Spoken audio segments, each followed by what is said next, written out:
In September 2016, Ashland police got a 911 call from a woman who claimed to have been abducted and held hostage by 40-year-old Shawn Grate. Officers raced to the address the woman directed them to, locating her and her kidnapper. Grate was interviewed several times by police, admitting to the abduction and to killing multiple women. Needing more information about the murders, investigators conduct another round of questioning with Grate. Date is September 21st, 2016. Major Detective Evans at Ashland County Sheriff's Office, Shawn Grate, is requested to speak with me. Hey, Shawn. Pretty busy, bud. They said you wanted to talk to me. This is the first time I knew about that. Have you asked several times? A few times, but I figured you've been busy. Nope, I didn't get any information. There's a confusion because they thought you meant the corrections officer major. There's a major over here, so they didn't know it was me. So he sent me a text this morning and said he's asked you several times, and I'm like, what? So that was my fault. I'm the one who got mixed up with the major. So okay, it's great. So I'm gonna get some dates right. All right. Do you want to go over to the police department? You want to go over there? Sure. It's okay. All right. Now understand, I'll have to do some paperwork over there to be able to talk to you. Okay? Is that okay? All right, bud. Let's go over. you gotta walk slow with them. Yeah, TV, everything away. I mean, I don't know what's going on. I don't know. I'm just sitting in a cell with the Bible. They were giving me a TV for, but I don't have now. Well, Maybe they might think it's overwhelming. I don't know. I mean, yeah, that was our directive. First, Captain Blake said no TV, then Chief Record said give him TV. I don't know what happened since then. yeah, I think it's just maybe overwhelming. I don't know, it sure did help me. I mean, but and they're trying to shave. I mean, really, I just have no privileges. I understand. I lost that. I mean, I complain. But, I mean, I'm trying to get back to the normal civilized thinking. Right. And they're just still making me want to rip the TV off the wall. Okay. I mean, it don't make sense. I'm not going to. I'll look into that. Okay. That's how I feel. I'm gonna look into that. I mean, the light's still flaring at night. There's plenty of light to see. And if I wanted to kill myself, I could have already. I mean, that don't make sense. I mean, it'd be painful. No, if we felt you were suicidal or homicidal or anything like that, then you wouldn't be in that medical cell. You'd be in that cell. So Yeah. we have to take it to the spot. Thanks. I get it all over.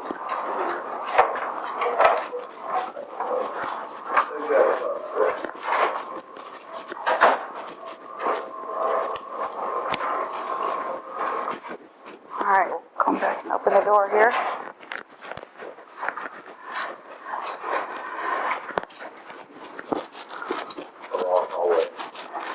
Just kind of keep you slow, don't they? Okay, come on in.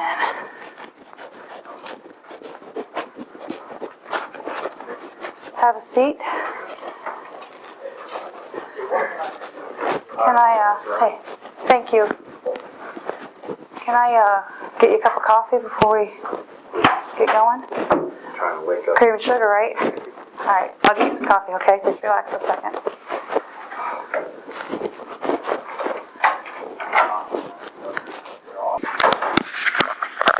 Can you do me a favor?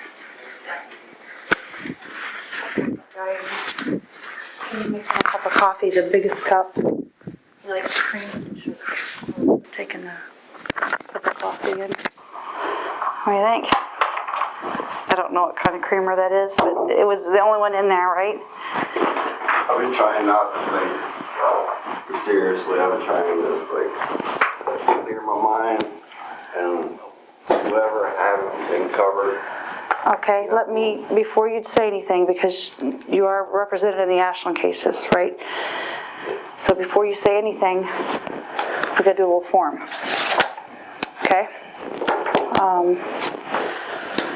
This is our prosecutor, Chris Tennell's form on Miranda warnings. You have right to remain silent. If you can initial each of these as I go, that means you understand them. Anything you say can and will be used against you in a court of law. You have a right to talk to a lawyer prior to any questioning and have him present while you are being questioned. If you cannot afford to hire a lawyer, one will be appointed to represent you before any questioning. Do you understand your rights? As I have explained to you, and having these rights in mind, you want to talk to me. Okay, and then you sign that. Let's see what the date is, the 21st of September.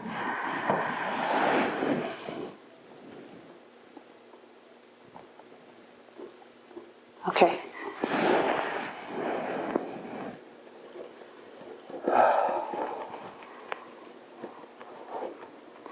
So I understand, well, they said there that you've asked repeatedly for me, and I had told you I would come over. Today in the mornings, I asked for you. Not one time have they told me that you wanted to talk to me, so this morning I got a text saying he asked for you repeatedly, and I'm on my way to work, and I'm like, nobody's said anything. So, so I wanted to make sure that you know how that went, because I tried to be open and honest with you and not take you around the barn, right? I just figured you've been busy. Since they shut the TV off, I figured that they were really trying to narrow down a lot of things. Just trying to make a bunch of you. I don't know. I don't know the reasoning on that, because last I knew you were seeing the news and you actually said you thought it was good for you. Yeah. Or, I don't remember the exact words. I don't really just watch the news, though. I mean, I've been watching the Indians game. Yeah.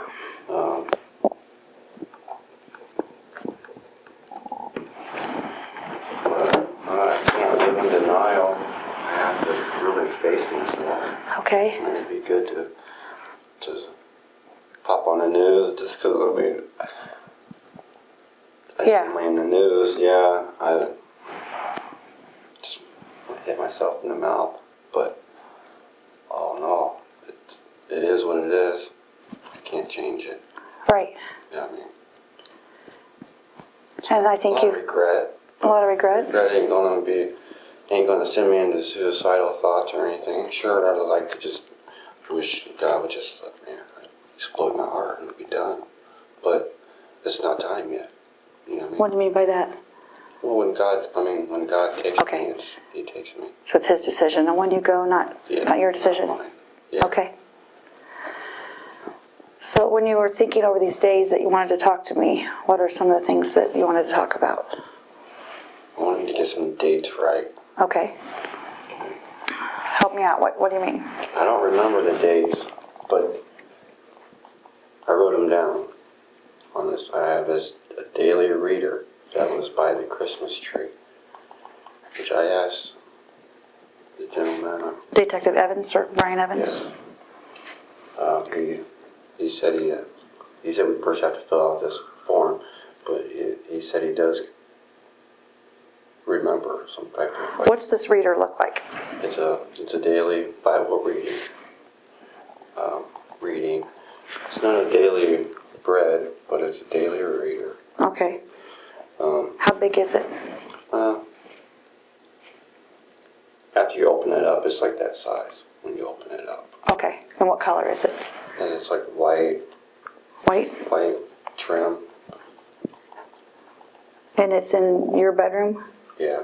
And where is it in the bedroom? Is by the chair in front of a Christmas tree. Okay. Little Christmas tree. I'm going to maybe get some pictures of that room and see if we need to point it out a little bit better, but tell me what's in that reader. I wrote down Elizabeth's date.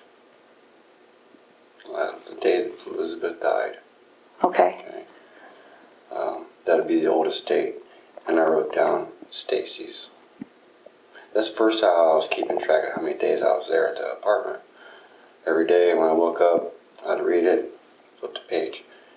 I've gone through that whole book and some. I've been there over probably 40 some days. That's how long you've lived in that apartment? And no one's come and checked you know, I mean, they only mowed one time, the grass has been dry. And no one's come to the door or checked on you ever? Ever. The guy, I mean, that helps. Seeing TV too, because that guy interviewed that owns the building, his maintenance man never checked inside. And he said they did? He said that once a week they do it. They check all apartments. And you know that's not true, because you're in there. Yeah. And obviously they would have known you were in there if they would have checked, right? And if he's right down here, I don't go in and out of there. Like once I wake up, I'm normally like every day at 10:30 I leave. You know, especially when I was working at Save a Lot, I'd get up 8 o'clock. I'd go in and out of that apartment like it was mine. I mean, there ain't. Wow. Yeah. Okay. I didn't worry about it. You know what I mean? It's till Elizabeth. You know what I mean? It's down to Elizabeth. Then again. So you wrote the dates. Did you write any narrative or? No, I didn't. I just wrote the date. You just wrote the date down? Would be Elizabeth. The oldest one would be Elizabeth. And the newer date would be Stacy. Are there other dates on there or just those dates? Just them two. Why did you write those? So I would know. I could have reference.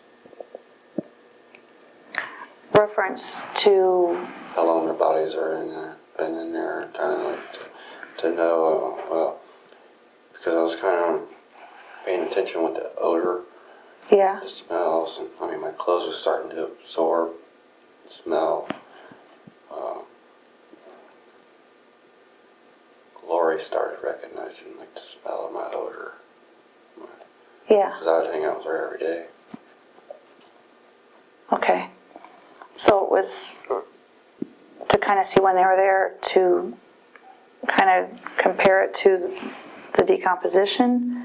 To know when how like I was getting down didn't happen to. I was really thinking about actually for a week I've been getting ready to catch the place on fire. You know what I mean? Like building Okay. things up. You know what I mean? When you say building things up, what do you mean? Meaning in your head or physically building things up? Physically getting things ready for a fire. Like everything was downstairs. A lot of stuff that was burnable. That you were collecting that and putting it in the basement to burn? Yeah, I was just never getting it. For the past week, before Lori, I've been thinking about the fire, Okay. burning that house down, to get rid of evidence and know that, you know, that they're going to find two bodies in there, you know. Okay. But then Lori came about, you know, it's just,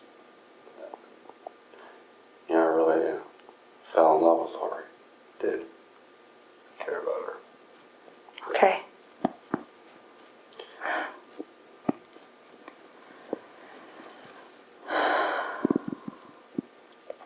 It's okay though. It has to be. That's one of the things. I learned everything has to be okay, regardless. Yeah. You can't change it. I wish I could, but I know. I'm just looking for the future. Things will get better. That's how I keep my mind. Things will get better. With the that daily reader, where in that daily reader are the dates?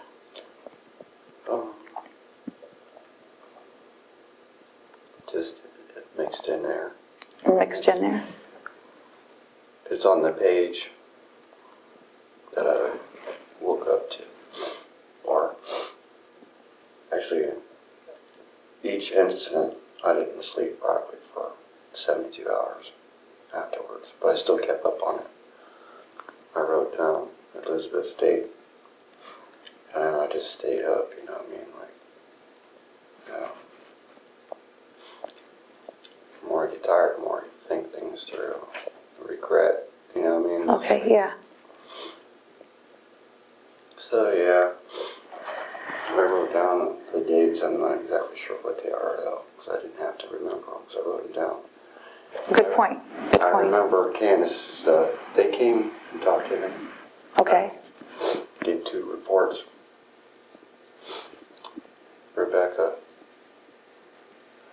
and Candace's report. Yeah, you'd already admitted to that, all of that. So, They wanted a final interview or something. yeah, sorry I had to go through that again. But they needed to get some more information just to clarify some things. It's good because I had Candace's date wrong.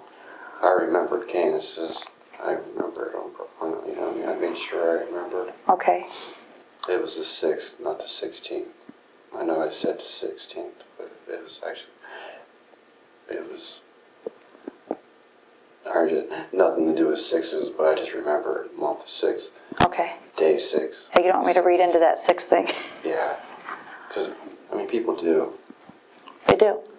And, coming into this, I told you I wouldn't make more of anything than it is, that we're going to give everything the correct value. And, any news thing you saw we're not allowed to talk here, so our agency's we're not talking at all about anything out in the public, so we're pretty careful. So anything you're floating out there that you're seeing is not coming from this agency, because I'd probably lose my job over it. So, I know the TV thing bothered you. I can, take a look and see if they're willing to. I don't know why. That's whatever their policies are, whatever they think the reason is. Prosecutor, it's all because of the prosecutor. That's why you think? No, there's a letter right by my door, and there is nothing's supposed to happen without the prosecutor's authorization. Right. And I think that meant people no visit. coming and wanting to talk to you, not visits. They would want to know about a visit, because to tell you the truth, I think your mom wants to come The in. first thing is no personal visits. Nothing. Unless, well, maybe they want to go through the prosecutor first. So that they know. Yeah, that way they know, but I don't think anybody can deny you visit with your family. I don't think so, but I do think your mom wants to come and see you at some point. I don't know how you feel about that, because I think you have a kind of a love-hate with your mom. No, I don't really love my mom. Yeah, there's a love-hate. It's not hate. It's just a lot of forgiveness. It's just we've been through it. We've forgiven each other a lot. I mean, she betrayed me. I'll betray her. You know what I mean? Yeah. Different ways, small little Right. nitpicking ways. And it's just been like a boyfriend and girlfriend hate. Like, but it's a mom and son hate. It's the same thing. It's like too prideful in ways. You're right. You're right. So I know she's wanting that, so I'm probably going to touch base with her at some point, see what her intentions are. Something in there? No, You all right? no, it's just a little.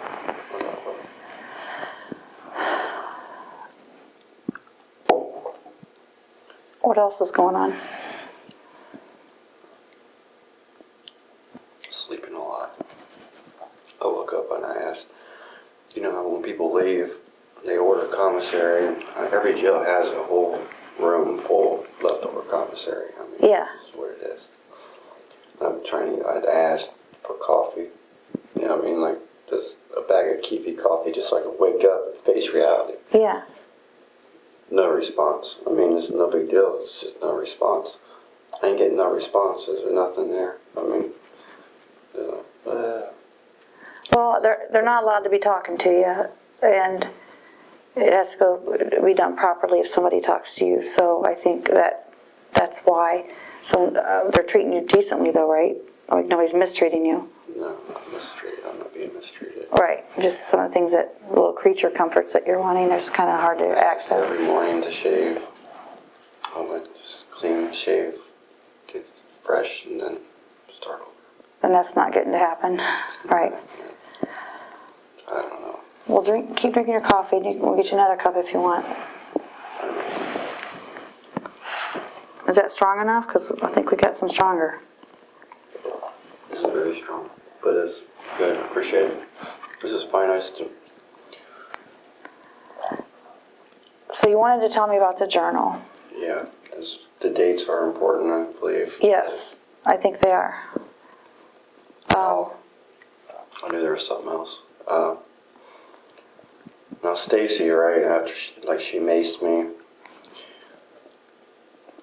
I pretty much had my eyes closed as I was strangling her, and that's what, you know what I mean? I know I got something, a cloth or something, and I just twisted it on her neck. I didn't completely strangle her, because she's getting all sweaty, and it was just, she had mace on her, me. I mean, I remember I got a cloth. I don't know what it was, but I just kept twisting in it. Okay. And that's, maybe it can explain some of the marks. Her neck Okay. is probably a lot more worse than the others or anything else. Yeah, I twisted it on her, so I could hear she's trying to apologize or macing me. I don't know. Which I understand why she maced me. I mean, she was angry at the situation. She wanted to get her last in because she thought she had the clearance from the door. And she had her keys and mace. She had her keys and mace was all in one thing. I told her she could go. Because when she left, then I was gone. Yeah. And then, I don't know. She got her last, word in. So you're saying she could have left, but decided she needed to do one last thing with the pepper She had spray. the mace. I had it. Once it went off, and then I grabbed it from her. It was just a little bit of, I could see, she got me.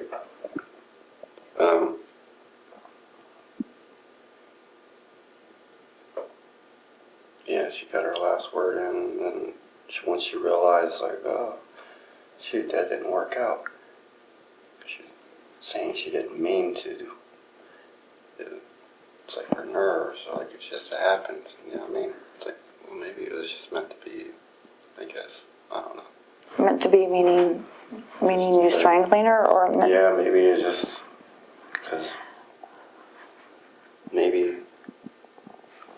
because it wasn't nothing supposed. I don't know what it's supposed to be meant to be. I was confused in a lot of things, but I know I've done a lot of praying though in between a lot of this. I do get led to safe places. yeah. Like that house.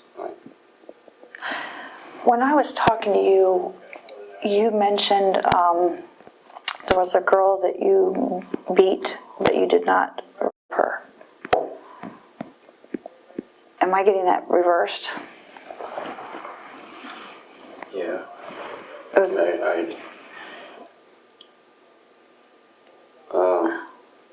in Mansfield. I honestly don't know because we talked so much. I just didn't want to have the wrong value on that. Yeah, her name's Trista. I'm not too sure how to spell Tristan, it. From Mansfield. and where did that happen? That happened at the store. Also, that happened before Rebecca, which Rebecca introduced me as Jenny. Her name was Jenny, but Or she introduced you to Trista as Jenny? no, I mean Rebecca Lacey Yeah. told me her name was Jenny. Okay. But I believe Trista is actually Trist. Okay. As I found later on, because it's like a 2-year thing, and her boyfriend's always tried to find me. Yeah.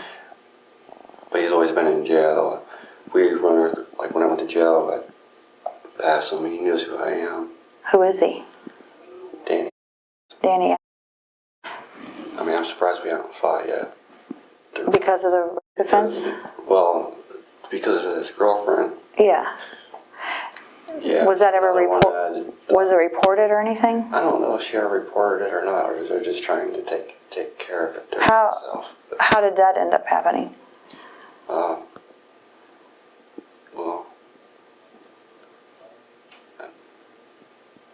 she just got lippy. She got lippy with you? Yeah, I just like, I'm just gonna take it. I ain't gonna pay you. He's like, no, you're not. You know what I mean? So she's a prostitute? Yeah. So You can't be a crack whore. You know what I mean? Arguing like, yeah, you can't. So, no, so I just went along with it. I did not hurt her at all. I didn't smack her or anything. you didn't hurt her, you just raped her? Like vaginal intercourse? Yeah, she just submitted. She didn't fight. And that's a lot of reason why she probably just left. You know what I mean? I even walked her back to where I picked her up. And didn't pay her?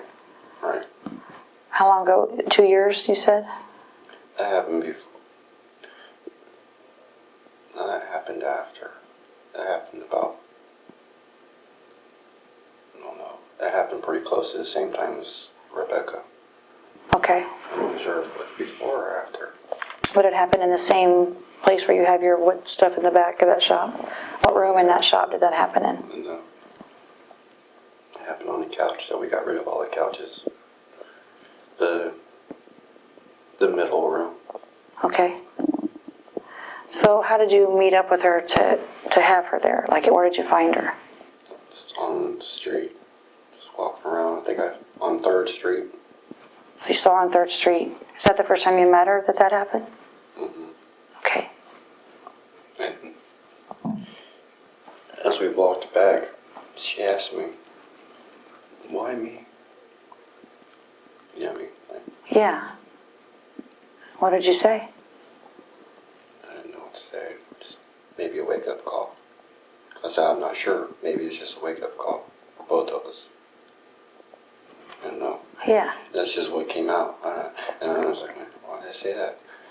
You know, it's like, What does she look like? I could point her out, but she's... Is she white? Yeah, white. Do you ever pick up prostitutes that are black? Yeah. Anything We like had about five. 5 black prostitutes or 5 prostitutes in all? Okay. Not, I only taken a couple back to the shop.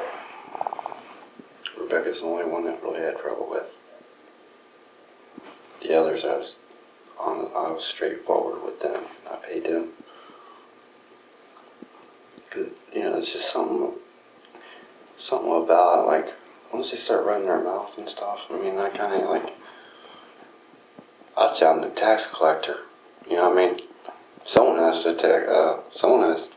everybody needs to pay their taxes. Prostitutes, you know, pay your taxes. Joking around. Yeah. But I was really never serious about it. And I was just Right. joking around like some of my friends. Yeah. I don't know, tax collector, whatever. Try to be something I'm not sometimes.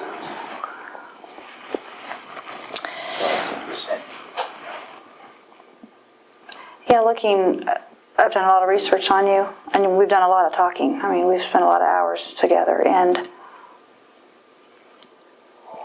I notice, obviously, that things are kind of layered, and there's things I think sometimes you want to say that you don't say. The whole situation's pretty bad. We know that. And I think, in the end, you've given some families back their child. We're still trying to identify one, right? But naturally we get calls. Naturally there's people who think that maybe this or maybe that. But that's where the prosecutor says he wants things to go through him, because we're trying to not have everybody hit you with interviews. That's why I wish when you called for me that they would have told me, because maybe could have stopped a few things, but I should have said it differently. The detective. yeah, I just Ken Major, and from here forward, there'll be a directive down by today. Today, I thought I said it strongly enough to them, but it was just a mix-up. Like today, the officer, that was a mix-up because there's a major over there who wasn't on duty, so he thought you meant him. So the other ones, I don't know where that came from. So we'll have a straight line. It'll be different here forward. When I say that, of course, we get other things that you look at. We think, okay, could he have something to do with this or that? I try to look at anything that parallels, and a little bit difficult because not everything that you've done parallels a different situation. It's not like everything is the same. So, in a way, that's a little. It makes it a little more difficult. Trademark. Right. Not necessarily. I mean, at least my brain's not seeing it necessarily. There's some similarities, Yeah. Right. but there's not one way or one time. Like there's not always sex. It's not always the same. But when I say that, I look at things. I think, okay, where's he lived and what has happened there that we don't know about, and it's really hard to think the time periods in between, because there's obviously some things in your heart or brain that click to make something happen in the first place. But to go some of these time periods, and I'll see and something happen here, or not a ton, but there's things that happen, and I think, is he just not telling me yet, or is there nothing more? Is there? And I'm not going to deny. I've sat back and thought, I don't know 100% on the things that you talk about. You're pretty honest about it. You're brutally honest. A couple facts don't make sense, but sometimes I think you. I'm trying to help you out but Yeah. I can. I mean, really busting my brain trying to make sure that everything's out. Well, There's some items found out in the county in another location, and it's just not making sense to me. another county. No, in this county. And because you're straight with me, generally, it seems like at times I don't know. I honestly don't know. I'm not going to act like I know because I'm not a psychotherapist.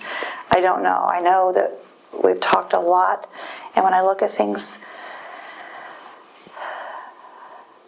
like there's one in particular where there's some clothing and something else in that area, and I would just gonna have to ask you if, and again, we've talked 3 times. I understand you told me you'd give it to me in layers. You told me that you were telling me what you thought I could handle in a day. I'm pretty tough. Well, I think I am, but it's mainly me. What I could handle. okay. But everything's pretty much out.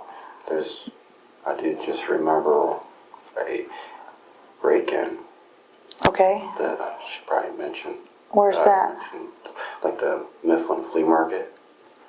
Okay. Break in there. Okay. What'd you take out of there? Just a lot of little things. That's where I got the tasers. Oh, I wonder where you got those. Is that the one right in Mifflin that used to be, what did it used to be? Stop. Yeah. Yeah. Yeah. How did you get in? Rough. Opened the vent, there, down. I had to chisel my way down to the ceiling.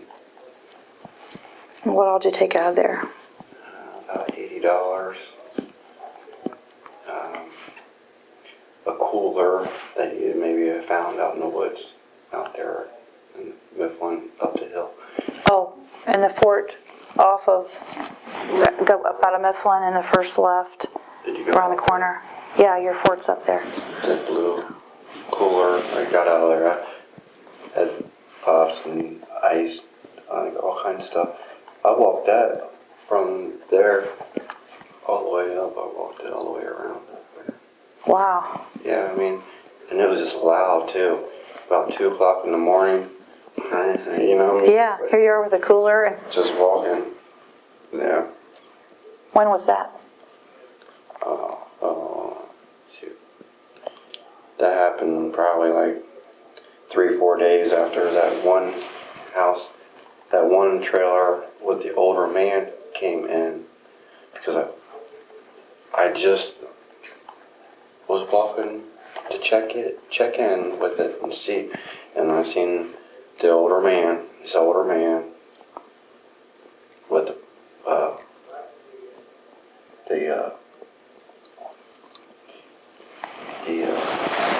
police, not the police, but the same thing. The Rangers? Yeah, the Rangers. Yeah, that's what I was like. So I usually leave a mark, like leave something by the door if anyone's opened it, Oh, if I know to go in or not. okay. So that was 3 or 4 days after that report where the guy reported his break-in, and you took that stuff up to I believe so. your fort. There was a cooler in there. There was a cooler up there. Yeah. I didn't go to it, but I know the deputies took a look at it. Is there something you dug up there? Cans? A couple cans? Or tins or something? Yeah, some like What is that? over by the rock. I don't know where. I only know it because I think Lori told me that, Her and I, we walked there. yeah, she said you guys took a journey out there. Yeah, we took a journey. Yeah, That was a good one. yeah, that's far. That's a long walk. It is. I don't know how many miles that is to get out from here to I there. walked it a lot, but I had a lot of time. I probably did about 8 times. Wow. Back and forth. Like, So what was in those cans? well, those boxes, they had like costume and jewelry, nothing really worth anything. I mean, much. Some of the stuff that I stole from a lady a crazy lady is going to kill me. She's nuts. Is that the lady you stole the toaster from? The coffee pot. Coffee pot. Yeah. Coffee pot. Coffee pot. Yeah. Okay. Did you meet her? I have not met her. That's over in Richland County, but Nice. when we talked, you said that you took her, it's a coffee pot, took it to is it the house where that you burnt? That house? Okay. Yeah. She was crazy. She's talking about getting ate up by bugs. She picked her ear and it just started dribbling blood. I don't know. I told her caseworker and she's losing it. I'm not trying to get her locked up. I didn't know if they were going to keep her or not. I just happened to go back. The back door is unlocked.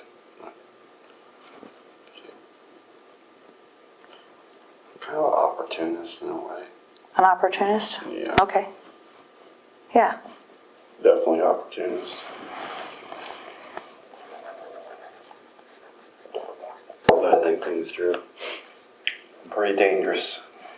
And I have to admit it. It's not good. All my life I have been this way. Since what age? Probably 8.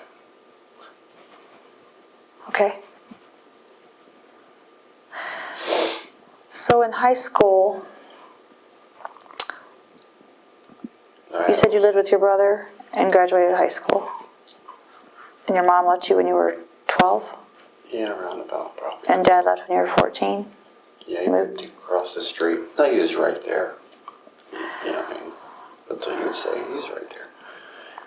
Never went out with anything, you know. Like, my dad just stressed to make passing grades, you know. Yeah. I got a job when I was 16 at Myers. So I worked. How'd you get over there? Well, my dad for a little while, and then I ended up getting my license. Okay. And then I would just borrow my dad's truck. But then I met a girl, same age. Her mom and dad both had a heart attack when she was young. What's her name? Her name's Stephanie.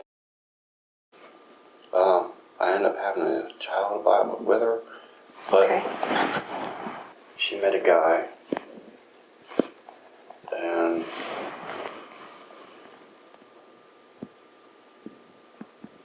a stand-up guy. He's a good guy. Yeah, I mean, so they ended up getting married, and that's probably the best. Yeah. He adopted her, and they have 3 other kids, so it's really good. How old that child? Who is that child of yours? Her name's Kayla.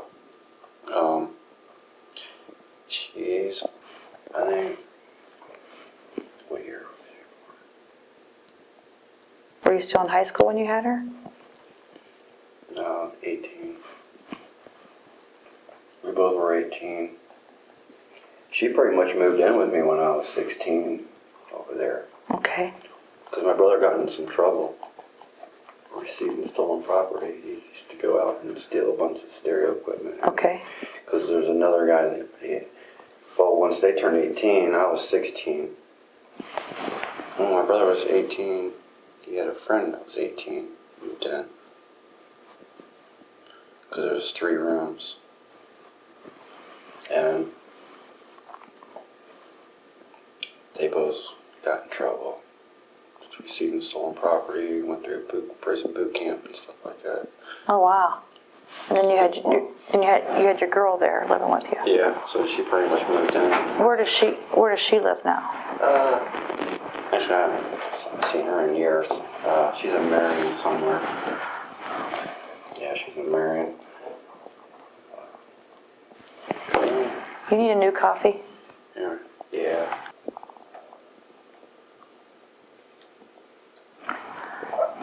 Let me get you one. 1 second here. I'll be able to get some push-ups in later or some energy. Yes. Sarge, can you do me a favor? Get him a coffee. I have a coffee pod. He likes a little bit of cream, and it's already sweetened. Let me grab a coffee pod. Yeah, there's like French vanilla creamer. Yeah. I just put my sergeant to work on the coffee. How's that sound? You still comfortable with me talking? Oh, yeah. Okay. I mean, this is good information, I believe, because there's something about this being a parent, being a step up. I never really was able to grow up for some reason. I don't know why. Okay. That makes sense. I think I've been thinking about this. I think it's because between 8 and say 12, I see my mom do nothing but cry. Okay? Trying to find herself, like, just crying out for help. I mean, at 9, around about, just guessing, I had all my baseball, like, maybe 10, had to have been 10, because I wasn't old enough to earn trophies. But I had, like, I finally started gathering up trophies. Yeah. And that was a dad and me thing. Yes. She blew up throwing them at me. Can't remember her exact words, but she was yelling, but she went off. Trying We're gonna have a fire alarm in the middle of this. It's not good. Let's go have a cigarette. Let's go. Can we? Yeah. We're going. Thanks. I'm gonna have to do these. I'm gonna do just one of them so you can smoke. How's that sound? Let's go get you a cigarette while they get this alarm figured out. We're gonna grab a cigarette and go. Woo! Come this way first. Tell them to stop now. Well, that's a big trophy. Lord, no. This is Detective Evans's. Well, where are his cigarettes? You want Newports or Marlboro? Well, menthol. Let me find a lighter now. Step back here. I think I got matches in my office. Holy crap, that's loud. Hold on here. Let's see. I found some matches. Let's go. Let's get out of here. Well, the time that just ran, huh? Yeah, we're gonna go have a cigarette. I'll say that. Holy moly, is that loud? Let's go back here. I'm sorry, what was that? I can't hear you over this thing, man. I just need. Tell Eddie to come out with me. Come on. I won't keep it to myself. What comment? Oh, goodness. boss for work. Oh, yeah. That's what happens when you put someone in a cell for a long time. Yeah. You go around people. That is loud. They're testing those. Shit, let's get out here.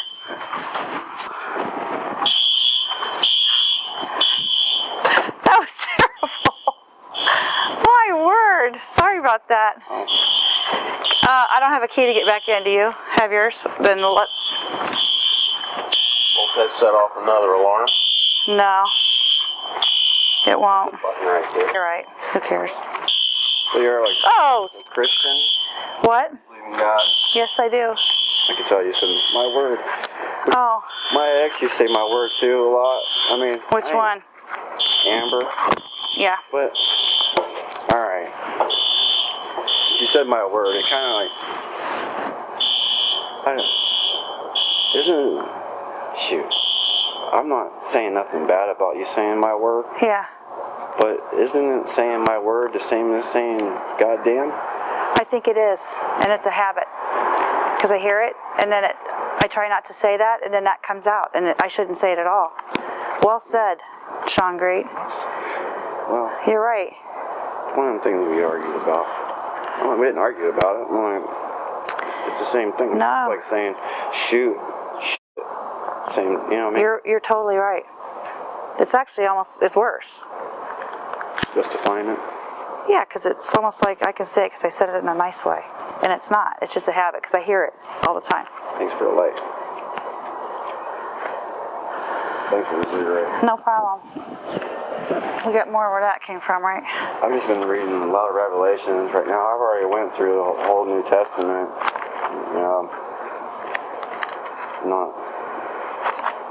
Not the four Gospels, I already know them.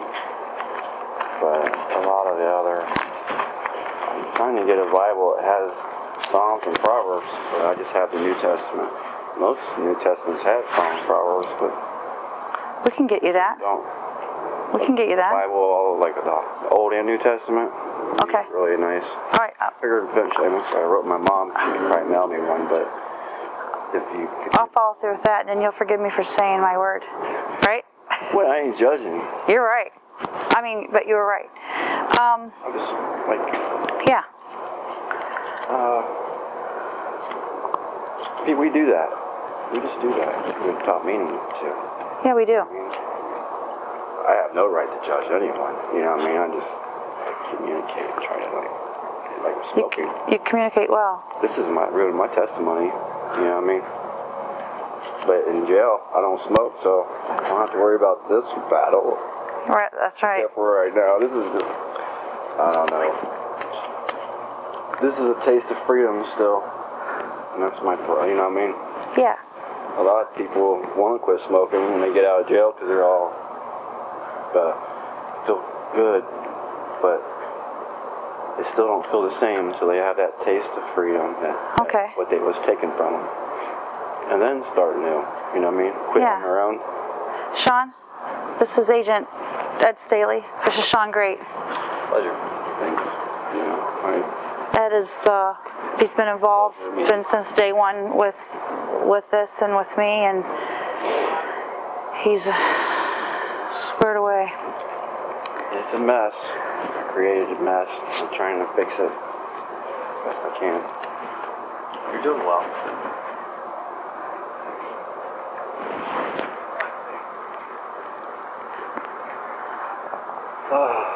Feels good. Smell air. I Yeah. stand by the event. There's a skunk that's on, like oh. Oh, at least it's there. It's a skunk. Found the out.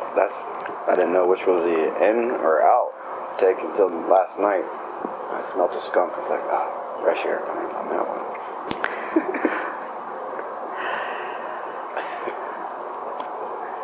How's the food over there? I was like, man, I haven't been able to get full, but I've been lacking. I've probably lost 30 pounds probably, you know, in the past few months. Like 10 pounds a month I probably lost. Wow. Yeah. But then I started regaining, so I got settled down a little bit.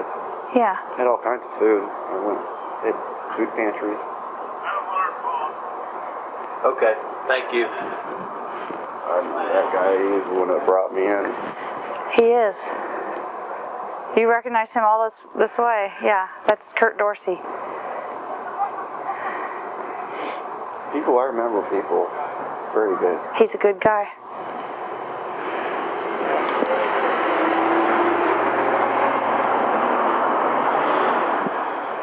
Yeah, he's the one that pulled a gun on me.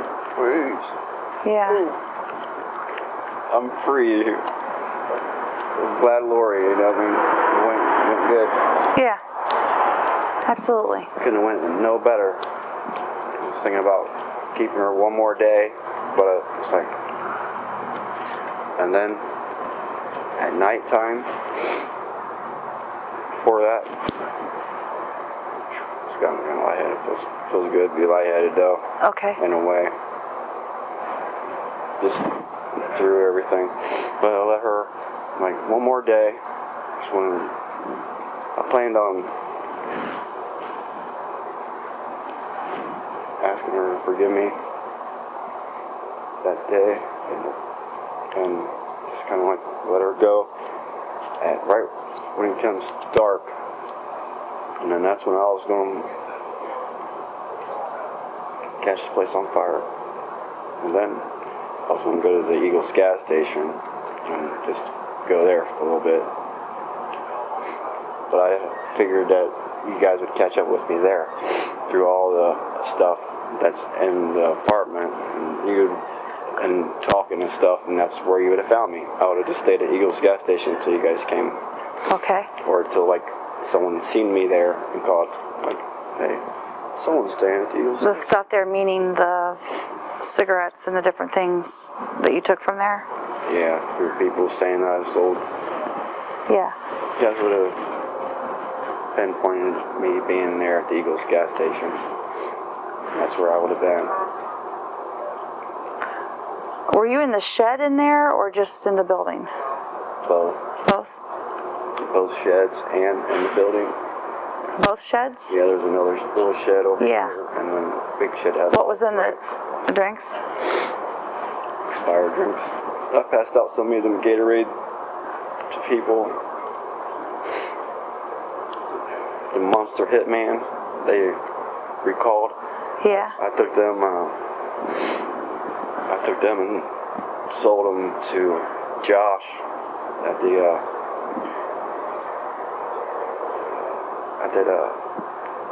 starts with a B. He's a pawn shop. He buys gold and stuff. Here in Ashland or in Mansfield? Here in Ashland? Okay, so you sold those to him? Said they were worth like $10 a piece. I sold him like 30 of them. Not much. It's hard for him to flip. Do you know where you got them? My story is I bought a storage unit in Mansfield. Oh, okay. So that's all been in the last, I think you said you've been here 40 days prior to the arrest. You were here for about 40 days. That's all been in that time period? Yeah. You mind if I suck another one down? That's I'm sorry. fine. No, you're good. I'm not good at this. There we It's good go. you're not good at that. You know what I mean?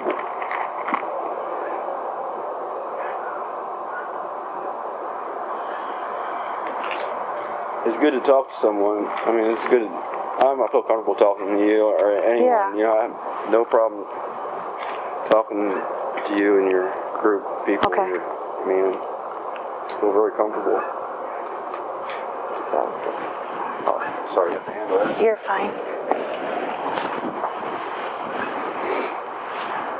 Started my second half of my life the right way. Yeah.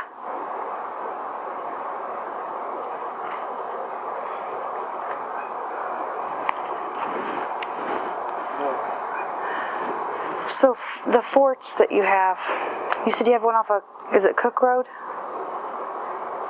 Am I imagining I had this? one, yeah, I had to take it down though. He gave us. He told Candace and I we could stay. He's gonna come back tomorrow at noon and wants the fort taken down. We had a nice fort. We stayed there for a couple of weeks, probably, maybe, off and on, Okay. between that house and there. It was nice. Because Candace was homeless on the way. Candace wanted to change so much. She just couldn't.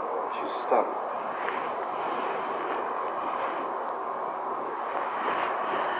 He gave us 20, like a day. Cleaned up. So, when your mom left, where did she go when she left you guys?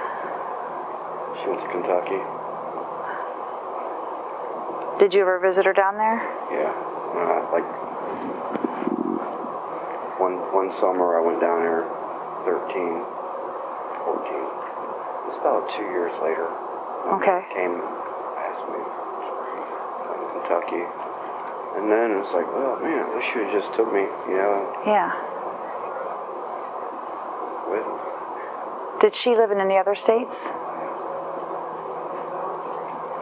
So you played baseball all the way up until what grade? Like 8th grade. And then you had the cyst, which kind of shot your dream. Yeah. I was just playing catch. I just barely threw the ball like this and my arm just popped. Oh man. I said, go get my dad, you know. Something happened to my arm. It's all swelled up. Man, they were all looking at it, coaches, and they're like, what? Went to the hospital and broke it 3 places. Wow. Yeah. Yeah. Broke it this way, and that way, and that way. It just shattered. I had a cyst there through my bone. And like that Dave Dorowski, professional ball player, did the same thing during a game. So the cyst was in there, and it just weakened that. So when at the right moment, it caused it to shatter. Yeah. A Wow. little bit of, just barely through it. Just playing, kept warming up. And snapped. Then 2 years later, I was 16 and I met a guy. I had a new kid in school that boxed. He was always training, doing boxing. And I was like, oh, that's cool. Yeah, I go over there. And I got the doctor's permission to go up and train, but not spar.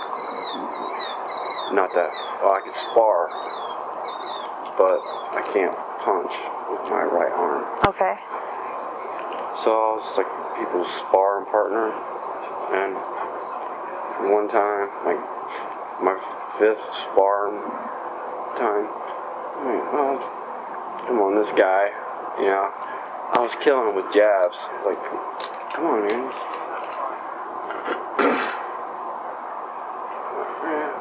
I'm just gonna test my arm, and I punched, and it snapped again, right there.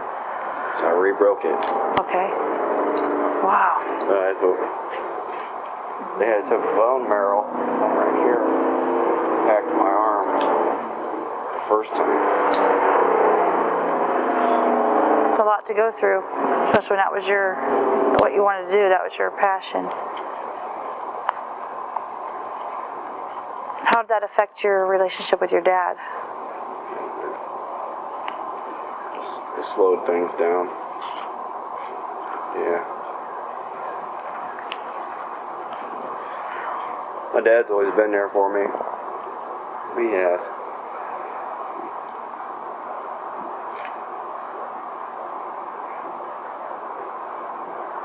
So you have a daughter named Kayla who you don't have contact with, right? And then you have a son who's 17. What's his name? Dylan. Dylan. You have Dylan, the one that's a straight A student. He's a good-looking boy, squared away kid. Yeah. He totally is. And then you have do you have another one? Violet. Violet. How old is she? 4, maybe 4, 5. She might be 5. Do you ever see her? Not for about a year now. Okay. I haven't been able to pay child support. Okay. And she's been on my case. Yeah. So, Kayla's mom, what is her name? Amber. Amber. And then who? Oh, wait, Kayla is Stephanie. That's the one we talked about in there. Cool. And then your son's mom is. Why doesn't she have him? Why does your mom have him and not him? She got into something about a year and a half ago. She got in some trouble. Okay. And she must.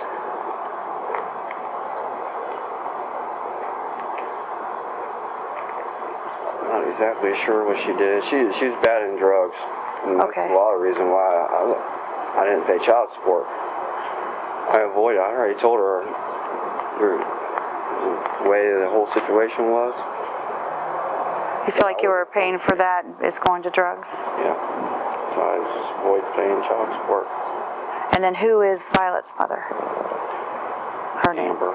That's Amber. Okay, I understand.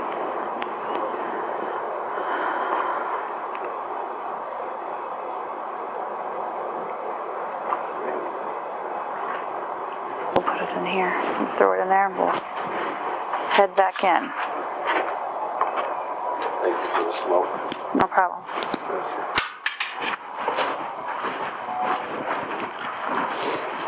Yeah, We'll keep these in case you want another one. 3 children. And this tore me up too. I mean, it's hard to go through life having kids out here and not being responsible. I don't understand. It's very hard. Yeah, it's hard having kids, being a deadbeat dad. I mean, I try not to be. I always thought that I'd be able to turn this around through sign making, but the economy is just so hard. I figured, well, I should be able to make. Honestly, I've done math. I figured I could probably turn this around to make enough money to be able to pay off child support and be able to prove myself.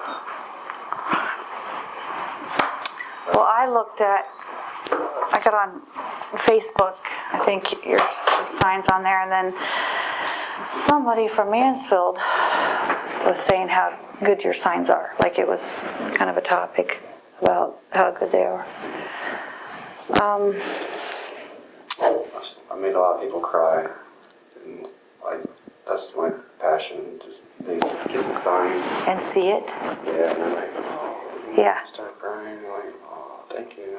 Come up, they hug me. Yeah. A lot of people pay me more than what I want, just.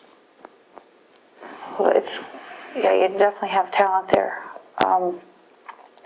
There were a couple that I saw there, and I don't know where I saw a couple more. Somebody might have posted them, but they're good. Thank you. I was hoping to be able to pass that on to my son. Or, I wanted to work with Dylan more.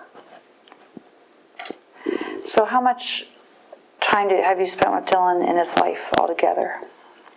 Not much? Not much. Just a little bit here and there. At my mom's. Go there. Yeah, Some winter time. yeah. But he knew you were around, and he knew you came sometimes. There was a time we had a good Christmas. I got gifts and had Christmas at my mom's. It was really good. He'll have that. He'll have that. Nothing will take that. And he's not saying anything. He's confused. He's confused, but he's not saying anything outrageous or anything. He's just kind of staying steady and just taking it all in. He's trying to figure things out in his own head, and he's smart enough to do that. I'm going to tell him, I've been thinking thinking, I want to write him a letter. I'll write a letter, it's.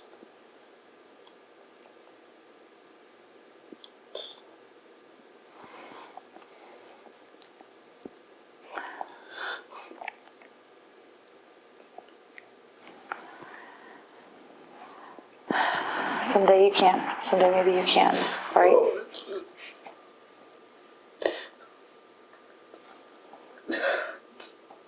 It's not in his genes. This.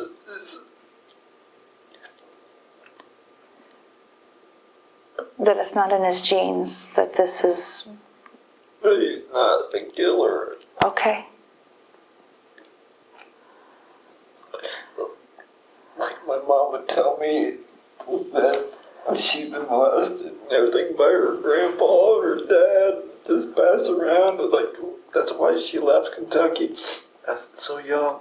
Yeah. That she was so worried that I was going to be some type of pervert. You know what I mean? And Yeah. it's things that you really shouldn't tell a child. She tells me so much about how warped her side of the family is, and she's so afraid that I was going to be like that. Or alcoholic. The genes. Are you saying that it almost made you predisposed to be where you are? I mean, you're thinking, obviously you're trying to come up with a reason of why am I in this position? Why did this happen? And you're trying to come up with, like, Just what? And I'm not saying that in a negative way. It's, these things happen. I know you told me before even that just all the talk about things on TV and things talking about this stuff kind of plants a seed. yeah, like when I was watching TV, right? I would just click numbers, right? And whatever come on TV, right? I'm like, it's like opening the Bible and just pointing out a verse. Just like read that verse and see how that one verse applies to me and how it could help. Would be the same. Flick a channel. See, I just put first I did 29. First thing that comes on TV is crimes, like 24 hours, Yeah. 48 hours. Yeah. Like 3 times in a row, I just randomly pick a channel, right, and it's to do with some type of crime. I mean, there's constantly crime on TV. You're right.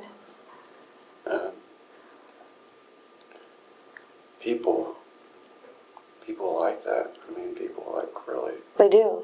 people like violence. People like that. When you were in high school, take any road trips with your buddies? Yeah, Where'd you go? go to Port Clinton, go fishing, Okay. like that. I remember. Any out of state? No.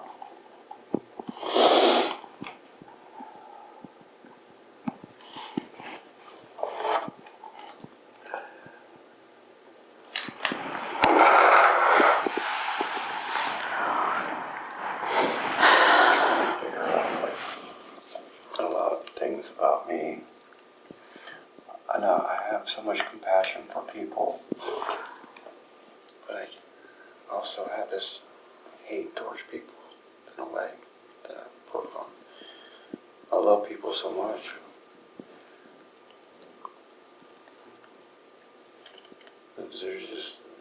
There isn't, everybody's still, there's no growth.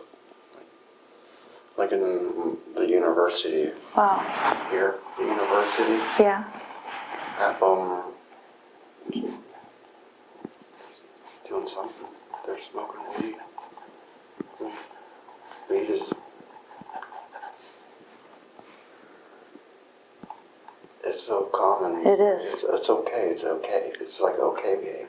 You're right. And even in a Christian life, it's okay to do this, but you can still serve God and still do all this.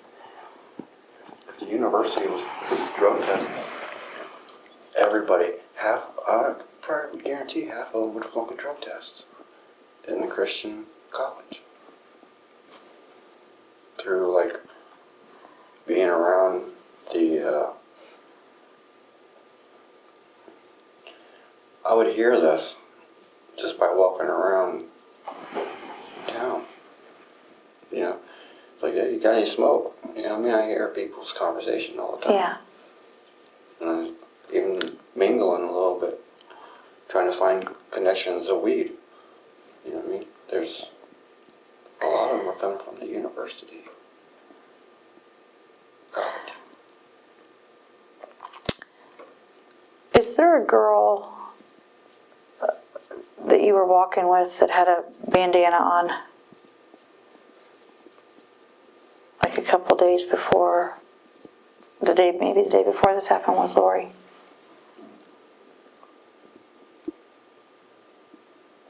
Like what other girl would you have been walking with, or would that be her? Did you go in, let's see, you got her on a Sunday. On Saturday, do you recall who you were with that day? I'm not trying to be secretive. Somebody said they saw you walking with a girl, and I didn't know if it was Lori or somebody else. I didn't ask her. Probably is Lori, but she didn't have a bandana on. No? Stacy did, but we didn't walk around. But you didn't walk around? Okay. Any other girls that you've walked around with in the last days before that? The last 3 days before then, maybe?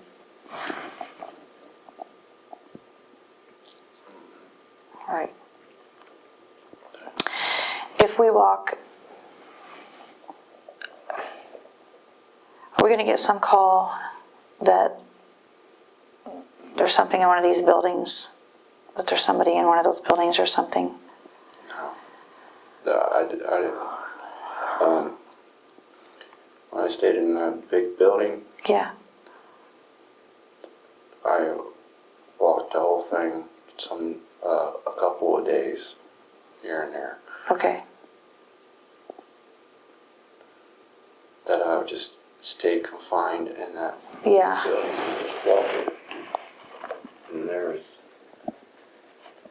I thought, dang, I'm surprised I haven't ran across nobody dead. Right.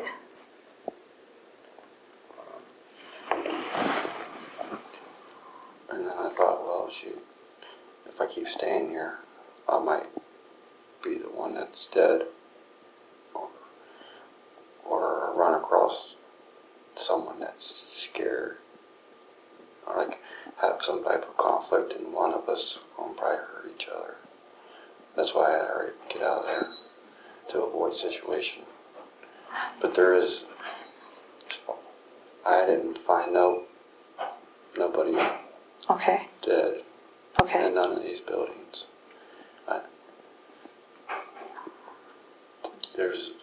There's only 5. I'm not responsible of no one else. Okay. I mean, that's obviously a question that people have. I'm having trouble with the lawyer already. First thing he's like, he come at me. First thing is like, is there any bodies that you haven't talked about? I said, no, everything's out. He's like, well, it looks like you're past. You've been through this before. You should know better than to give up all your information. You know, now I don't have nothing really to go on. What he was doing is just trying to see if there is any more. He acted like a detective. My attorney is acting like Well, working against me. I don't know him to do that. I'm going to be honest with you, because I have been, and no one can say otherwise. I don't know him to be like that. So, I mean, that's He's wanting some leverage. well, yeah, he's not for us. He hasn't done us any favors. So, no, he's for you. He is for you. So, you obviously have a hard time trusting anybody. So, it made it hard. I mean, think about it. When we first started talking, it took a long time for you, a long time. And I think we got there, but I think because... Is your compassion for people compared to the other guy that was first interrogated? Thank you. Well, you're human. This is horrendous. There's lives lost. There's families that are hurting. And lives cut short. It's horrendous, but you know what? But you're human. You're human. I can see your hurt. So, and I've appreciated your candidness with me. But no one, when anyone looks at it, when there's these blocks of time, it's to go forward. And there's a long block of times. Of course, anybody looks at, well, what else? It's hard, like the one thing I brought up. I've heard 100 things, but just no one's saying it is. People are just like, if it is, will he say this? Because these cases never end. But when I look at some clothing found out in the county in the same area and something else there with them, I think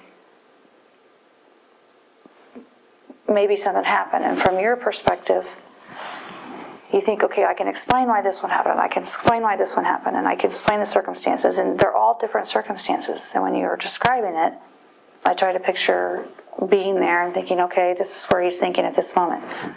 But the more people that you list,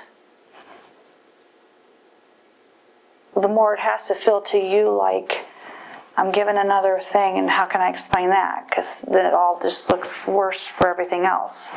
And I'm not seeing it that way. I'm seeing it that each thing had its own circumstance. We look at where you've come from. I am from a child, and I think that's where there's the human aspect. You were somebody's child. You were a little boy playing baseball. So here we are. So when I talk about the one where there's clothing, I think it's in the same area. Relatively near Mifflin, relatively, and there's no reason for that stuff to be there. We don't have anything else like this. This is Ashland. We don't have this. This is, you see our sign on this highway. It's someplace special. We don't. So to have what somebody found in 2000, it's been at least a year, and I know that you're in the area. It makes me, of course I wonder, did he take somebody there? Did something happen there? Is there somebody in the woods there? So I feel like when I come at you and ask you that you think I don't trust in you or believe in you, that's not it necessarily. Yeah. I'm asking him because it wasn't all, generally I interview people on sex offenses, and I come in one interview and I have everything that happened, even if it's 15 victims, I have that. And that's what I do all day. But talking to you, it's been layered. And then I understand your reasoning on why it's layered. I understand that. I'm with you. So then I think you feel like, well, if I, like the first time when you say, no, that's it, that's it. And then you come back to say that there's something else. You preface that with saying, here's why I didn't lie, here's why. Because people being honest with you matters to you, and people who betray you or aren't honest, you seem to, that seems to be sometimes a trigger. Someone that presents themselves differently than they are, or somebody who lies to you, betrays you, you don't like that, there's a trigger for you. So I'm working hard not to do that. So I feel like when I ask you about something else, I think, or I wonder, that you think I'm questioning you, it's not that. I understand that it's already come in layers, so am I making sense? So So when I ask about that one, it's wondering, is there another girl out in Ashland County that you need to talk about? No. Okay, But if there's any questions, it's understandable. okay. There could have been a lot more. I mean, that's the thing. That's what there could have been a lot more. There could have. Tell me what you mean when you say that, because you said that to me, and I know you said, well, you just tell me what you mean by that. So I just, well, there's a lot of little,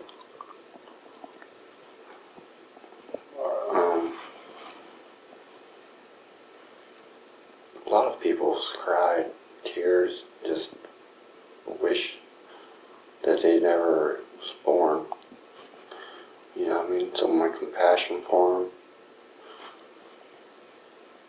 You know, I mean, how can I help? You know, so I normally just tell them it'll get better. You know what I mean? I encourage them. I encourage many people. Girl, a lot of people, almost everyone that I run across ever since I've had this bondage, from Dana to today, or, you know what I mean? Yeah, That long stretch of like 10 to 12 years, I'm not too sure that I've been living in this bondage. I always think, well, am I capable of hurting them? No, I ain't. I'm not capable. You know what I mean? yeah.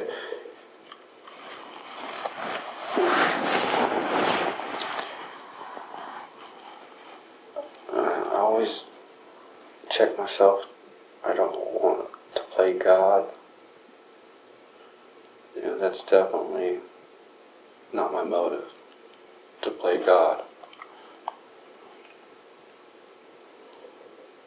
But I've had dreams of people. I meet people. Like, I had a dream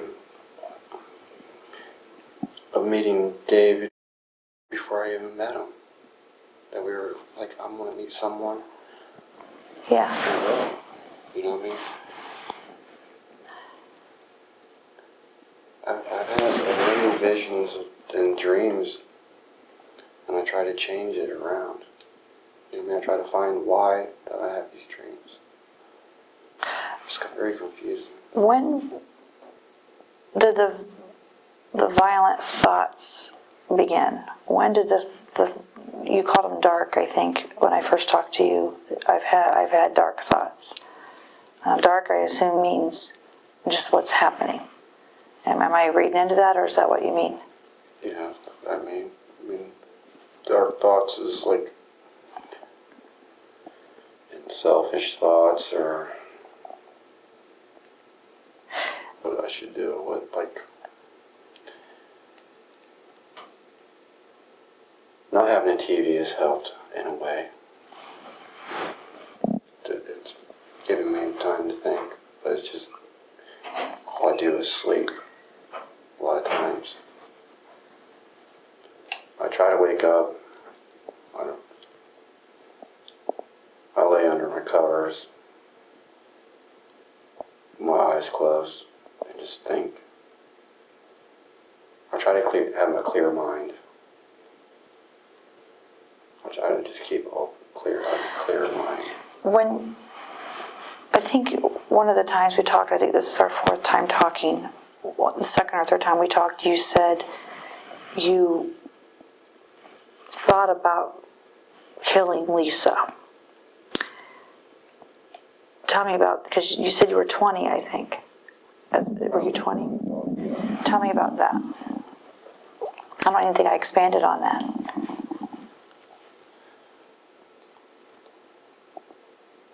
Especially after Dylan was born. Well, I thought about killing her before even Dylan was born.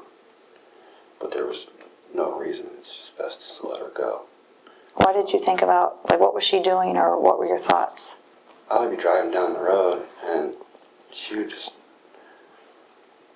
I was like, well, I'm going to take you home, you know, and she didn't want to go home. So she would start a fight, and just out of the blue, she would just smack me, you know what I mean? There I'm holding her, driving, and I pull over, her spazzing out, trying to figure out why she don't want to go home. So I asked her why she don't want to go home. So then that's when she mentioned that John snuck in her room. I was like, oh yeah, okay, let's go, you know what I mean, and take care of John. So she told you that, who's John?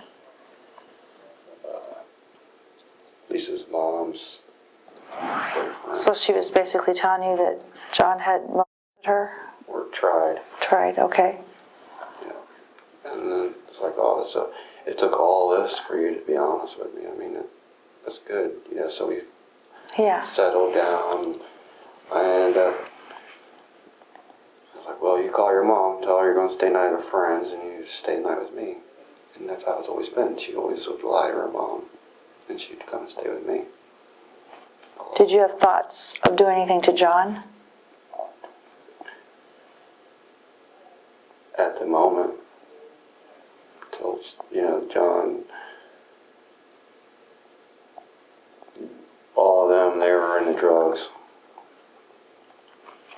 So she said that John didn't do anything, just tried to fill her up. Okay. I mean, it never went to Okay. beyond. So your anger with her that made you think about doing something to her, what would cause that? What would she be doing that would cause you to feel like you wanted to hurt her? So, situation. I mean, was it anything in particular, or was it just something in your mind that you thought about doing?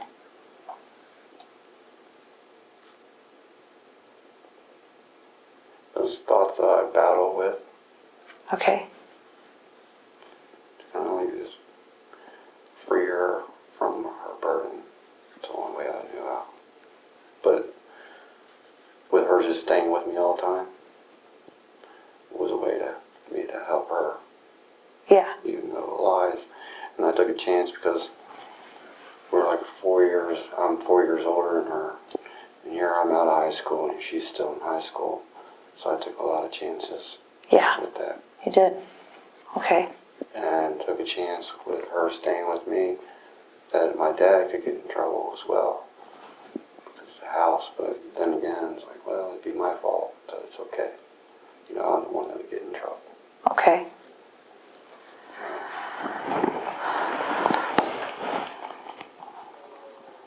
Once she started lying to me a lot, she's really started getting into drugs really bad. I don't know what all she was into, but I know she was into a little bit of everything. Okay. And even it just got worse and worse and worse.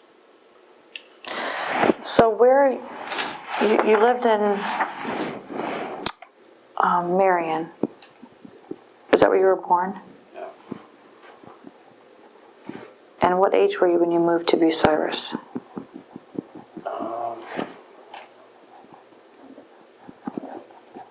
It's probably like maybe 28, So when you were 28, you moved to Bucyrus?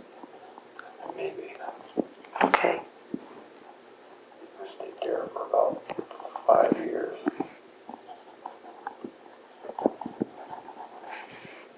We dealt with Christina. We got an apartment together. You said you had the same thoughts about her, but you couldn't do it. You knew you couldn't do it because you're in a relationship and people would know. Yeah. What was she like? She was possessive, Okay. violent. What kept you? Well, I think you already said somebody would find out if you did. Have you written any journals about what has happened or your thoughts? I have, but I've always destroyed them. So there's no journals The out next there? day I'd wake up and I get rid of it. Get rid of everything. Okay. Even at the apartment, I wrote down things. I'm pretty sure I either watered them up. Okay. I would wad them up, put them in my pocket, and as I walk around, I'd rip them up. Why did you write it at all? What are you thinking when you're writing that? Just trying to think things through. Just trying to always try to figure me out. What? On the, have you videoed, we already know about you videoing 2 things, right? You already talked about that. Have you videoed anything with any of these other girls? No? Any video of them after they're gone? No? So you lived in Bucyrus for about 5 years. That's when you were with Christina, and then you moved to Mansfield. And that's where you stayed on 2nd Street with... Well, I moved in with my mom. On 30A, out where she lived? Yeah. After I got out of jail, my mom picked me up from jail. She took me home with her. When was that?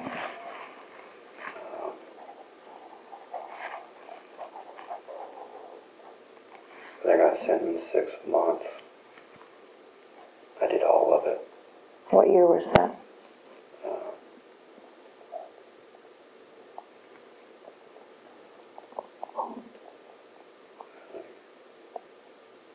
Maybe 2009, 2008.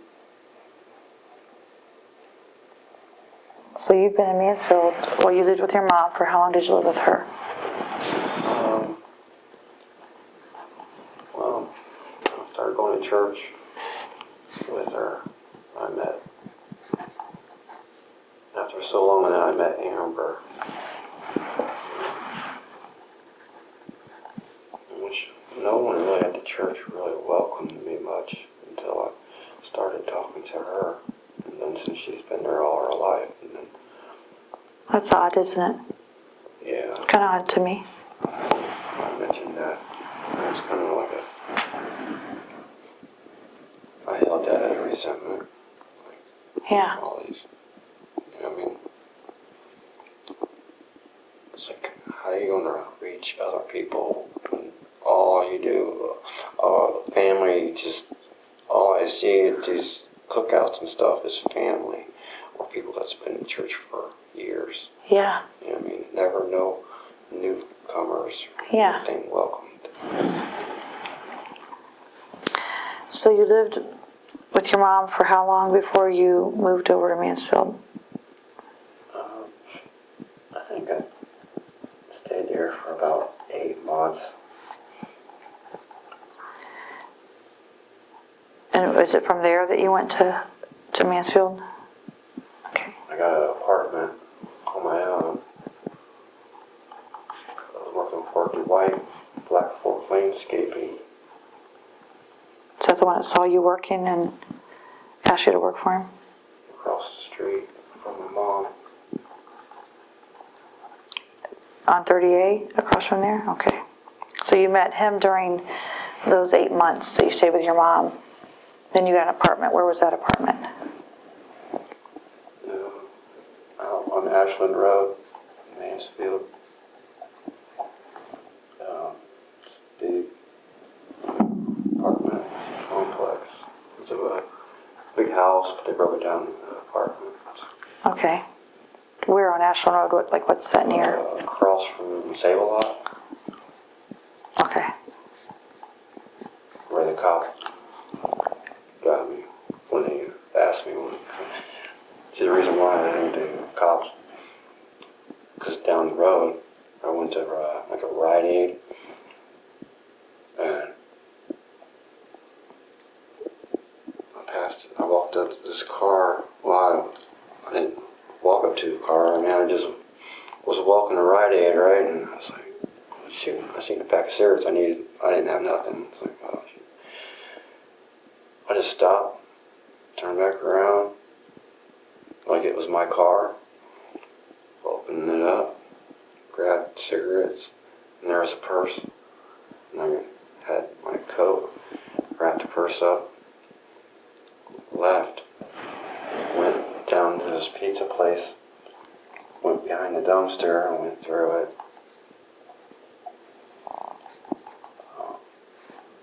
And I didn't mention it to Mansfield. Okay.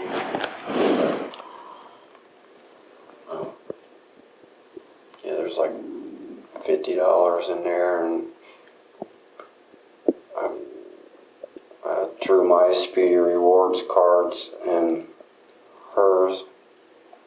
I mean, there's like enough rewards in there for like $40 worth of Speedway, so I lived off of Speedway for a while. Okay. And then, so you lived over there, and then where'd you move from after you left the blue apartment on Ashland Road? That's when I got married to Amber. That didn't last very long at all.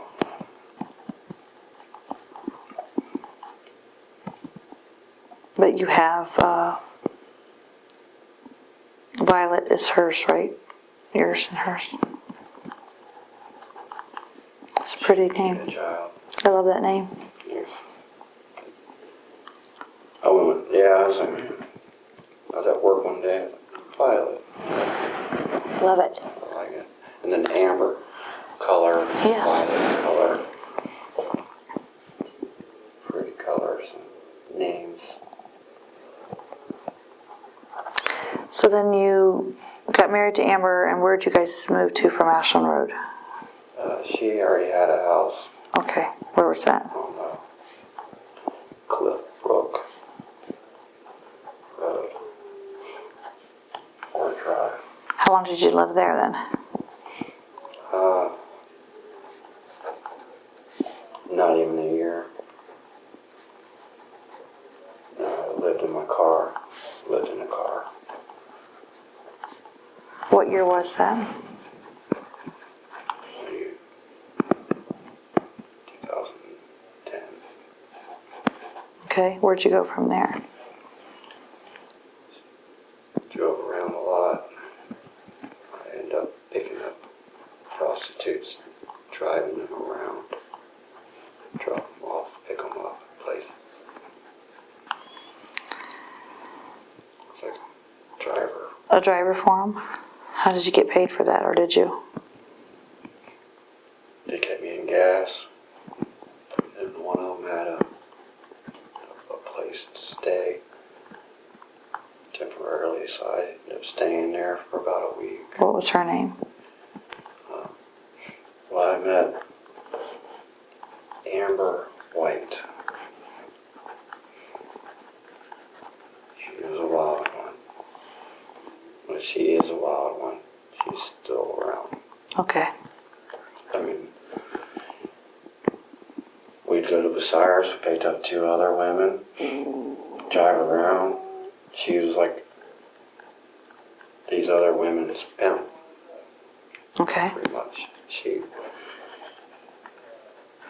We would backtrack places that I took in her, and take her and her friends, let her friends go in, they come out. They would do their crack and stuff, and all I asked is for weed and gas and cigarettes. Take them anywhere they want. Just keep me in gas, weed, cigarettes, which I kept myself in gas through Myers. Stolen thousands of dollars in gas You stole thousands of dollars in gas? through time. How? Drive up to the pump and leave. Many, many, many times. Yeah. Through what time period? Just when you worked there? No, I didn't work there. I worked there when I was 16. Oh, okay. But I did meet someone that worked at Myers gas station in Marion that I learned that Myers don't ever have prepaid on a couple of their pumps unless it's like the back pumps. And they don't prosecute because by the time you go through court, plead not guilty, everything, it Okay. costs them a lot more money than. So when you're talking about this, is it the Myers in Mansfield or the one in Marion? Mansfield. But I have sometimes drove into Marion just to fill up. Sometimes. Okay. But I first started before they even started the prepaid. I would drive to Speedways, any gas station really. One time they got my license plate. Cops came. So I went to court, pled guilty, I lost my license for stealing gas. Okay. I made it right that time. I went in and paid. I totally forgot. Played dumb. So you moved then from staying with that Amber White for about a week and running around to when's the next time you got a place to stay? That's when winter started coming in and the road dealing with these prostitutes was going to, because I stopped a lot of violence with them because they'd rip off people. I'd go pick up one. They'd run out. 2 times. They'd run out. I know something was wrong. Not just seconds later, they're running out after him. They're like, go, go, go.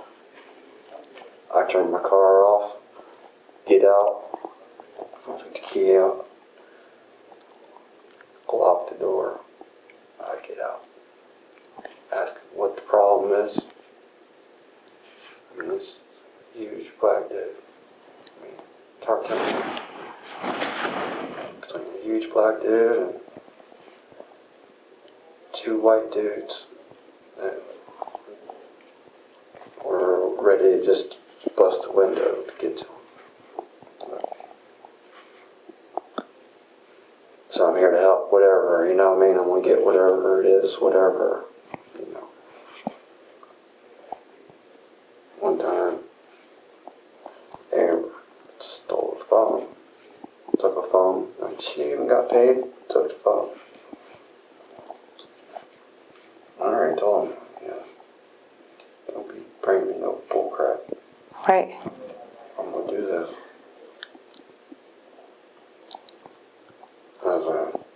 Luckily, it was like, alright, you get the phone. You know what I mean? You go. But give me the phone, you know what I mean? Yeah. Give me the phone. Another time on the, can't remember her name. Stole a bunch of syringes. This is when a lot of them were shooting up bath salt. Mm-hmm. It was big. Man.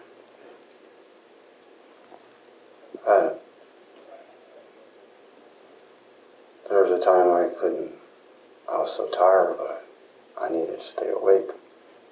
So I snorted a little bit of bath salt. Dang. This was crazy. It's the only time you've ever tried that? Yeah. Dang, you guys are shooting this up because they're shooting it up. I'm like, no way. So I realized, like, man, this is some strong stuff. I'm dealing with you guys. So in my mind, I'm like, I'm going to back this up. You know what I mean? I'm going to end up dying. Yes. Someone's going to kill me. You know, these scandalous prostitutes. So So when you went from that to, where's the next place you lived? I went to the Harmony House. And that's when they, between Amber and I, we had a couple of vehicles. And none of them really were officially mine. We got one together. We got a Trailblazer together. I was working through at Lodi Metals in Belleville. And what month, when was this? What year and month?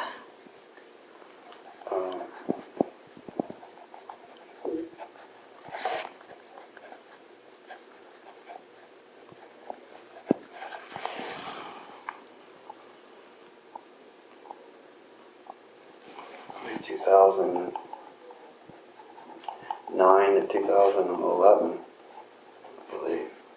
Okay. You can stay at Harmony House long term like that? That I stayed on, I'm sorry, I worked at Lodi Metals that long. Oh, okay. Yeah. I stayed at the Harmony House. It was 60 days, and then Alex, the caseworker, gave me an extension because I was trying. Yeah. How long was the extension? 30 days. At that time, I already met Dave towards the end of my 60 days. Dave Coolidge, right? Yeah. And I was still filling them out. Like, I'm not too sure, because sometimes it was awkward, dealing with it. He had different personality disorder Okay. in ways, but he was always a good, positive. Okay. But I learned him, was able to trust him. We grew a bond. Told him that I'd stay, my first 2 months rent was paid for if I cleaned up Cheryl's mess, which Dave kicked Cheryl out because she left a bunch of stuff everywhere, to the point where I just grabbed a shovel, shovel everything in the middle of the floor, bag it up. Wow. Yeah. And that was at the house on 2nd Street? Or is that at the shop? It's at the shop upstairs. I cleaned the shop up really good. It was just David and I for about a good year. So you lived upstairs at the shop? And then the shop, your stuff was downstairs, the woodworking? Okay. How long did you live there? I lived there probably 2.5 years. I moved out about a month before he died. He had a heart attack.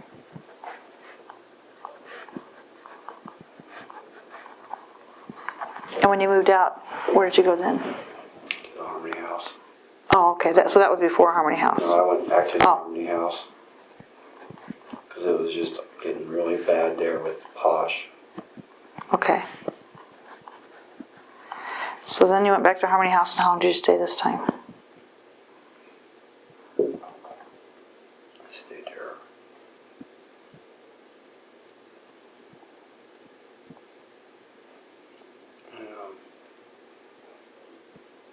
Maybe 5 weeks. And then after then, where'd you go? Your memory's awesome. Especially in the middle of all this When trauma. they got me into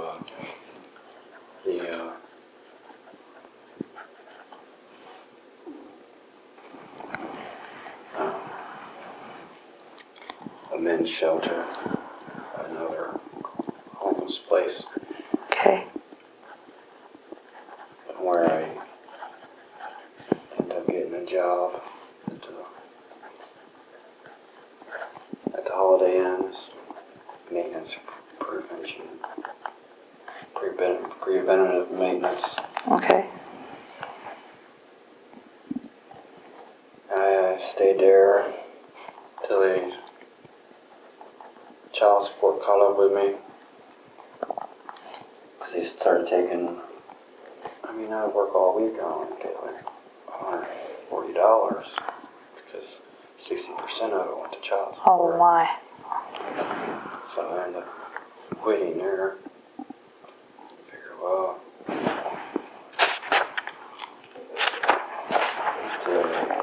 I did odd and end jobs with the gym.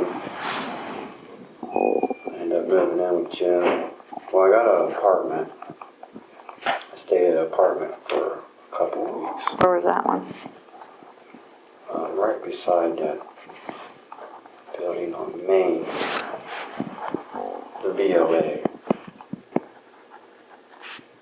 That's what the Okay. place is. VOA. So you stayed there a couple weeks? I stayed at the VOA for about 5 weeks. Okay. Longer. Got an apartment, $400 a month. Wow. And where did you end up from there? That's when I asked Jim if I could move in with him. I knew, well, once they started cutting me down with child support, so I asked Jim if I could move in with him. Okay. Some odd end jobs, helping out around the house and take the dog out, this and that. Which people would hit that dog and stuff. Because the dog was a footballist. He flipped on me before I fought that dog. Did you see that dog? No. It's a pit bull. It's alright. It's my buddy. I take it out all the time. He flipped on me. I like he was going. I stood up. I'm like, dang, he came at me again, so I hit him. Wrestled around with him. Yeah. Fought for my life on that one. I didn't know what to do. I didn't want to have to kill him. What? How did it end?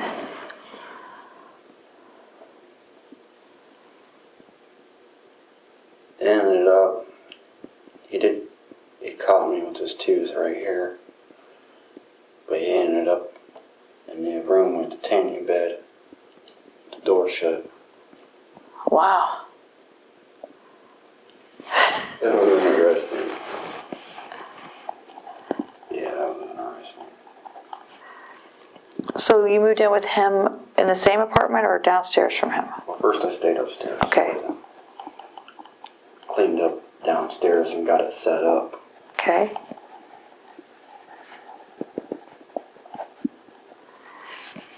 I stayed upstairs with him for a while. I could do dishes all the time. I'd cook for him. How long were you there upstairs? About 3 months. Within that time I met Candace and she moved upstairs too.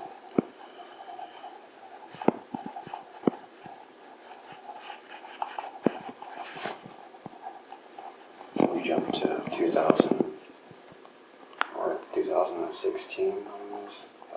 Okay. And then you moved downstairs for how long? Just probably a couple of months. And then why did you leave there? Well, because He kicked her out or kicked? well, no, he kicked her out upstairs. Okay. And meanwhile, we stayed at other buildings and stuff there in the winter.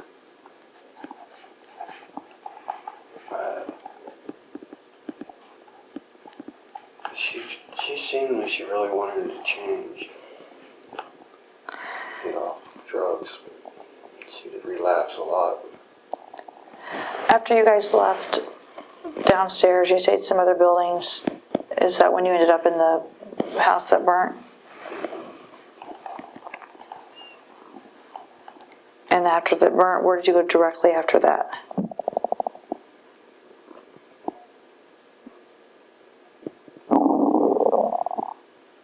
Down the road from the house, there's a light. There's this building, like a. Let's see, we're going back towards this way, away from the gas station.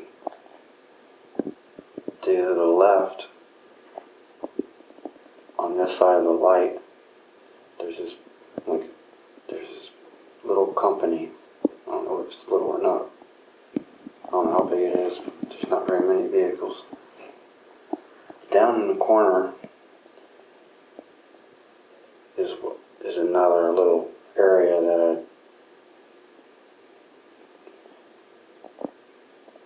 I'd like hide out. I'd reset. You know, there's like no one's ever been there but me in this little place where I stayed. What all's in there? Just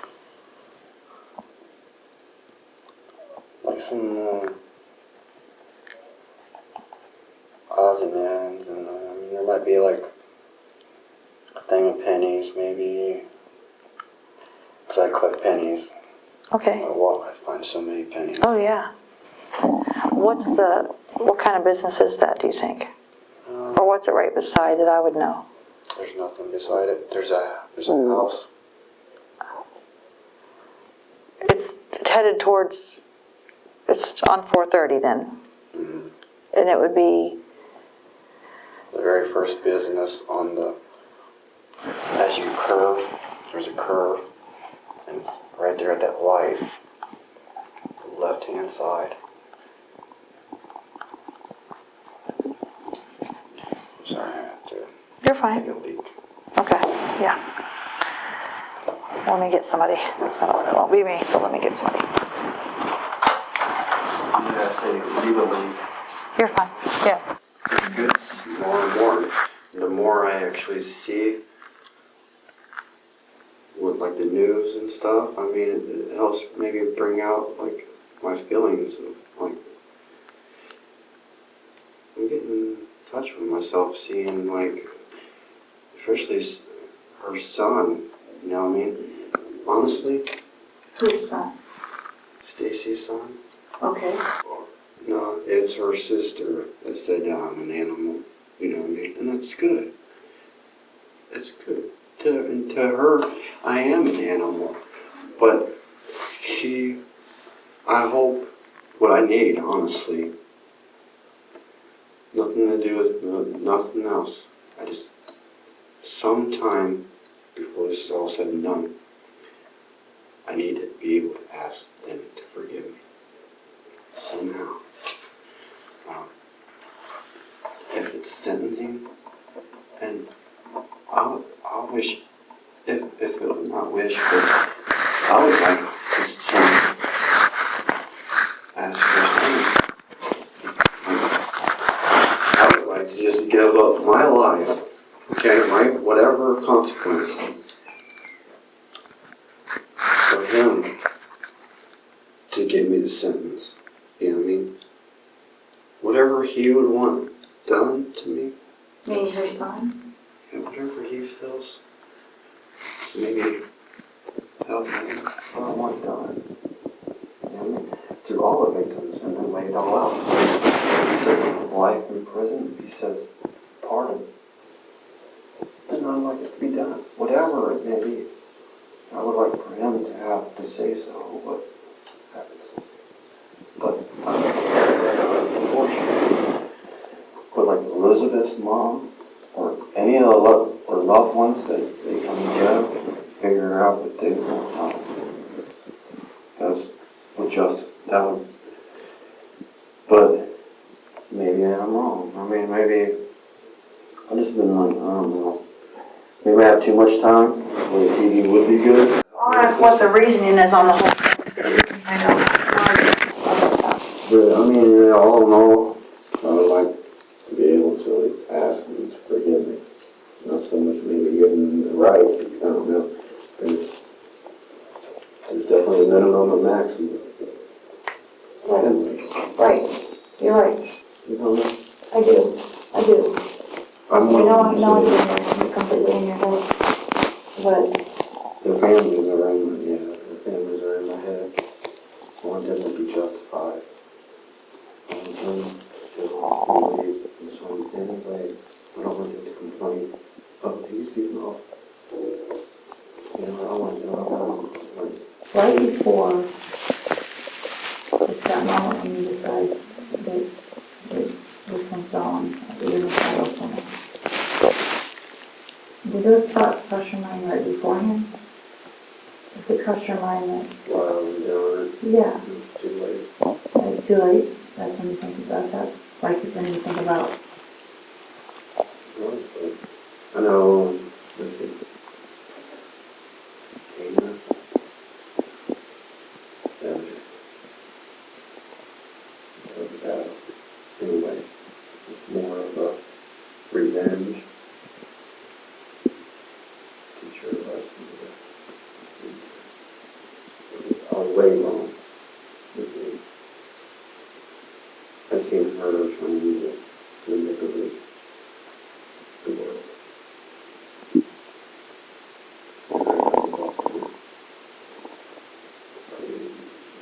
Erased her out.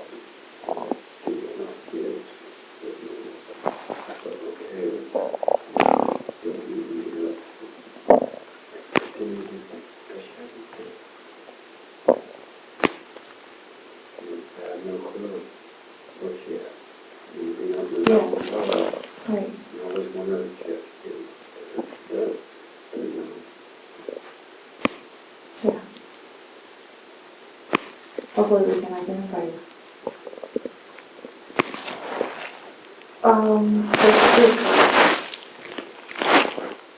Is there a food card that you took and tried to use somewhere?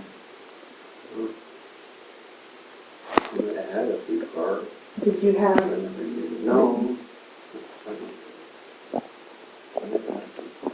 there's a food card that was in, I think, Stacy's purse. Yeah, out of the purse. What, tell me about that.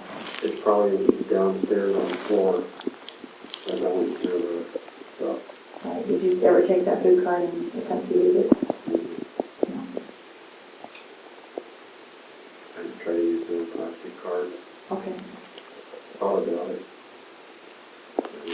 okay. Did she have money in her purse? Yeah. What was that? I spent it. How much was it?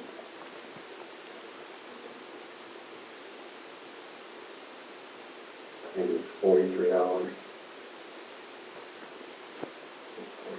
43? Okay. All right, I want to ask you something. I haven't judged you, right? I haven't. No You're part right, of me judging doing it. everybody. I think judgment is good. Judge people to be aware. Good one. Yeah, I don't like what happened, but I'm not judging you anymore. I'm trying to understand you as a human.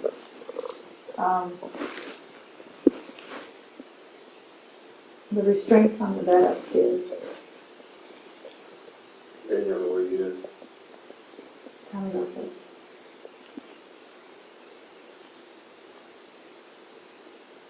I mean, that's one of those things that's not Meditated.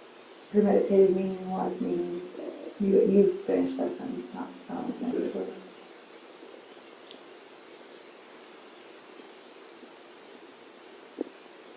Which part? I already met the they weren't really made for no one. As I was cleaning the place up and had all closed, I just went ahead and did it just in case. Just in case you would get, just in case everything could get someone else. Now you brought Elizabeth up, so you had already met her. Was she on your mind when that was going on? Be honest. I took her upstairs. I showed her around. She kept motioning me. She was upstairs. She was upstairs. And then as we go upstairs, that's when we're talking about how she wished,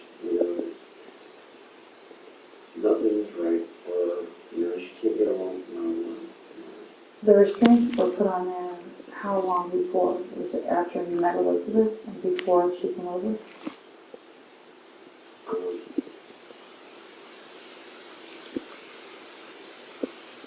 Yeah. No. I'm so sorry you called it. when you put the restraints on? She's already called it on Cody. And then called it was sealed. Okay. So you put the restraints on, thinking in case there's somebody else you can get in there? Be honest. You're saying that the provision of her wasn't sexual. Restraints on there. Is that, in your mind, sexual? But help me. For Lori. But We battled. She wanted to marry me for the lawful money. so you put those restraints and you were going to tie Lori up. But you never took her upstairs at all. Why?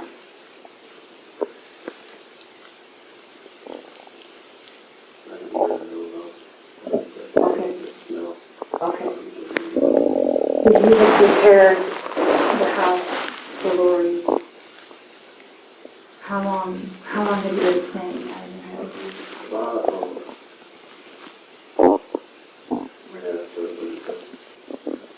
So right after you killed Elizabeth, you put restraints on the bed for Lori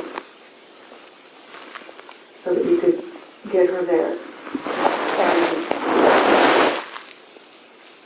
And you're going to tie her up to do.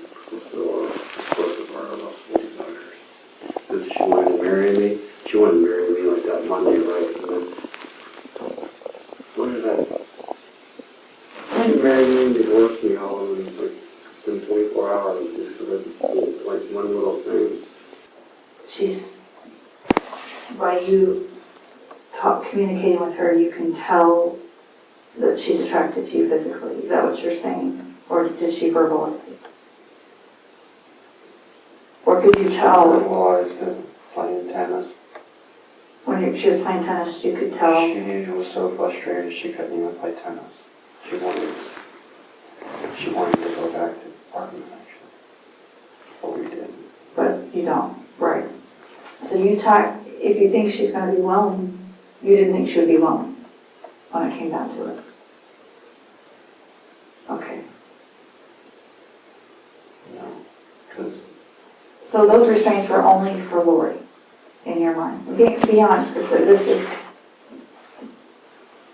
this is important because it's a mindset and it's something that I don't want to have the wrong value on it because it needs to be the correct value. For your sake and for hers and for mine, it needs to be correct because if there's a dynamic of this, it's not true, or it's a different way to say, then there's people till the end of time who will hurt people.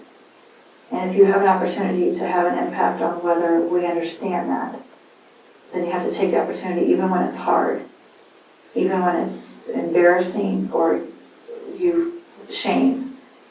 Regardless of what you're feeling, it's still that way. So you got to push through that for the betterment of anything. So yeah, okay. I never really thought about the restraints. I just know that they weren't used from what you're told me on anyone there, and they're on there. Has anybody been tied up with those restraints? Anybody else? No. Anybody even legitimately that allowed you to tie them up? Because it's not hard for us to figure that out. I mean, we can see whose DNA's on those, or that there's DNA on them. Will it just be yours? Meaning you touched them to put them on there. Yeah. Just be me. Is there any female going to be on there?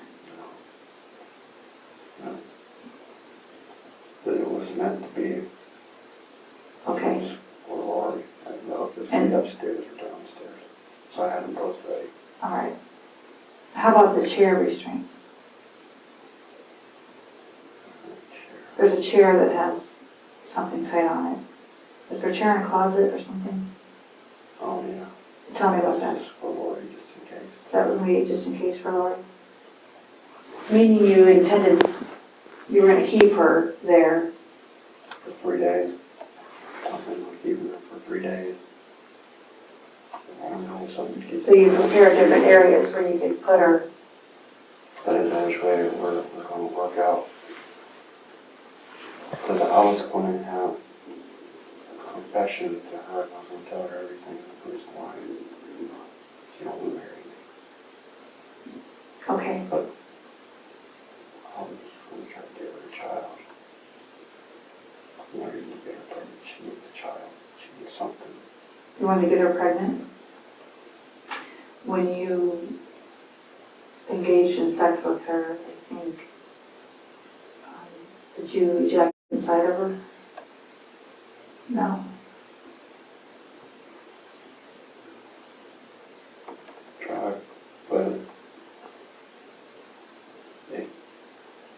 I was hurrying her, so I stopped.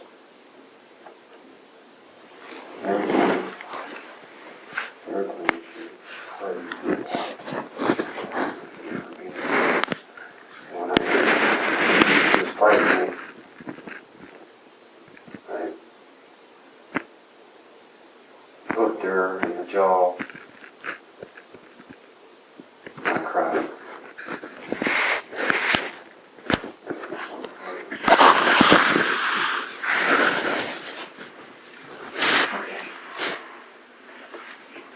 I cared about her that much and it hurt her. But I really did want her.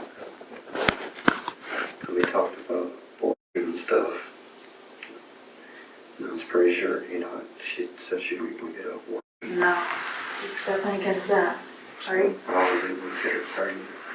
She'd at least be able to have something to focus on instead of everybody else's business.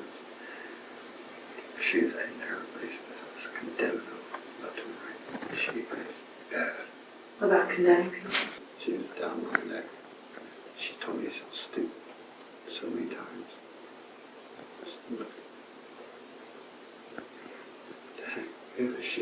She has a love-hate relationship. I love her, I would marry her, I learned from her because she's bad. But all in all, she's been really tough to marry. She's been like me marrying Amber again. Nothing. She believes as being Christians, being like Christ, perfect. I mean, yeah, we try to be perfect. But every little thing, It's hard. down my throat. And I kept telling myself that's the reason why I got divorced. Yeah, I would have took a chance if the situation was different. But I've already had 2 bodies in it. Yeah. Okay. Just wanted to try to get her pregnant. But now I kind of think, well, if she doesn't, because that poor child, she'd resent him. Probably. And she would know how to be a parent. Great. Her apartment is full of Bible verses. I think, what is she hiding from? She's hiding from something. Well, we were playing badminton. There's a couple instances. The first one, we were playing with this neighborhood kid, and he's having a hard time catching it. Well, we had peaches, juggle, and they got gooey and they were already splitting. He had sticky fingers. I'm like, well, go grab a peach. And that way you might be able to catch the football, get sticky fingers. Yeah. She says, "Get sticky fingers, peaches." No, not the. I can't remember the exact words, but she's talking about sticky fingers.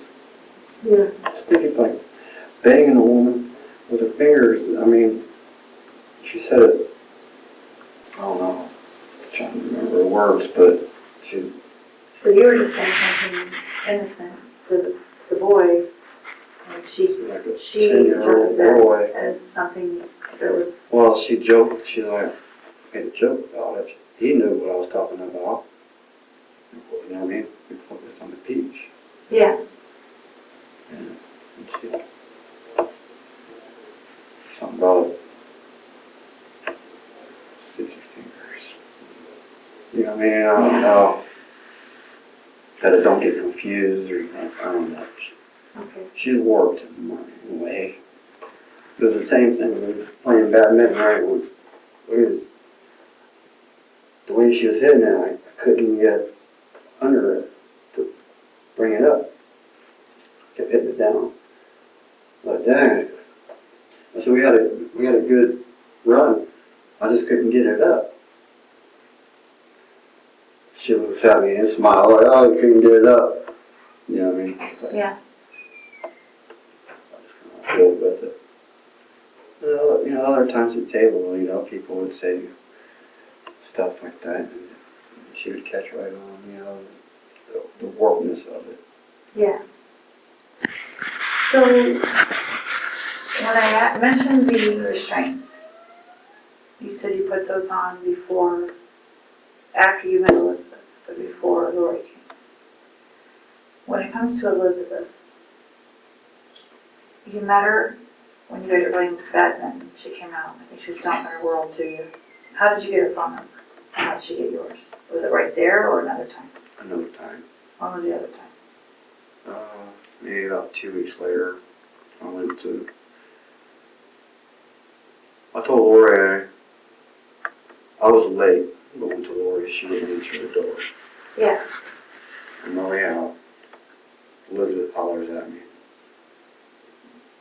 We talk a little bit. And she invites me into her apartment, play, talk. Then we decided to play Get Me Out. I stayed here for about an hour. And she asked me for a number. Hang out sometime. Okay. Yeah. Nothing physical happened there? Did you have any physical attraction to her at all? No, just my attraction to her was she was just wanted, it was all about God. Talking about Lori or Elizabeth? Elizabeth. Elizabeth talked about God. And When you went home from her, I think at some point you said you felt like she was miserable. that's what she says. At what point did you think, I'm going to help her with that? She calls me. It's about 11:30 at night. And you knew right then? I mean, had you been thinking about it that I could? That was a surprise. It was a surprise call. She was bored. Somehow we got brought up. She came over, wanted to play some Yahtzee, and we played this other game. I can't remember what it's called. It's a dice game. And we talked.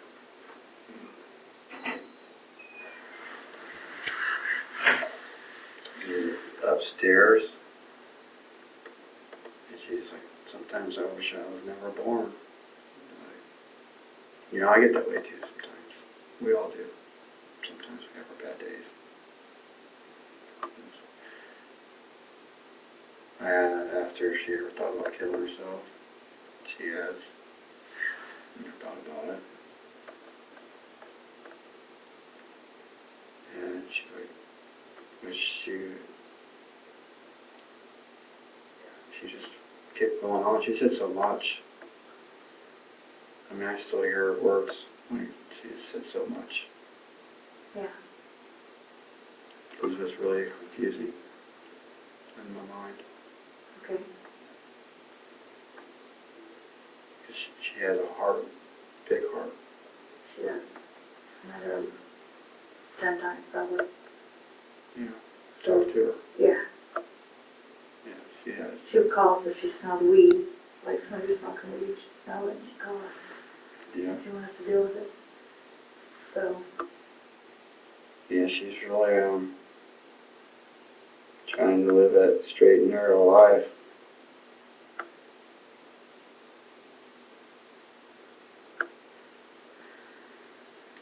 I mean, I just to see what level she was on, that's when I was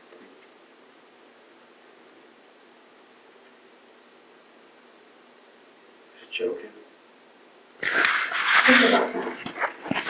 Are you joking, or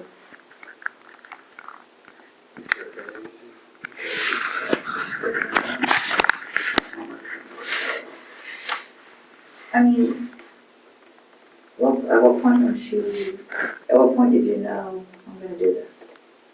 Be honest. Whether it meant you were thinking about doing it and didn't, or that you did. Help me understand.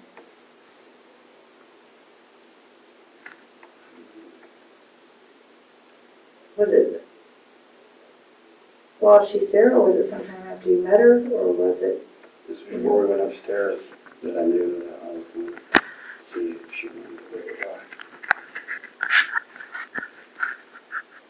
Okay. Because she mentioned upstairs a few times and I kept avoiding it. You know, Was after it? the game, or anything else. Some other time. Because she was over before she left. I walked her back home. And she called me.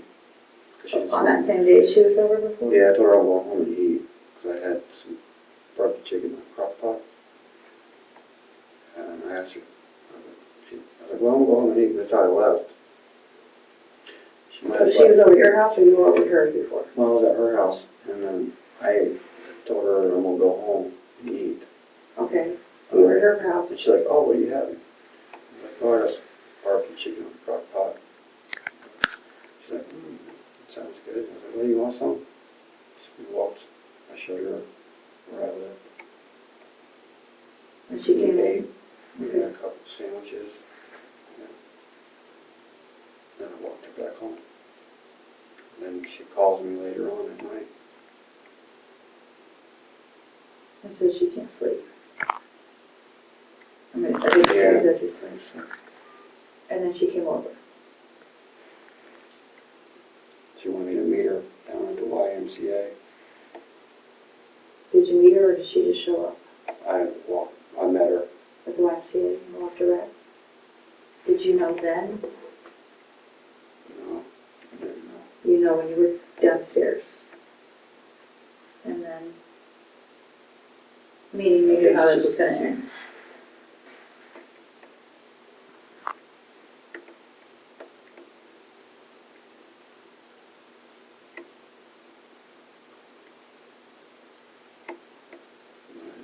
I didn't know the end result until that happened. You just knew you were going to see what she wanted, or what you thought she needed or wanted.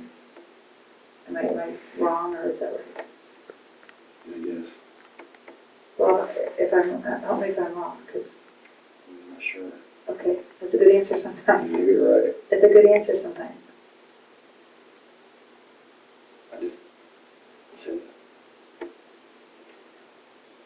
middle way through phase 10.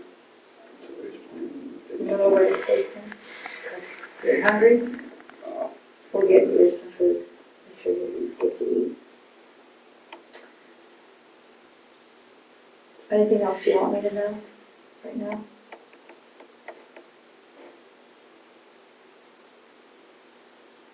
It'll be corrected. If you need me, you have another call night or day. I'm going to put a memo out and talk to the supervisor. That shouldn't have happened. I apologize. no, that's fine. Well, I set it up No. with you that when you wanted to talk to me, I was coming night or day, and that didn't happen, so that'll be dealt with today. Well, the most important things are out. I mean, there's no mystery. I mean, there's no doubt in my mind. Everything's pretty much out. Okay. But now it's just dissecting it, Yeah, I guess. You know, maybe trying to find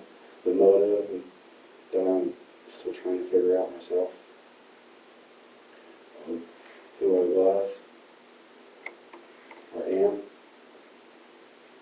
I won't know until I'm around the population. When I'm around other people. I think you're right.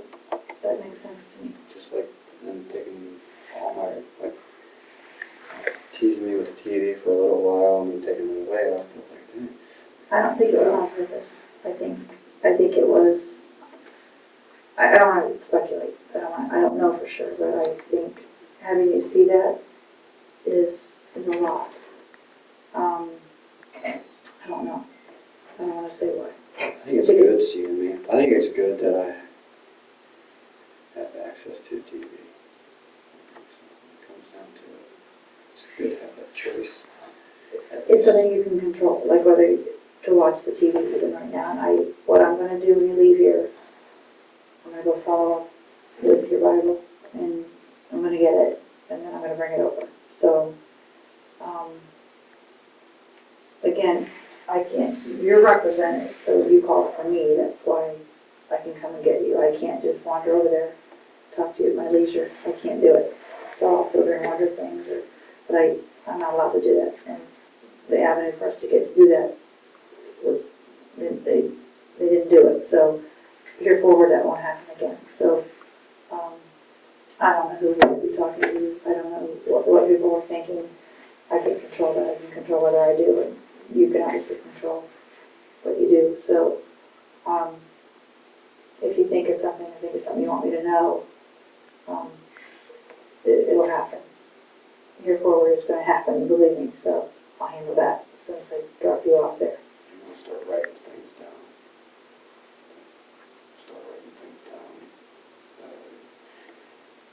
Try to fulfill my questions. Okay? And I'm trying to figure out how I am. And I Yeah. can do that. I would like that. I can't make you do that. You're represented in my case. But you control what everybody else does on theirs. But I honestly would like that.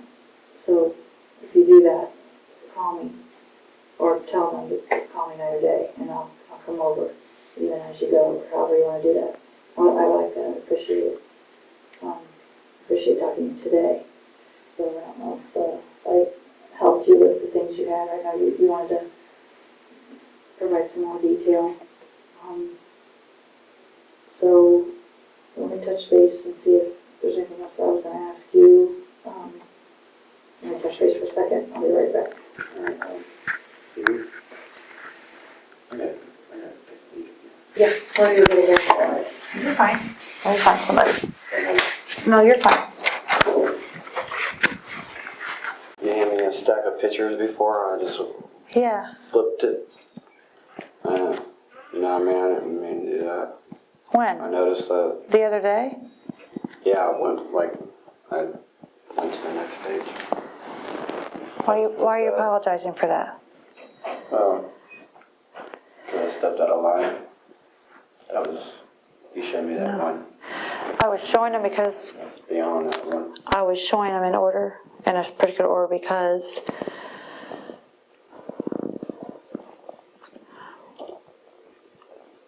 people hesitate. I'm hesitating because I'm trying to figure out how to word that. I didn't want to give you all those pictures and just have you confirm something that you can see on a picture. I needed it from you to say it before I showed you something. That's how I know that yes, this is for real. I know through talking to you, I know you're being honest with me on what you're telling me. I know that. But down the road, I don't want someone else saying, well, you showed me a picture of where Rebecca was, so therefore he just agreed with you. So that's why I was trying to, you give me the directions and then I'll show you the directions. So it was nothing beyond that. That's what it is. And I'm funny about that. Not to mention there's that tiny part that I think I want to know 100% that's why I said, tell me something that no one would know. Tell me something that only you would know, and you do. You did it with Rebecca. You did it with Dana. You've done that. So with Candace, you've done it. We got the $1 million picture here, and tell me if this jogs anything. Now, is it possible that things can happen, that you've been through some trauma through this? Okay, when even though you're the one doing it, it's traumatic. And this is where working 1,000 sex offenses, here's what I know. And trauma, whether you do it or whether you had it happen, it's traumatic. Sometimes something can be suppressed. So I'm going to show you the picture of what I'm talking about. And that was in a different area. If something just triggers something for you and you have a recall, I want to know. Can you do that for me?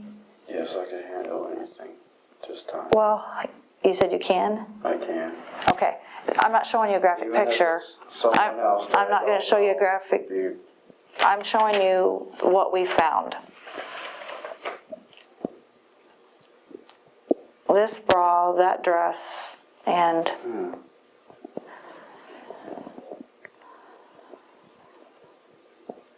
there's something else there. I would with that. No, not that. Well, I would definitely remember this. I mean, I would remember bra stuff. No, that don't look like a good sign, no. no, it doesn't look like a good sign.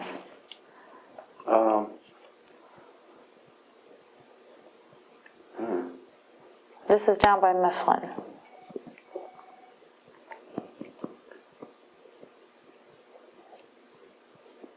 No, I mean, it's not triggering anything. I'm just continuously looking, though. Right, there's some rope in there.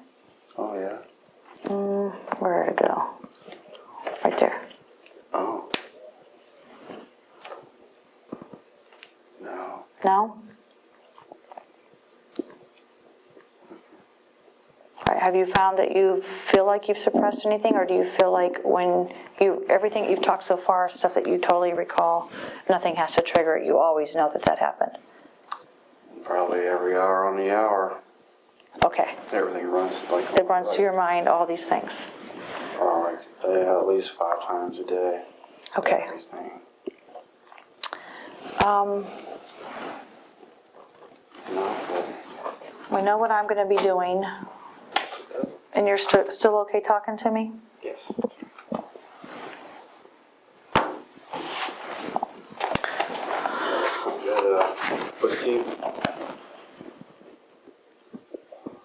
The only thing you're missing is the body on that. Right.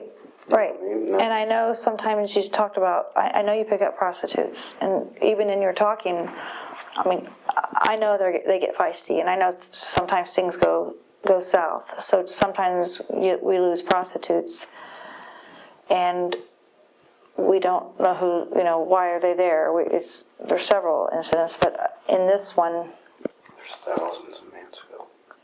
of prostitutes. So seeing this, I thought, maybe he was with someone and it went bad, a whole different type of scenario. Block it out of my mind. Yeah, but you don't feel like you do that with anything? No, I don't. I try. I block out a lot of the way the world is just to get through the next day. Okay, but not one of these deaths, you're not feeling that? No, I'm not in no denial about it. I mean, I haven't Okay. blocked anything out. All right, and because you've been so open with me, because we've communicated so well, I don't want you to think me showing you something means that we lose that, because for me it's there and it's solid. But To me, honestly, this is a good thing. Even if this is something is a good idea to bring up, even if it was staged. Okay? If I say I go out and I set this up, right, to show someone, yeah, just to see how honest they are, just to learn a little bit. right. I mean, Well, on this, I can guarantee you, this is for real. A man and a woman her woman and her fiance building a house back on a tree line. Wait a minute, let me back up. If I pulled one over on you, you're going to know it. You're an intellect, and you know me after that many hours. We've talked about some intense things. I'm not going to pull one over on you because what's going to happen is you're going to shut down on me and you're not going to talk to me. You're not going to trust me anymore. So this is for real. They found it and they reported it actually at the time to the sheriff's office, and a deputy came out and took pictures of this and took the items, but never knew, like, what is this even attached to? And it hasn't been that long ago. I want to say it's 2013 or 14, I think. I actually had the lady call in and say, I don't know if you guys know this in the middle of all this, but there is a report that I made. So I took, like, just on a notepad her name and what she's saying, and then I forwarded over to Sergeant Roan from the Sheriff's Department.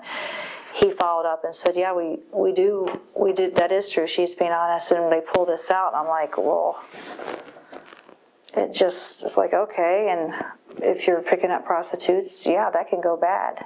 They get feisty. It can be a whole different situation that happened, and then somebody freaks out and leaves a body somewhere because they think it's going to be misconstrued. But this is real.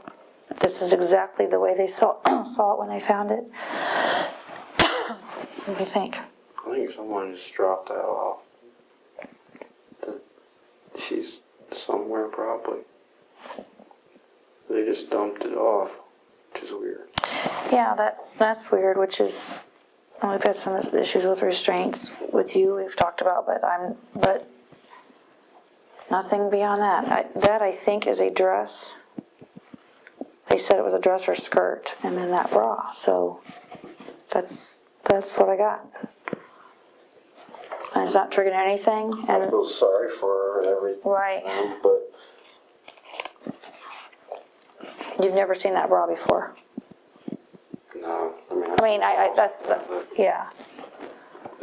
No, I never put nothing like that. Nothing, never. Okay. Never would. I'm going to turn this over. This is, and I'll let everybody know. I mean, you've been so open to me that, heck. You went back after when Lori was still at your apartment, and you went back into her apartment, and we talked about that. Did you also go back into Elizabeth's that same time? I've been in Elizabeth. Since she died? Okay. Where are her keys? Her key. It's just one key on a ring? Okay.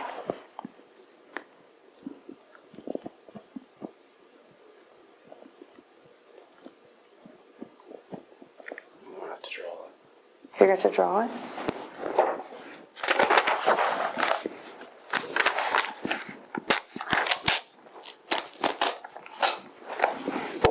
You want more coffee? Yeah. All right. Let me have somebody get. Really fucking up your eyes now. All right.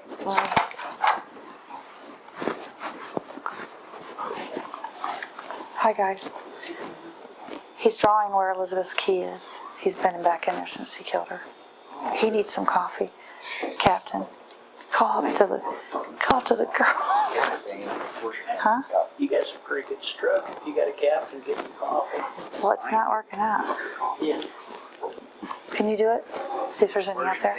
I'm out of them. See if the girls up front have some. Is there anything in the office I need? No.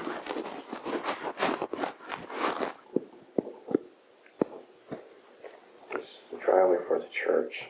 Okay. And this is the apartment complex.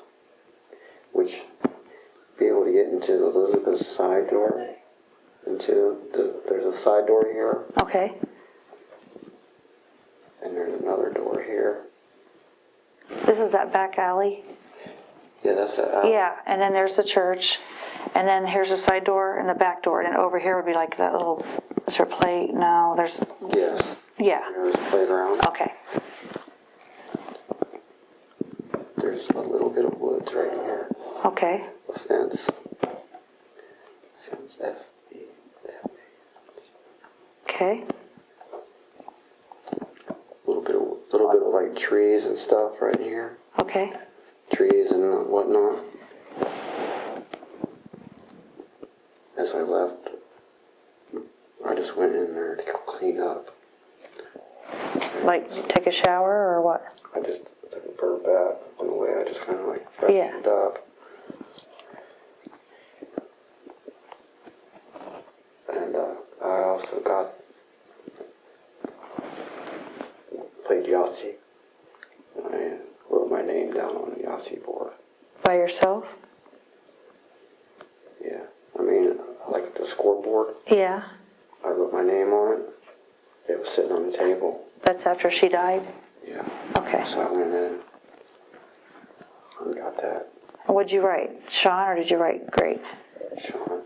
You wrote Shawn on her Yahtzee I already board? grabbed it. I grabbed it already and ripped it up. Disposed of it. It's gone. Okay. The key would be somewhere in here. So after she was dead, One single key. it's one single key, and you threw it? I just tossed it right in here So you kept it. How many times did you go in her apartment after she died? once. One time? And that was not the same day you went to Lori's? Or a different day? Oh, yeah, it's a different day. Too much time's already passed for me to go in to Elizabeth at this time. What do you mean? Probably 3 weeks already went by. When you went into Elizabeth's? No, I mean, like 1 week went by when I went to Elizabeth's. So she was dead for a week, and then you went into her apartment. And you took the Yahtzee and wrote your name on the Yahtzee? No, that was when we first played, when she invited me into her apartment. Yeah. Oh, on the score sheet you had put your name when you were there legitimately playing. Yeah. But afterwards, Are you up on that? well, thank you. Hey, I'm over. Afterwards, she died, you went in and ripped that paper up because it had your name on it? Okay, is that why you went in, is to get that paper, or did you go in to freshen up? I just went in trying to just look around, just like, What else is in there that you got? Is there any money or food, or paper towels. you took some paper towels? Anything else? I just kind of looked around. I went ahead and grabbed the shampoo, too. What kind was it? She has tons of them. Tons of shampoos? She's a little gluvy on that one, but Yeah. a whole bunch. Okay, She made sure she had enough shampoo for her whole life. yeah. So you took a shampoo, how many shampoos did you take? One shampoo, one conditioner. Okay. And took them back to your place? And the paper towels? I took the paper towels to the gas station to start cleaning it up. Meaning the Eagle, to get it prepared for you staying there. Yeah. The keys probably back right in here. Okay. Right there. Anywhere along through here. All right. It may have went over the fence. It may be here. There's a fence right here. Okay. Fence all the way down. All woods here. Right in here. Okay. Single key. Her phone. Yeah. Bridge over here. A bridge with the church. And then over here is a bridge. So this is Holbrook. So Cleveland Avenue is over here, Oh, was that Cleveland Avenue? up there, and then here. Then this is the alley. Or if you go straight, would that go over to East Main? If you go straight. Yes. Okay. So there's a bridge. Alley. A-L-Y? EY, I think. Yeah. A-L-E-Y. A-L-E-Y. Yeah. And so we're going down. And there's the bridge.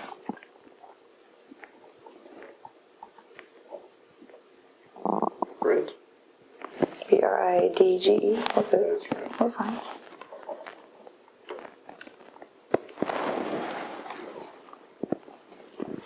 Bridge. On the sidewalk.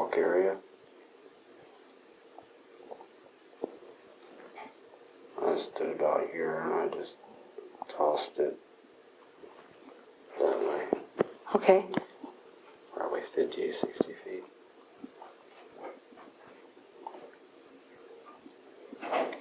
The whole, like, the piece of the battery, the bag. There was 3 pieces. Okay. Just threw it. Did you throw that? When did you do that? On the way to Lori's? How long did you have that phone? The very next day, it was daylight, on my way to go get Lori at 11 o'clock for lunch. So when I threw the phone. Okay. Can you sign these?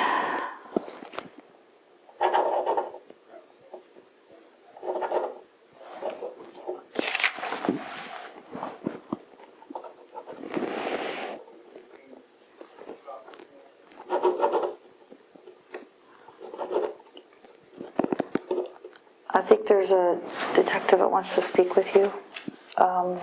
And again, if it's okay with you, and then it's up to you. If you need me, you know where to get me this time. We're going to have it solid. I'm going to get your Bible and bring it to you. So there's somebody that wants to talk to you. If that's okay with you, I will introduce you to him. And I can be in or out of the room, whatever you pick. Whatever you want. It's up to you. Okay.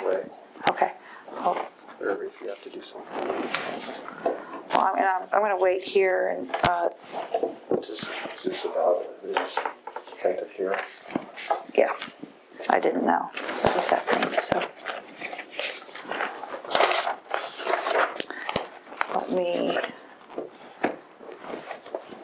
We'll get you back over there in a little bit. Have another cigarette on the way back over. Okay, all right, let me get an introduction made here.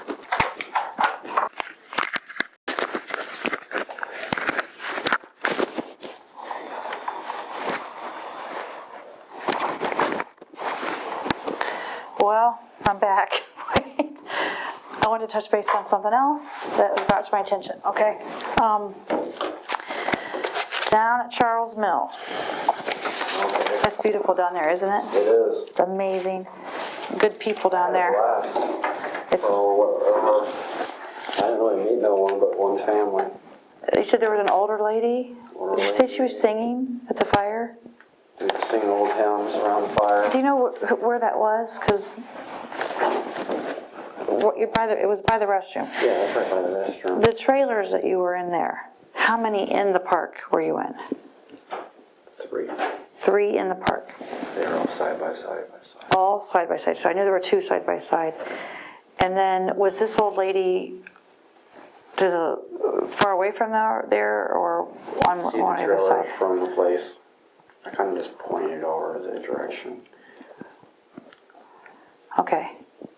So there's the main park, which is Charles Mill. And then up the road towards Mansfield would be Eagle Point. I never went in there. There's across from Eagle Point, there's a trailer that's been broken into and there's some stuff in it. Is that you? I think it's like an old trailer. No. All right. And there's some brush there that at some point, something happened over there across the street from there or near Eagle Point, across from Eagle Point. Have you started any bonfires or campfires or anything else over there? Okay. Who is the girl that was with you at Charles Mill? The ranger said you seem nice, that they thought I think they just thought you stayed there. They had no idea. They thought there was a girl there with you. No. Are they right or are they wrong? Okay, have you ever had a girl in the trailers at Charles Mill? No. Meaning a girlfriend, just somebody hanging out with, a prostitute, anybody, any girl in there? Never. I tried. I went down to the beach a lot. I never really, I talked to some people, but I didn't get lucky. Okay. All right. No, I wouldn't have done nothing. I wouldn't have. It would have just been like a... Yeah. Like you told me, I mean, you're on lots of women. It doesn't mean that every woman. Right. Okay. I think that's it. I'm going to make an introduction, and then we'll... Yeah, it's just 3 trailers. Okay. Side by side, yeah. So, I guess I'm not the only one. Is there anything else that's... You had those boxes buried. What was in those 2 boxes again? A rock collection. Okay, I don't think you told me that at all, so it's not again. I don't think you told me. A rock collection? Some, like, costume jewelry. You did say that piece. Where did you get that? From that old lady that you said was crazy? Yeah. So it was in her house when you went in? Did that have some pearls in it that you gave somebody? Yeah. Somebody said he gave me some pearls. Tracy, I don't know her last name. I don't even know Lori's last name. okay. You don't know Lori's last name? Okay.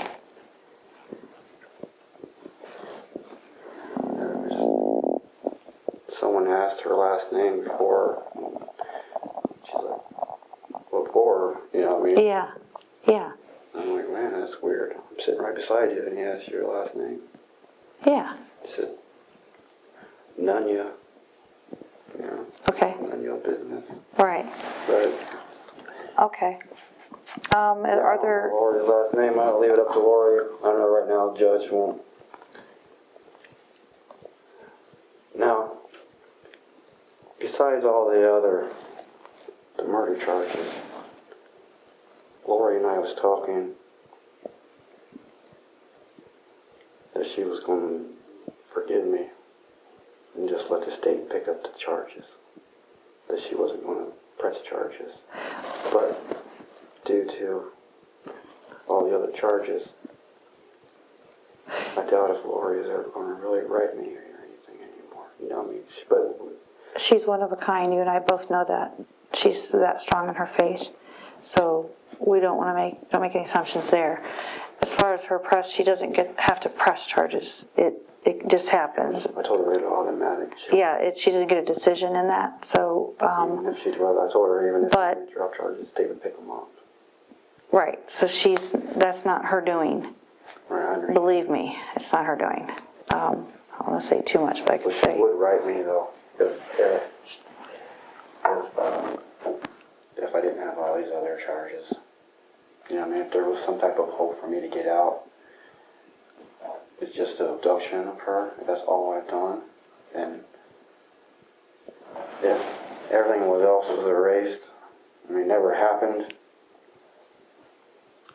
which I know it has, but if it never has, she would write me. When I got out, we would get married. But maybe we would grow through this yeah. first. We'd do letters and then see.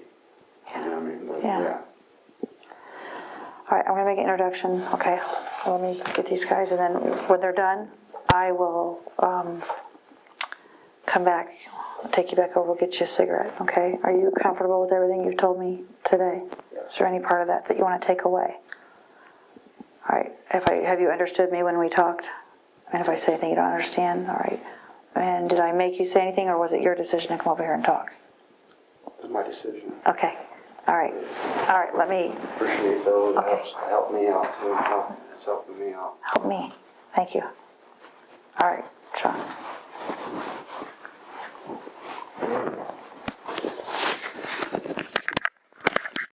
The wooden side, by the small shed. Oh, it's on one of the ends where you went in at. Yeah, and in the back end where the small shed is. It's a big shed facing it. Big shed's probably on the Yes. right, small shed's on the left. Just Coffee right around right the there. back, right there. You can take something. That board will come out.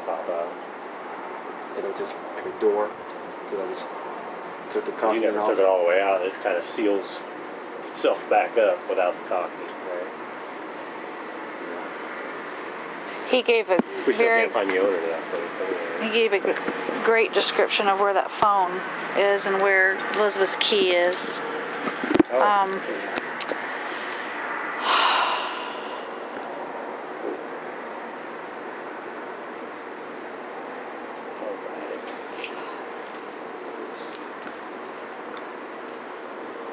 Just about that card. I asked him about the card, and he said he did not use that card. He said he was going through that purse because he took some money out of it. I'm sorry. Yes, he took money out of Stacy's purse, that the card come out. Yeah, but he said he did not use that card. Stacy's driver's license is in the driver's seat right here. I slid it right down beside the side console. You took that out of the purse? Yeah. How's come? Remember her name. Why? Name is important. Name. Can you tell me why? Remember her name. It's important to remember names. Okay. I don't know if they got that. Do you know if they got that out of there? I don't know if they got it out of there. You know, like in between two seats, you got that center console, probably in between the seat and that center console area. Why does that upset you? It's supposed to happen Okay. that way. Okay.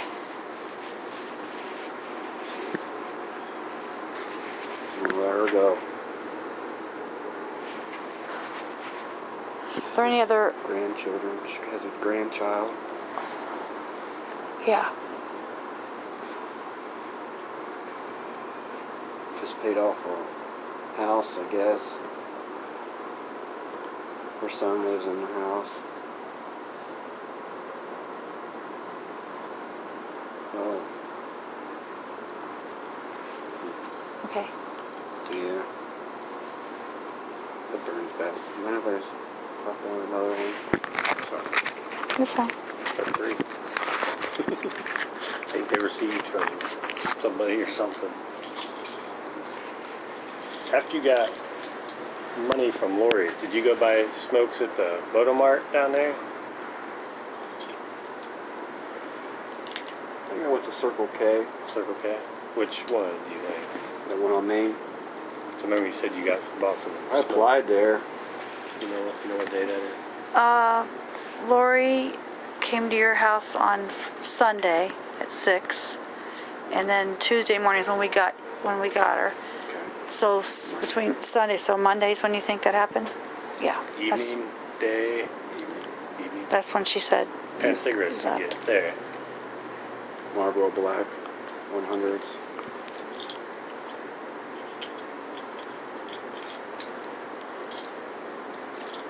I'm still trying to forgive myself, even though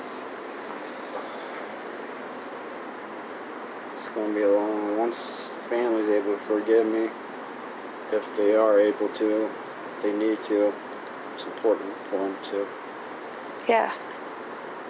Need to try to find some type of forgiveness to their nightmare. Can imagine. Well, you had your plan to be honest with the police. Then I think you said be honest with the families. And then you said you were going to maybe get forgiveness from God. I think I've in our asked God to conversation. forgive me. Just help me through this. Just have a peace. Yeah. Have a peace of mind. Like, just keep a clear mind. I mean, this life's just temporary anyways. But it's temporary. But we still gotta read it. We have to live it the best we can. We have to live a good life. This is an awesome life. I mean, this is a life of tests. Yes, it is. You only get one.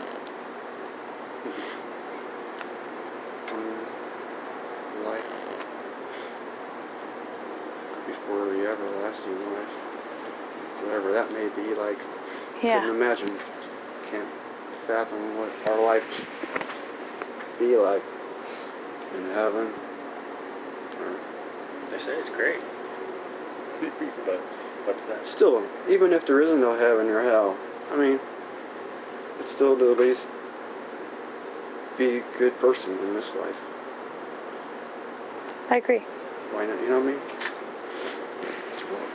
We're made too perfect. Look at us, you know what I mean? We're made too wonderful to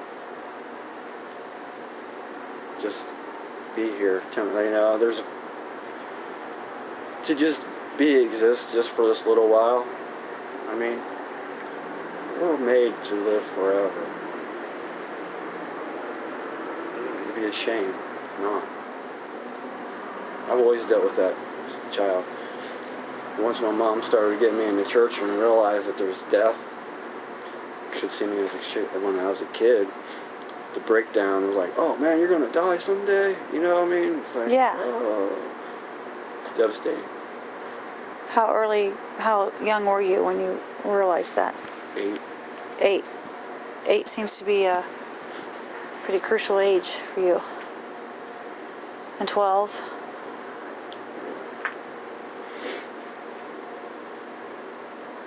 Yeah. Get through these. Get through this.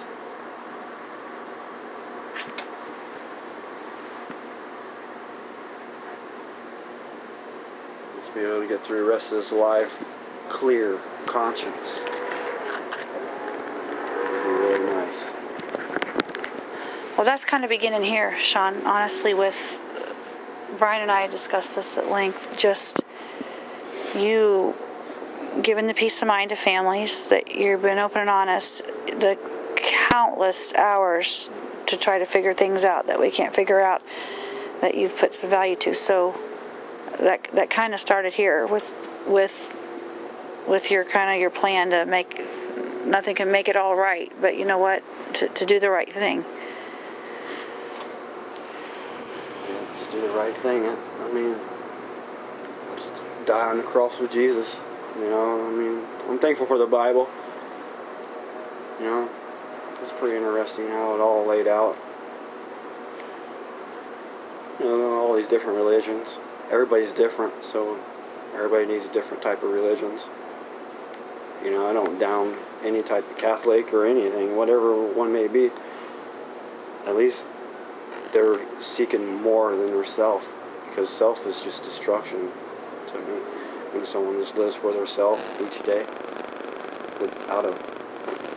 self is living without purpose and without considering others. Mm-hmm. Yeah, that's it. Because it is all about others, anyways. I feel free. In chains. Yeah, kind of. Yeah, it's Wow. in here what counts. Yeah. Free that up and everything gets Well better. said. Free from bondage. Hate. Do you want to grab your car? That's it. Go grab your car. I'm fine. Bossy. Bossy. I'm not the boss of anything. Yeah, God. You want? I think I said, do you want to grab the car? Now be she's, an option. now she's I'm not- defending her own self because she's starting to feel guilty about Bossing him to get the car. You haven't got the car yet? walk. Not a run, do I? We're not supervisors. We're not. So we're kind of the line guys. So we're way low on the totem pole who matters around here. Interesting job. You guys got it. You guys got a good career. You know, you want to help people. I'm passionate about it, so it matters. Especially with the types of cases I work with, sex offenses, mostly children. So for me, every day I know that matters because they're so defenseless. So Yeah, I bet you deal with a lot of people without a conscience. I do, and to tell you the truth, all day long, so many, and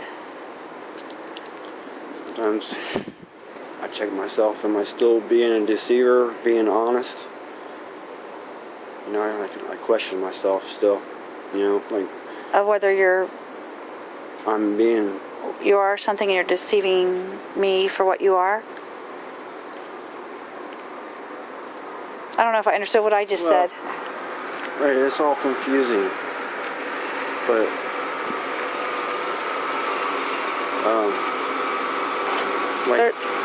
like kindness.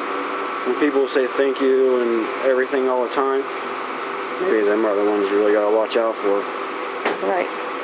You're right. And I've kind of been that way, but I like to say thank you and stuff to try to get my way more. The more polite I am, the more I get away with, without meaning to. And it's Although I think people can see true compassion or see the truth comes out. the truth comes out. Yeah. The truth does, yeah. Well, you can just, we'll get you back over there and see if we can get you some food. Again, I can't even say to you if you think it's something I want to know necessarily. I can tell you that if you want to talk to me, it has to be you. And I can't ask you to do that. I can't ask you to help think of something else. I can simply tell you that up to now, you asked for me and I didn't get the message, but if I'm asked for, I will get the message. I'll see to it. Okay? Let's get you over here and let's put. Maybe if I could get some more. Where do you want him? Okay. What? Maybe more paper. You want paper? And I'm going to follow through with the Bible. That's my seat, but you get it. Welcome to sit back.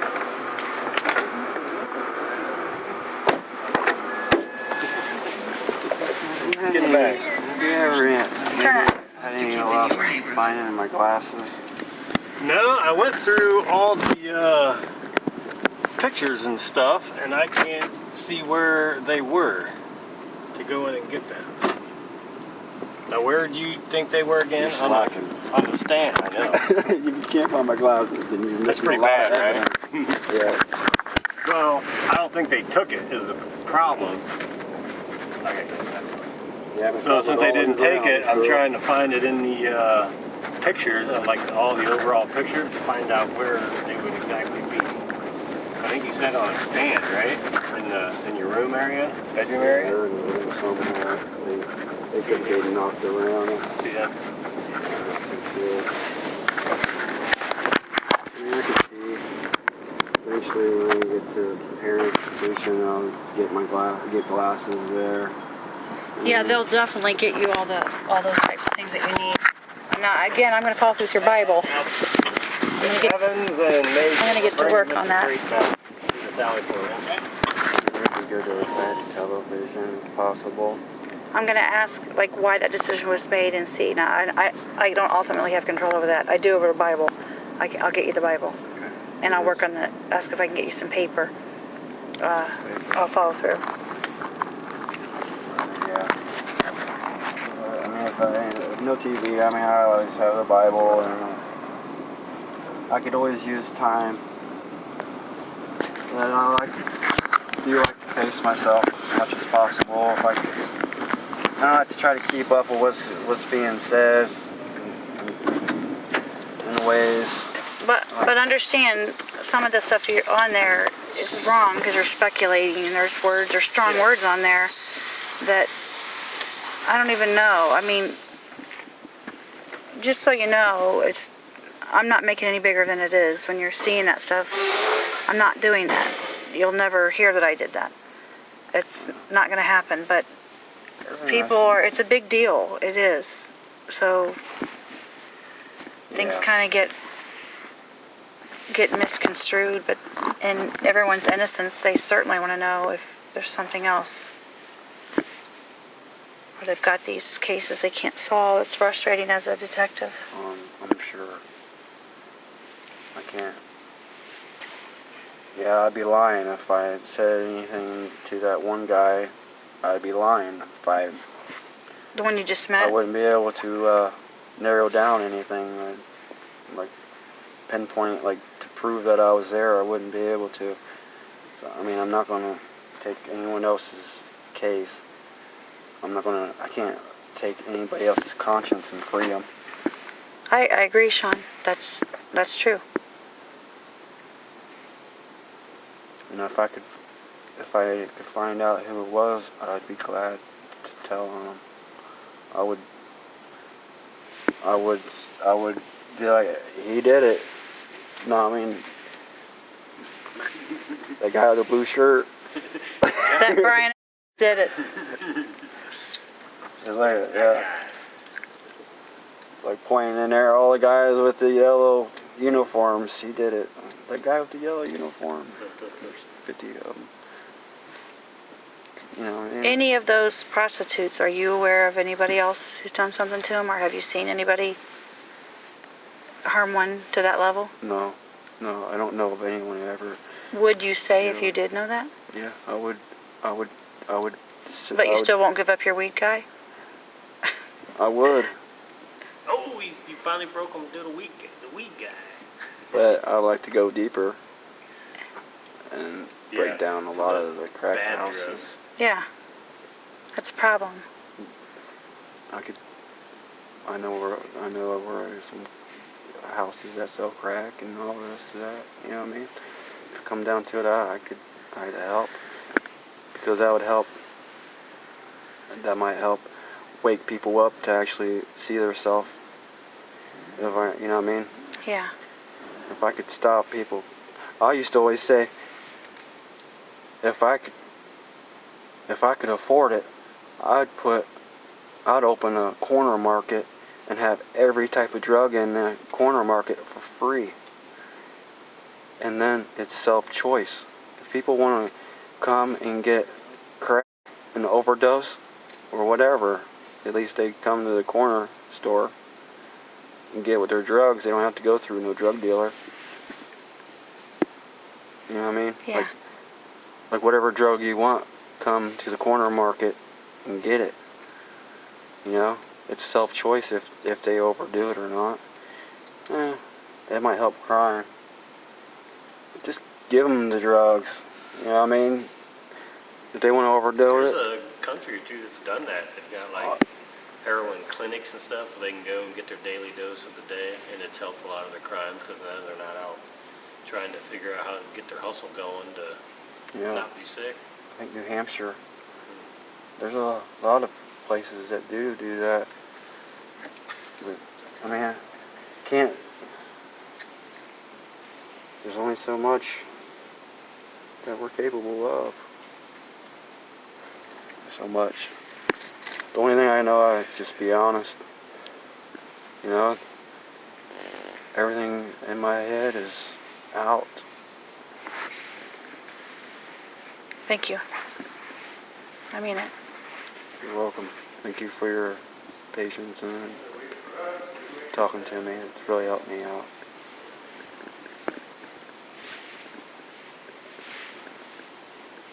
It's been an interesting life.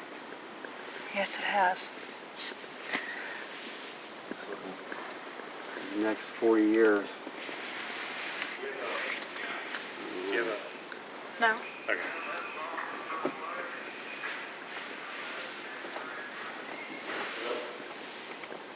Trying to fix his car?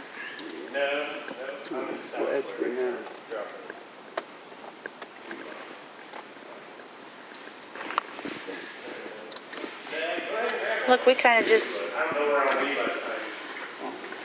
Here they come. You're all right, guys.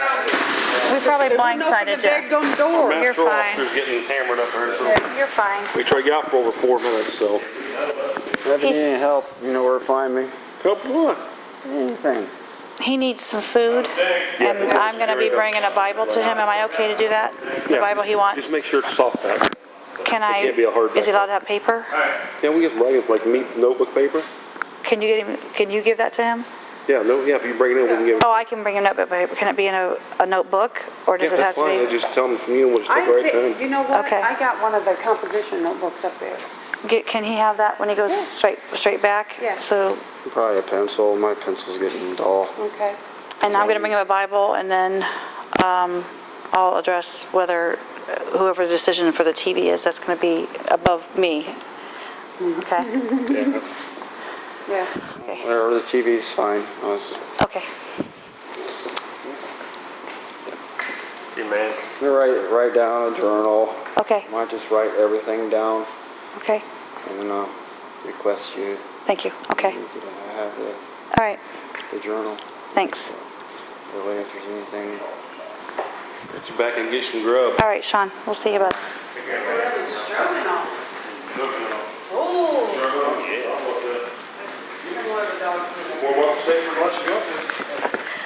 All right. Just dropped Shawn Grate off at the jail September 21st, 2016. The time is 12:05 p.m. with Detective Brian Evans, Detective Kim Major, Ashland County Sheriff's Office, Shawn Grate. Yeah.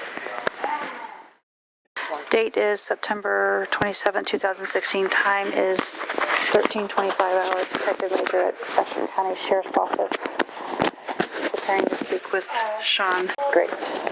Thanks, guys. Hey there. Got your glasses? Yeah, thanks. Sure. Well, they told me that you wanted to talk. Because you're represented, you gotta do the form. You okay with that? Same form as we did before. There's your pen. Let's see here. You have the right to remain silent. Anything you say can and will be used against you in a court of law. You have the right to talk to a lawyer prior to any questioning and have him present while you're questioned. If you cannot afford to hire a lawyer, one will be appointed to represent you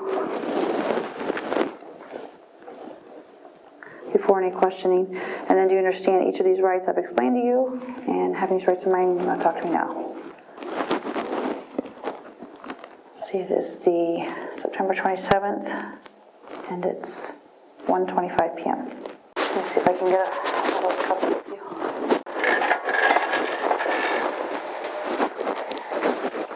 Can I get a cuff key? A cuff key? Yeah.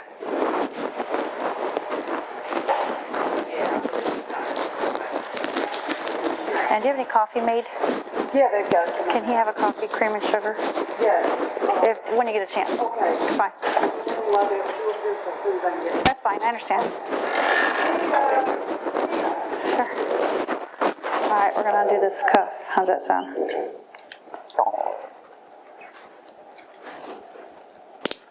There we go. Is that better? All right. What's going on? I'm not sure exactly the name, but I got Marion back at this. Okay.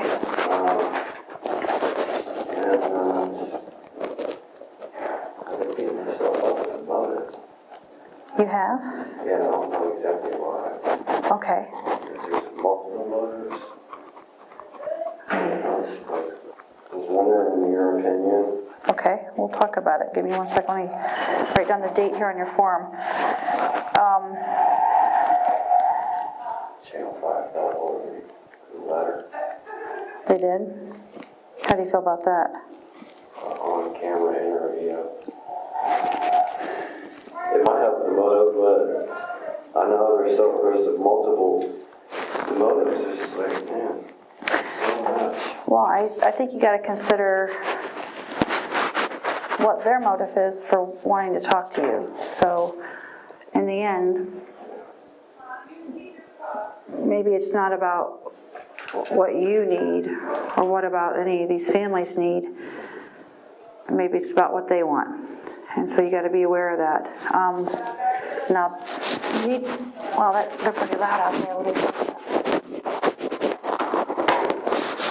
So you got to really consider what you're going to do with that information. So you got your glasses. I owe you a Bible, and let me get the guy's name. I got a guy dropping one off. I actually had to go on a hunt for that. Let me see here. appreciate it. No problem. From my mom the other day. I heard that she came over. And let's see, it would be, his name's Ralph. He must be, he's a pastor, but I don't know where from. And it says, has the Bible, that he's going to drop it off to me. And that was yesterday at 3 p.m. He asked if it'd be a day or two before he dropped it off, and I'll bring it straight over. So, because you're represented in Ashland's situation, I can't come talk to you, but if you request me, then I'm allowed to come over based on that, and that's why I'm here today.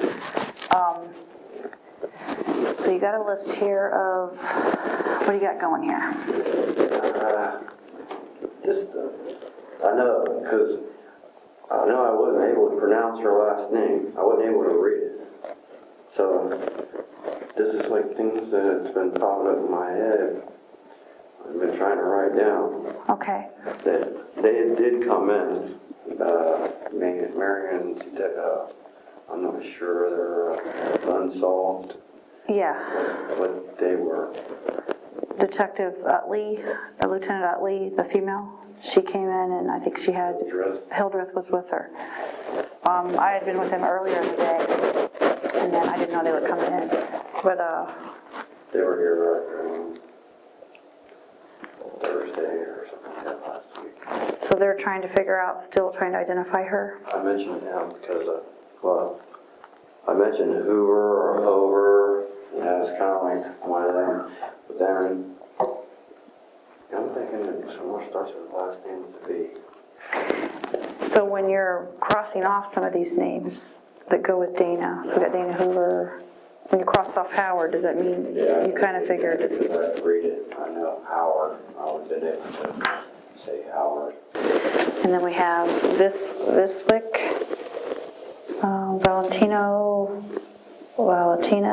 Valentina. So we have several of those with Dana that maybe you're thinking. How sure are you that her license was Ohio?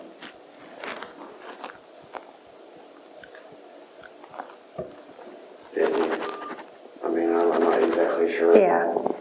You know, I think sometimes when you're really trying to think about something, it becomes more and more clouded sometimes, and at some particular moment, it might be when you're sleeping, you might wake up with it. You may or may not, but... Kind of why I'm waking up like... These are? Yeah, I think about like, that way, when I do rest, and like, I've got to think about it, and then when I able to do rest, it pops into my head. Okay. I know you're saying there.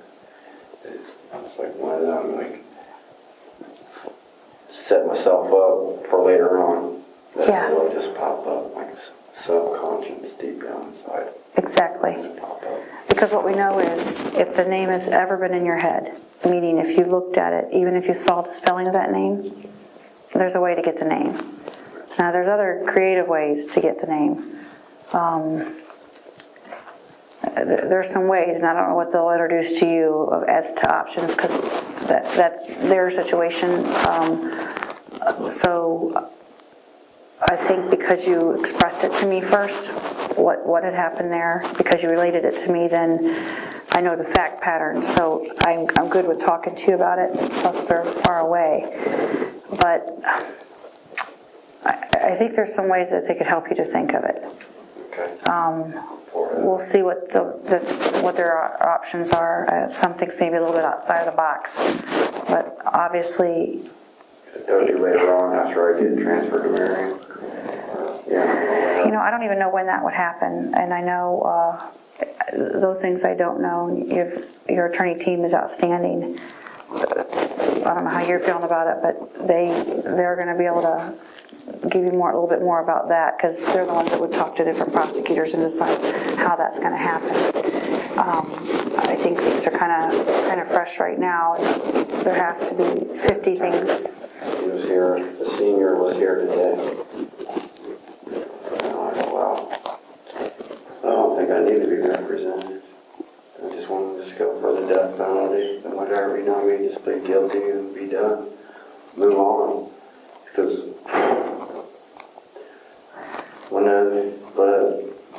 I want to talk to you about it. I mean, Yeah. you helped me out. I mean, Thank you for saying that. yeah. And we ended the conversation. We ended the day. All right, just take it day by day. Yeah. You know, it's kind of like. Hey, you're in control of that. As a matter of fact, you know, you said things that nobody would have known otherwise. I think you kind of talked about that. Some of the, yeah. Thank you. Appreciate it. You're welcome. That's right. I got some money on my books. You did from your mom. A friend, Amy, I don't know her. from Marion.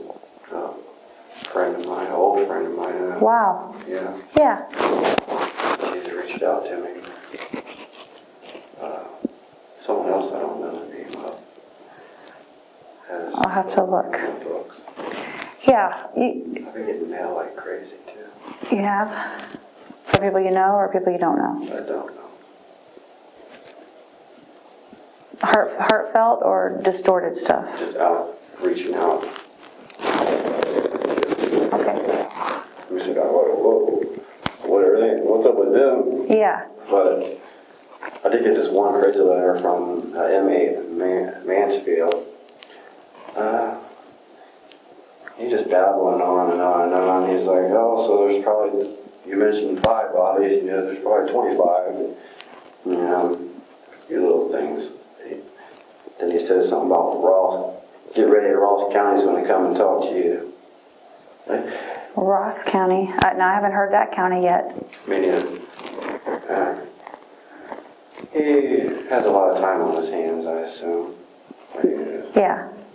That's just one of them. You know, every time you get one, try to figure out their motive. There's people out there that you will know what their thought processes are, like your attorney. You know he's there for you, period. I don't think you felt like that the first time. You felt like, you come at me like a detective, I think you told me. But he's stand up. So there's people you're going to know, okay, he's mine and appointed or hired, it doesn't matter. He's going to do a good job for you.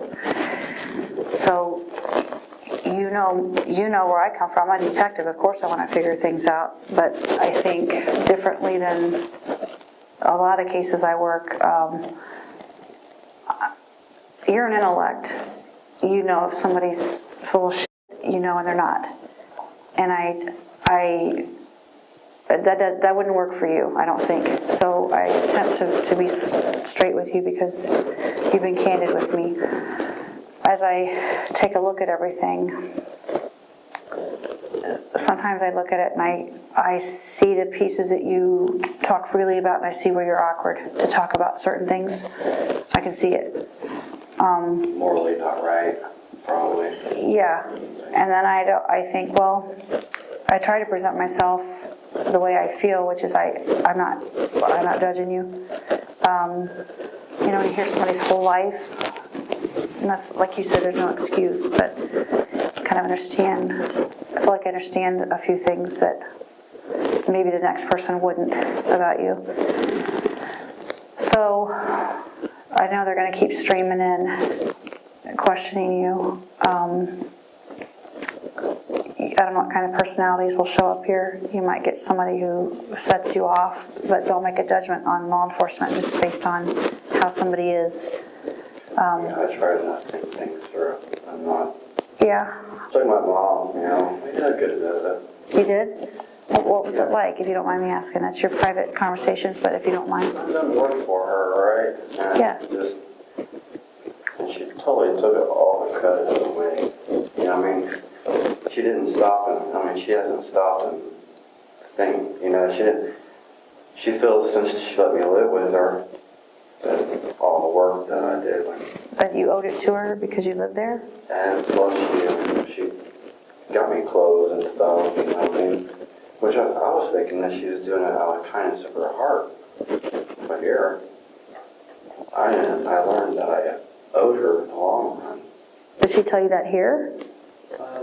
She kind of it's like, supposed like, I thought you was helping me out. Yeah, kind of. She even mentioned, I don't know, wish someone would did away with Lisa, you know what I mean, a long time ago. And like, I mentioned, well, shoot, if I had to do it all over with, I should have just went ahead and took Lisa out, because I knew that she wasn't going to be a good mom.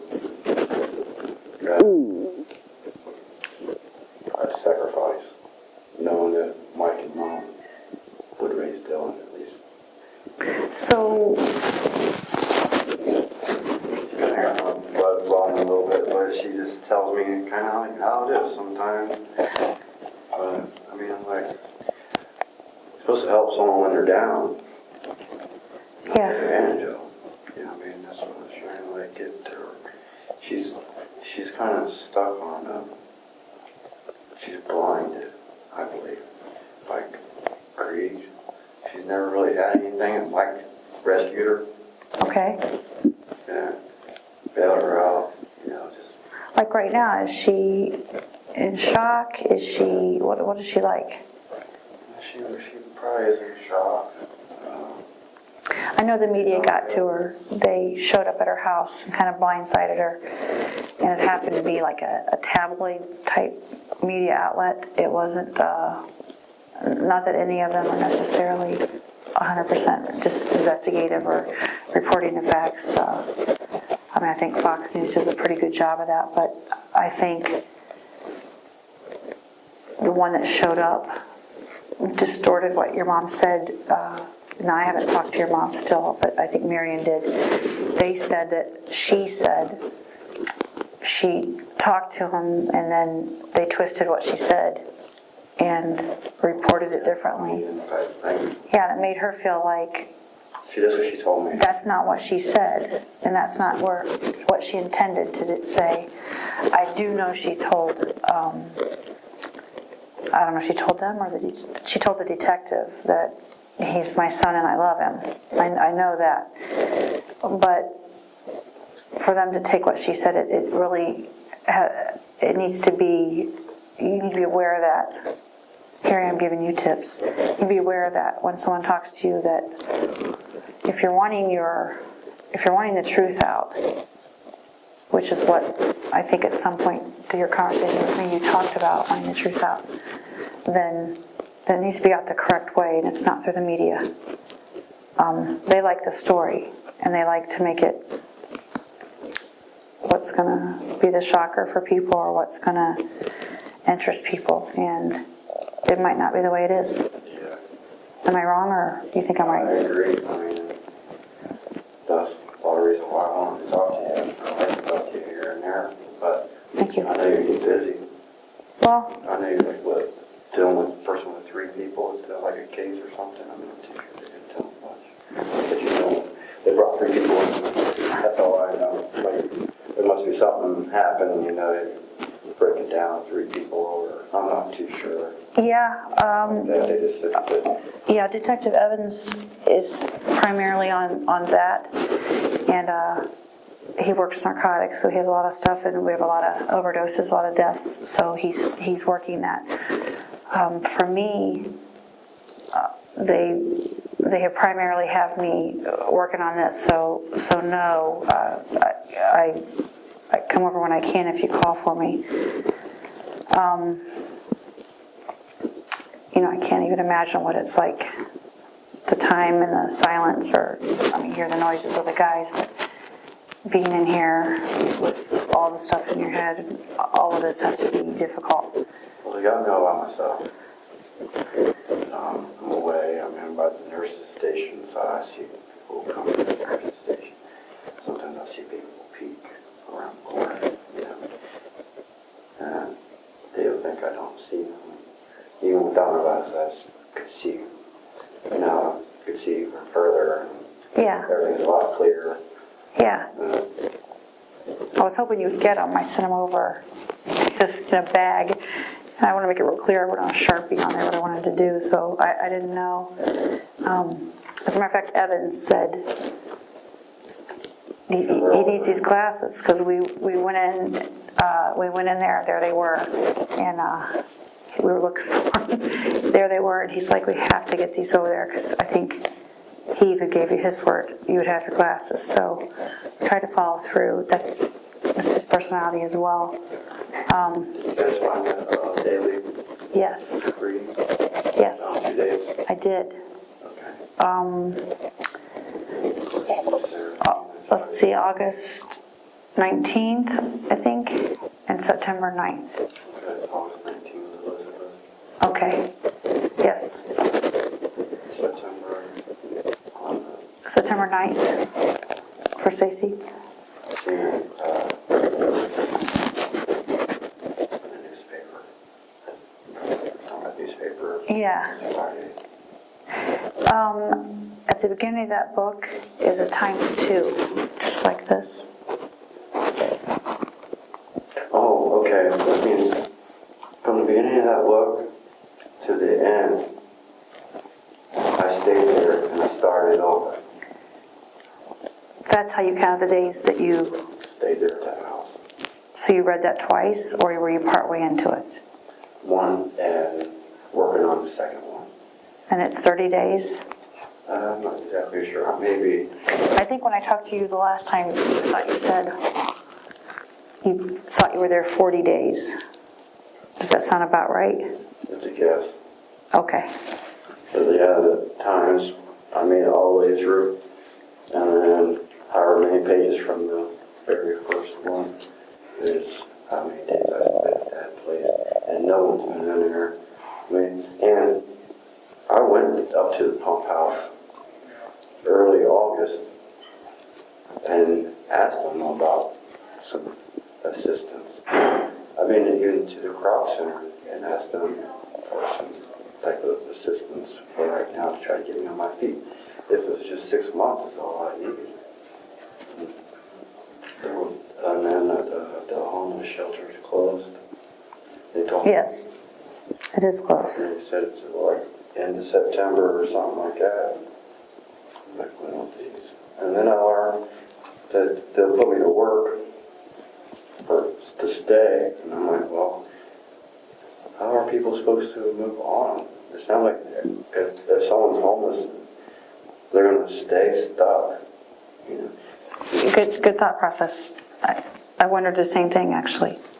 And, Yeah. well, you're not going to waste my time. Yeah. And I left. You know what I mean? I was kind of upset. I wanted to say a lot more. I'm like, dang, that's pretty Yeah. messed up. You know. It is. I was trying to think. There was a place on 430, or that'd be Parker Avenue West, maybe near the burnt house, that you said you stayed in the back of a business. In a bush. In a bush? Yeah. In the back corner. I'm trying to figure out where that business is, what it's between. Oh, it's by itself. There's a, Light. what's the light to? There's a traffic light. It's not Stewart Road, or is it not, do you know what road that is? You take that road on down, you go right into McDonald's. Oh, Stewart, where Kroger's would be on your, okay. Yeah. So you go through the light headed like towards Charles Mill. That direction or the opposite direction? I'm a girl, so that whole direction thing is true. The light going to, you're talking about Charles Mill. Yeah. Which direction past the light? Towards Charles Mill or towards Mansfield? Let's say we're going towards Mansfield. Yeah. You want to go right. No, actually, you don't want to go right. You'd go straight. Right to McDonald's. But at the light, that building is right on the other side of the road. On the right. It's on the corner of the street with Stewart and that light. On 430. On the Kroger side of the road, meaning, or the other side, or Lou, that tavern is Lou's Tavern. It's on the Kroger side. Okay. And it's a big square building, some steps. In the parking lot.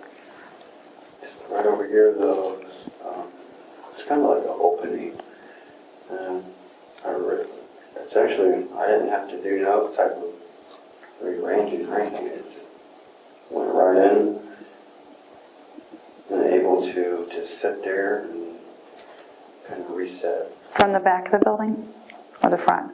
The back, yeah, Back corner? back corner. Okay. There's a house, or no, beside that, but it's just right here. The back corner of the parking lot. Okay. Yeah, just a few odds and ends and stuff. I mean, Have you ever wrote down dates before of any of these situations? no, Okay. no. And you, Candace, I just remembered. I made sure I remembered her okay. date. The others, that's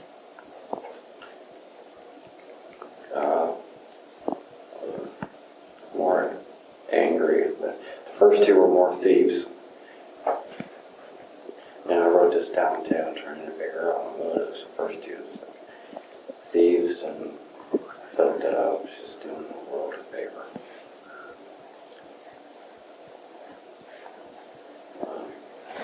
And the next one? Candace. I just struggle with her so much. She to me was a sneak, a drug user. She would get me.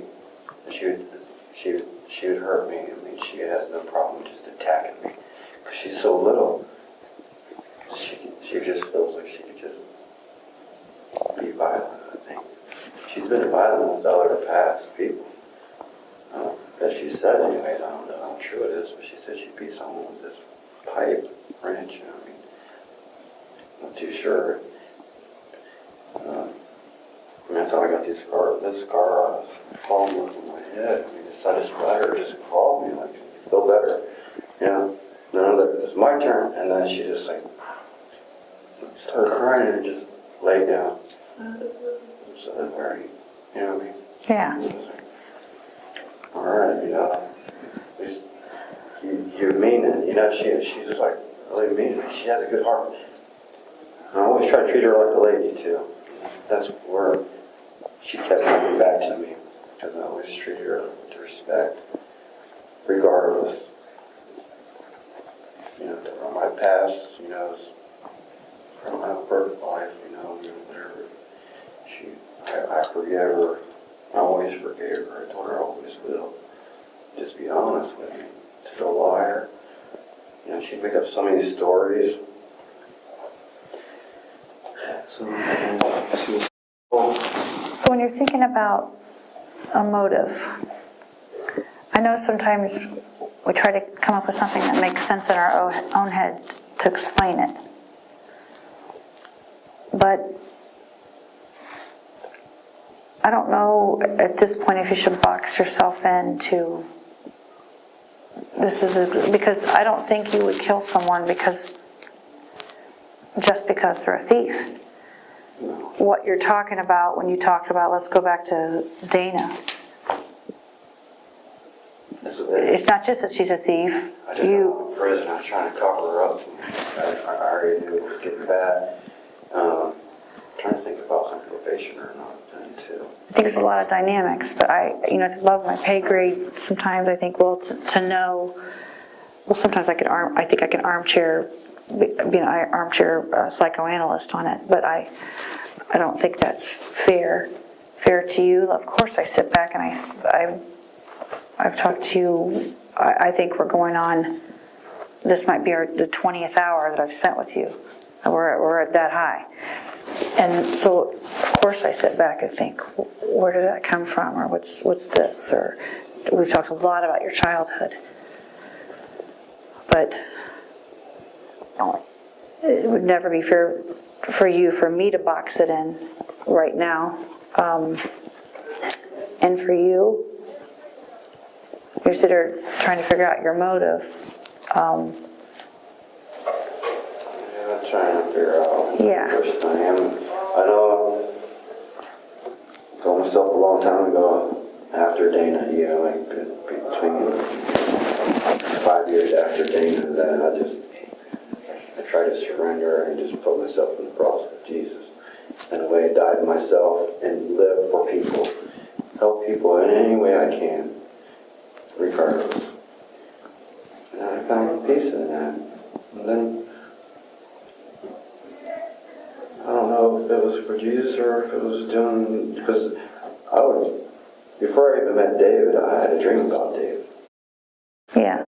You know, I meet him, and the same with Candace. I had a dream about her, you know.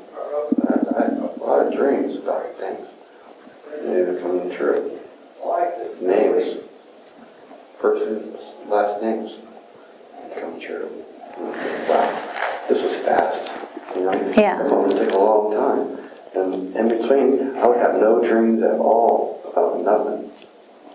Could you feel like one of these incidents that is going to occur? Could you feel that it's brewing, like something's going to happen here? And I avoided a lot of situations because of that. I would make up an excuse and leave. Give me an example, if you can. I mean, Lori's been to the apartment 2 times before the incident. To drop off food or to pick up clothes? Just to check it out. Okay. Just show her apartment. And did you feel like it might happen then, and you just told yourself, no, I'm not gonna do this, or how did that thought process go there? Because she wasn't thinking it. I think her mind was clear. Yeah. We just got done playing tennis. She was talking about she wanted to play putt-putt golf, and I don't think she was talking about putt-putt golf. The way she said it, she needed something, so we were just like... Yeah. So, when you talked about knowing you wanted to take her and keep her for 3 days, how long had you been thinking about that you didn't do it? Someone was telling me probably since the day I met her, we just declined it. She needs help. I mean, I need it. I don't know. She's a different dynamic than, obviously. I brought these women into my life somehow or another for a reason. But I think I'm learning that it wasn't really God. It was the devil. I've been deceived. Probate mind. I'm done the devil's work in a way, but I recognize it. Yeah. To be forgiven. Yeah. And my penalty to this is death. The Bible says, after all I've done, I deserve death anyway. That's what you believe, or that's what you think the Bible says? Well, that's what the Bible says in Romans. And I should get nothing but the least punishment is death. And you agree with that? Well, I look at what I've done, and they would justify their families, I believe. If they either, I don't think the families would want that too. I believe that actually, to answer your question. Because it's an honorable thing to feel or say, or Shawn, do you think that should happen? I would love to live. Something good to come out of this. Still read, there's things that I could do still to encourage people. You're doing it right now. You're doing it right now. I could live in prison and be fine. I could survive. But yeah, I feel that I should probably get the death penalty. Yeah, and I have no say in any of that. I don't have say in charges. I don't have say in penalty. I'm good with that. I don't have a say. I'm the one that puts pen to paper on the whole thing. So that's why. So I admit, I've always had like,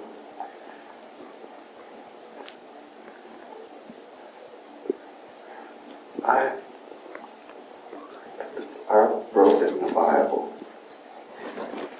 Broke it in half before. I don't know how I did it, but I mean, it took me a minute.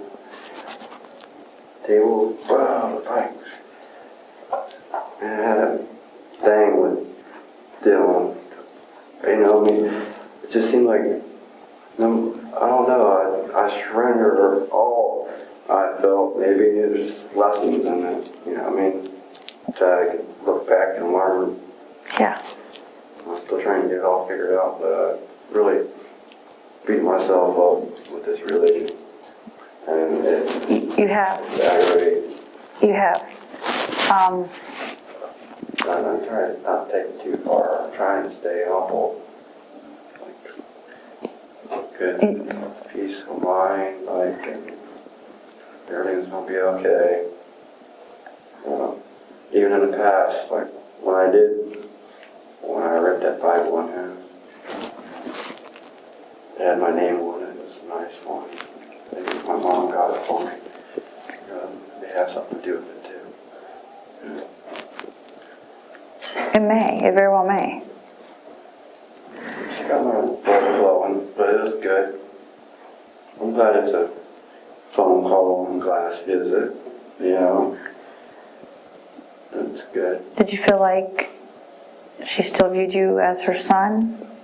And that, or what people are saying that she said, is that what you felt?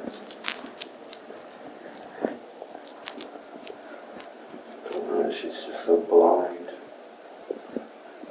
She's not seeing the whole picture. She's getting all these dates mixed up and everything. And things I used to say to her, I said it when I was a kid, not lately. Well, that would be normal in her trauma, don't you think? So when you're traumatized, and then you're kind of arrested in development, you know what her childhood was like, but you're her son, and she's hearing these things, and her mind probably goes to her little boy. I don't think that would be abnormal. So when you're hearing that stuff from her, that's probably a normal process. I mean, I've worked a lot of sex offenses, probably close to 1,000, and you watch people's trauma and watch what they do in it, and it sounds similar to what you're saying about her. So she came here.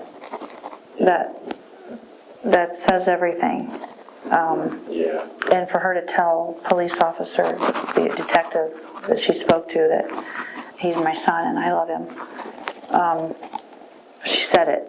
It wasn't, she didn't separate herself from you. She says, my son. So as a mom, I mean, and I don't want to build her up. I know what your childhood was like. You told me. I know the love-hate. I know that. I mentioned when we have to not talk about the past and just move from here on.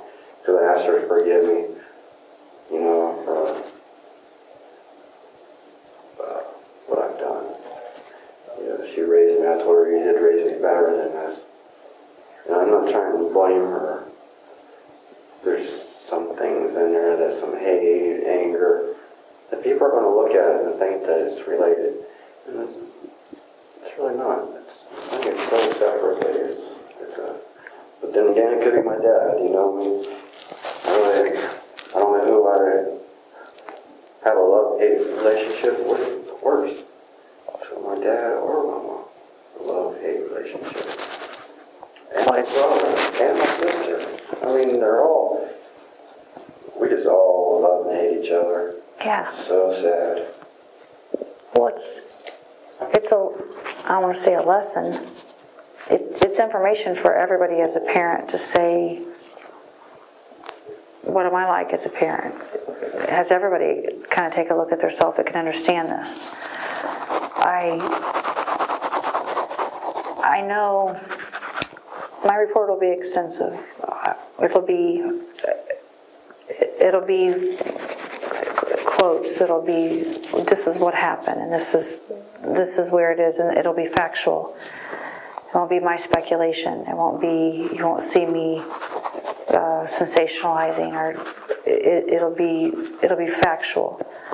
Now, as far as anyone else who gets a hold of it that wants to twist things, you can control some of that, because of course there's people trying to interview you, there's people trying to find Lori, there's people trying, which she's not receptive to that, she's not doing it. So far you're not, but Only Lori's name out of. so you gotta kind of figure out what you want to do as far as that goes, and just be aware of what people's intentions are. If you want your story out there correctly, it needs to be out there correctly. That's where I was thinking, like, just Channel 5 eventually, later on, no hurry. I don't know. Right. I mean, we don't even know, yeah. And then I look at, different than my typical cases, because you gave me things in layers, I'm almost certain that you've been honest with me. Now, can there be omissions where you've left things out? Like, I don't believe you're lying to me, but you have told me a couple little things that might be hard for you to say or to talk about. But Say it, but or covering it up a little bit. well, some things are hard to say, especially, if you talk to somebody for a long time and that you kind of buy into somebody, then to say something that maybe you think might look really bad, I think you have a hard time with that with me in particular. I don't know why, but there's still pieces loose in my head, like I don't understand this or I don't understand that a little bit. They're loose in my head. I can't compartmentalize because I don't fully understand a couple pieces. But these jurisdictions that are coming in, who have maybe a similar circumstance, and then they're desperate to know, and they're coming to me saying, please ask him this or please ask him that, and I'm looking at their file thinking, well, it's similar, but I don't know. Typically, obviously this isn't any detectives, nobody works a ton of cases just like this. People will work homicide cases, but this is complex, and no one is fully informed about it. So maybe there's some behavioralists and analysts that know better than me. Of course there are. But looking at the dynamics of it, yeah, there's things I wonder. Yeah, I think, is there something else he's holding back he's not ready to say? Not that makes you a liar. Do you have any questions about it? I do, or I've had 20 cases run by me, and 15 of them I can throw to the side and say, no, I don't think so. And I'm no expert on you, but I spent a lot of time with you. In fairness, I didn't let anything enter my mind that I take as 100% the way I think it. I attempted to come from where you are, but yeah, there's been some put in front of me where I think, was that him? Does he just not want to say it? Does he not have you always want your motive. You're trying to figure out why you did it, or you try to make sense of it when you tell me about it. So you'll say, this is what I did to her, and this is why, and this is where she was. Then I wonder, are there some that he just doesn't know why? Is there one where he doesn't know why he did it? It's just one of those things that just happened. That there is a reason. Maybe you don't even know it in your head. Maybe it's a compilation of things that have occurred in your life that puts you at that place at that moment. Or is there a situation where it's a physical struggle, where it was an accident? That is an accident, and you're afraid that people are going to think, no, that's not an accident, because of these other ones. I think you know by now that I haven't allowed that to happen. There's been missing people in my community. There's been missing people in neighboring communities that nothing's attached to you. we haven't allowed that to happen. I gave you my word on that.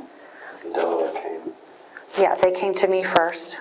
They Most of them come to you first, right? no, some like Lexington came. I didn't talk to them first. I didn't know Holmes County was coming over when I was talking to you last time. I didn't know they were there, and they met with my captain. But I know They would have let me know first, though. They seemed like they would. they seemed squared away. I know afterwards you were a little frustrated because you said you told them that you felt like they believed I you. wasn't frustrated, though. I just seen that. That someone acts like they believe you and we're good to go, and then they got to. If you remember it. Yeah, his last word, if you remember it. Yeah, and it was, well, I thought they believed me. Well, and they're squared away, good, solid guys, but, you know, they're working something and think, you know, it does look, some of this looks similar. Is it possible? Delaware, Best Western Delaware Hotel. Yeah, I help you. yeah. That's the night audit. So, And he said, with me being honest the way I have been, that really a serial killer label isn't really me, even though it's a label. well, Killed 5 people. there's a description of that. There's a definition of that, and there's actually more than one definition of it. And so there's a definition, and do the dynamics of this fit into that definition? It does. But it's one of those words that somebody doesn't want attached to them. Nobody wants that attachment to that. But in reality, if the word helps us shed some light on why things happen, if that's what it takes, then that's what it takes, and we can get to where we need to be. So, yeah, when they tell me that you want to talk to me, I think, whew, well, is he remembering something or not? You know, no, honestly, I thought though, like when the past few times when I asked to talk to you, if there was anybody that I remembered or anything like that. Yeah, I mean, it crosses my mind, but then I know there's other things, like today I didn't come over thinking, okay, he's going to tell me something. Right. If there is someone, yeah, that's what I want. That's what I would have wanted. But then if I come over and talk to you, I feel like, is there something he wants to tell me that now he feels like I've come over a couple times and he didn't tell me that when you do, that I'll think that you're not honest.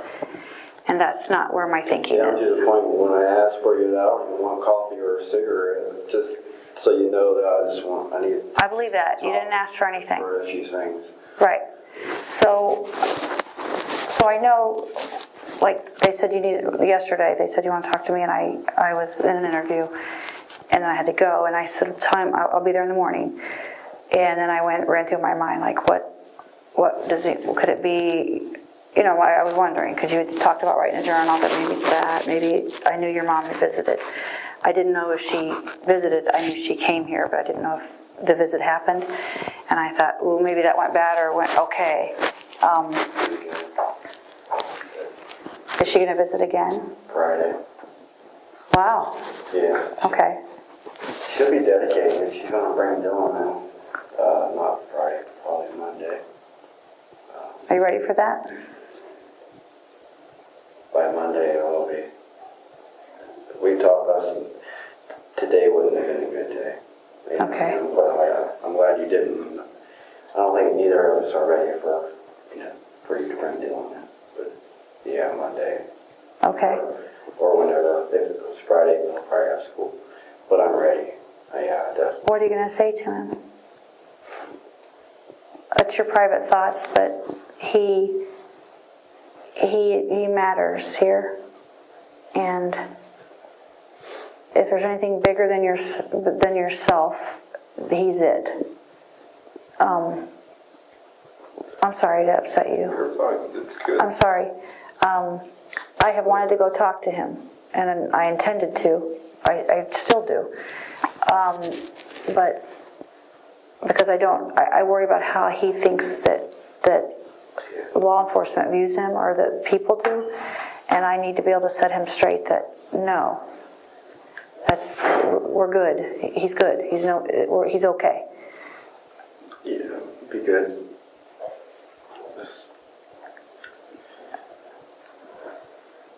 He's in the right hands. I think my mom's learned enough to be able to take on Dylan now. Through Eric and Ryan, she adopted. Okay. Prepared her for Dylan.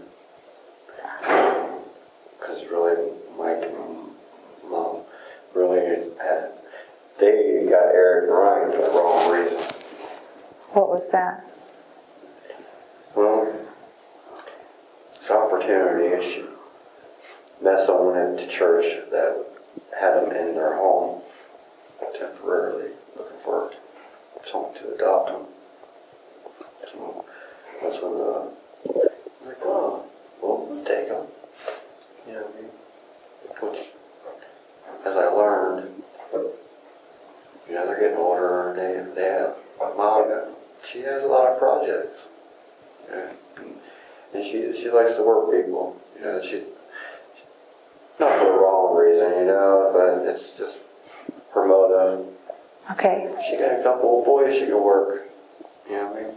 So she could take on extra projects. Yeah, she wants chicken coop and all that, you know what I mean? She wants chickens and this and that, which is all good for, you know what I mean? It's all good. It's really good.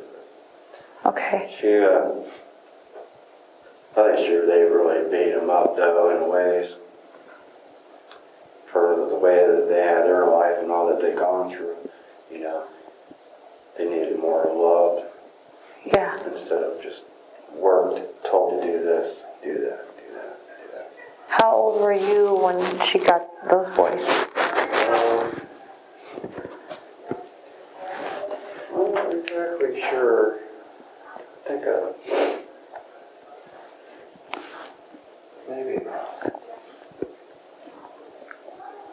probably 32 or something like that. I used to take it down to Charlesville, go fishing and stuff like that. And then Eric turned 18, and then he's like, well, I could just go down there myself anytime I want. You know? Yeah.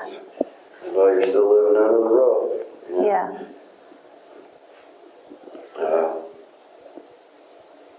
So I got blamed for that.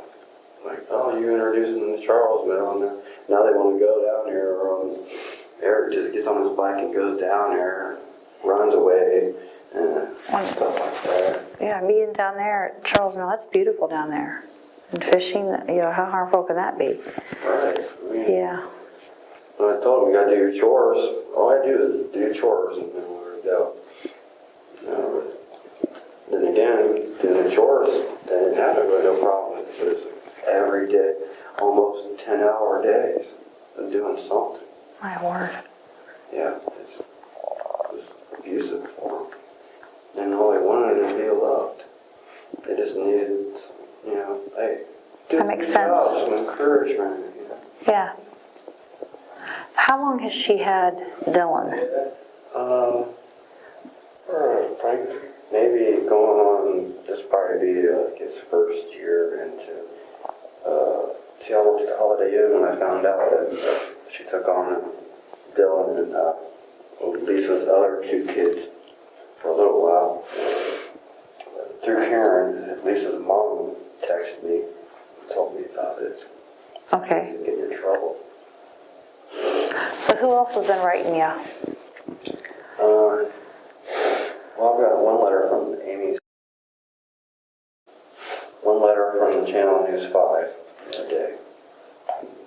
Megan. I've been writing down names. A lot of people there's someone from Florida. There's like good 8 people. There's 3 girls from the jail that are just going, bull crap. They just like that. What were you on? You want to kick it with dead bodies? You know, they're like, it was encouraging though. Yeah. Well, none of those are like an undercover thing from us, just so you know. Not from my agency. It's not something that I'm doing. About that, probably like undercover from journalists, maybe. Some of them are pretty good writers, but if I was undercover, I would write like, I would drop down to like 11th grade level, and then write, and then see come out. You know what I mean? Yeah. And I've gotten some letters like that. You know, those are the ones I'm more aware of, like curious. Like, Well, you're an intellect, so, but we all have weaknesses when we feel like things are going wrong, and don't fall for it. I don't tell them, I don't say too much. Yeah. Appreciate it, but I'm in there, I have a TV, I get to watch. I don't get to go outside, you know. Yeah. Lay off from your rec with no basketball, you know. But basketball, they kick and stuff. Yeah. This is a decent facility. The people aren't good here. So yeah, I keep that in mind. I try to keep it short and sweet. And some of them want me to just have trace my hand out on a piece of paper, melt. That's what they asked for? I've had one request to draw my picture or just trace my hand. Well, I'm only dealing with a 2-inch pencil, so I'll trace my hand. Yeah.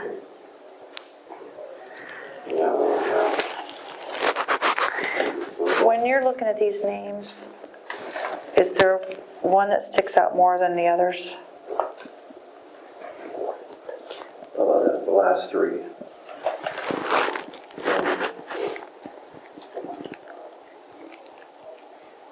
Like a Tina thing. Yeah, something that's. I remember Nathaniel one day from high school. He's one of our brother's age. He's 2 years older.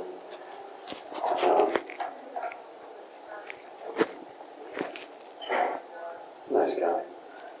He's only been over to the house once. Okay. He knows the situation about my dad living across the street. Yeah. He's the one that knows that?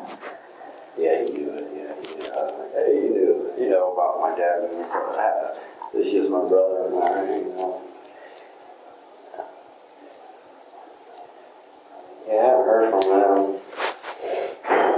My dad or my brother. The only family I've heard from is my mom, and that was yesterday. She's the only visitor? Only visitor, yeah. Okay. My captain, Captain Lay asked, he sent me a message. Did you try to use Elizabeth's flip phone? No, I did not. Did you try to use any phone while you were in her apartment? No, but I seen it. It was sitting on the mattress, but I never used it. Tried to use a flip phone in Griffith's apartment when he went in there. No. Are you sure? I mean, did you pick it up just to check it out? My fingerprints are on it, yeah. All right, tell me about that. I just looked at it already. What was the phone I had? That's what I was wondering. The phone that one is, I don't know if it was an Obama phone. I think it might have been that one that I threw. The one. That might be the one you threw? No, the Obama phone. Yeah. So when I went into her apartment, I seen a flip phone. And it was kind of like right there, and I went through the pictures, kind of just like oh. Yeah. Did you take any pictures or anything? No. I think they're trying to see, maybe it was used or something. I don't know what he's talking about. Let me send him a message on it. I opened it and went through the pictures. What was on it? Just more friends. One of her girlfriends. Oh, it says there was a text attempt at 7:04 p.m. Did you try it just to see if it worked? It doesn't matter. I didn't. No, I didn't text no one. No. Okay. Maybe I turned it on. But I don't think I did. I might have turned it on. I think it might have been off. I might have turned it on. No text attempt. Okay. I didn't text no one. Unless it was accidental, but no. No, all I did was flipped it. Went to menu, pictures. Why were you looking at the picture? Tell me, explain that. I'm just wondering that. Yeah, I went through the pictures just kind of see if she even used the phone at all. If it was a used phone, if she used it. But the one you threw off the bridge, was that one that she brought there that night? So she would have had 2 phones? Yeah, Okay. she has 2 phones.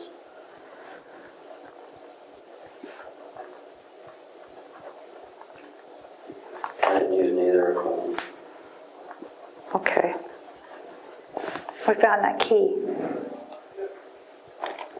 I thought you may have when it was on one of the charges, you know what I mean, with the Yahtzee. Is the key on there? Just the key, the tampered evidence.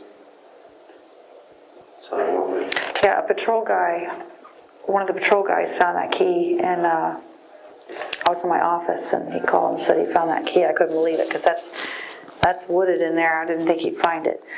They had a couple metal detectors, but a guy that didn't have a metal detector just walked right up he walked right up to it and picked it up. The guys were like, That's all takes. I want a fresh eye. it did. Yeah, that's good. I mean, What are all those condoms for that are in your room? If you didn't use condoms with these girls. just in case I got caught, I was going. I had neurotics that were good for my nerves and stuff. Because I learned that through Candace, neurotics. I take a half neurotin, 300 milligram, and I'm so relaxed and like, you know, my mind don't erase, or anything. So I kind of like taking neurotins, even though I haven't taken no neurotins. I had some there, but they were just in case I got caught. I was gonna have condoms also to be able to bring in to Help me. yeah, To put it, put them on whatever, yeah. you were going to bring them in where? I was just trying to keep, just in case I got caught, I was going to at least try to self-medicate myself to keep my nerves down You were going to bring the neurotins in. wherever I can. Well, I think there's used condoms in the house. Are those used on, do you have other girls in there that you've had sex with? No, Do you use them it was on stress reliever for me. so it's always on yourself? Why put a condom on if it's for you? So I think I know in my head, but tell me why. it's the only way to like make anything to have it protected, safe. To a lot of them things have cons over condoms. Yeah. On the socks, cloth. You know what I mean? So is the condom so it would be lubricated because the sock wouldn't be? I mean, is it? Would hurt. Right, okay, that makes sense. So the condoms in there, will those just have your DNA on them, or will they have anybody else's? Just mine. I asked that because if they test a condom and it's not you, And there's impossible. okay.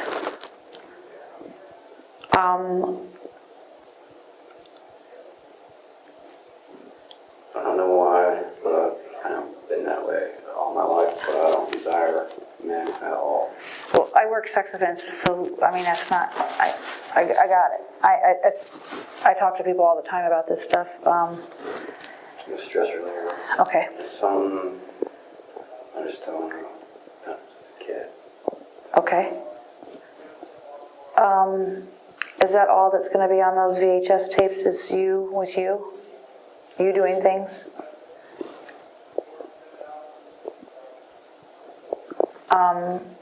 I have not looked at those, and nor has anyone else. How many VHS tapes? We have them. How many of those have video on them that you've created? Probably just like little sections, maybe here and there. Like one of the commercial ones, and it'll just be in a section in the middle of another movie? Is that what you mean? Or Or in the beginning, if there's nothing on the beginning, no, there's nothing in the middle. are they the ones that already have another movie on them, and then you just wrote over it with that? It's the ones that, there's only a couple, and I may have just already covered it over it. Okay. I really didn't.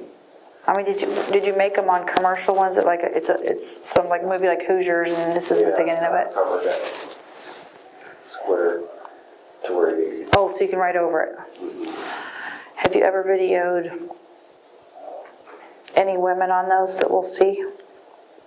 No, I videoed. I don't want any surprises.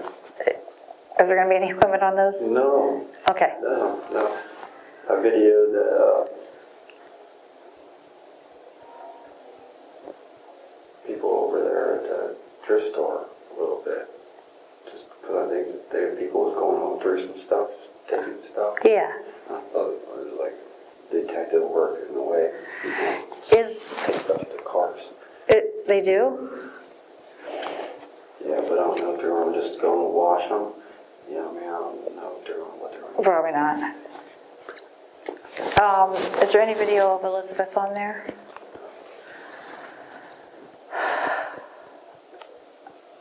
I think there was a condom upstairs.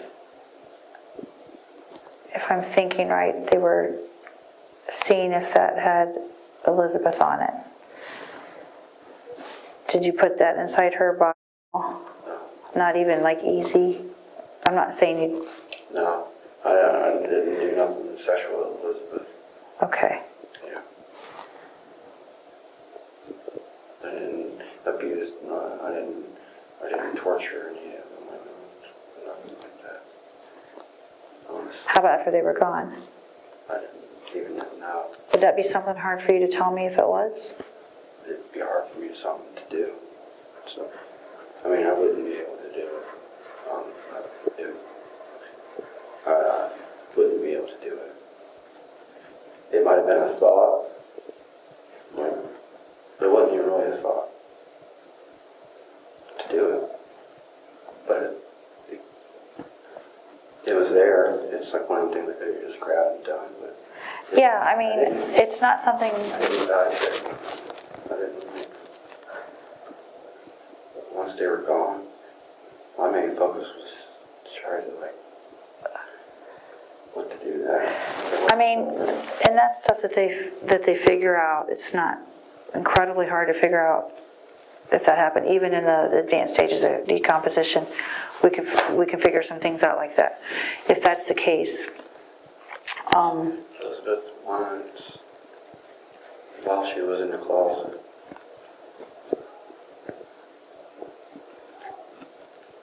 her tongue was sticking out of her mouth. Hurt from choking her. I don't know if that's normal. It seemed like all these women's tongue ended up out of their mouth. Like, you know what I mean? During you choking them or afterwards? After, once they let off that last scream, their tongue just kind of like is out their mouth. Okay. And I tried to push Elizabeth's tongue back in her mouth and stuff to be able just to do it. I didn't know what I was doing. I just kind of like, I don't know, in her mouth up, like, oh man, you know what I mean? I couldn't even really stare, look at him. I hurried up and just got her in there. Closet. Well, she's so far in the closet that she's right up against the wall. To do that, did you have to bring her back out of the closet? No, it was really tight. It was tight, so you just went up in there and... I used one of them things with the condom on it, just kind of like to help, like kind of like push your tongue back in. I don't even really know why, maybe I mean, for flies or I don't know what I was thinking. that you would open her mouth to, I mean, help me understand that. That's one of the things I can't compartmentalize. And here's my word, and you would see right through me if I was lying. You know you would know that when I'm lying, if I was lying. I want to understand that. And again, it's no judgment of you. Stupid, I don't know what I was doing. No, it's just like, Here's where I am. If you're putting that in her mouth, oral sex seems to be your thing. I mean, I don't think I'm wrong on that. Am I wrong? That's something that's your thing. It's on the videos. It's what's described. It's kind of. I'm there. I understand. I'm with you. I got it.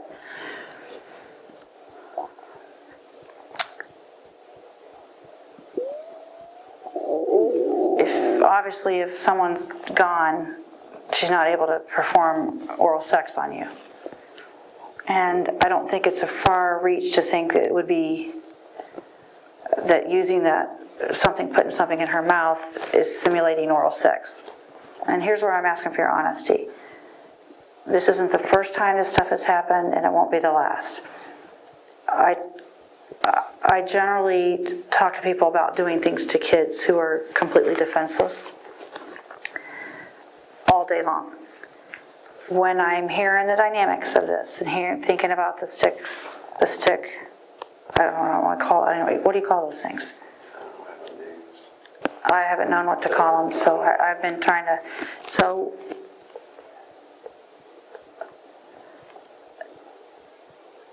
I think when you're putting that in her mouth, and I will never put words in your mouth because you have been so candid and open with me, but if it's something you think you're judged on, I don't want you to hold it in because I need to know.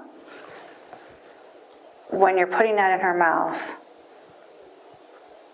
you told me that I think she got rigid or got stiff pretty fast or something. You said you'd pried her mouth open to let the flies go in at one point. And then we're talking about pushing her tongue in. that's what I used to want to Put something in her mouth, I tried. just at face value, seems sexual to me.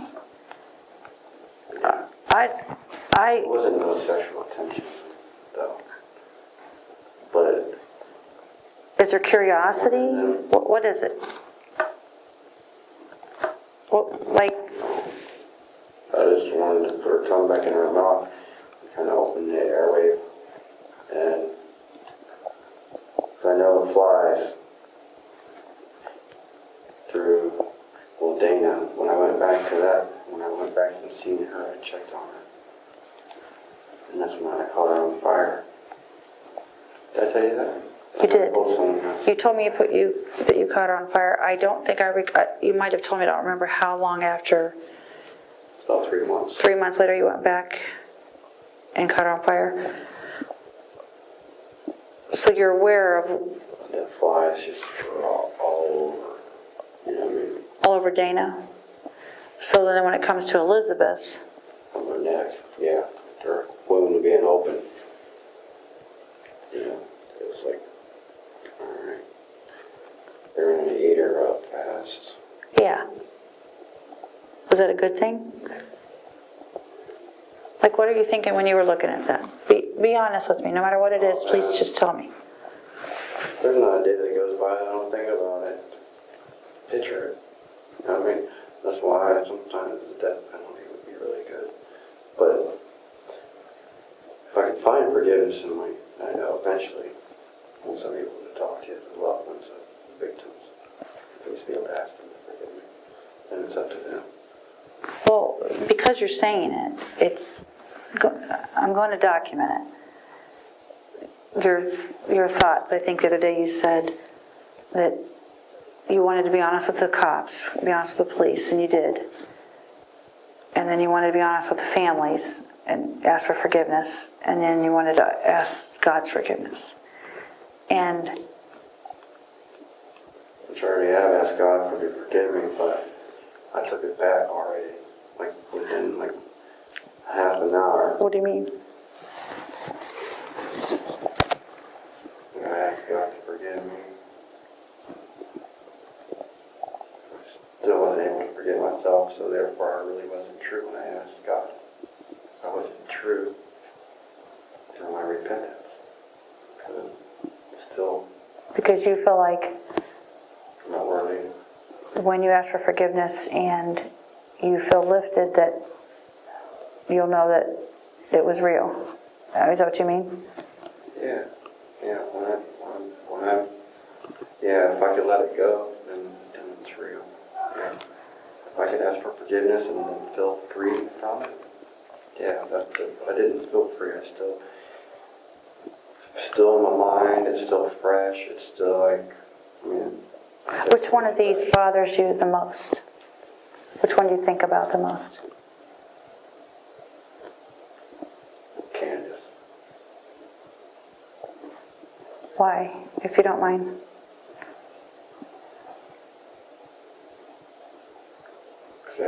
She, I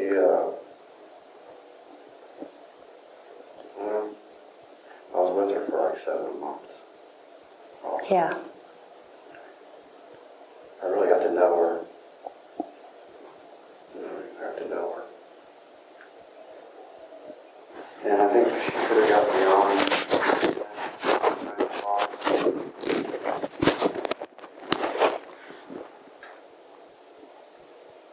Yeah, they're all regrets. I regret everything. I do regret everyone. But Candace, she had a way with people. She tell people about how it is. And I'm there. She's arguing with guys, you know what I mean? And there you are. I had her, we had her back. And no one ever tried to lay her hands on her, They could look at me and I'm thinking that they better check your girl, so I'm waiting on her or something, Yeah. Got me. A lot of it's just like Jim, you don't have no water, it's like how do you house full of lead everywhere, mold. There's an article right now, apparently, Jim Chrisman, your apartment there, he let some news camera in there and he took pictures of the apartment. Is that stuff yours in there, or it is? Okay. Some of it. Has anybody lived there after you? Okay. Yeah, most of the stuff downstairs. I told Marion about this golf court, this golf case. Marion or Mansfield? Marion. Wait, yeah, Mansfield, you're right. Yeah. Yeah, you told me about that on the Saturday that we talked about that. So they probably went and found that golf thing. They have Rebecca's DNA in it. Okay.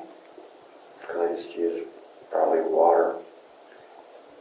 Really, I didn't really try to scrub it up much. Is there ever anything you kept from any of these girls that you kept special? I was with Dana. I was going to bury her ID in the basement.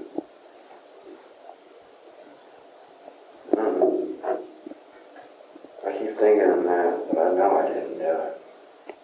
I know I didn't do it. I should have did it. Yeah.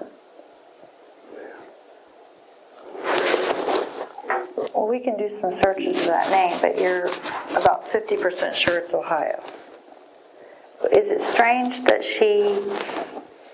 how sure are you that she's the same girl that was at your mom's?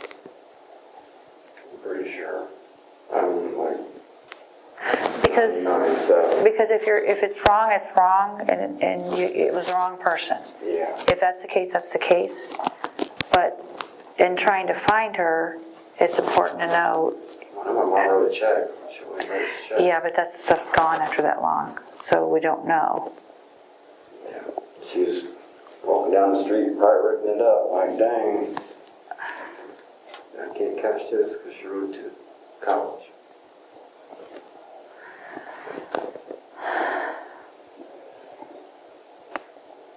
Elizabeth. Why do you think it bothered you that her tongue, because you wanted to open it up so that she would decompose faster? Was it that, or was it that it bothered you that her tongue was out, or was it both? No, Candace's tongue was out too. Did you put her tongue back in? No.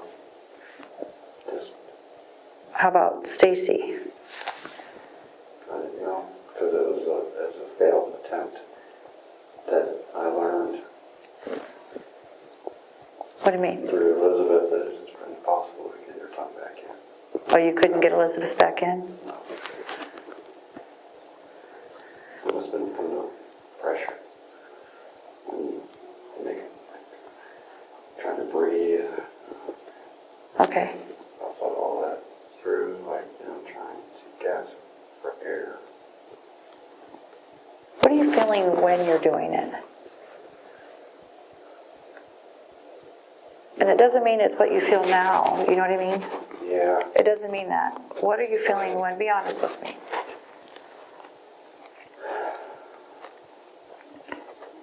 Yes, thing. I felt kind of like with Candace. I felt like I set her free. She don't have to take her pills no more that she cries about always having to take. She took a handful. Prescribed. Just what she's prescribed is about probably 18 pills. Or 18 to 20 pills throughout the day. Like, do you feel energized during it? Do you feel... Well, What do you feel? Stacy, I pretty much,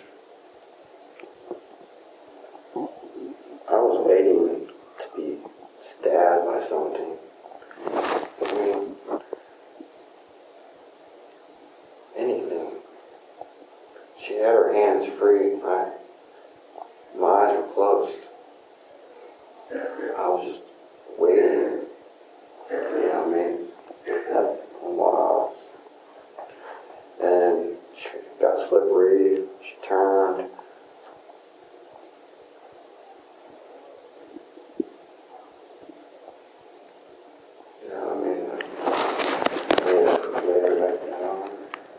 That's when I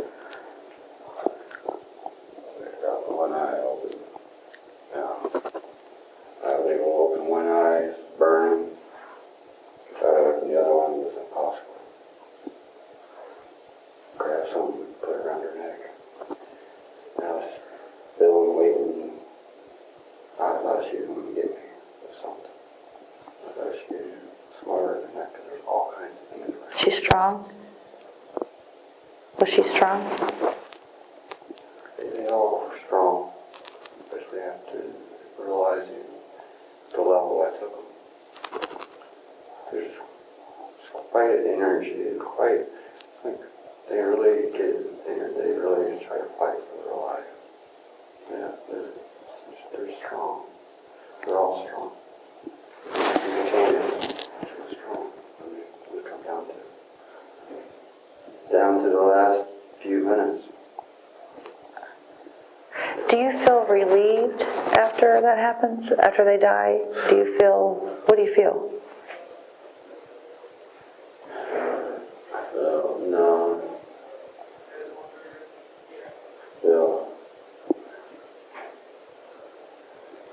With Candace, I was like, you finally got what you wanted. Afterwards. Okay.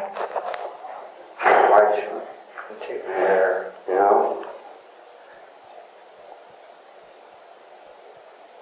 How about with Elizabeth?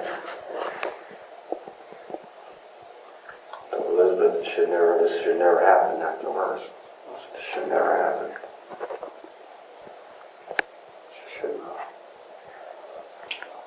Elizabeth or Stacy, it should never happen.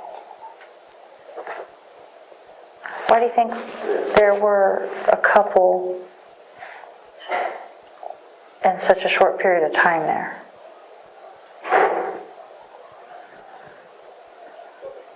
I thought that they were just came to me.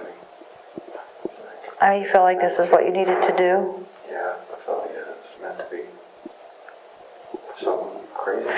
So when you were with Lori, there's a point when they're choking her, she's not fighting you. I just choked her for not even put no pressure. Lori said she had enough, she was done, just kill me. So I was like, okay.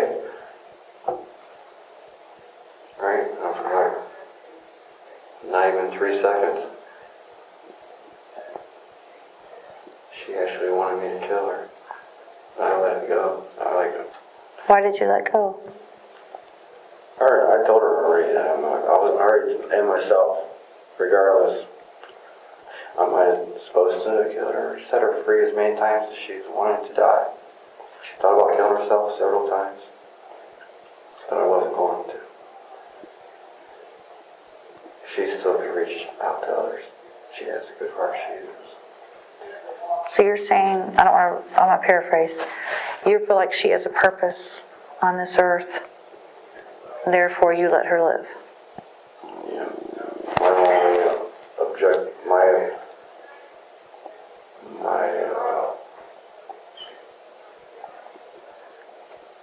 I was only going to just fulfill her lustful desires as well as mine, I guess. I said, I'm going to fulfill your lustful desires. And she's like, yours too? And yours too? I was like, well, yeah.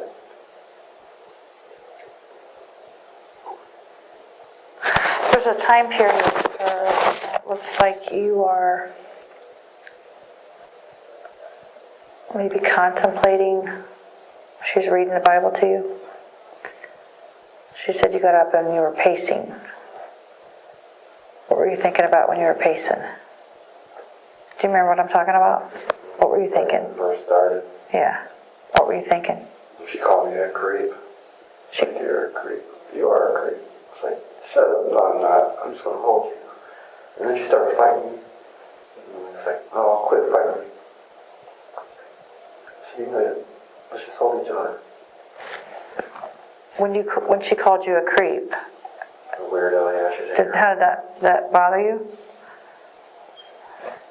Yeah, that bothered me. Okay. Yeah. But Would she call you that when you were pacing around, or called you that when you come over and took the Bible from her? when I took the Bible from her and grabbed her, I was like, I said, I'm going to hold you. You know? I was like, oh, I'm kidding. When you were pacing before you took the Bible, were you thinking, contemplating whether to do what happened? Is that what you were pacing around about? Yeah. Okay. So I was like, a lot of times it was so hard to get her in there, even. And when that other time that she was there by herself, I hurried up and made an excuse for us to leave. You know, I left, but now we're in here sitting. And Do you feel like there was a chance she wouldn't come back in again if you didn't do what you did then? no, I could have got her back in at any time. All I did was just ask her to help me with something. Help me move something. Okay. I've asked her to help me wipe the walls down. I mean, first paint. I've asked her to help me paint. I pay her to help me paint. Okay. I was thinking about that. That was after the sticky finger ride. Yeah. And then I canceled that. And it's like, well, maybe we should wipe the walls down first. If I didn't get the paint, I didn't have no paint. Okay. Cover it up. Oh yeah, just say that we wipe the walls. All right. Wipe the walls. I'll wait to get paint later. Yeah. Okay. Is there anything else you want to cover with me today? Yeah, premeditated. You what? Premeditator. You are a premeditator? Every time? No. Lori, and Candace. I kept giving Candace time after time, and then she jumped on me out in the woods. She knocked my glasses off. Hey, what's your problem? I said, you want to fight? And I put her down. I was like, you know what I mean? I said, quit it. And then I said, what's your problem? Hey, you know what I mean? I pick her up. I go to pick my glasses up. Boom, she kicks me right in the nose. I'm like, what? I grab her right down, and I was like, what? You know what I mean? Yeah. Just tapping her. We fight. I calmed her down a little bit. And I told myself, it's time to lay her down.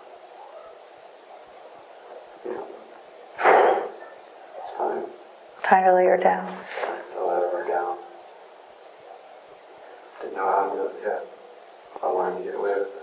I didn't want to do it right down here. I could have probably did it right down here because that was out by Rite Aid Woods there. Okay. And I probably could have got away with it there.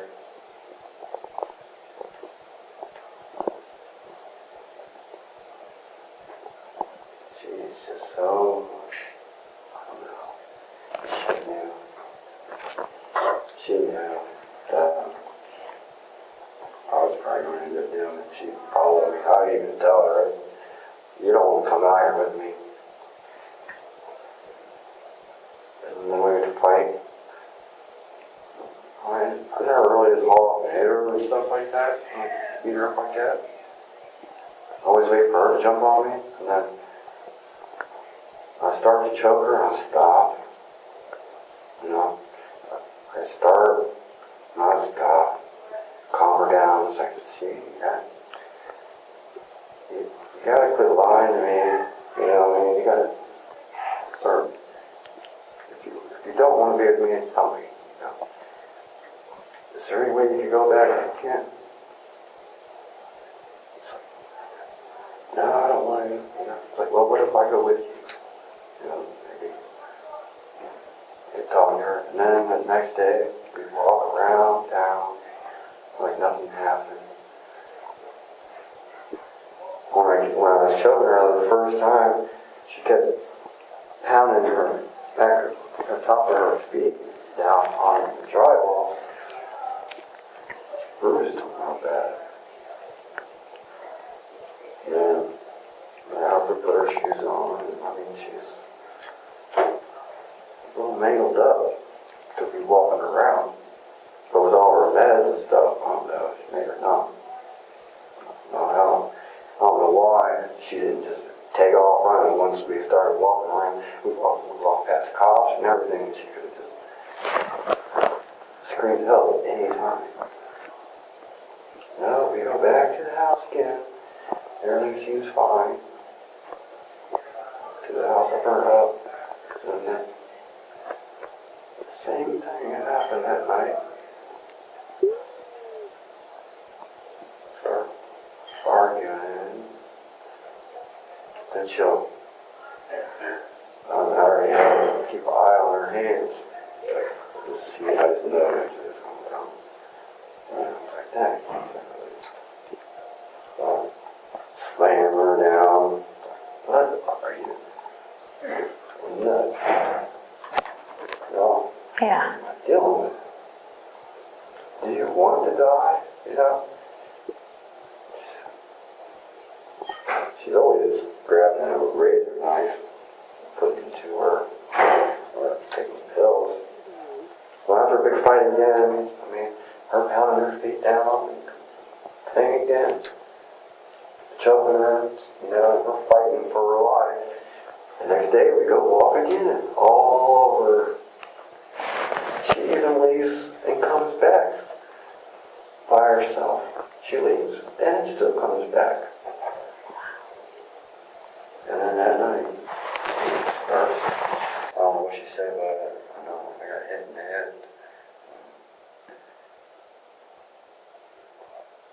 said, what's your problem? Like, roll me a cigarette.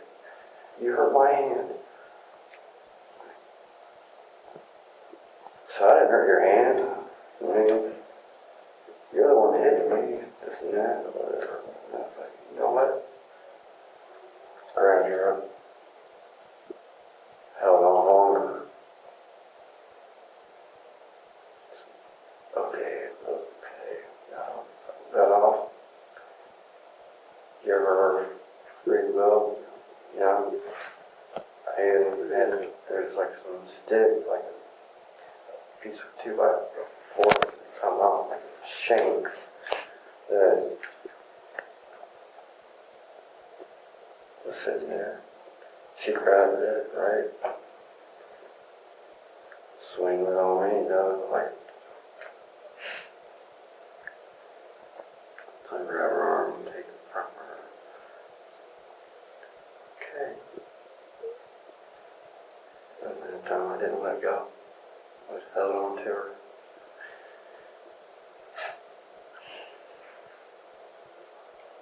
And for her, I felt that's what she needed. Okay. You felt like that's what she needed? She needed to be, yeah, that's what she wanted. I mean, that's what, you know, it's like, I was beating myself up, like, afterwards. Like, oh, man. I hurried up. I covered her up. You know what I mean? Once they happened, I hurried up and cover up the situation. Get them where I think that they could go, and then I go back and clean, like nothing's ever happened, and let it denial. Yeah. That didn't get to happen with Stacy, or it didn't get to happen with Elizabeth. So, Elizabeth, I heard put in the closet, and then it's like, covered her with clothes, and then it's like, well, her body's full of clothes, and that's probably why I kind of wanted to open her mouth and kind of like get that process going. It's like, I had the closet. why not just take her out of the house totally?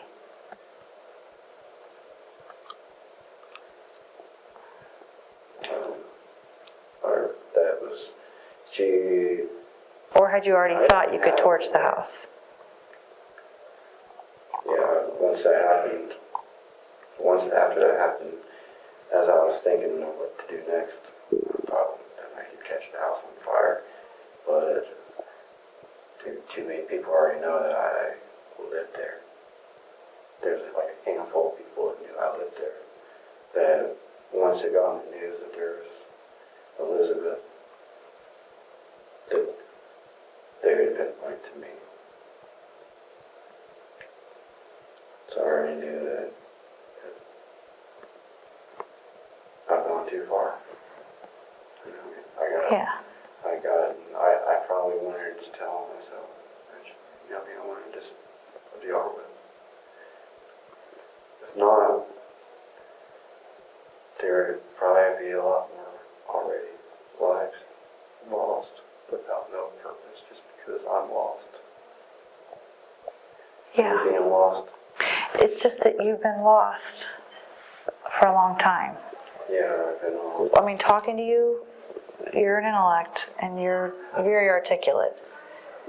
So all that is there, but I think emotionally, yeah, there's loss there. You have emotion. I can see your emotion. I can see that. I'm just trying to get down to what it needs, what it is. I figured it would break down later. You know what I mean? I need to start I need to actually start dissecting who I am and then face myself later. Yeah. And if one of these officers walks in here and shows you something that triggers something that happened, you got to be honest with them. Do you agree with me? What do you mean? I mean, if somebody presents something to you that you remember, Oh, yeah. you got to be honest. And if, I'm not really afraid that there's anything that I'm in denial of. you're not feeling that at all? No, I'm not in denial. Do you believe that, remember the bra I showed you and the dress and the rope? Do you believe that that's something we actually found? No. You don't believe that?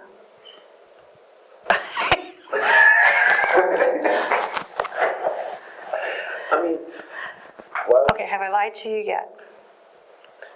well, Have I lied? it's not, it's just like it's, Here's the deal. yeah, I believe it if he's. No, you don't want me to think that you think I was lying. I mean, you can tell me if it wasn't. No, you would know if I was, for sure. Back road to Mifflin from Ashland, which would be right beside that, the end zone. You know where the end zone is? So if you take that towards Ashland, coming from the other direction, everybody calls it the back road. It's coming from the other direction. 603. No, Before. you know where the marathon is on 42 at Baney? Okay. You know what I'm talking about? Towards Mifflin, go all the way down, take a right, and then kind of veer left, and that takes you right to Mifflin. It's the first property on the left-hand side.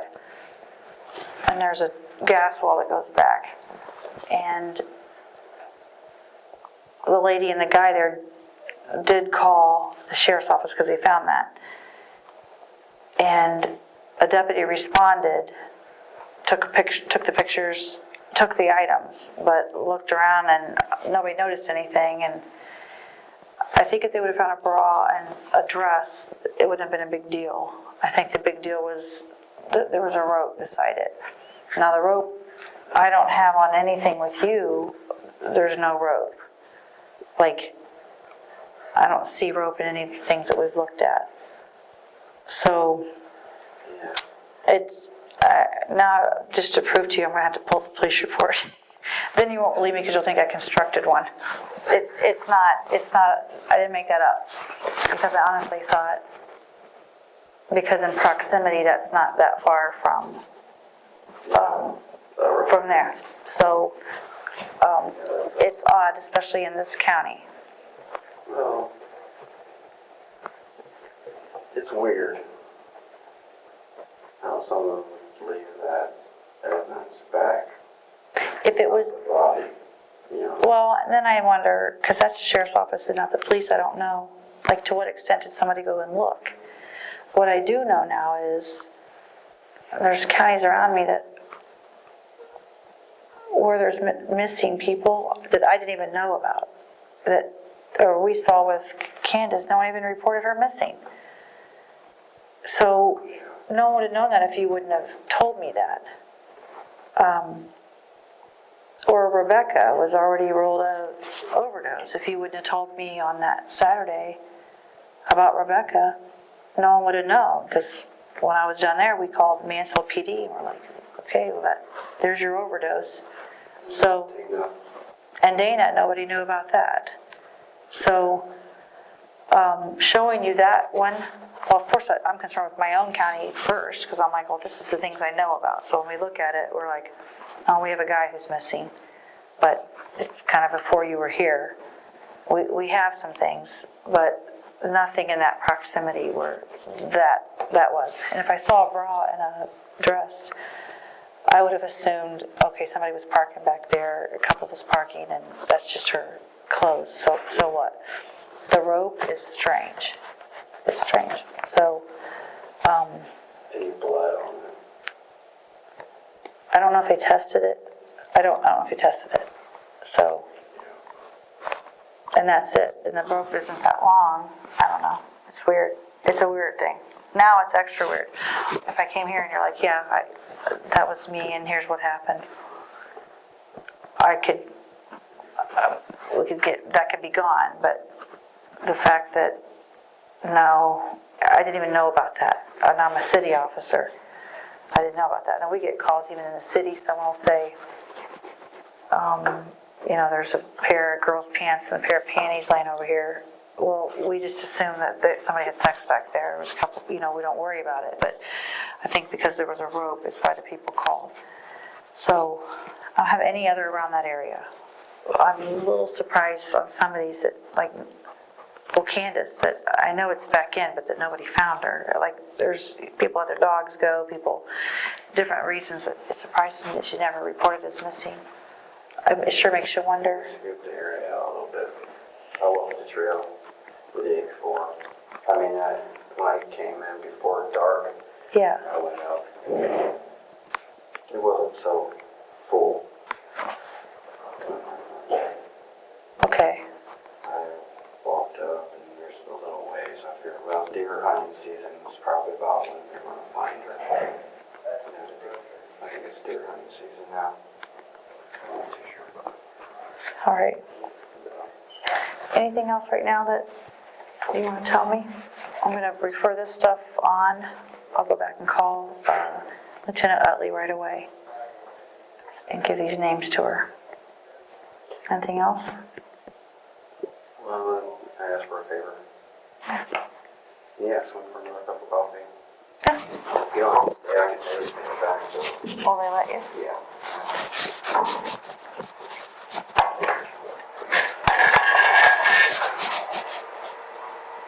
Hello. Hi, guys. Hey, how are you doing? Good. 1 second. Can he get a cup of coffee? Is there somebody you can? Yeah. He would. Thank you, guys. Hey there.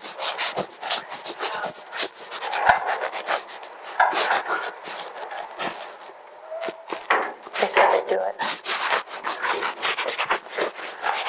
Yeah, well, I think this week I'll get some coffee at commissary. Yeah, who's that girl that Oh, my friend. Smith? Well, alright, Amy Smith. But she also, I don't know, it'd be Amy Smith Hopkins. On the commissary, she wrote Amy Smith, but I know she married one of my friends, Hopkins. Like, how did you know her? Well, actually, I lost my virginity to her. Okay. When I was 16, it's good. See, I knew, I was a little swank. I didn't just go, even though I'm from 11, my dad always told me not to get married. Don't waste your money, you're only good, you know what I mean? Yeah. My dad, alright, he's always told me not to get married. From like 14, actually from elementary though, I've known her. And there's a group of us, I always go to the house. One of her, well, Erica, we'd always go to Erica's because her mom second shift. Oh, that makes sense. But yeah, she's been a good friend. It's been years since actually I've seen her, but we talked a little bit on Facebook a few years ago. And, she's like, why didn't you reach out to me? First half of it was like, she, I want to give you hell first half, no. And she like totally changed. And, Yeah. yeah, it was, like I should have reached out to her. Which I thought about it, you know, but what am like my mom said, you should have reached out to me. I mean, well, what am I supposed to say? Hey, Mom, when I was living with her, right? Mom, 5 years ago, go and kill someone. You know what I mean? Yeah. Yeah, hard to kind of make that fit in the household, isn't it? Definitely like use the opportunity to finally, all right, get him out of the way. You know, where she can take Dylan and mold him the way that she wants. Yeah. So she's kind of So why did you stay in Ohio? Because, The funds, I was on my way to Colorado Springs. did you go out there? Yeah. That's where I wanted to go. That's where you want to go? From the time that Mansfield PD was like looking for me for child support, my plans was going to Colorado Springs. But you've been to other places, and why not just stay there? As years passed, and years ago, I mean, I wasn't ready then. I'm trying to think have you been to Texas? That was more of a raw homes. My mom sent me there for discipline when I was What was it? the roll-off homes. What's that? It's a pretty nice program. It's a Christian program. What town in Texas? Corpus Christi. Like it's a group home, or? Yeah, in a way. They have different ages. They have kids. It's be called the Lighthouse. And what was my age group? 20 to 25. Which I think 20, 25 might have been the Lighthouse actually, and then I don't know, we'll break all of them down. I ended up leaving there 6 months. Yeah, I had so many laps, running, discipline, and all that. I ended up taking off during movie night. How old were you? 20.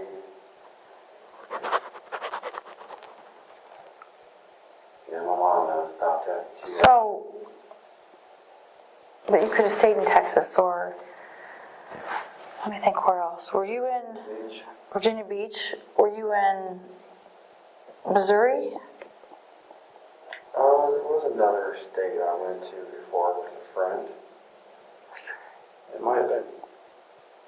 I forget. I know you're talking about that, but I can't remember where I went. It's crazy. Who was the friend? Brandy. A girl? Brandy died. What were you guys doing there? We went with a friend to go visit a friend. One of her guy friends she liked. And she knew other people where we could stay. We just paid for gas. And while we helped her, we split the gas. We just rolled along. Alright. How old were you when you went there? Probably 29. Yeah, this is a vacation. But yeah, if I had the money, I would have went to Colorado Springs. That's where I'd be at right now. If I had the money. It is so hard to get the money. Even after cigarettes, I didn't find a whole lot of cigarettes and stuff at the gas station, but enough, I mean, Yeah. just to survive. Is there a girl, did I already ask you this? Maybe not. Is there a girl that you assaulted but you didn't do anything, she's alive? Is there a girl that you beat up, basically? Well, there's Christine. She kept clawing me. That's a different one. She's the one, is she the one that was on TV that running her mouth? Yeah, I hit her hand. That's right. She was like this. And after another claw, on my chest, I mean, I would take it. So I jumped at her. Yeah. Just covers up. Wow. Hit her in the hand, and then her knuckle hit her eye. Boom. Swelled up and broke the bone in her hand. Oh. Is there another girl you didn't know that you hit? Is there another girl that you hit that you don't know? Okay. There's a Trista. She's the prostitute, right? I remember. Did that happen with Trista after or before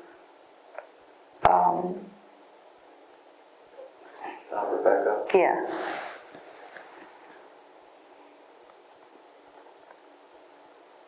They got it afterwards. But it was in the same residence. The reason why I didn't kill her is just because she submitted. In a way, she didn't keep fighting. And Rebecca had the chance to leave. I mean, if she would have just given me money back, I didn't want to. So the ones that submit to you, you don't. Yeah, I don't fight. I don't hurt.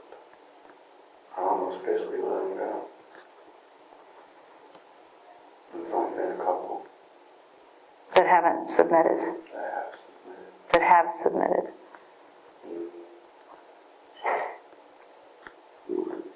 Five that haven't. Even though they're towards the end, Elizabeth, anyway, forgive him, Laura, for he don't know what he does. She said that? After you strangled her, or when you were strangling her? When it was too late, Meaning what? because it was already way, it was just way too late. Wait too late Talking, in your mind like it's going to happen, or wait too late during it? I didn't say that right. no, you said it right. I mean, no, I wasn't too far into it where it was too late. I could have stopped. But you were strangling her, and she says, while you're strangling her, forgive him more for he knows not what he does. Quotes the Bible. But she kept saying, Lord, save me, right? And I would stop. He already has. I mean, Meaning her soul. yeah. He already has, you know. She kept repeating it, so now you gotta believe it. We have those Bible. We even said Jesus loved me together. At what point?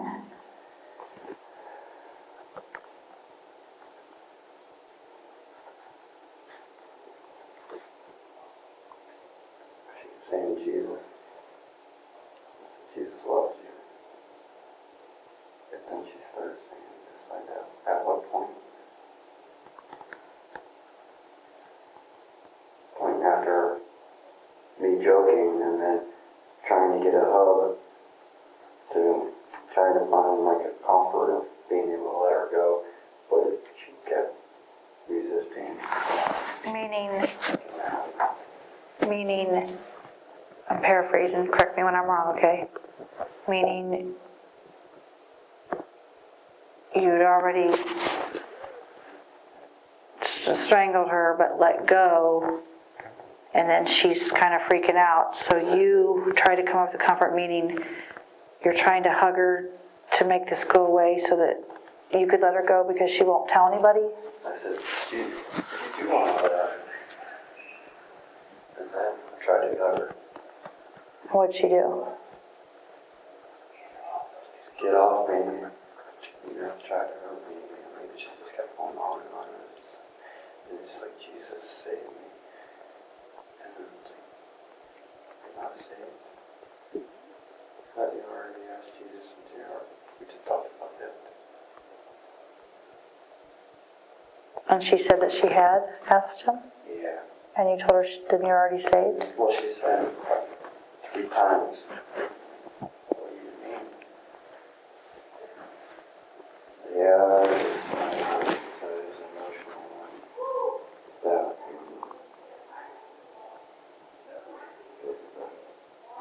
Yeah. probably might be the only true Christian out of the 5. Elizabeth. Why do you say that?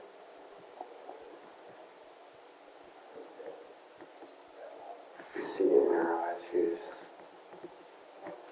just there. She was like very encouraging. And she wish, she don't understand a lot of things about her life and her family. Yeah. It's pretty rough.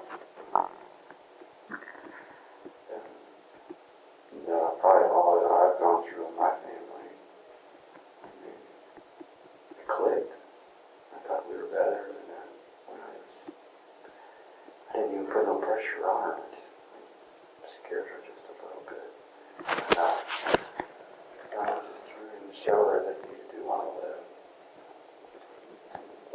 Were you trying to show her that, or do you, being honest with yourself and me? And if the way you're saying it is, then it is, and I'll believe you. But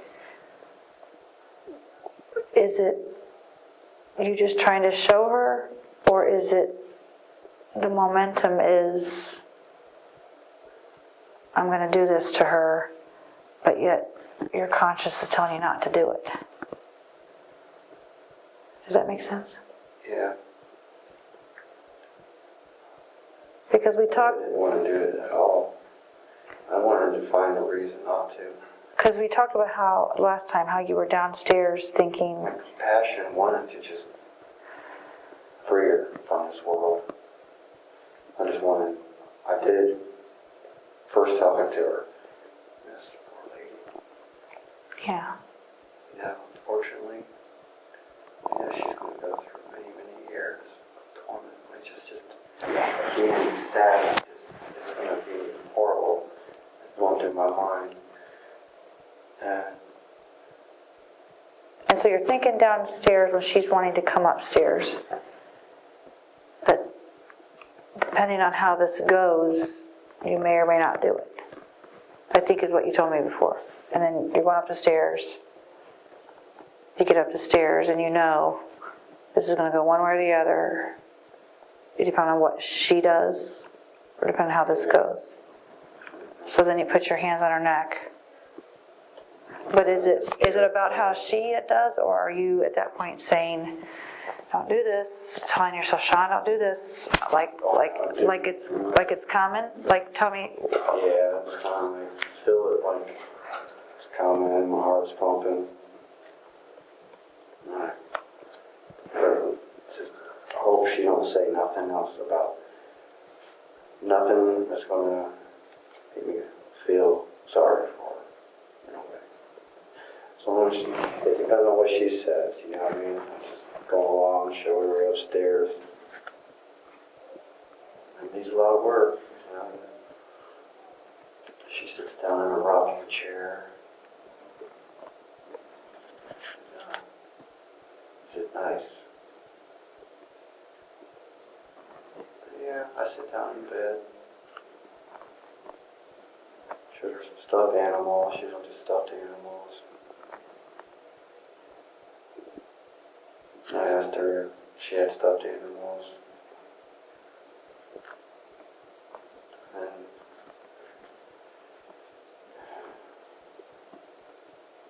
hold on a second. Trying to see, I don't know exactly. A good long pause. It was a good pause for a while. Open the windows. We was upstairs for probably like 15 minutes. Okay. When your heart's pumping, you feel like you're going to do this for your own. Is it a feeling that you can't put into words, that you just feel like this is going to happen here? Or is it, how is that? When you say your heart's pumping and you're thinking, oh, you know, here's where the momentum's going. Here we go. A lot of things flashing before me. Like flashing. Like what? If I did this, what am I going to have to do next? And I thought, then, before I even did do it, I thought about, I'm about to leave. But there's no way to really get away with this. Too many people already know I live here. Can I ask you something? When it's happening, does it feel good? Not at all. You have a conscience, so it doesn't mean it feels good now. At that moment, if your heart's racing,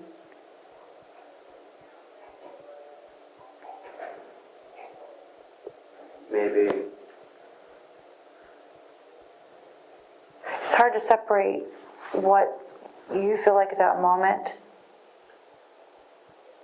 to when you're looking back at it thinking, wait a minute, you know, that's not necessarily how you feel like you are. But at that moment, it's different. So when you try to describe something, it's almost like describing something else. You know what I mean? So that's a hard question to be asked because you might not like the answer that you need to give if it's the way it is. How's a profoundness there? I don't know where it's coming from.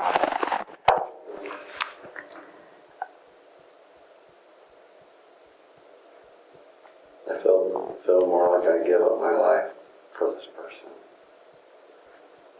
I don't know how I felt. I felt Like it needed to happen. unfortunately, things could have been better. I don't know what the future's going to bring. You know what I mean? It could. Sometimes I feel wrong. I do. I feel bad. I believe that. Anybody on the outside might say, no. But I've watched your emotion. People can fake emotion in an interview to me. I have uncles and dads and grandpas who fake emotion after they, were a 4-year-old. But you can fake it sometimes, but you can't fake 21 hours of interview. You can't fake that. It's going to come out in the wrong way. So I know how you feel about it now. At the time, sometimes I'm thinking too much to be really emotional right now, I believe. well, I've seen emotion. I'm going to go about 6 times since we've talked here. I know what brings your emotion. I can see it. I can see what bothers you. I can see where your loyalties are. I'm trying to figure out who I am. I know you are. That's why.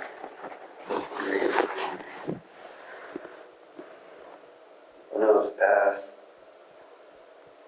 but I can't change the past.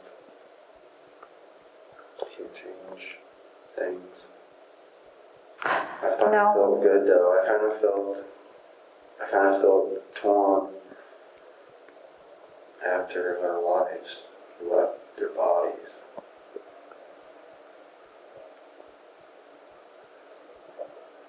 In a way, I felt like panicky, like, oh, what have I done? And then, like, wow, in a way, I felt like wow, I mean, really possible, you know what I mean? Like I can't believe that I've done it at the time. I feel like, I don't know what I felt like. It was so stupid. Not stupid is what you feel now. You feel that.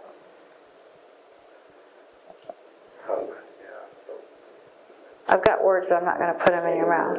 Okay. Yeah. Angry. I felt angry for some having to do what I did. Therefore, when I dragged, like Stacy, when I dragged her down to the basement, I had no remorse on how I handled her. I wrapped her up, dragged her down with her head in every step. Tell me why you say that. What's the significance of that? So you had no regard or no remorse enough that you're letting her head bounce off the steps. Why does that stick out in your mind that you do that? That you did that? Because she should have been in her car and out. She should have already. She should have just been gone already. She should have been already headed home. So when you drag her from there to where she died to the basement, you're angry with her because this didn't happen and she caused it, meaning, in a matter of words. Yeah. So the disregard for her to let her head bounce off the steps is your anger bringing her down. Yeah, well, I didn't stop and let it bother me. It's like, With Candace, I handled it more with care in a way, even though she was hard to get where. Yeah. Even Elizabeth was hard to get where she was. But I carried her with care. Dragged her with care anyways. Okay. I dragged her with care. Dana I didn't drag with care. I just threw her in the trunk. I threw her in the Okay. Rebecca. Alright. Stuffed in a case. She just fit. I dragged her and dropped her off like she was nothing. Yeah. Saying this, like even talking about it, writing, I'm thinking that page of each of them. I don't have the date. That you've written here? Very much on blank paper. I have just like Dana. Tried to sell me magazines. Yeah. That's all I have on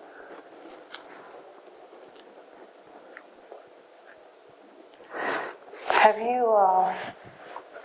you had those two little boxes outside that fort that you buried? Why did you bury those? To leave them there. Come back for them later. So I had a warrant out from the IRS. Were you afraid somebody would steal the stuff that was in them? Like, where do those, is it stones or rocks in the one? Where did you get those? Just costume jewelry. Oh, from the lady. The costume jewelry came from that lady. Did the rocks also come from there? Yeah. Oh, okay. Well, some of them I found along the way. Okay. I can't remember her name. She was crazy. She was driving around trying to find me to kill me. She found me, she just didn't know it. I had a hat on. Now I thought you was that one dude looking for. So,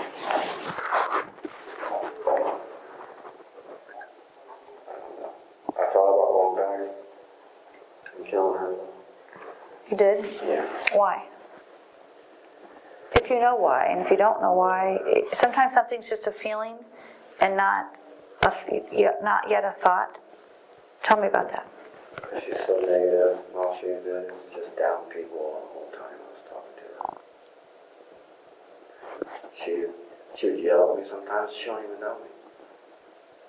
I might have just almost killed her right then and there if the walls wasn't so thin. Do you feel like after killing one person that it's always kind of front and center as an option?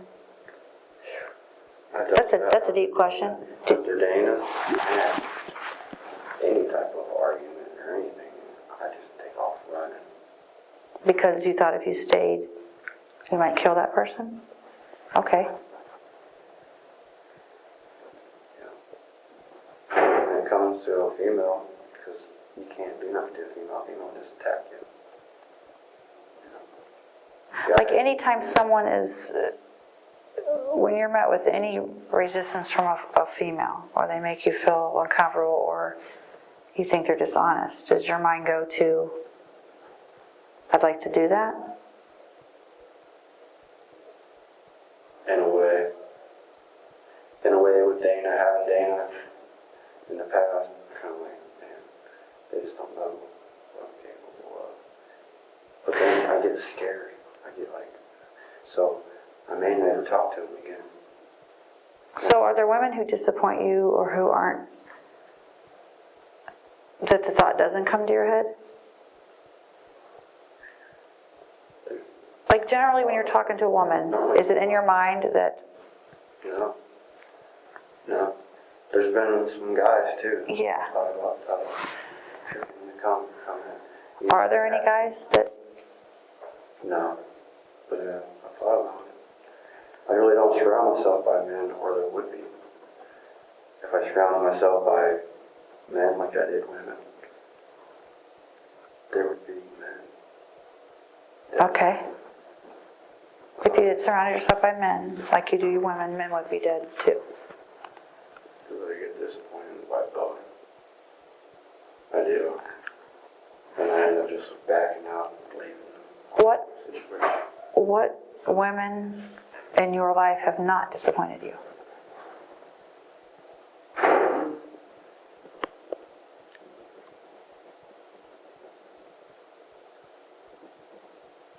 Old friends with Amy, she had never, but we had a short-term relationship and just become friends, and she went with her boyfriend, I went with my girlfriend. Do you recognize that sometimes, no, don't be honest with your answer. Do you recognize that sometimes someone not following through is not intentional? Yes. Because when I didn't get you the cigarette, and I promised you a cigarette, you didn't like that. Well, yeah, I mean, I was going to overlook it like, well, shoot, I don't know, we're about ready to pull him into jail, so I didn't know. Did it make sense? I'm trying to see how your brain works. When I explained that wasn't intentional, I intended to get you the cigarette. Is that something that you were like, okay, I'm good with? Yeah, before he came back in and said that you had a lot to deal with, I mentioned that, yeah, I understand you have a lot going on here, you know what I mean? You have a lot going on You gave me a lot. to remember and to a cigarette, you know what I mean? That you don't Yeah. smoke. Well, the cigarette mattered to you, but to me, I wondered how your thoughts were that But when I explain it, hey, this is a lot, and I didn't intend to do that. Does your mind accept that? yeah, I understand that you did. And I said, well, I brought it up, like, well, trying to stay on the same page, I guess. Yeah. I think we're there. Like the Bible, I mean, I haven't really thought about it. I mean, I thought, well, you're busy, and in your time,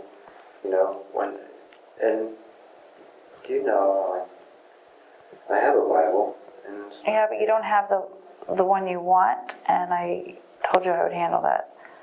Let me see if he's answered me any more on that. I felt like a child. I'm always dependent. I depend on myself a lot. My mom's fed me a lot of lies, Like, if you're working, I'll help you out more, when I work. And I work and work and work. And she knows what I need. You know what I mean? She should know what you need. But you remember when you said from about, I thought you said maybe age 8 to 12, you said your mom cried a lot, trying to find herself. There's something broken there for that to happen. There's something wrong. So I don't know that ever she's been able to see things as clearly as she should have. Yes. And it's, as a woman, that it's almost, I wish it wasn't that way.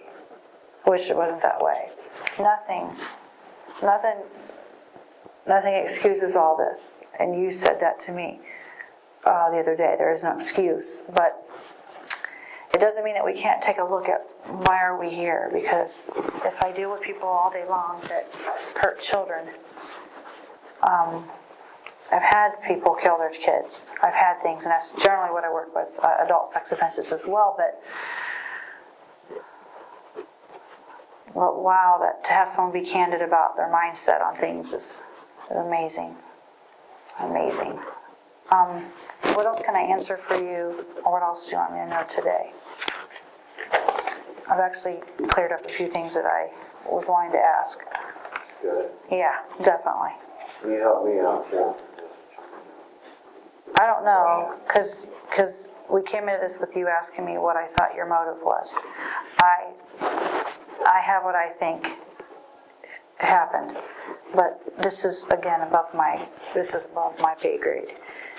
So it's not fair for me to instill something into you when there's people probably way better at that than me that would love to talk to you to help understand things, because this stuff is happening all over the world.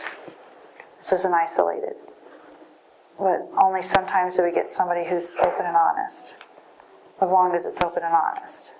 If it wouldn't be fair for you to come out and rewrite history.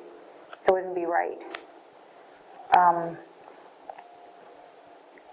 Because it would lead people in the wrong direction sometimes. Because they would think, okay, well, this is my frame of reference, was that Shawn Grate explained this to me. And then when you're dealing with something else that seems to parallel over here, if you weren't honest about something, that's harmful.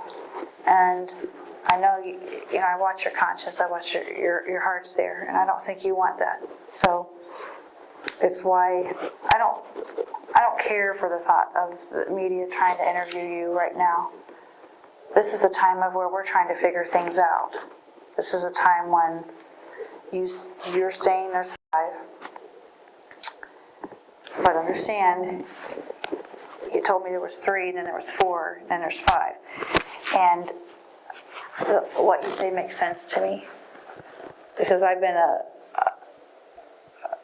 I don't know what the word for it's not going to be necessary, maybe advocate that he's honest on these things, and he might omit something, meaning leave out a detail that you don't want to say to me personally, but you give me the picture. So yes, absolutely. When I look at some of those that somebody's thrown in front of me and say, "What do you think?" I'll sometimes think, yeah, that looks like it could be, but I'm not going to say. Or somebody says, do you think there's more? If there are more, it's not really for me to say right here. So, But yeah, honestly, it's 5. I mean,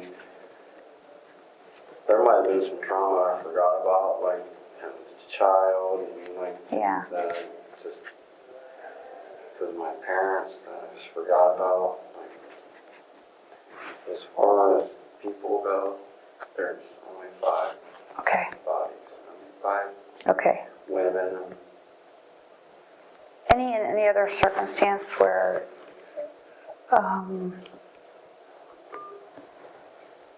there's a particular prostitute case of someone who's pretty, I think she was physical with people in general, and it's just a matter of knowing who did it. Some of those they can go back and there's somebody, if you've touched them, sometimes they collect some swabs off of them and they can enter those and see. I fear sometimes that if they're going to go do a hit on somebody and it's going to come back and it wasn't something he was honest about. Because what you can say, what nobody can say otherwise, when you're honest about something, you're writing the narrative as to what happened. You're not letting somebody else come up with something because he's dishonest so we can make it whatever we want. So I do have that little tiny thought that what if there was a whole different circumstance that I haven't even addressed with him, where maybe something out of control in a car with a prostitute, or maybe during sex somebody died accidentally. And that's when I asked in the interview, are you into the choking during sex? A lot of people are. If somebody... I've done that during sex. I mean, even with Christina. I used to just smack Candace sometimes. Call her a dirty bitch. That's what she likes. Yeah. Like, I was trying to help her. I mean, it's crazy. Seriously. And she initiated it. She wanted me to do that stuff. Sometimes someone will die during sex and it was a complete accident. Yeah. So if there's any of those that was a complete accident, shoot them straight, because when they go pull a swab, and I want to be able to say, hey, here's this one, because he's very definitive about his details about other things that have happened. Therefore, that makes that piece believable when you say, hey, now wait a minute, on that one, here's what happened. And we'll be able to explain that. So That's what I'm hoping for, and that's why when these, okay. So when the officers are coming in, if we get somebody in here who acts like an idiot, don't categorize us all based on what one did, okay? I'm asking that. Yeah, I understand. And I'm not allowed to come, there's tidbits I always want to know, or I actually, there's a list of things I'm like, I wish I would have cleared this up, that I didn't bring over. I am not allowed to ask for you. I can't tell you to, I can't say, hey, do this for me, or if you think of this, tell me. I'm not allowed to do that. So I came today because if you call for me, you called for me and I came. Maybe a request for you sometime. Do you have a request? What, I'm sorry. I mean, like, do you want to meet up again? I'm not allowed to ask you or to tell you I'd like to, but today you asked for me and I came, so that kind of says everything. Or I think you asked So yesterday. like, what if I don't have really anything to say, but maybe would like to just talk, and because you help me talking to you. I do? Yeah, you help. Okay. It may not always register now, like things do add up. Well, I won't lie to you. So So now I'm going to prove it's true picture. I'm not lying. It's sad, I mean, it's sad. I'm going to pull the case. I just want to send it over. But that's not a lie. To tell you the truth, it would be too absolutely, the only reason that is one is because the rope was next to it, but it doesn't go with anything you've done. If I'd stage it, I'd put something that you've done next to it. That wouldn't make it sense to introduce something different. I mean, your parents did have you watching a little bit too much TV. That would be a good tactic, but it's not. I will not lie to you. You won't find a lie that I said. You won't find a lie in my report when I'm done. It'll be the way it is, good and bad. So I don't come in and just, this is a negative. I mean, you see my notes. My notes are, a lot of it's the good pieces. You won't find a lie coming from me. You haven't seen me on the news. I've walked away from 20 cameras in my face and I haven't said a word. So you won't see it coming from me. And if I'm tasked with the report on this, it's going to be the way it is. So you have my word on that. So you need to believe the picture thing because that's the way it was. I do. Beyond that, there's some calls on your. We were in your phone, of course. You know that. I think you're weak guys in the phone. Let me ask you this. There's a couple of them in there, and I haven't talked to them. The house that you walked to with Tracy, what's her name? The girl that came over. Yeah, Tracy. Yeah. Crazy, yeah. When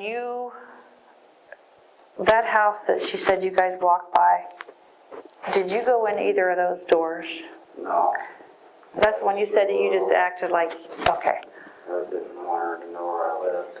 Because there's a guy there that I thought, well, maybe he was there buying something. One of the people there, and I thought maybe it was that. But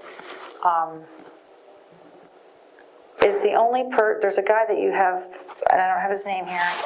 I think there's 3 calls or either texts or calls to one guy. Is that anything that I need to worry about? Probably a weak guy. Probably a weak guy. If I say Brandon. I think so. Okay. I don't know. I mean, obviously we can figure out who somebody is, but if we see. He's just the middleman. Okay.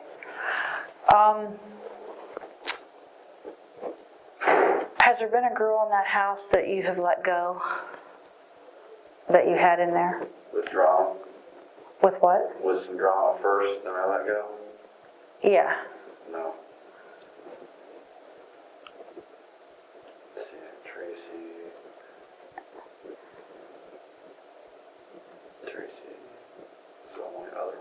Was there a live girl in the house at any point that you had tied up?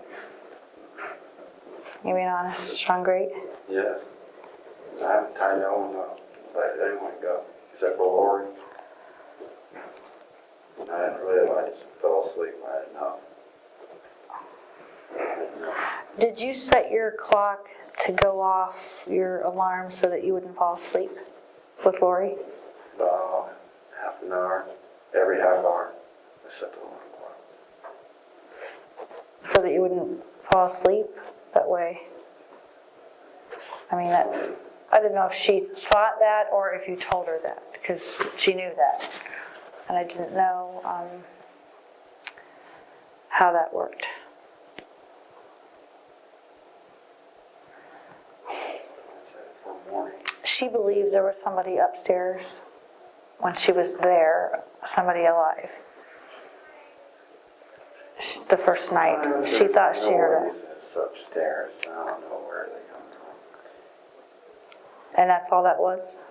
Yeah. Okay. Because if there's somebody that was up there, No, I didn't Then- go two at the same time. you what? I wasn't dealing with two women at the same time. That'd be a little bit difficult, wouldn't it? And there's been other women in there. I mean, Tracy was in there. That's it. Why didn't you hurt her? And she. I thought about calling her and like have her come over. In the same, Some sense into her. or smack some sense into her, or same scenarios or other ones? Be honest. I don't know. Seriously, I don't know. No. I would say I really didn't think about Tracy that way. What do you think the difference is? Because she's pretty miserable. So I'm trying to figure out what. Yeah, she's still got to do some. I'd be freeing her from them burdens that she needs to face. She's created a lot of mess that she has to face. Then why didn't you when you had her in your house? She has to go face them herself. Yeah, I mean, I ain't gonna free her. I ain't gonna help her. So when you massaged her, was it her back or her shoulders? Sure. Was she sitting down or just standing there? Sit down or something like that. So when you're massaging her shoulders, is there a time period when your mind's thinking, where is And this woman ain't even turning me on. that what you were thinking? Okay. Yeah. I mean, could you have had sex with her if you wanted to right there? I could have had sex with her probably a week ago. Okay. A week before that. And that's what turned me off. I was over at Peggy's and she's been drinking, but she kind of wanted me to go up into the bathroom with her. And I just met her, you know? Yeah. And then she keeps calling me. I look like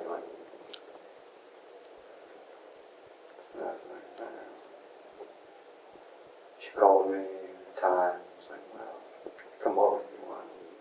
Yeah. I was lonely. And she complained. She kept going like this. Trying to get you to massage her? Yeah, I guess. She kept complaining to me. My back. Oh, come here. He's got me inside treater. Come here, I'm going to massage you. It's like, oh. It's like that. Yeah. How did she leave? Like, how did that end?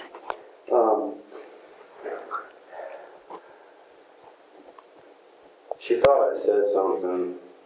She thought I said something about you like to have sex when you're drunk or something, or like Peggy said she thought I said something that Peggy said this about her, and I didn't.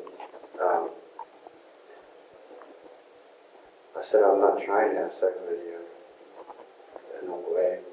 mean, I said, Yeah. I'm not trying to do nothing with you. And she's like, I gotta go. You know, her emotions, because her boyfriend just got sent to jail or something. Why did you let her go?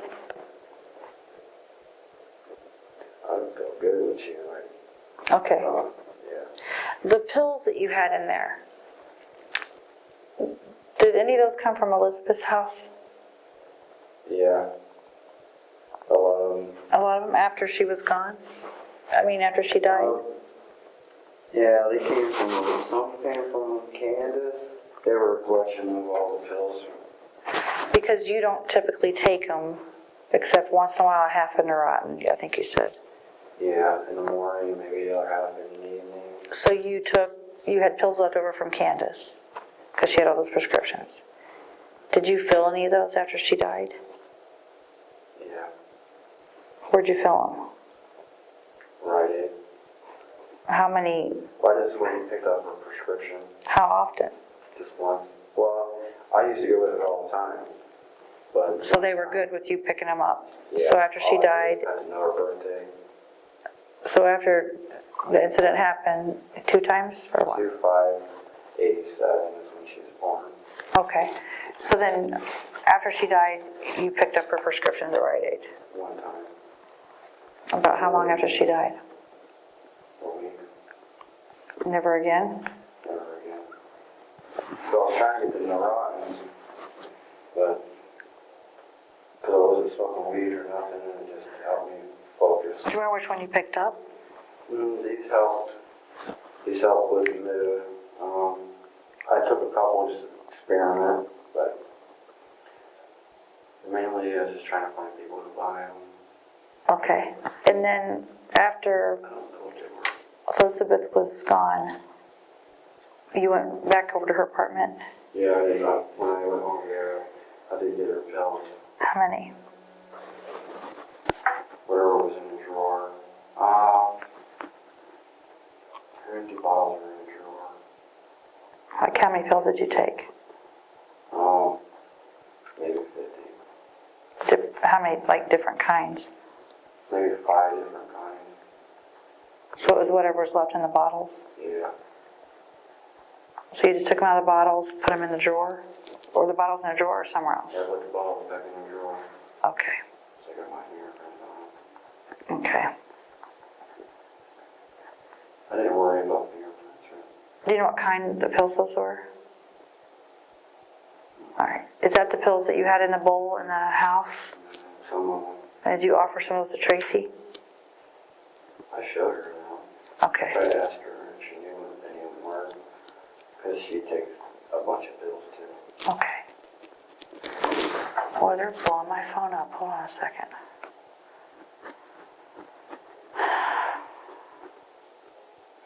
I take off once in a while and then they don't know where I am. Yeah.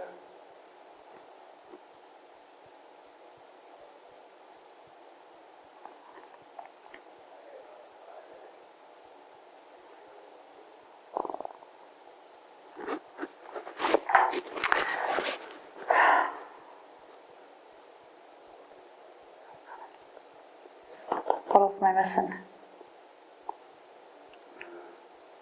You all right? Just thinking. What are you thinking? If I took anything else out of the apartment. All right. Paper towels. I already mentioned that's what they Paper towels and mentioned pills. I think you said shampoo and conditioner. Conditioner. And razors. Oh, razors. Yeah. What'd you do with that paper that from the Yahtzee? Did you rip it up? Did you leave it there or take it with you? I ripped it up on my way back. I ripped it up. It was raining. Okay.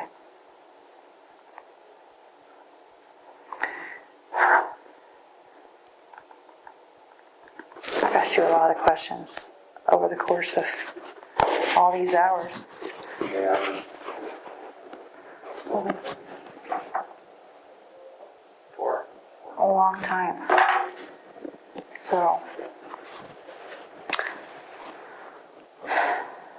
anything else I'm missing? Are you okay? Just thinking. What are you thinking? Elizabeth's apartment now. Pills, Just thinking. paper towels, shampoo, conditioner, razors, and the Yahtzee thing.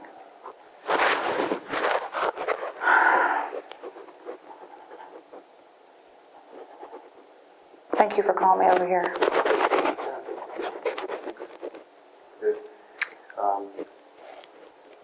Maybe just next week or something, request you again. Okay. All things. I would keep my head up about Daniel's last name, but I'm gonna clear my head, I'm gonna let that rest, and then maybe it'll pop up. Yes. I'm gonna just leave Daniel alone. Yeah, you can do, I know it sounds silly, you can do the alphabet thing in your head. There's all kinds of ways that you can do that, but I'm sure they could hypnotize you and you would know it. It sounds like something that people wouldn't believe it. I always wondered about that. There's law enforcement agencies that use it. We don't. I mean, we haven't had a situation where we've had to, but I would normally think, how's that going to happen? Oh, how can they do that? But they're pretty confident. Or they might have you do did they ask if you'd be willing to do a composite? If they ask you they could come up with a better composite, maybe with your help. Oh, going through pictures? Yeah. I said, you could probably show me 1,000 pictures and I'll be able to pinpoint who she is if I see it. But Okay. Yeah. Where she come from. Yeah. That's hard. And there's a lot of missing. You think it'd be easy. Oh, there's a girl that say, no, it's hard. Yeah, especially no one said she's missing. That's crazy if she did. Yeah. I mean, and she may be missing from somewhere else, so we just don't know.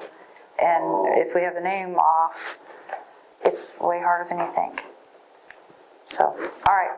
Yeah, like maybe all of missing people start all missing people from Ohio first start. Yeah. I'll be able to pinpoint her. Why do you want her to be identified?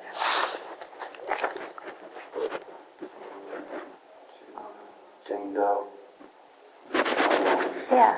I don't want to be identified. You know what I mean? Well said.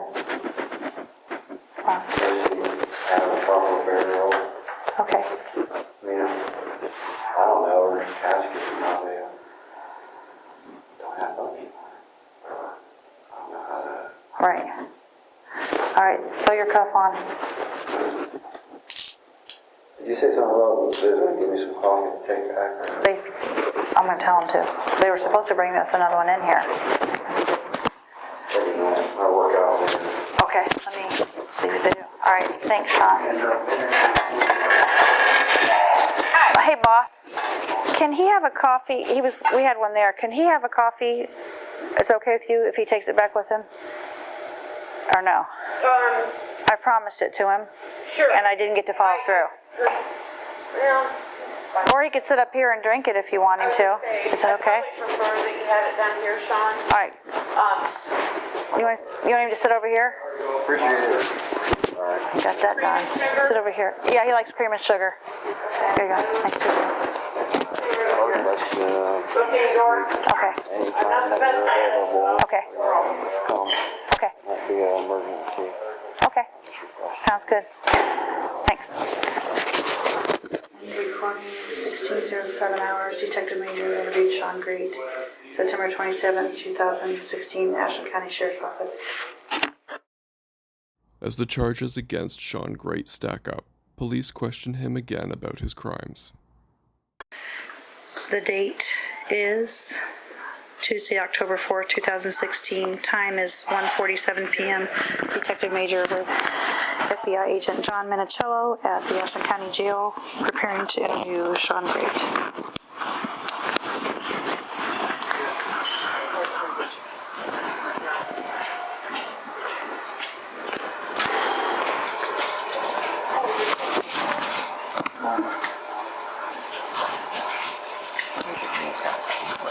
Okay.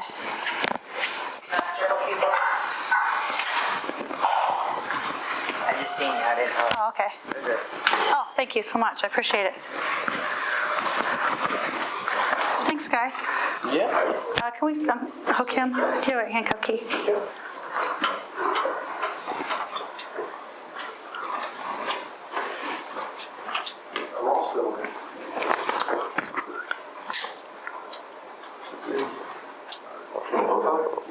Yeah, it's fine. Appreciate that. Thanks. No, he's fine. Thank you. Appreciate it. My first time. Shawn Grate, I came asking you. I appreciate that. we were working on something in my office, and they said you want to talk to me, so I thought I'd just bring him with me. All right, so here's the deal. Since you're represented in Ashland County, I got to go through the same form again, right? Right. My voice is leaving. I don't know what's going on, but it's not good, is it? All right, Shawn Grate, you have the right to remain silent. Anything you say will be used against you in a court of law. You have the right to talk to a lawyer prior to any questioning and have him present while you are being questioned. If you cannot afford to hire a lawyer, one will be appointed to represent you before any questioning. Do you understand each of your rights? I've explained to you. Have the rights in mind. Will you talk to me now? So you initialed all those. Times 149.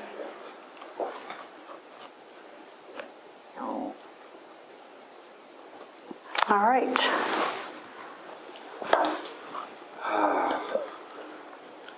Profound sigh. So I'm allowed to come over because you called for me. So I can't come over on my own. You know that. So if you ask for me, today I was allowed to come over because of that.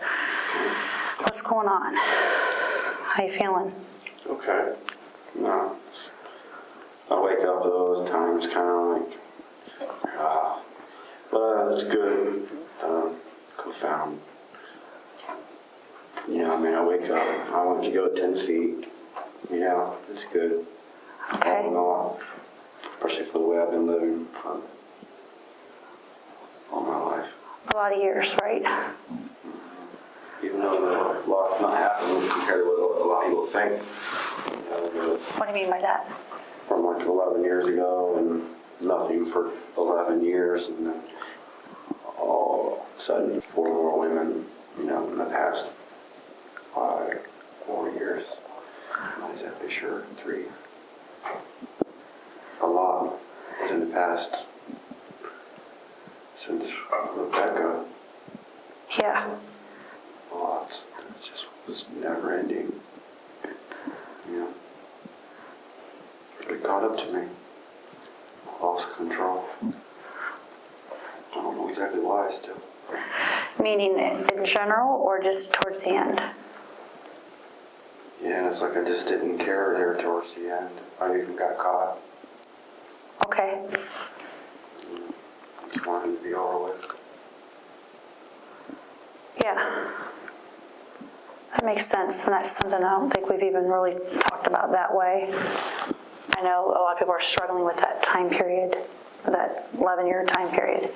A lot of people are struggling with it because it doesn't make a ton of sense in everybody's heads. However, I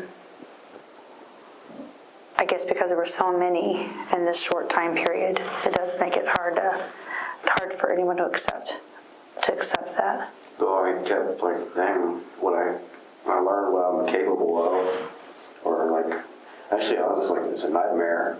Actually I was scared to even do anything again because just the experience of, I'm still pretty sure I'm set on Dana.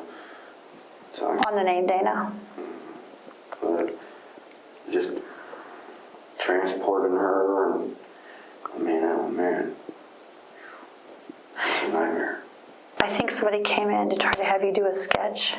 Yeah, we sat here and did a sketch with Marion. When you were done with that, I had nothing to do with that sketch. I don't know that I would have done that at this point, but I didn't know they were coming up when they did. But did you feel like that sketch looked like her, or when you were done, did you think, I'm not sure if I did or not? Here, it looked good. And something on the news kind of like, I guess TV makes everything look bigger Yeah. or something, and I was like, but so, I don't know, I just know she's more narrow faced, but here, like, I was seeing her a lot.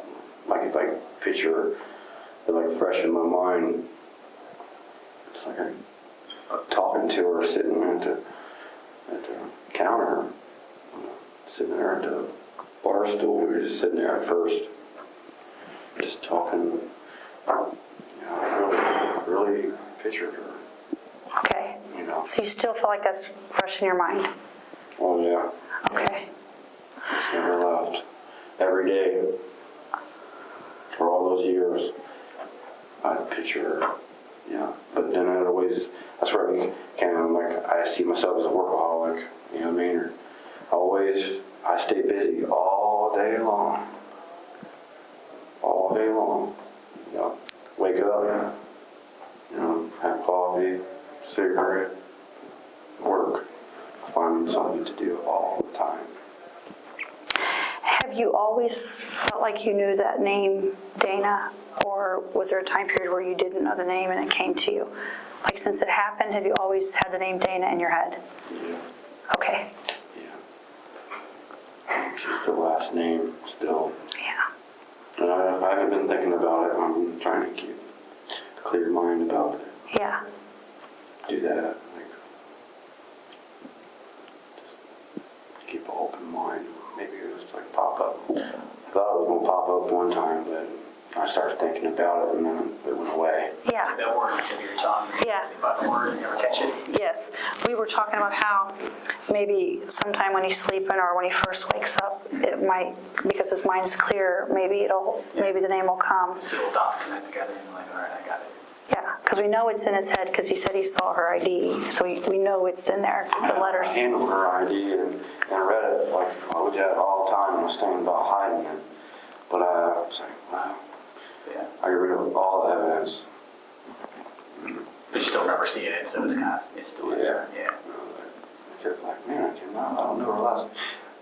And then I couldn't take her ID to ask no one her last name. And I was like, well, you know, I thought, well, maybe I'll write it down. Maybe just like ask someone, well, what's his last name? Or something like, but I never did. Try to figure out a good way to ask somebody without it being weird. Yeah. Yeah. It was too late. It was a church she was outside of, right? Am I wrong? Did you ever talk to her, but was she like part of a group that did this stuff or that sold the magazines, or was she on her own? Visit yesterday, and my mom kind of mentioned Columbus, like girls from Columbus, but I don't remember. So your mom came back to see you. All right. Did she bring your son? No. I was wondering how that would go. Back, yeah. I'm going to write a letter and just kind of go from there. Okay. Any more letters from girls? Mm-hmm. Wow. And guys, yeah, like just, I've gotten like 10 letters. Like not people you know or anything, just random There's letters. only one person I know. It's Amy Hopkins. She's been putting money in my books. Did she put more on there? Yeah, she's dedicated. I've been calling her, talking to her on the phone. She wants me to. I was like, well, it's like, well, can't live with them, can't live without them situation. Maybe this is a good relationship we have here. Yeah. Because our relationships really don't work out. Is she still with your friend? Or they're not, she's not with anyone? Is that the one that you said was with your friend for a while? Well, my best friend's brother, actually. Okay. It was just surprising that they got married. It's like, oh, okay. You know, but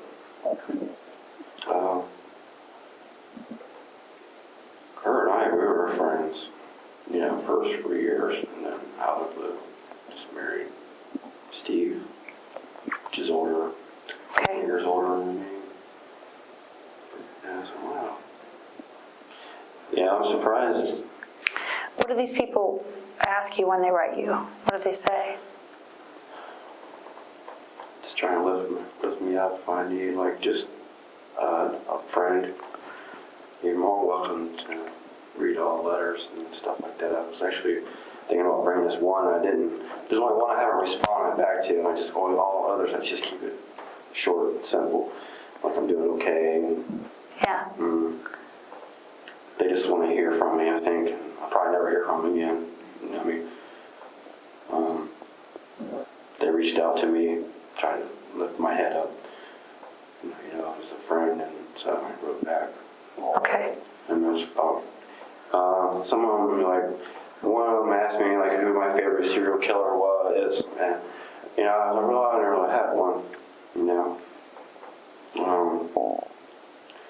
Did always find it interesting, like, not interesting, but I don't know what it is. But I watched it all. Like, there's a DVD series of all the serial killers. Yeah. I bought it for $5 at Walmart. You know, I watched it. I was like, you know what I mean? Do you think it had an impact? No, I thought they were like messed up in the head.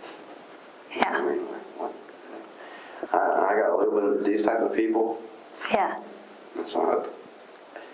You know, that's my thinking of it. Like, wow.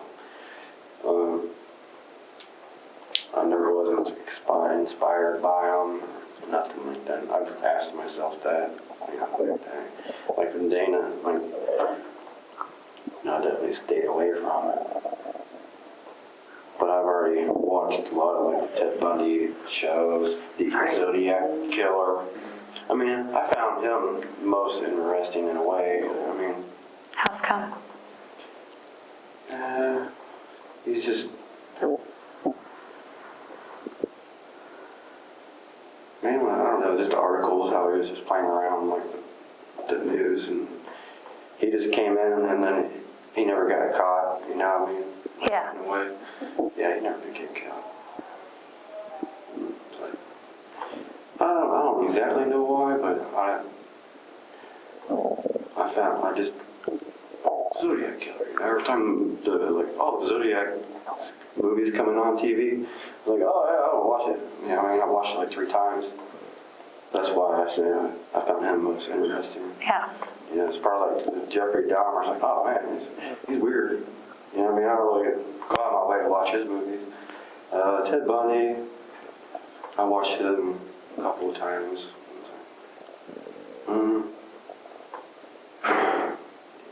Something about him.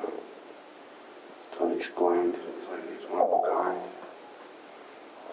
Well, you definitely know. Yeah. You know, just the Zodiac, just the name, and just, I don't know, it's just weird. Yeah, it is. Yeah. Well, I get letters. I mean, you're more welcome to read. There's one I didn't respond to. This is a guy in Mansfield prison. He said some weird stuff. Really, I mean, actually, I'll put his letter aside, definitely for you to read it sometime, but I didn't bring it today. What's his? Strange, yeah. Yeah. What's it say? He said he had like 800 and something years, but I think he's just joking. The police were asking a bunch of questions, and even some unsolved crimes and stuff like that. He's trying to feel like he's important in a way, but I think he's just bullshit. He might be. Or bored or something. Yeah. Yeah, definitely. He's bragging about what he did, or he's asking about what you He did. won't say nothing else no more because it didn't help in court anyways, and plea bargains. And I think he's just looking to see, like, he's looking for attention, maybe. That he thinks that I would take his letter further on and, like, be, like, investigated to get some type of, and again, maybe he knows something. I love how just writing him and saying, how you doing? I got your letter. You know, it's just like keep it like one paragraph. you know, just, and then see if they're right back and just go from there. Yeah. You know what I mean? And then I think you had the media try to get to you as well, right? You said somebody from the media wrote you? I think so. Big one. Yeah. Yeah, I wrote it back to them. I got their letter, you know, it was like in time, the interview. I just write, so they'll write me back to see, maybe, or at least kind of like keep in touch a little bit. Yeah. I've been thinking, I might have, I did say something about, that I woke up in the middle of the night. I said, fuck, I didn't kill these women. I might have just done away with their body, but their mind was already dead. And once they started accepting checks from the government killed them. You know, the government took their strive away, all there, and just in the way, brain dead. Kind of, that's probably wrong. A lot of people are that way. I learned, since I moved to Mansfield, I've learned that so many people are just taking that check, which soon, you know, if that Martin did a chip, they'll take that chip and give their life to the government. Right. I agree. Just kind of float through life. Yeah. So you wrote that back. How would you feel if they printed what you said there? Well, they should. She should. Right? You know what I mean? Because it's probably like a little test to see if they would, like, if they're going to like put every little word out there, or if she's going to like, and like give time. It's like try to reach out and like wonder why I said that without jumping the gun. You know what I mean? Yeah. To see if she's going to jump the gun on a few words that without even asking me like what exactly I meant by it, or look into it a little bit more. Right.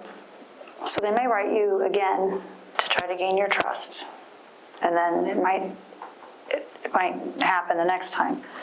So just be aware of somebody trying to manipulate you in that way. I'm sure you can see that, but you know, you've got a lot going right now.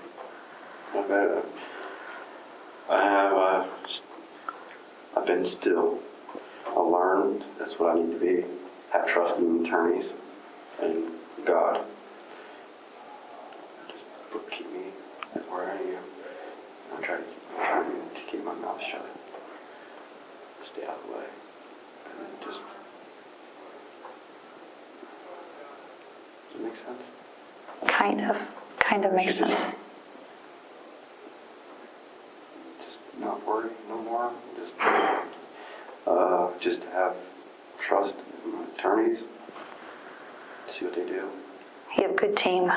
They're a good team. I did kind of tell them about, so, you know, it's only right that I take it to death penalty. To their family, they're gonna like it if I don't. So you think it's right that you would get that? Yeah, I think the families would want me to. I think it depends on the families, right? Right. Especially her son, I made him sure he grew a lot of like unanswered questions, hate. Are you talking about Stacy's son?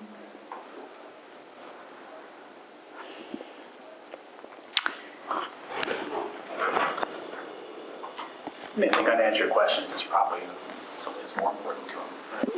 That's one of the reasons this game asked me to come in here today is if we're trying to, like, I don't have any case interest in this, right? That, you know, FBI doesn't prosecute me for this or anything like that. It's more just learning, right?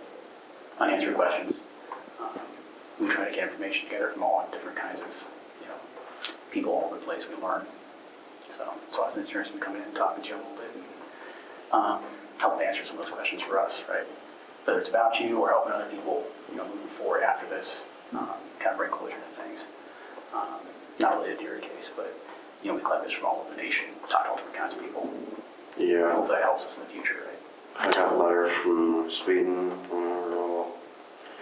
Canada, and all the rest are in the United States. I'm thinking that they might be journalists. They've read things about me. It's pretty likely right now. Yeah, it's highly likely because we don't talk to them. So they want to know. And I think we've talked before how you want whatever information does get out, you want it to be the right thing. So when I think of you writing someone back, when they print that, it's the only one that has what you've said. And that face value of that piece that they say is going to go everywhere. So, I don't know. What do you think? I mean, if I had control over you, I would say, if you were my family, I would say, no, Stop right. I wouldn't do it. I wouldn't do it. I know when I came in before, you were wanting to figure out what your motive was. And that's what John and I were talking about, that you were wanting to know, like, what was my motive? When I think we from there were talking about just the motive of the people trying to get to you, what's their motive? Which is concerning to me, because it's just so inappropriate on so many levels for them to, in the middle of this, to try to get you to say something. Fan mail on top of the page, wrote all our names down and addresses, and then letters that come in. I'm keeping track. And I just put it in, seeing like a lunch bag, the letters, but I'm keeping track of everything. I don't know. It's a good idea. But yeah, I think a lot of it's like Kim saying too, a lot of people are going to want to commercialize that and make a buck off of talking to you or getting you to say something that they can print. So I don't think it really helps anybody. Yeah, Not the families or anything like that. It doesn't bring closure or anything for anybody. So I think helping, I don't think you want your life to be in vain. And I think, I don't want to speak for you, well, we've talked for a lot of hours, that how on the end of this you can't fix what happened. How can you make something right happen? And that's where your candidness, your openness has done something, because it helps us to understand.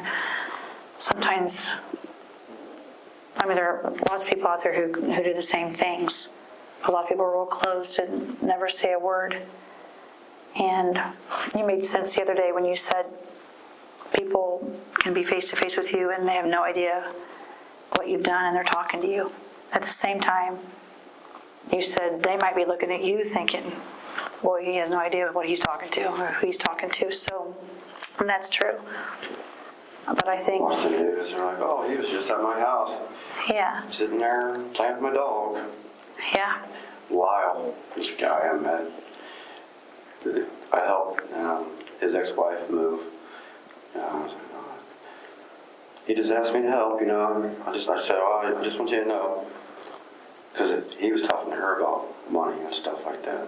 So I made sure that he wasn't making no money on all that I was moving, because he really can't. He's on a cane pretty much. And all he can do is really drive the truck. I was like, I just want you to know, Susan, I'm here to help. Lyle asked me to help. So I don't need no money. Of course, the way you use the money. yeah. So just helping out. I was like, oh, that's nice.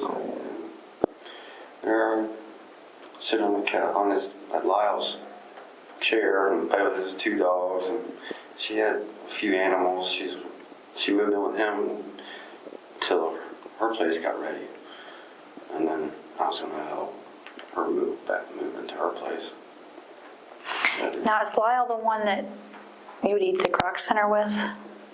Red truck. Yeah. And then there's a girl who's like Tracy. What is she like? She's nice. I'm not exactly sure. I met her at Wendy's.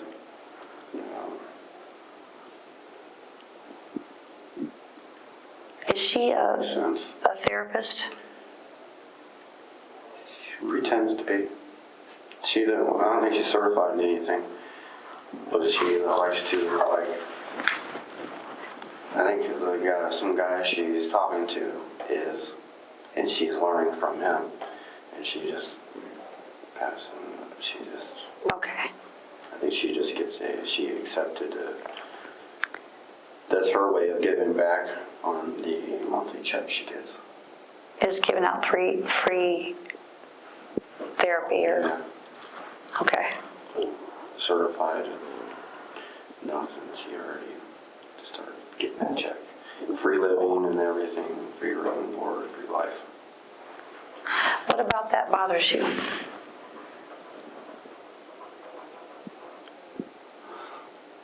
I don't know. It's crazy, the free world. Yeah. I've had trouble with the free world because I just learned about it. So when I moved into Mansfield, the free world. I mean, it's like, wow. It's like bed bugs. I didn't know about bed bugs. I thought it was just a thing. So I moved to Mansfield. Oh, dang. Downstairs this guy. That's a real Yeah, bed bugs. Stayed with this guy in Mansfield. He's like, oh, you can spare room. I was like, well, what would you want a week? Down here, I'm excited. Like, I get out of the Army house and get to stay with this guy. Spare room. So I took a night out. And just try to, get to know him a little bit. And, man, seen all these things because it's late. I put made the bed. I walked in there and like, all these, it's like, wow. I woke him up. I was angry. I was furious. Like, what? And you could have told me. Yeah. Yeah.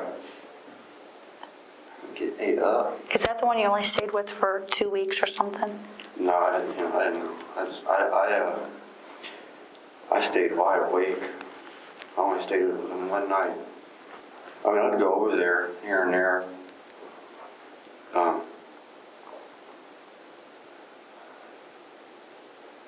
This one I had in the car and I was still driving women around. The prostitutes. Yeah, taking places. Yeah. Stayed there one night. That's how I met him, through one. Yeah, I stayed wide awake all the night. Stayed in the living room. Waited until I was able to go back to the Army house. Shoot. And then a few weeks later, I met Dave. Cool.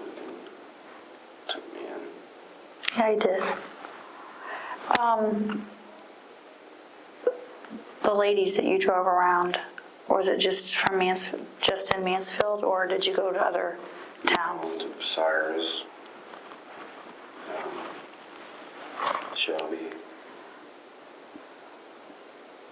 To pick them up or to haul them to appointments?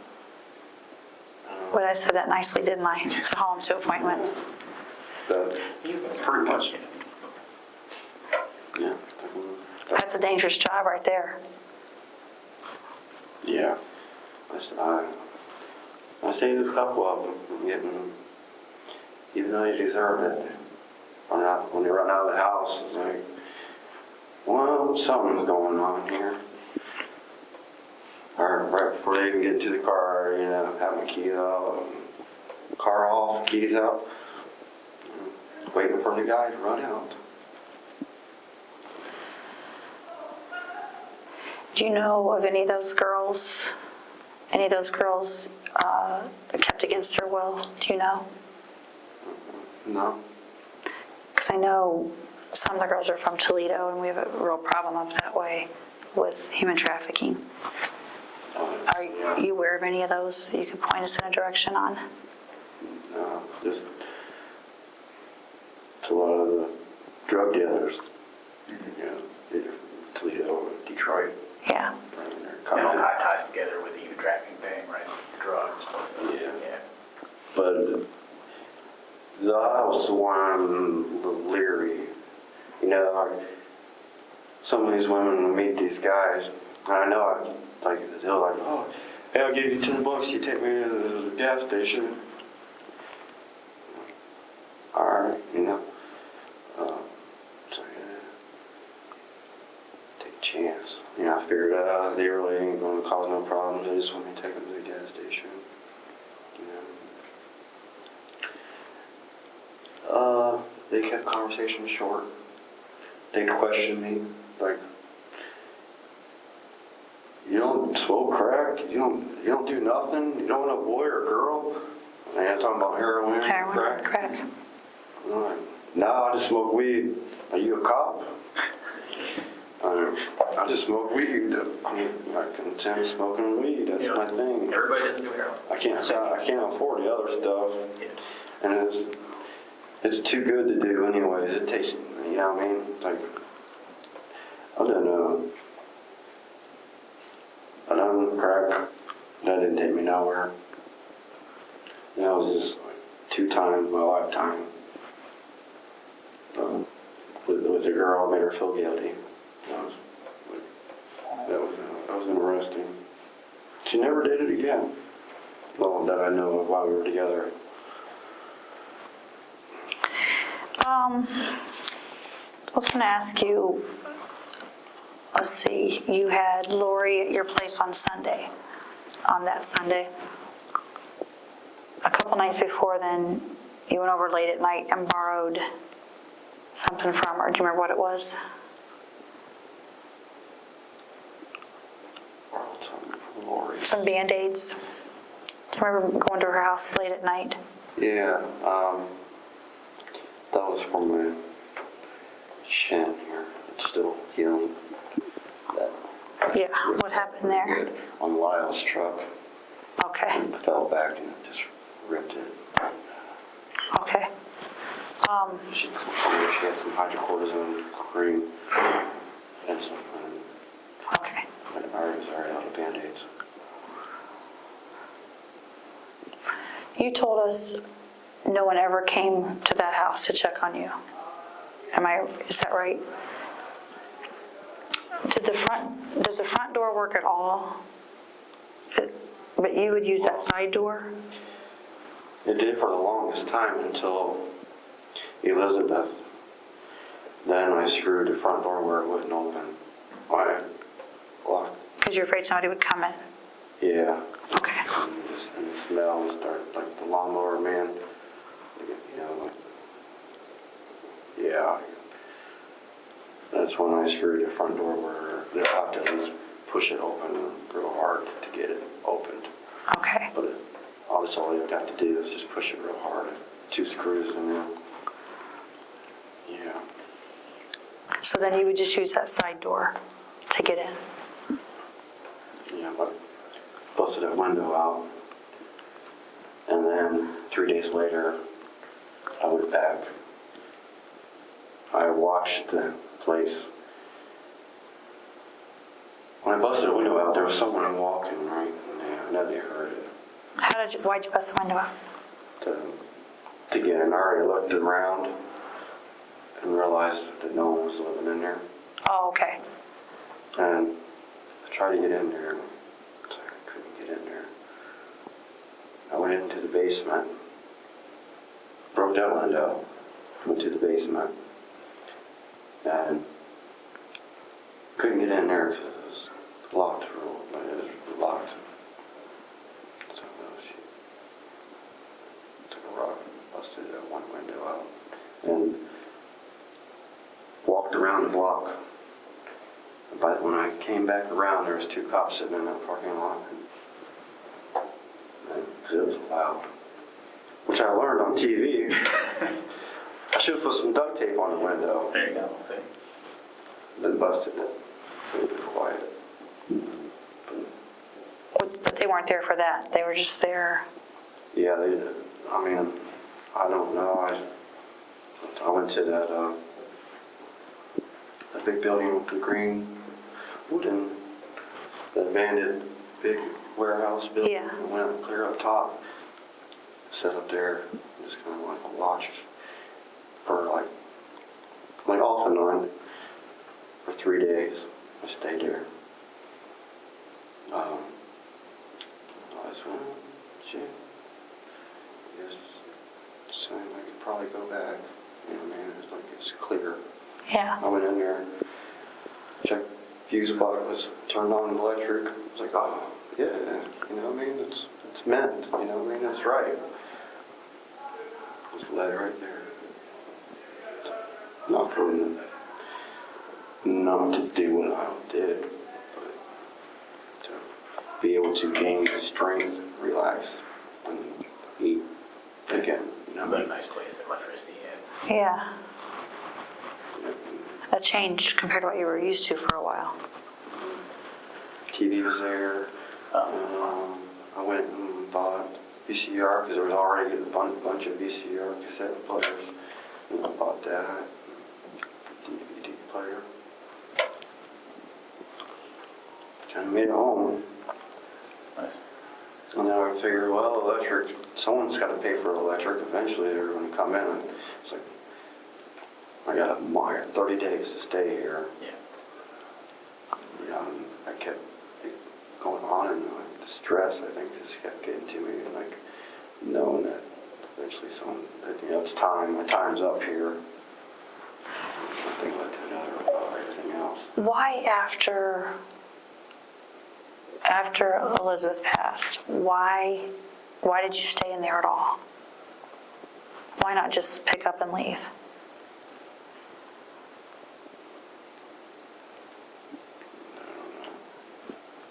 Which is a good answer if that's the answer, right? If you don't know, you don't know. It's just something no purpose other than I just wonder. I thought about that, like, man.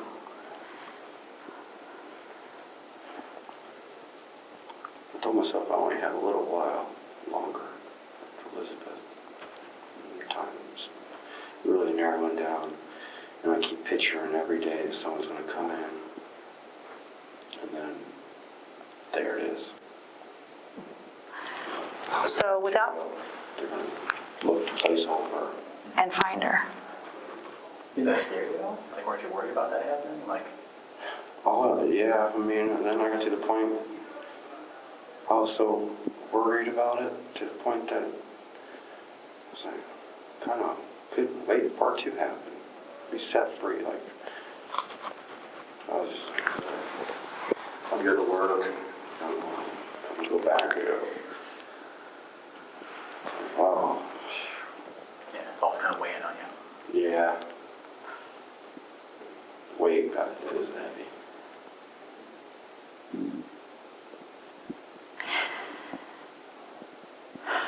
It's a lot going on. I'm glad when I wake up here. My dreams, though, are still like helping people move, uplifting people up in my dreams. You know what I mean? Like I'd go to Walmart. Oh, they're sick. A serial killer, right? No, like play it off. Where? You know what I mean? Like I'm in complete denial of who I am today. In your dreams. In my dreams, yeah. And meet people, talk to them like a normal human being. I mean, this is every night. I mean, I just have these dreams, like I'm free. So, I mean, what you now already opened up about this, I think you telling everybody about what's happened is probably pretty beneficial, right? Kind of clean about everything and opening up about that's going to be relieving in some sort of way. Definitely. I can't keep secrets. They wear on me. I don't know why. It was hard to get you to talk right off the bat. It was hard. Yeah. And then you're just way candid now. But Yeah, I remember that guy. I was like, wow, I want to talk, but really, I didn't want to talk to him. I started thinking like, well, I gotta talk, you know what I mean? And then it's like totally changed up on him. You did. I started talking to him like, yeah, I helped her. I helped Elizabeth. And I started saying, and I said, well, how did you help her? Talk to her, which I did, you know, and try to encourage her, try to help her out. It was just so sad. And then she got, her funeral was Friday. It's this coming Friday? No, this past Friday. Yeah. Well, yeah, that would be your funeral, yeah. It's in the newspaper.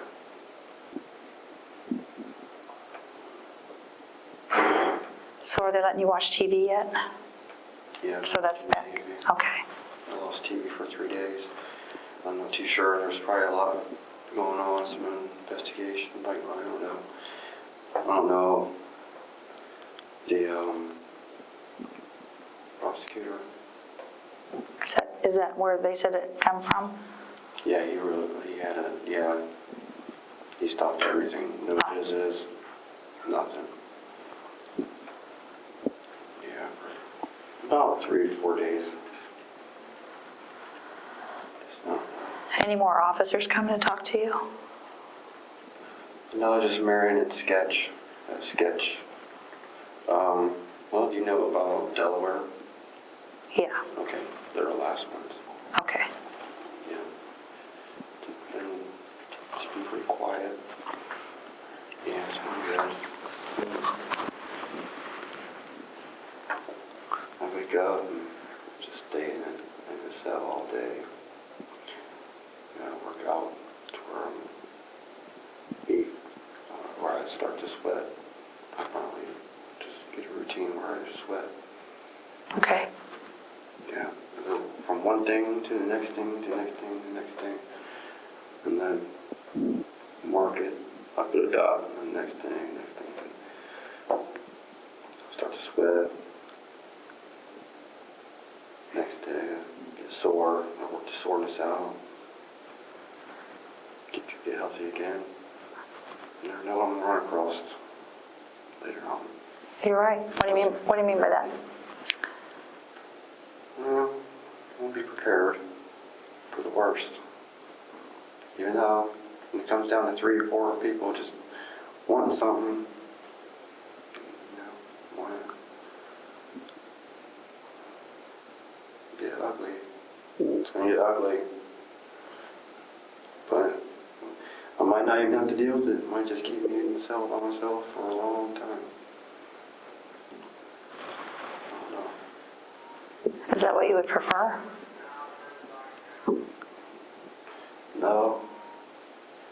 No, but I don't think I'm ready to be around people right now. They may say something, and I've got nothing to lose. You know? But might just get along and be able to play chess. You chess player? Love chess. I love chess, not for chess. I wish I was better at it.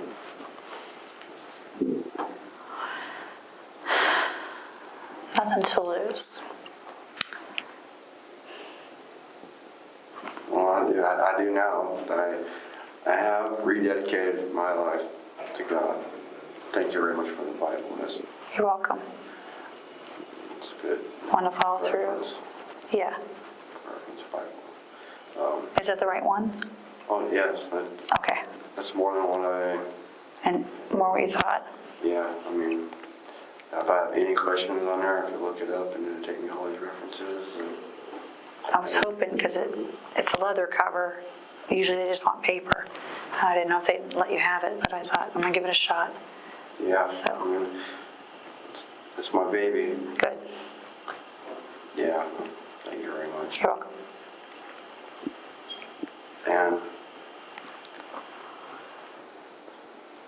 ask God to forgive me. You know, I'm to the point where I'm getting better, accepting it, but I still am angry at myself. You know, I'm completely forgiving myself. It's going to be a while, probably. Especially when the families. I still gotta, I don't know, somewhere along the lines, hopefully, I at least ask the families to forgive me some. I think your complete honesty with each situation, saying this is what happened or didn't happen. I think that honesty helps them understand at least what happened. They might not understand why it had to happen, but they can kind of see, all right, this is how it was. Because they have all those open things in their mind, I'm sure, because we don't talk to them. They don't know details at some point. To know that you were open about it, that you're open. That's going to mean a lot to them. I thought that maybe some of the family members would try to reach out, like at least write me. Those are the letters I thought I'd be getting.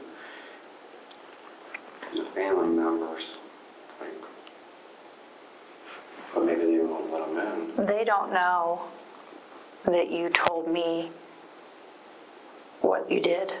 They know, I think one of the counties said something on the news, but coming from here, from the cases here, they don't know what you said because we don't do that. We don't talk about that right now. So for all they know, they don't know this conversation's happening right now. Down the road, they'll have some more, but it's not time for that. Right now, it's not. So, you know, I can't imagine thinking that they could even write you. They might not even think of that as an option. And then, it's like, I guess this week has felt like a month, you know what I mean? So I already feel like I've been in here like 6 months, you know what I mean? Really? Okay. I feel like I've been in here for a long time. And it's only been since the 13th, so what do we got? 20 days, or I don't know what date it is. Maybe 6 months was a little exaggerating, but like 2 or 3 months. I mean, I feel like I've been in here for like maybe 2.5 months, you know what I mean? I feel like... It's kind of starting to slow down for you. Yeah, it's a lot, especially the past couple of weeks. It was like, I feel like this past week, or these past 10 days, it was like probably 30 days. It's about 3 days every 1 day I'm in here. Feels like that I'm actually like 3 days. Every day is like 3 days. Wow. No, sorry, I just wanted to break it down for you. Sometimes it talks to you or makes sense. Yeah, I got my days mixed up a couple of times. Yeah, what is 21 days? Yeah. I'm in Yeah. 21 days. Yeah. Wow. I feel like I've lost about 21 days of my life. Yeah, wow. I guess some COs are friendly, you know, they're all friendly, they're all doing their job, you know, nothing. It's a good crew here, honestly. Yeah. Some of them just don't know how to know what to, they don't really they don't really, if they glance at me right, I don't, like, I see when people come in, you know what I mean, like movement, so look, I'm learning not to anymore. I'm just stay focused on the TV, or when I see movement over here, I'm just like, because when I look, they'll look to check in on me, like just to see how I'm doing, and they'll like look away real quick, you know what I mean? Even with some of the other inmates, no eye contact at all. Walking down the hall, I mean, really, there ain't no one in the hall if I'm coming down the hall. And that's the hardest part. Yeah, it's kind of weird. Tell me why. Like, it's like being like this is so awesome. Like, this is, I don't have no intentions. I mean, it's not me to go and seek to destroy. It's just things happen. And a lot of times, I'd always have like scissors, something that they could they could hit me with. You know what I mean? They had like options around most of the time. Except you're strong. You're tough. And as a female, I understand. it really doesn't matter, does it? You know what I mean? No. I know what you're saying. Yeah. I don't understand. Why do you think they didn't?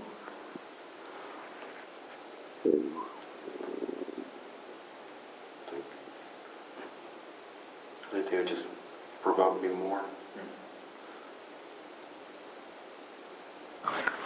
Well said. I think that's well said. Yeah. Because years ago, I was trying to move. I had enough, right? With Dylan's mom, Lisa. She does the same thing to her guy friend now. I think he's locked up. Dylan even said that she'd go into the bathroom, hit herself, leave marks and stuff, and call the cops on him, you know what I mean? And it's pretty much the same thing she did from me, you know what I mean? I'd be driving down the road, you know what I mean? Like, dang. She just hit you? Yeah, she just smacked me like, what the heck's wrong? Over against, you know what I mean? I'd pull him over. And sometimes she'd grab my steering wheel, boom, hit a big rock, boom, but, wow. You guys arguing in the car, or she's just doing that? First, start with an argument, or like, I'm taking you home, I can't handle it, you know what I mean? So I was driving down the road, it's quiet, and that's when the smack comes, you know what I mean? Not just like, for no reason, but she didn't want me to take her home. So she just, I don't know. Another time, she just grabbed the steering wheel. We were fighting, she grabbed the steering wheel. She didn't even worry about her life at all. Yeah, that's it. Yeah. She's quite interesting. So I had enough. I'd go to work, come home, we had an apartment together. Dishes would be done, nothing, I'd throw away the dishes.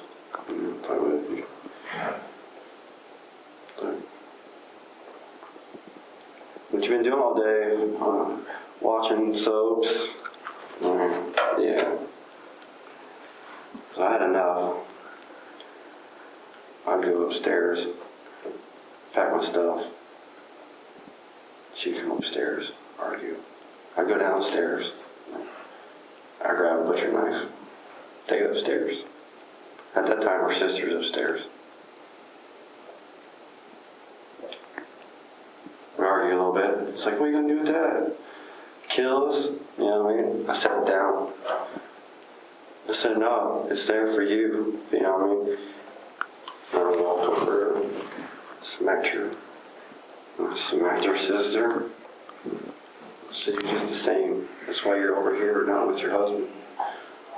Because she was staying there at the time arguing with her, like they were split up for a moment with her husband. So I smacked her for her husband. That's why I was being in the way. She grabs a knife.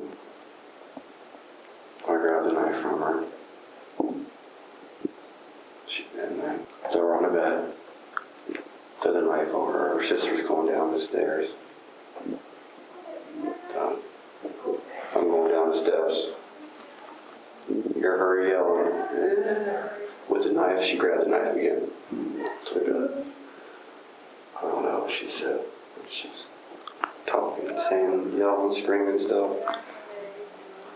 I turn around. Just caught her. A dunk. She gouged me in the back a couple times. Turn around with this. She goes limp on the steps, right up top of the steps. She gets me back here. She goes down. I had her like that, and she's like, I don't know how. Maybe she has like that. Life was like this. It's like, no, damn.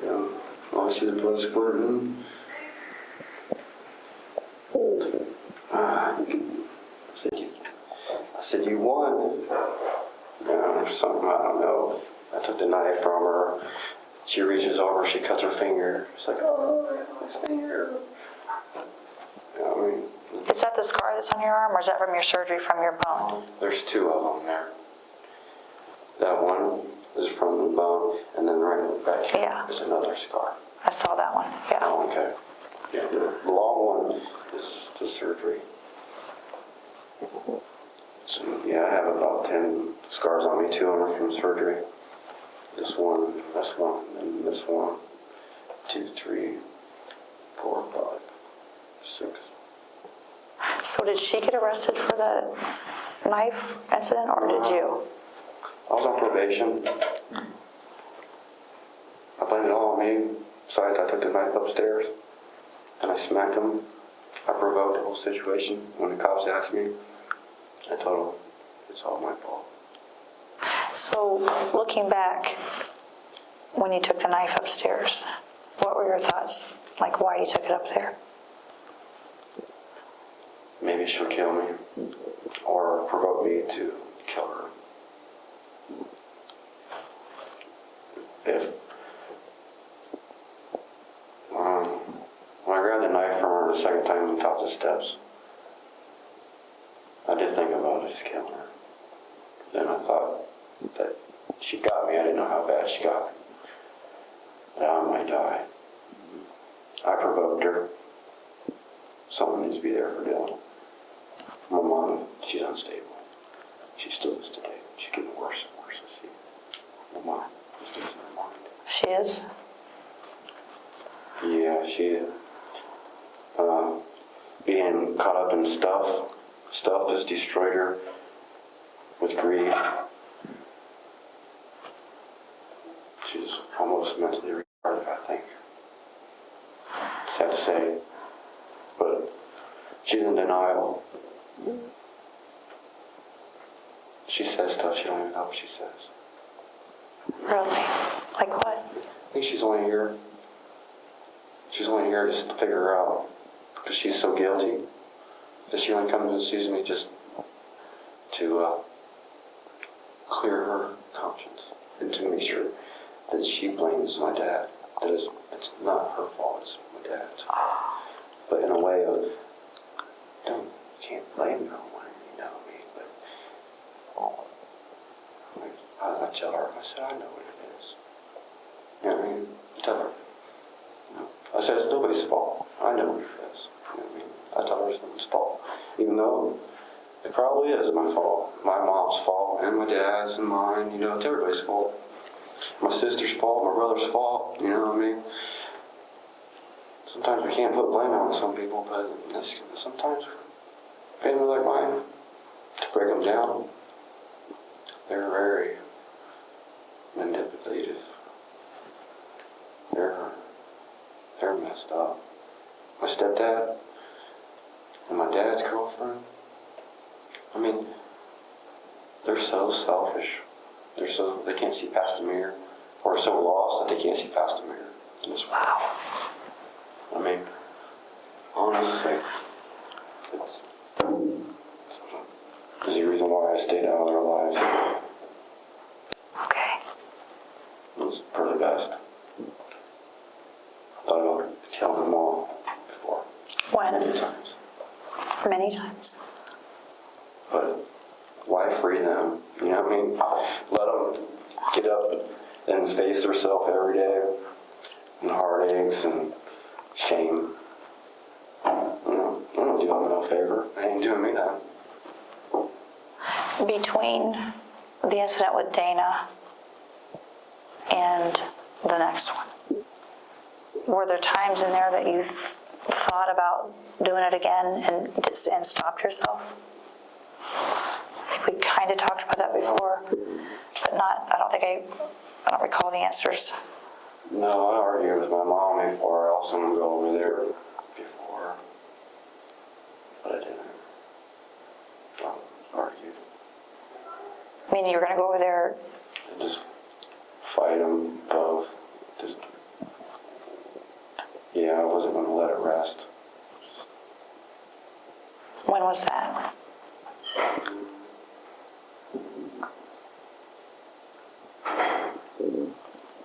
Yeah, we always fought. My mom and I, we always fought. Even when you're an adult? Still? Mm-hmm. As a child, I mean, when my mom come back from Kentucky, I was 16. She still had custody of me. She comes to school. You're coming home with me. I'm like, no, I'm not. I still have custody of you. You know what I mean? So I went, and she's like, well, I know your dad moved across the street. And it's like, she used that on me. Which my brother told my mom that. So he had a girlfriend. He was 18 now. He had a girlfriend move in. You know what I mean?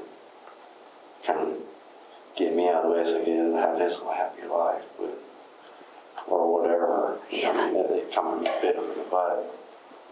Right. I stayed with my mom and wife for a while. Go mad. I finally got my way after about a year. Well, we would fight, and my mom would push me around and stuff. She pushed me like I was standing, my back, my knees on my bed, and she pushed me, and as I hit myself from falling, right, and I grabbed her arm, right, and she bent down, and I like pulled her shirt off, right. My stepdad come in, jumped on me, and he hit me in the mouth. It was just palm. I spit on him. You know, he busted my mouth. And I went to juvenile detention center for a day. I've had cops come over a few times. You know, unruly child, this thing. Stupid. Back when you were 16 or September? Yeah. So at that time, let's say 16, did you have thoughts, violent thoughts, or to this level, or? Confused thoughts. I need to get out of here. That's all I was thinking. Okay. Mike had a daughter. Well, he still does. I mean, Tiffany. But she don't come around. They're like 0 for 6 in raising kids. Dylan will be like number 7. And I think, well, man, she might eventually get it right. Yeah.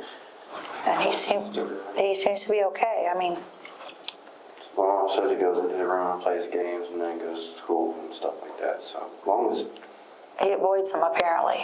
yeah. Which he might learn that from his mom. At least just go to school, come home, avoid He it. gets along well with people at school. And you know, we talked about he's an A student. Gets along well with other kids. I can see that. The little time I've spent some time with him, you know, enough to. He's a silly kid. He's always been silly. You know, he's fun. Yeah. He's a daredevil too. You know. He's good. He'll be okay. You know, I mean, unfortunately, you know, I thought I had it bad as a child, but man, he got it worse. So he's really going to be headstrong in life. You know, I mean, he need to really overcome or like learn from all this craziness. So he's going to be successful somehow. You know what I mean? Yes. He'll figure it out. I believe so. Sounds like you already have. Yeah. He sees through. He'll see through his mama in time. He knows there's something. He's already like, man. He's already asked, like, well, why can't she get along with anyone? You know what I mean? She has the same problems as everyone. So when she comes to visit you, Are you glad she's coming in, or was it good for you, or are you feeling like it's not? I already thought about writing her a letter, told her if we wasted my time. If it wasn't for Dylan, I probably already would have. Just, I don't want her to make her health. I don't want her to worry or, feel upset or angry. She's trying to do the right things. She's always trying to do the right things. She just really don't know how. Because she tries to do too much. She thinks into things too much instead of just relax. She needs to learn how to just be still. You told me at one point that maybe when you were between like 8 and 12, you said she cried a lot. What was her issue then? She's trying to find herself. She started going to church. Nothing was going right. She worked at mobile boats. That job didn't go very well. She struggled going to work. And when she was with my dad, she always, she counted on him to pay her everything. My dad says she was high maintenance. She always wanted everything, but didn't do nothing to get it. She wanted everything handed to her. So when you were that age and you needed her, did you feel like she's an emotional wreck, I can't go to her? Or did you feel like she was there for you if you needed her? One time I fell in the creek, just riding along the path. It was flooded, and I'm just like, my bike and all, when I'm riding into the creek, I was like, oh man, I need to sneak around back and hose off, or I'm gonna get my butt beat. And I didn't make it. She seen me. Well, we were getting ready to leave. So I was like, well, waiting. She's always just like late, when our friends know. And I went to a bike ride. Live with the neighborhood. Kids came around, took a bike ride. So I'm going to go take a bike ride around the block. Went to the creek. Got muddy from head to toe. So I'm like, hurry up and try to get ready. That's what it was. We were getting ready to leave. We were just going to go to Lincoln Park and go swimming. And I came all muddy. That was interesting. So with the, I think we call it kind of a love-hate with your mom, in the moments when you've been so angry with her or feel so let down, why have you not hurt her? If you don't mind me asking that.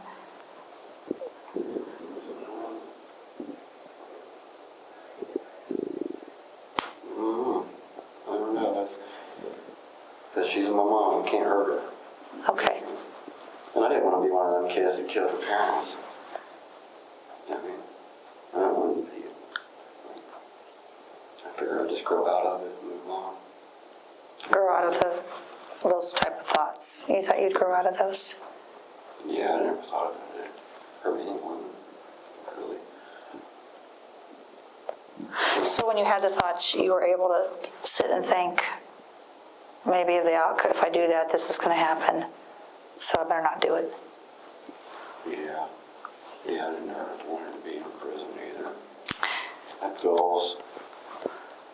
I'm telling you. Yeah. The second half of my life, I had plans. David passed away.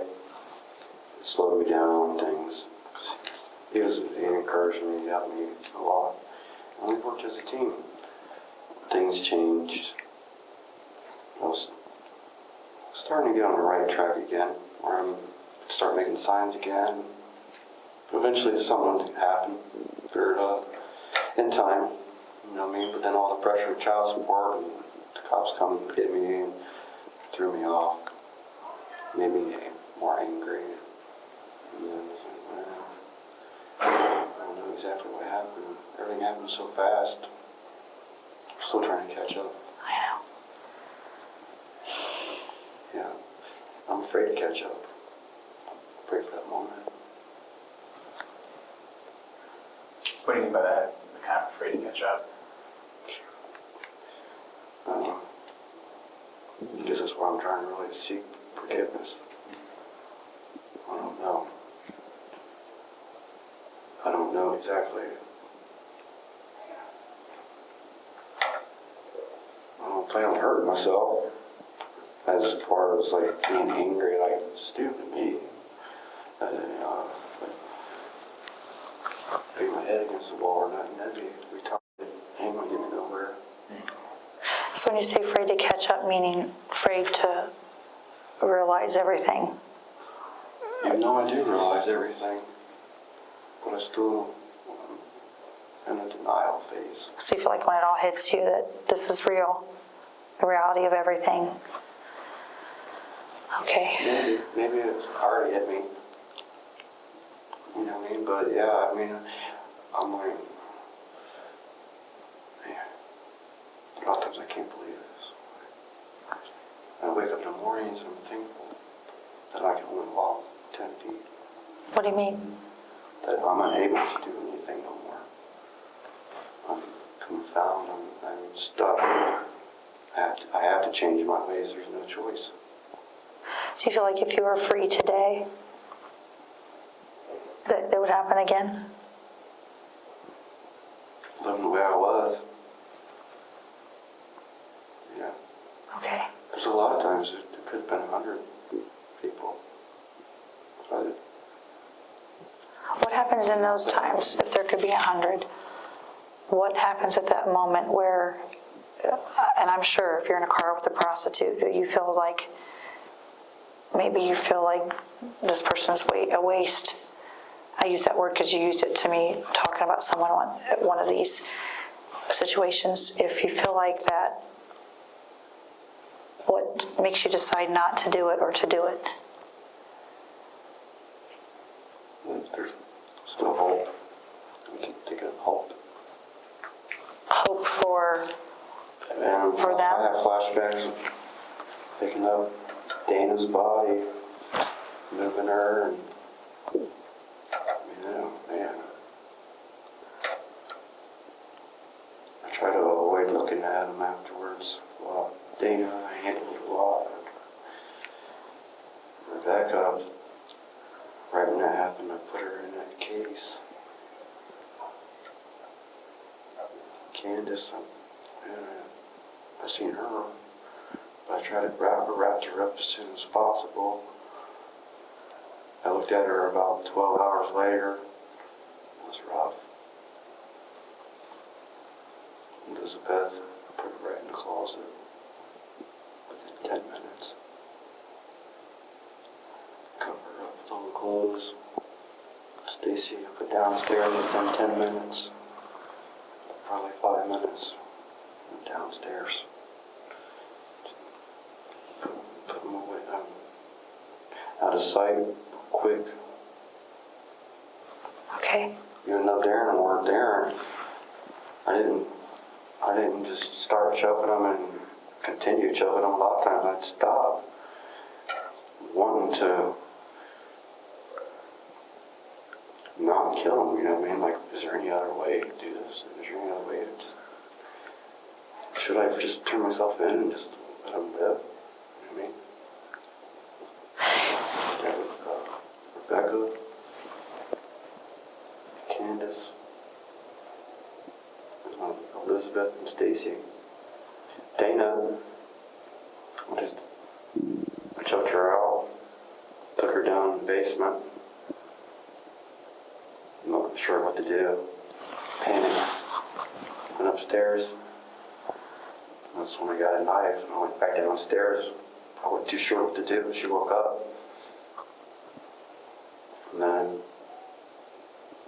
I heard a knock on the door. So that's when I stabbed her in the neck and laid her down. And then she finally, it took her a minute to bleed out. She stayed alive for a while.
You got a lot going on, Shawn, a lot going on in your head.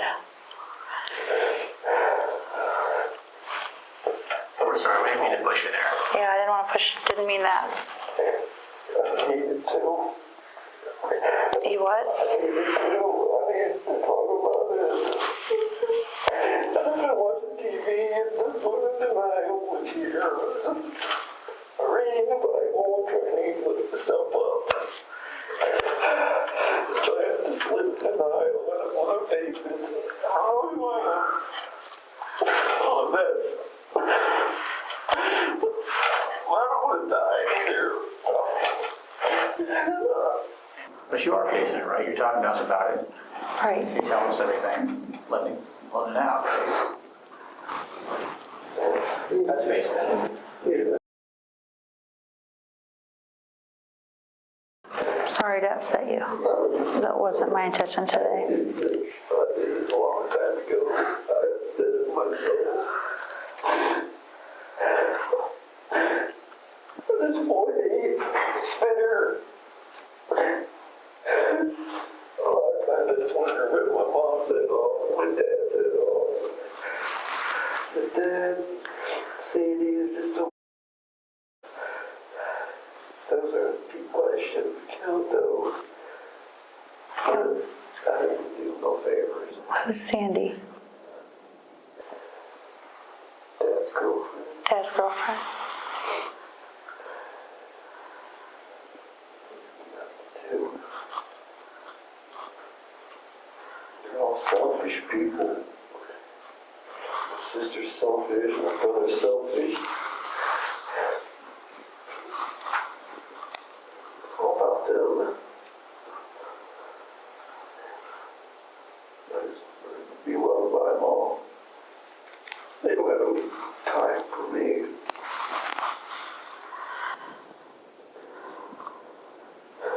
Who have you trusted, Shawn, if you don't mind me asking, in your life?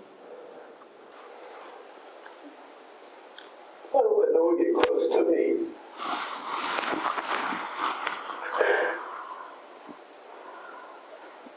I look good for no one. I just know people. I meet people. I move on. I don't know how to get close. I've always been pushed people away like I've been pushed away.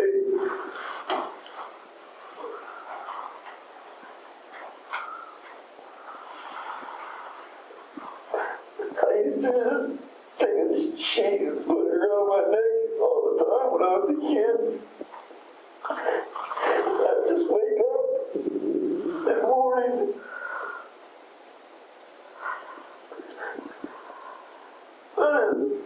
Just to die.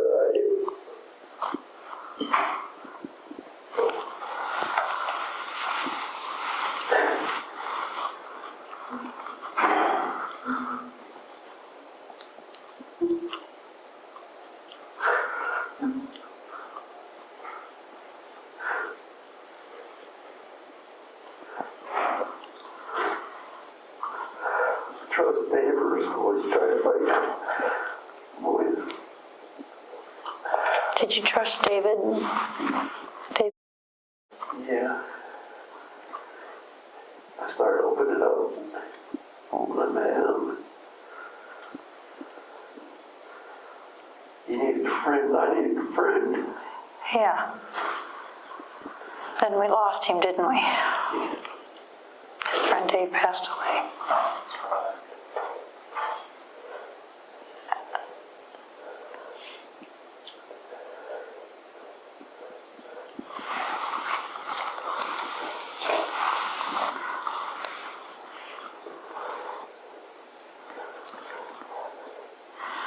Well, I'm sure you didn't call me over here for me to upset you, so. Oh, you know, upset me. Oh, no, this is not said. How do you face him? Face him.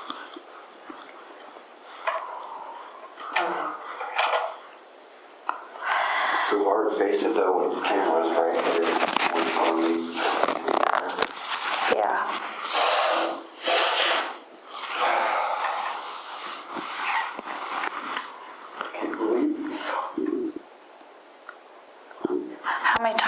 alone have you felt like you're feeling right now?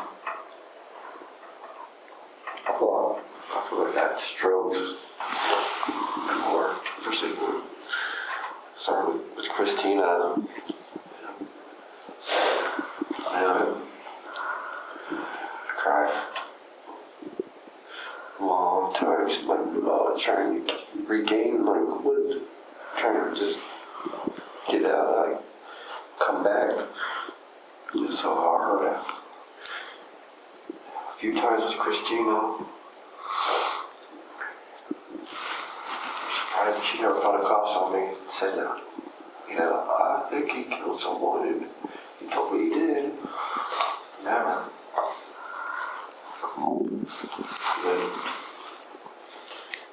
With Heather, she's a little slow. But Amber, my ex-wife, the same thing. Nothing. Meaning you tried to tell him, I did tell him. Told him. did you tell him you did something, did you tell him you did something bad, or did you tell him that you killed someone?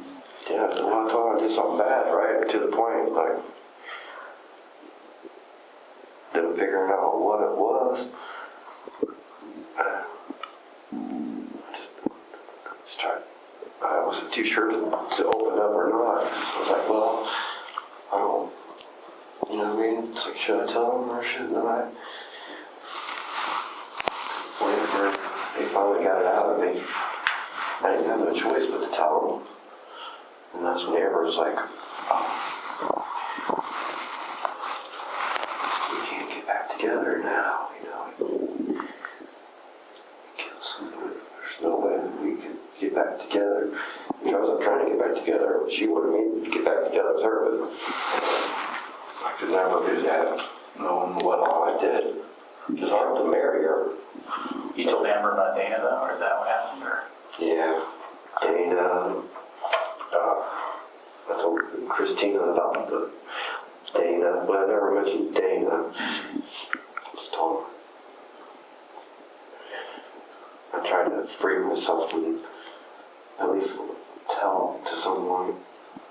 So you told him, but you didn't tell him who or the circumstances. I mean, did you have them thinking that you got in a fight with a guy or something? And Well, at first, I tried to tell him about a guy. Tried to, as I was coming through, I was like, no, they'll use it against me. So then I was like, pointing off. I did kill someone. I never told him it was a guy or a girl. But I didn't tell him I don't want to talk about it because if it gets brought up, I'll deny it. Right. So they couldn't use it against you. So I deny it. I'll say Caroline. And I'll refuse to take a lie detector test. So you felt like if you could say even that much, it would free you from it. Yeah. I started getting worried and I played on. I'd try to, I would confuse them. I'd say so much. Only 90% lies there at the end to confuse them. Yeah. So it's really not their fault. It's just, I'm free now though. It's nobody's fault, mine.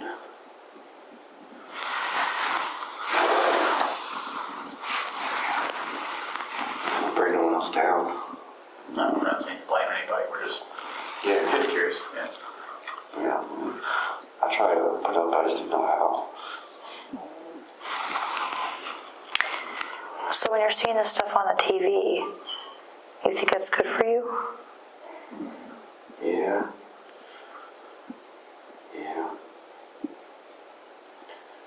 It's good. It helps. How's that help? Just see myself for what I've done. Even though I know what I did. By being in jail, I remind myself. Wake up, like, oh, nightmare's over. I see myself on TV, and I was like, well, It's one of the things I gotta face.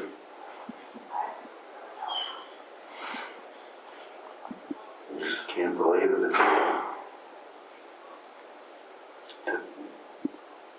So hate.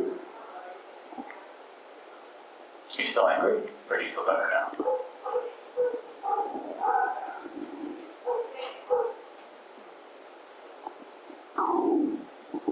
It's getting better. It's getting better. I know life will take its course, and soon I'll find everybody else out. I don't even think my mom's a true Christian. She can't be. Or mine could be. Just being aware.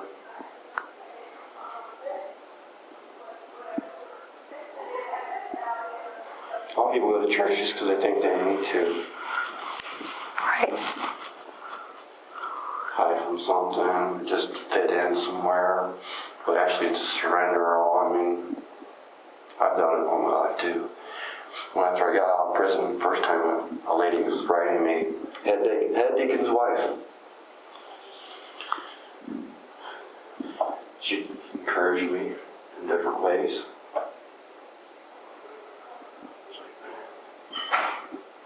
Really confused me. Meaning she was doing the right thing plus doing the wrong thing with you? Okay. Start off with phone sex. She couldn't, we couldn't, you know what I mean, we'd kiss and stuff like that, but when it come down to sex, you know what I mean, just, she couldn't do it. That was the line, but everything else was okay. Yeah.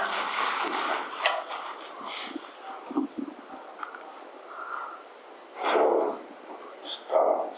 stop that. So since she wanted to play games with me, I was going to play games with her and blackmail her. Did you? I wrote her the note, but I wrote a note. She gave me a Bible.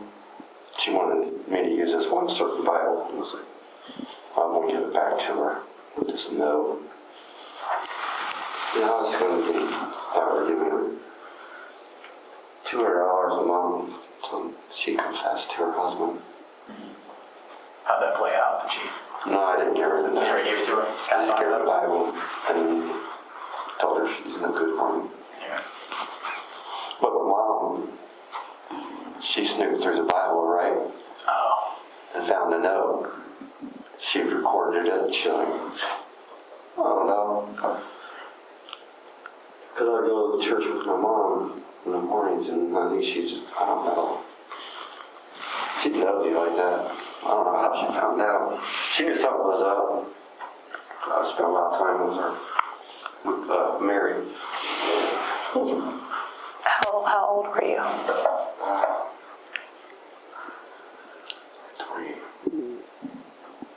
23. It's kind of distorting, isn't it? It's just one more thing, right? Yeah. They come find out. This guy I looked up to, Jay.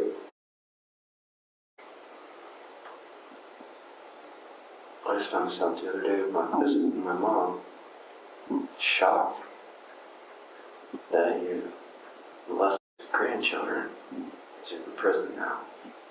From the same church? What church is that? Calvary Bible Baptist Church in Mary. That just happened recently. Which mom's I think he's in prison now. But I don't know how long ago this happened. A couple years ago, maybe. I'm not too sure. That's like, wow, people could really fake it. Fake it to make it, or fake it to whatever. Because if they were true, I don't know. Me, always something like I'm not worthy, you know what I mean? So it's like, I kept giving in to the Satan. Was throwing a Bible across the middle, and just, I'm not giving up until it's ripped. Throw it. I'm just always blaspheming God and everything. Satan really ate that and took it and used it. How old were you when that happened? That was...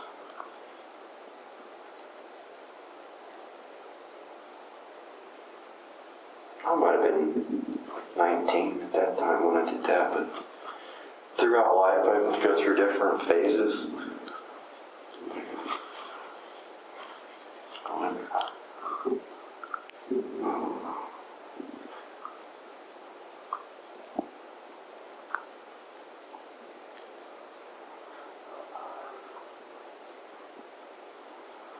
So is there a pastor or somebody talking to you here?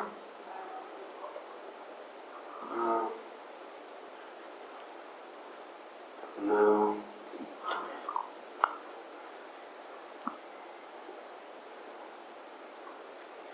Ollie, the lady that was married to Jay, she divorced him, I believe, afterwards. I'm sure the divorce is final. Her son is a pastor in the ministry field. I'm not exactly sure what he's doing. Was going to come and see me, but he never made it. How did you know he was going to come? My mom told me. Oh, okay. He told my mom he's going to come. And why didn't your mom bring your son? You can see through football practice and the time of the visits. That's what she says anyways. I did hear he did join the football team.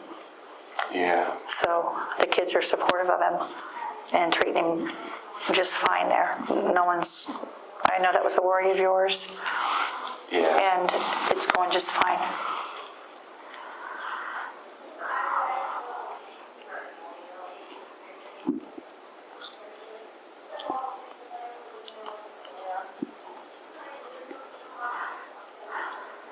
What are you thinking?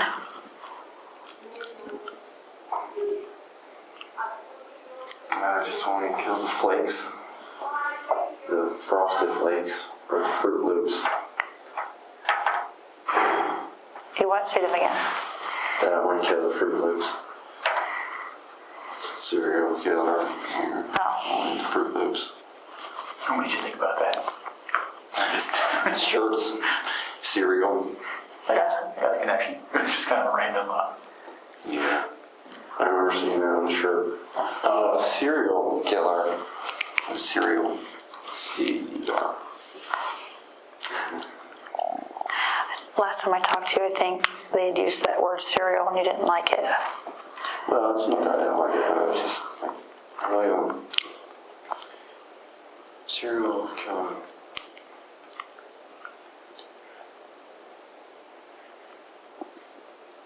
Just things happen. I didn't really seek out to destroy.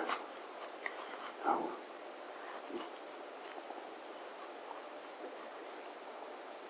So you can get around people and then you start. They just start talking. You know what they're talking about. Except how they wished they just were never born, or they wished they, or how many times they tried to kill herself. Never happened. They used to be on drugs all the time and never really, they didn't care how it was.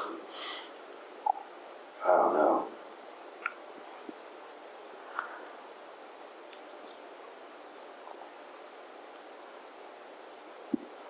So you're not feeling like that word really fits your circumstance?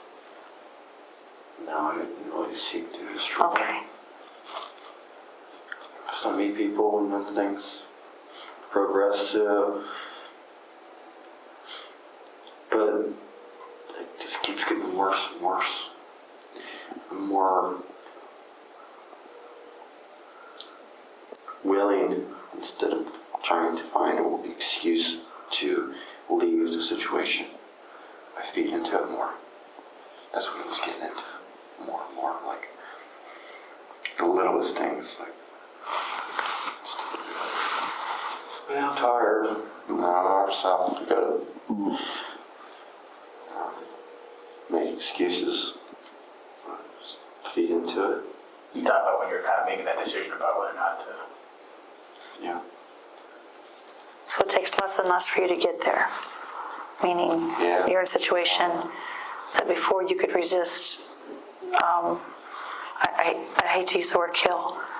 I don't like the word, I don't like to say it to you, but you're candid with me and you've said the word, so when I say it back to you, I feel like I should be saying the word, but so when you're making a decision whether or not that's going to happen, it's coming quicker. It takes less to frustrate you to that level. Does that sound right, or am I putting words in your mouth? Sounds right. Just less and less. More tolerant, more getting like not craving it, but it's just more like, why not? I'm doing them a favor. I wish someone would do that to me. I can't kill myself. But I won't want to die. I don't want to surrender to $700 and some a month. No, I want to grow. I want to use my brain. I want to, become something. I failed. Big time. I believe I did. I don't know how to turn it around. Well, I think your openness, it's a tool at this point, as long as it's your honesty, 100%, even when it hurts you, even when it's hard to say, like that word craving. That's not something you would want to be, but talking about something that happened at that moment doesn't mean that it's the way you feel right now. You know what I mean? Yeah, I felt like bad afterwards. Like regret, like, oh man, there's another one. You know what I mean? Like, where, man, especially like 2-3 days later, I was like, man, I wish it could be like some way to put life back in me, and get up, go back home, anything like that. So right before, let me ask you this. This is an honesty question. And again, if there's anything right that can come from anything, it's to help us understand. This guy's above my pay grade, so understanding the dynamics of your brain helps us understand these, because there's people all over this country with the same thought processes. This isn't unique in that way. But us having the tools to know how to deal with it is something I think you can help with, other than only if it's honest. But sometimes there's those little pieces that are hard to talk about. But not once is there a judgment coming from me, from you. I don't feel that. Like no piece of me feels a judgment. When we use the word crave, it's actually when you describe your heart beating fast going up the steps. When you're going up the steps with Elizabeth. Well, there's a word for that. I don't know if I know it or if that is the word. There's something going on in your chest. There's something going on inside that Something's about that. the momentum's going that way. And if craving is the word, then it's the word. Then it's help us understand it. Because there's somebody else going up the steps with someone right now that we don't understand. Yeah. So A lot of it's not remorse. Like my case, I think it's more like this poor girl. There ain't nothing that she would want better than just to be with God. Where others are like taking up a child or some beautiful lady upstairs and just wanting to play with her body. No. Well, heart was pounding for her heart, not her body. For your heart. Her heart has been so hurt, let down in this life.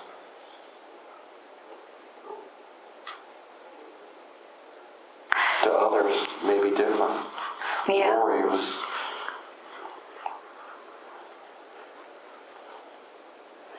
I could sense her lust and everything from her desires. They're all different in ways. Yeah. It appears that way, totally. Candace was a girlfriend for a long time. I don't know how many times I took a handful of pills out of her hand.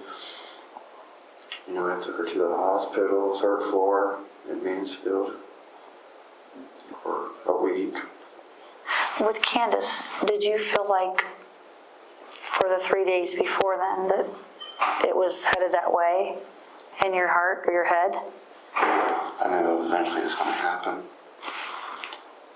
Did you feel like it was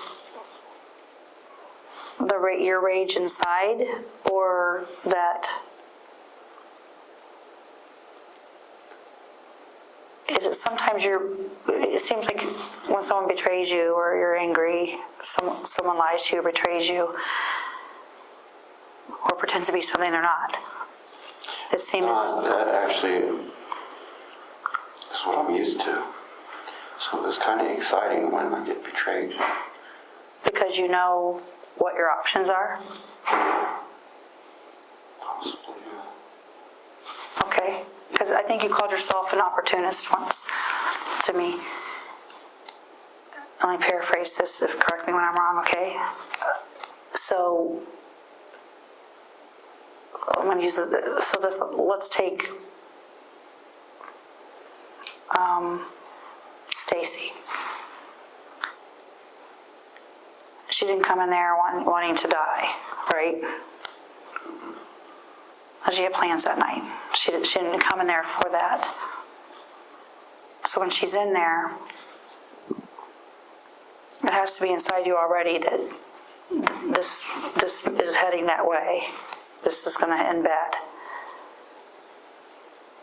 And then it just is a wait for you. It's just a wait for her to make that mistake, or to tell me the going from it might happen to it's going to happen. What's in your mind? Like, what has to happen for her? What happens there for the switch to happen? She might be honest with me. I mentioned that she had sugar daddies. I call it like it in a way. I brought that up, and she just straight up lied to me. Just like playing off like she's all innocent. I just seen how she just played this dude about changing her tire. And get a hold of me sometime and all this, you know what I mean? Because she was waiting on this guy to come and change the tire, which I'm going to change the tire with his tool stuff while she was talking to him. You know what I mean? It's like, whatever, you know what I mean? I'm used to that type of life. So did you feel like she'd already sealed her fate when you watched her be manipulative to that man? No. When she lied to me. About when you called her out on it? Yeah. So you... That's nice guys. And she just took defense already, like, hey, he's just a friend. And then it's like, no. I mean, I didn't argue with her, but it's like, I know, whatever. Okay. So you don't got, I said, just like everyone else, all the other women, they do not know that the more honest they are to me, the better we get along. You know what I mean? No matter what the situation. Just be honest, you know what I mean? So her fate was sealed when she lied? Well, she had a chance to leave. I don't know what she thought. She was closer to the door than me.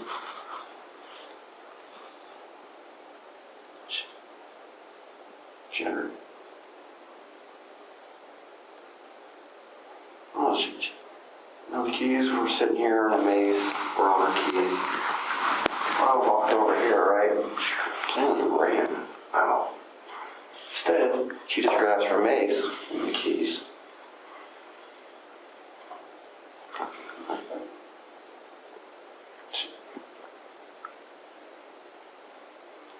She could have left. She maced me. She already knew that she could get to leave. And she wanted to mace me. She's angry. She what? She was angry, I'm sure. Yeah. She maced me.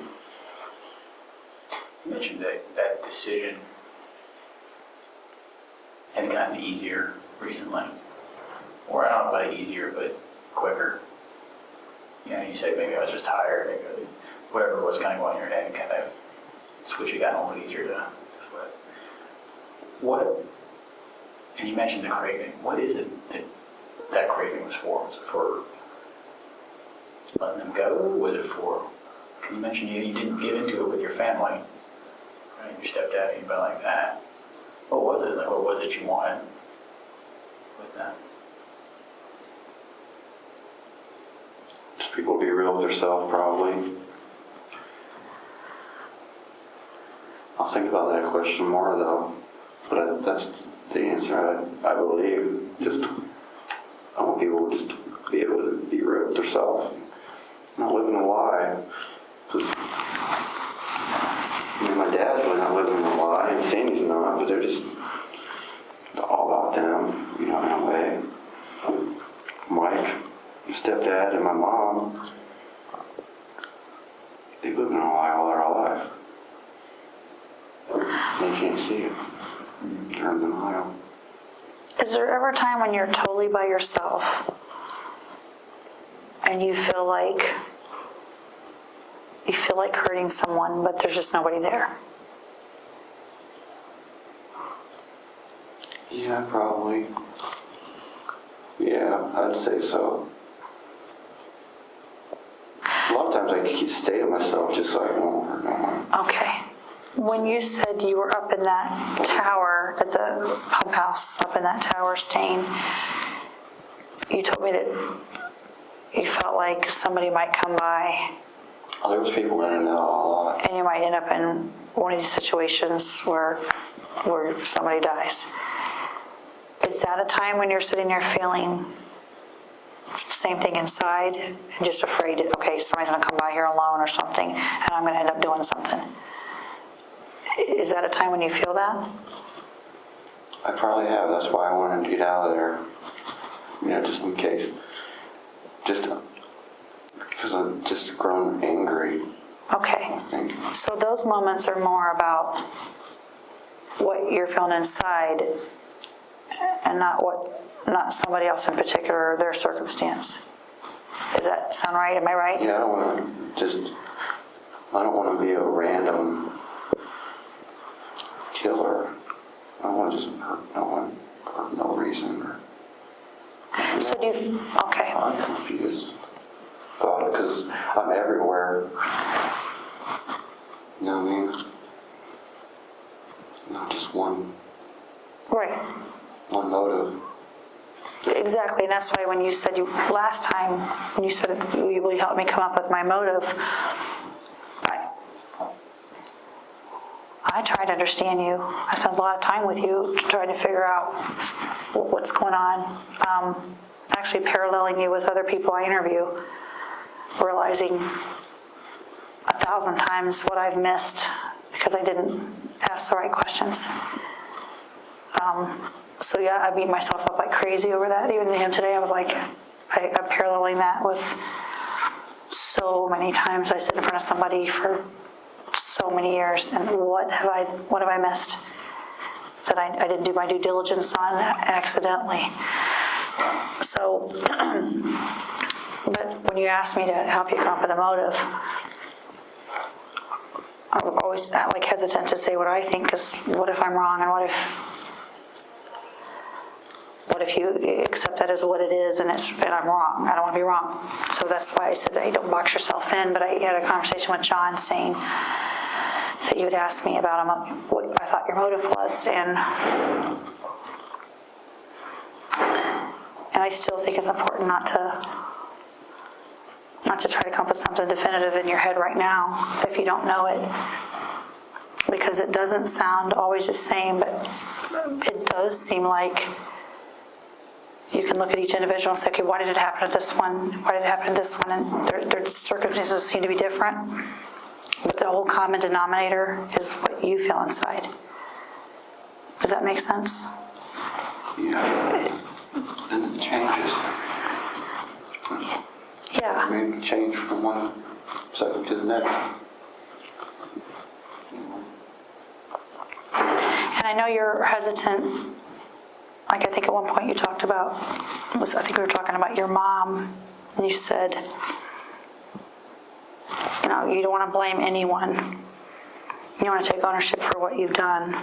At the same time, we all recognize that there's certain triggers in people's lives that impact things.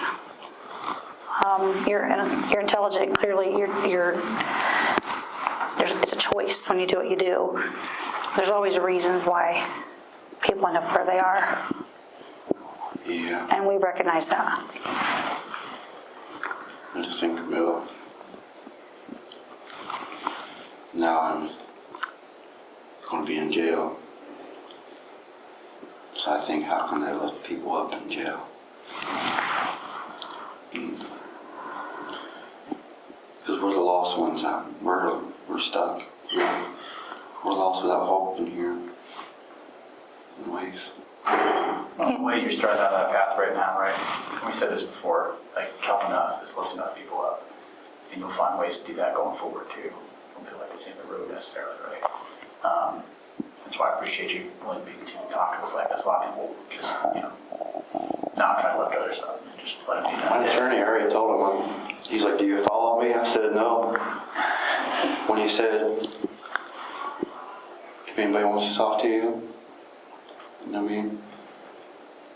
Tell them you don't want to talk, don't talk to nobody. You know, he's like, don't talk to nobody. He's like, I'm trying to figure out who Jimmy Doe is. And he's like, nobody. I was like, well, seriously, I don't even think I need an attorney. Because this is taxpayers' money. I mean, I'm guilty. We had a little battle. Yeah, that would be a battle. Yeah. At the same time, like, I can't violate your rights. I'm real funny about that, obviously. I don't come up here on my own. You called for me, so here I come. I don't care what the attorney says. If you don't like it, whatever. I mean, it's going to be representation. Like, it's important to all system of justice, right? And you do have a top-notch team. They're the bomb. They're it. They are. They're squared away, and obviously they're here for you, or they wouldn't be telling you that. But we're also happy to keep talking to you and try to understand with you, like, what's going on, with you and your situation. So it's beneficial to us. I think it helps other people.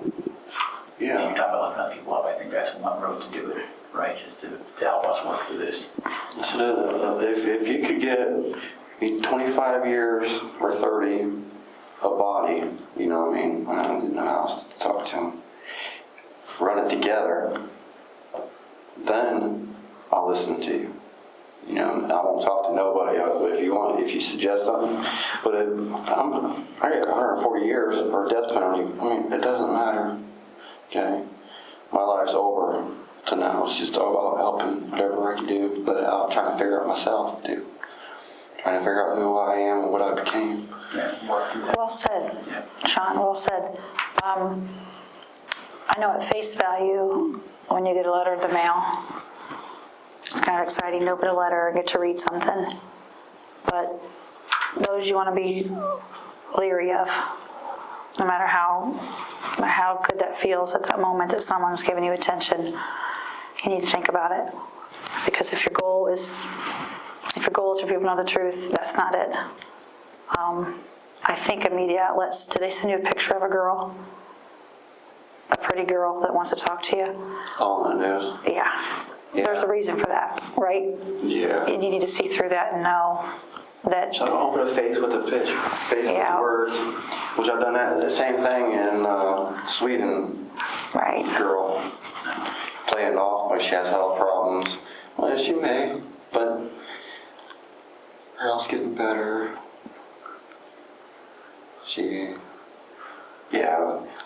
Next time I'll bring the letters. You can take them with you, whatever, you know what I mean? Really need them. So you allowing Agent John to come in here and talk to you as well kind of helps in a direction that it's not my realm. I think I act like it is because we talk about all kinds of stuff, so I try to understand it. But you definitely can impact how people do their jobs, because if you look at how many people have been in a situation that you've been in that say absolutely nothing, and then nobody gets to understand that. The families don't get to understand anything, and that's some power those people hold. Even to the families, it re-victimizes them. You didn't do that. So where somebody else might think that's cool or like that power, you didn't do that. It's not power. Right. Regret. You didn't do that. So. I think it's what sets you apart from that's your lawyers and that sort of thing. You're not trying to get anything out of this now. It's not like a glory thing for you. It's just, you're willing to help us, you're willing to help us help you with this. So. Yeah. Put myself aside, maybe, and I try to keep myself on the cross, but I'm still on the road to cross, and I'm away. We all are. Yeah, nobody. We all are, Shawn Grate. Yeah. It's been an interesting life. I've lived a lot of different lives, and I believe different jobs and different people I meet to now, you know what I mean? And I'm still going to meet a lot of people. I met a lot of people before in prison. It's been 20 years in, and I have 2 bodies. People that's smashed a girl's head, the rock, all kinds of stuff. The people tell you they've done, or? Yeah, that they've done. I've always tried to ask for paperwork or something, but yeah, they're there for 20 years for a reason. You know, they're like either zombies, you know, just they're just, I don't know, they're just there. Yeah. Just there. Mm-hmm. Just sort of this, don't try to let anybody else up or do anything, just sort of coasting. Yeah, like they hit themselves in the head with a rock. Dead. Yeah. I'm not sure. It'd be nice to be able to get into some like woodworking program or. There's all kinds of that stuff that's an option at some point. Yeah, later on. You saw us woodworking. Yeah. Donations, gifts, raise money for good causes. Yeah. There's a lot of things that can, kind of be down the road for you. That score. Yeah. Do you have any questions or anything for me? I came in here to just open mind. Yeah. I see that. A weekly visit, like maybe, you know what I mean? Is there anything in particular that you wanted to talk to Kim about or anything, or was it just touching base? Touching base. So it was a good time. Yeah. Look, well, yesterday, Marion got me. I didn't request you yesterday. Right. But on Monday, I was going to, and by the time I did, I was in here sketching, trying to get a sketch this afternoon. Requested you. And here I came. We're always happy to talk. I think everything works out at the right times and I think so. let things happen. All right, let's see what time it is. Wow, it's 3:49, so you're gonna, what time do you get your dinner? 5. Okay. All right, we'll get you back in there. You got your Bible, got your glasses, Yeah. got your cold coffee. Cool off by now, for sure. And that, what's her name, Amy? Put money in your commissary. Wow. Yeah. She's a true friend. She's the only one that's wrote me that I know. Yeah. I know a lot of people. But She got in trouble the other day. yeah, she's drinking. Yeah, that came from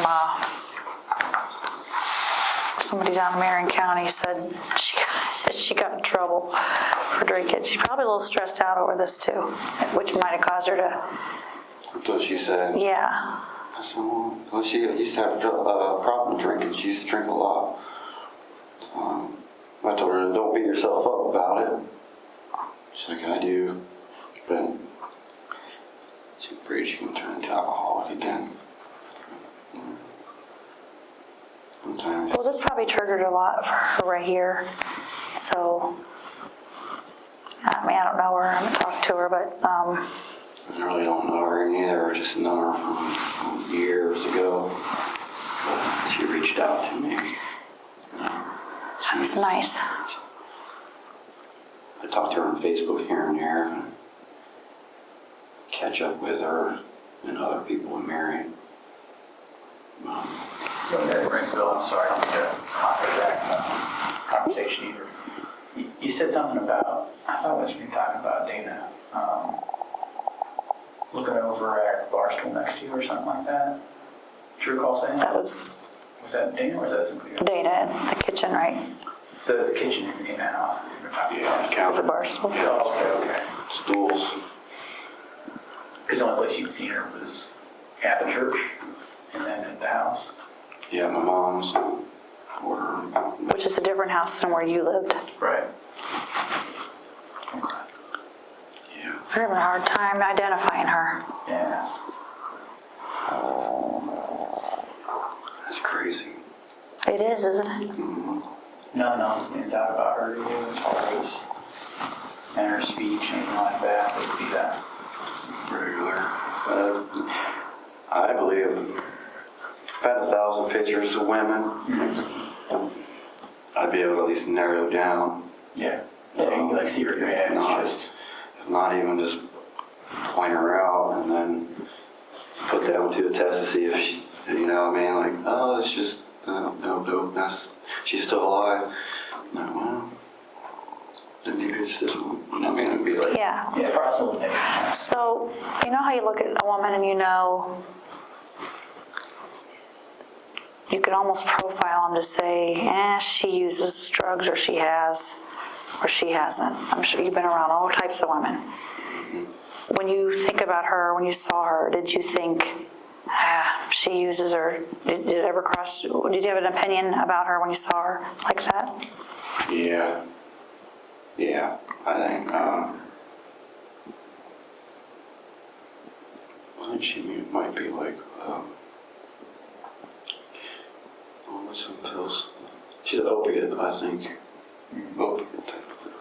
Did you tell anybody that yet? Or has anybody asked you that? I may have that one lady married. Lieutenant Utley, maybe, the detective? Is okay. Okay. Yeah. Yeah, because I offered to smoke weed with her. She's like, I don't really do nothing for her. So Okay, so that makes sense. she didn't tell me. She didn't mention nothing about, I don't see crack or heroin personality. And she's a white girl, but when you look at her, was there like any piece of her that you thought, she looks a little Hispanic or anything else? Just a white girl. Was she actually in church when you encountered her? Outside? No, she just come from a house. Okay. By a school, by a Catholic school. I guess. Okay. Yeah. Did you get to point out on a map which house you thought she was at? Did anybody have you do that yet? Well, she said she's come from the house, or these houses. She said she just walked up and down these houses here. She was I trying to didn't see her that. come from the house. Okay. Yeah, she just Looks like she lived there or anything. Yeah, gotcha. I think you already told me that. I forgot. So she had that neighborhood up. Yeah. I'm sorry, you probably already told Kim or something like that. I'm just playing catch up. No, there's probably 100 things I didn't ask that I probably should have. If I think of them, I do, but I was going to bring that police report of the dress and the bra and the rope. I wanted to bring that to you. I believe you. I believe you. I have no reason not to. I just like, no. You do, It because looks kind of, I just, it did look staged. Looks staged. It never crossed my mind that you would think that, is what's kind of funny. Yeah, that's one thing, that's one thing I appreciate is that she doesn't play games. Like, we don't play games. Serves no purpose. But it's just, it's a good way to get to know someone, though, in a way. Like, I don't know. I think usually once you lie to somebody once, that's it, right? It's sort of, you yeah. can't ever rebuild that. You get 100 truths with one lie. You're right. It's over with. They're all lies beyond that. Oh, there's people in interviews that I could do that. They wouldn't know the difference. They wouldn't know the difference. I could act like I knew something and leaf through here and Yeah. you're not one of those. You're not. That's not you, and it would serve no purpose for me because you obviously haven't told any police officers what you've done up to now. So that makes me wonder if somebody would have had you in a room and asked the right things, would you have said it 10 years ago? I don't know. No, Maybe you weren't actually, ready. I think I got my master's in a liar. I could be a great deceiver. Really, I could lie. I am. I keep my stories straight.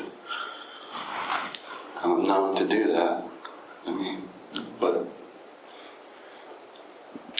I'm setting I'm free. Yeah. I mean, I'm free now. That's what's so good about it, It's like enough. Yeah. Enough. You're right. Take a break from all that hanging over you. Yeah, enough is enough. My body can't take no more. I swear if I had strokes breaking down, and even my chest hurt, my arm, my fingers, Yeah, it's just stress. right here's out of blue, yeah. I wouldn't doubt it if I just wake up one day before all, anytime, they don't have to worry about putting me to death. I'll be dead before then. You still feel that stressed out now?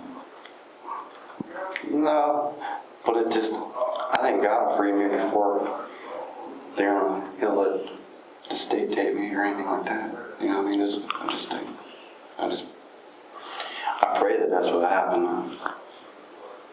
God just, once he feels that it's enough, once I can't handle no more, I just won't wake up. I just you know what I mean? Yeah. Until then, as long as I can be used for something good, keep me alive. Do what you can when you can, right? Well, let's keep you alive. Yeah, sounds good. All right. We're going to take off, okay? All right. Anything else you need or anything you want to talk about? Okay. Can we request you again next week? Yeah, I can't ask for you or I can't tell you to please think about this for me. I'm not allowed to do that. But you called for me and I come. How about Monday? Just in case. I don't know what for me to ask her. And writing stuff down. I've been writing, but I just don't, I'm not too sure. I'll bring the letters. Okay. I know I talked about writing everything down, but we covered everything a lot. We have. I think so. Would it help you at all to talk through that kind of stuff? Like, over what you're doing, give you some focus as, like, we're talking? Sometimes it helps me, like, you know, to like that. Yeah. Whatever you think you need. Writing, yeah. No, I told Kim how to write. Just like,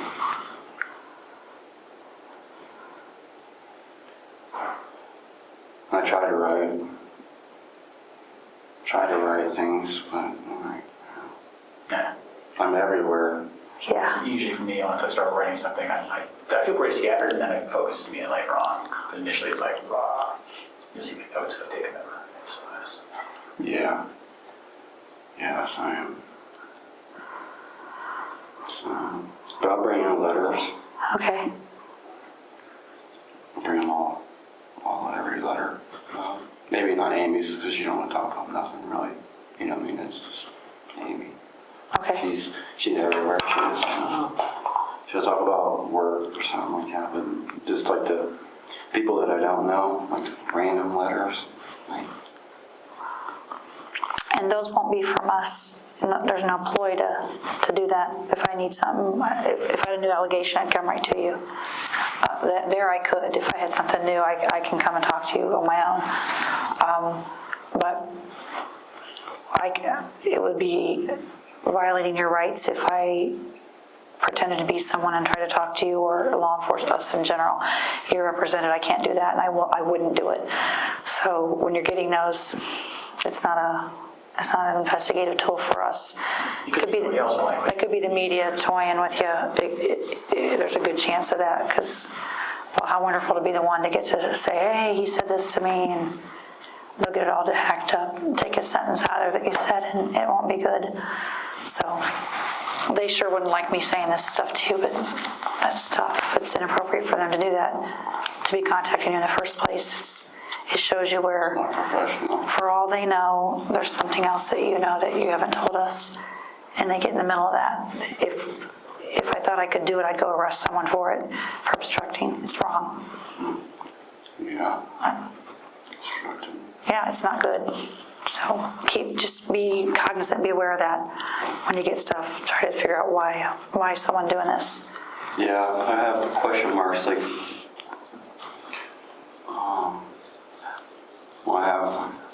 I thought I was going to write down hate mail, but I put like fan mail with a bunch of questions. Because it's like, all I want is my handprint, a trace of my hand.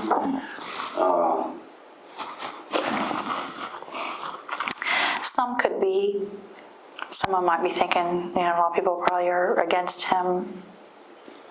Somebody might have good intentions, I don't know. Together in horror movies and serial killers and everything like that, so they reach out and lift me up. Some could be that. Some could be someone who thinks that guy is nobody. Some could be, the problem is you don't know which is which. So just be aware. All right. Good meeting. Take care. Let me see here. He handcuffs himself. I turn off TV before they tell me to. Also, 10:25. Just turn off TV. Hi, we're all set. Thank you Thank you. very much. Have some type of control still. There. And I'll turn off TV Okay. before I have to. Nice seeing you.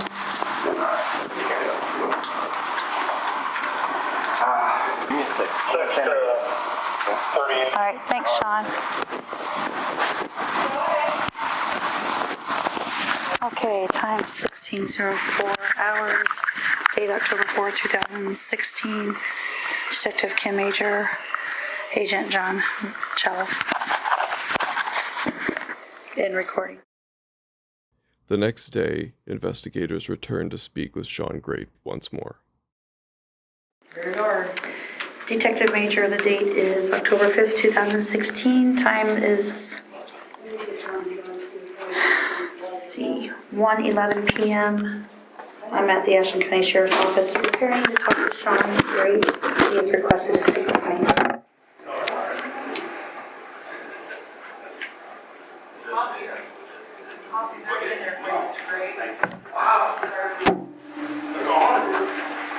That's right.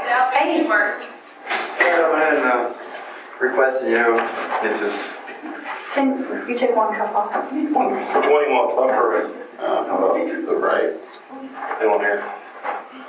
It's late today. It gets worse and worse throughout the day.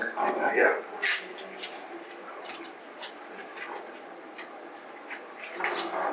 Thanks, guys. How's your day going? I gotta read the form. Yeah. Sergeant Reed, Tara Reed, called over and said that you had requested me. You have the right to remain silent. Anything you say can and will be used against you in a court of law. You have the right to talk to a lawyer prior to any questioning and have him present while you're being questioned. If you can afford to hire a lawyer, one will be appointed to represent you before any questioning. Do you understand each of your rights I've explained to you? Yes. Having these rights in mind, do you want to talk to me? What's that? Having these rights in mind, do you want to talk to me? Oh, no. No. Good. Yes. Wait. I'm all messed up. I'm trying to think of everything's. I'm sorry. So did you understand your rights when I explained them? Yeah. All right. And having your rights in mind, meaning knowing your rights, do you still want to talk to me? Yes. Okay. You're all right. They, I have to do that every time. You obviously, because I'm not allowed to come over and talk to you, but you requested me, so I came. yeah, he asked if I want to go to rec, and I'm like, well, it's inside, and then there's no basketball, so I might as well just stay where I am. You know what I mean? So what is it inside? Like, what do you do? I'm not sure. Just go in the room. There's a basketball court. With no basketball? Right. It'd be the same as where I am. Yeah. I just. That doesn't make sense. You have to sign. So, And the date is 5th, October 5th.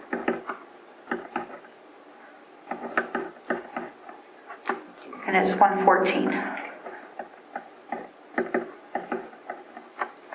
All right. How was your night last night? I've been sleeping a lot. You have? Yeah. I'm not exactly sure why. I kind of got wore out after yesterday.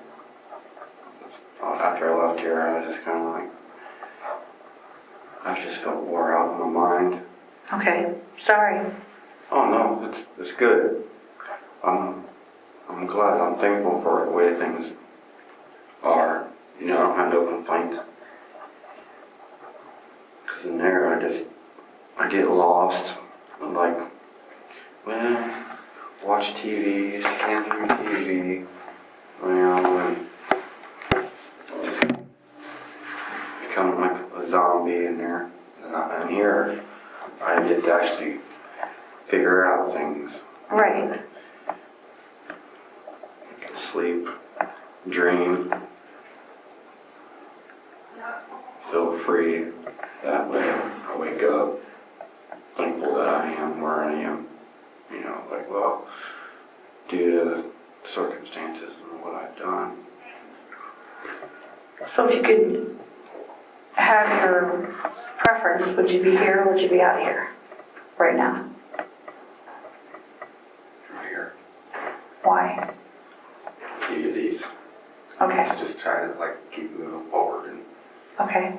figure out what So what do we have the here? problem is. Oh, you've got them numbered. Well, I started numbering them, well, because I was just going to ask if they wrote back. Say I just had too much time in my hands. So, I'm done responding. I'm probably just still away. like this. No, I think it's where I'm at. Okay.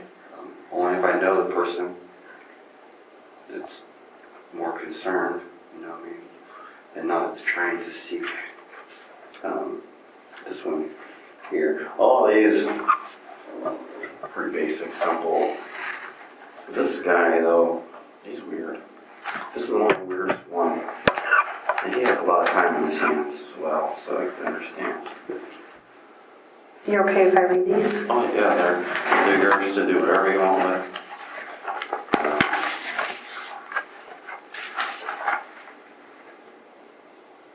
I don't need them. But if, like say, if you suggest something to or I could write them, like this guy, just keep it simple, just to try, I don't know. Well, you gotta decide, I guess, Just trying to find someone can attention. tell you to or not to write people. I think it might be pointless still. It just depends on what their motive is. What the heck? Turn this off. Mention a book, and you just mention all kinds. He's everywhere. Trying to escape reality. Escape. I'll just let you read it.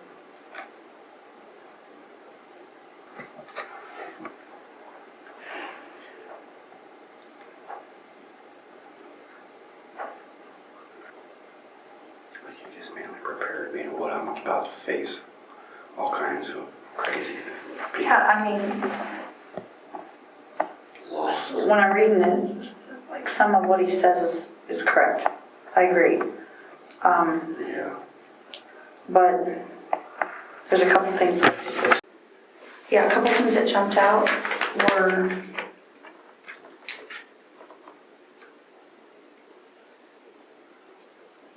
like you could tell things he wants to know.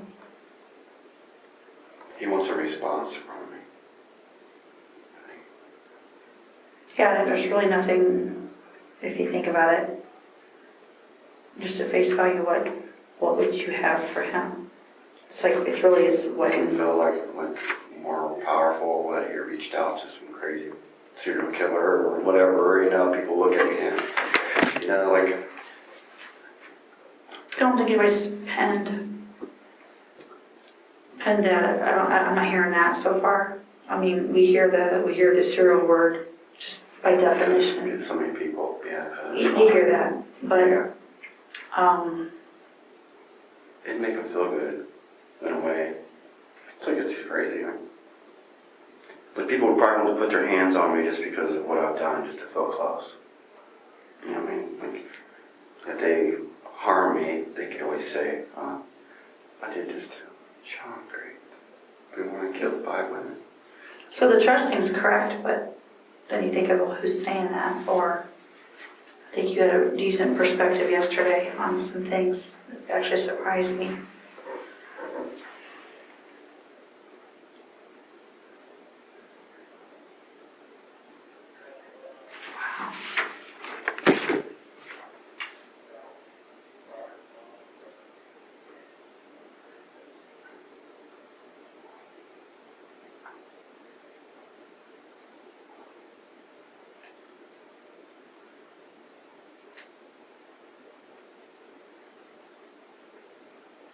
Wow.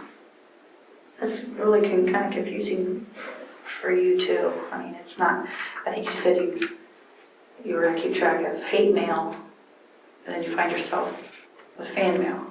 It's not what you maybe anticipated. Yeah. Yeah. Never. I mean, I thought I'd hear from a lot more different people that I know. Like, what? You threw me off, you know? Yeah. Well, where's his motive? Probably.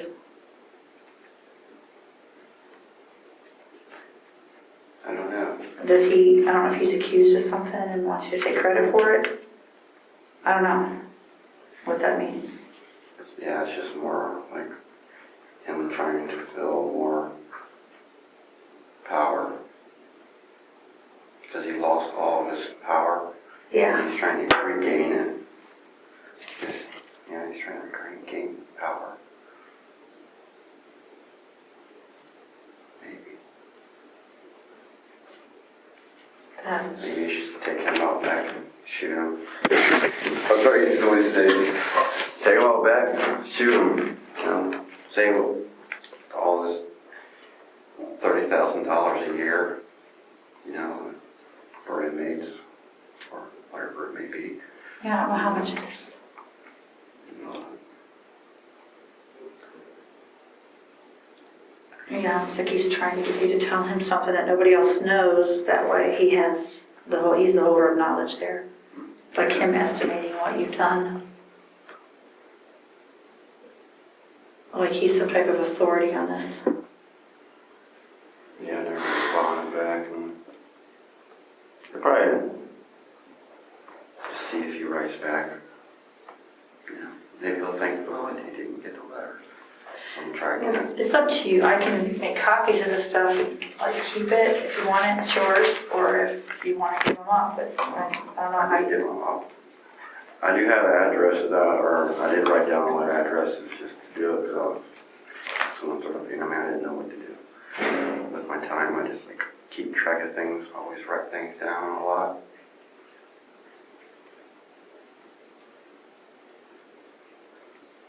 From Sweden.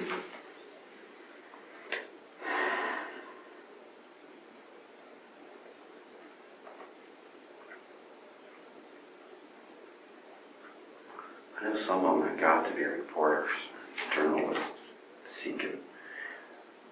I really can't tell which ones. They would write like how I would, like a normal, like Yeah. talking about my health. Her health isn't very well, and she's been buying music.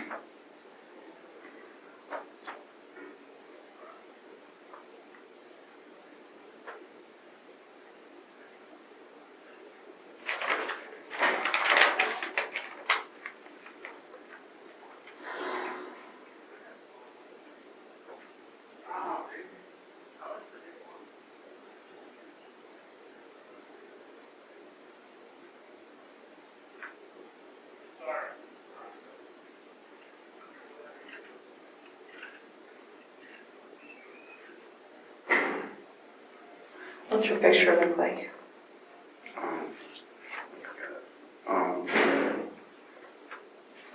She's skinny. She's like a rail. Really skinny. Like she does have health problems.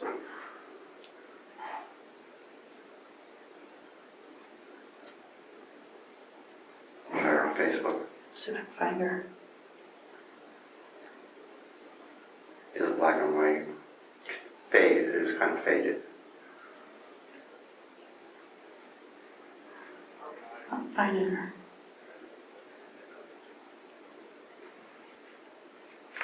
Right. This picture, her picture's in there. I forgot to put her picture in there. I was going to do that.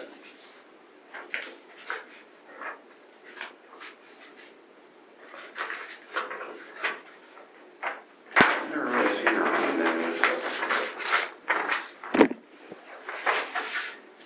They mentioned something about any like. Oh, this is the news one. Yeah. Like if I had any terms, we could discuss them. But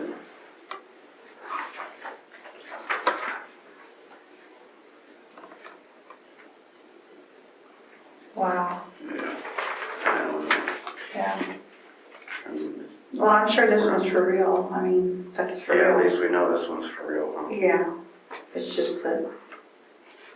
Wow. Coming from law enforcement it's frustrating, but coming from where you are, I don't really know what to think of it. I think of like the family. Oh, what is Lifetime movies. Yeah, You know, I've always watched them. yeah, Found them interesting. And, yeah, I've watched a lot of those. um,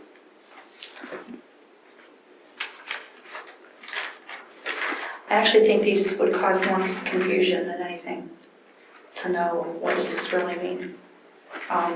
yeah, As a detective, I always think that if somebody says something, you know, sometimes you feel like I read into it more maybe than I should sometimes, but in the situation, I think I would legitimately be asking, what are they really saying? What is the purpose here?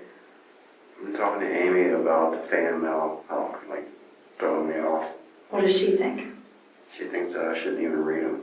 Okay. Just throw them away. And you trust her? Yeah, I trust her.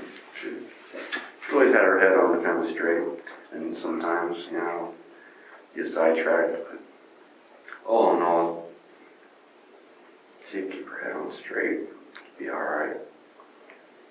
You know, her opinion matters. You know, she's never done me wrong or anything.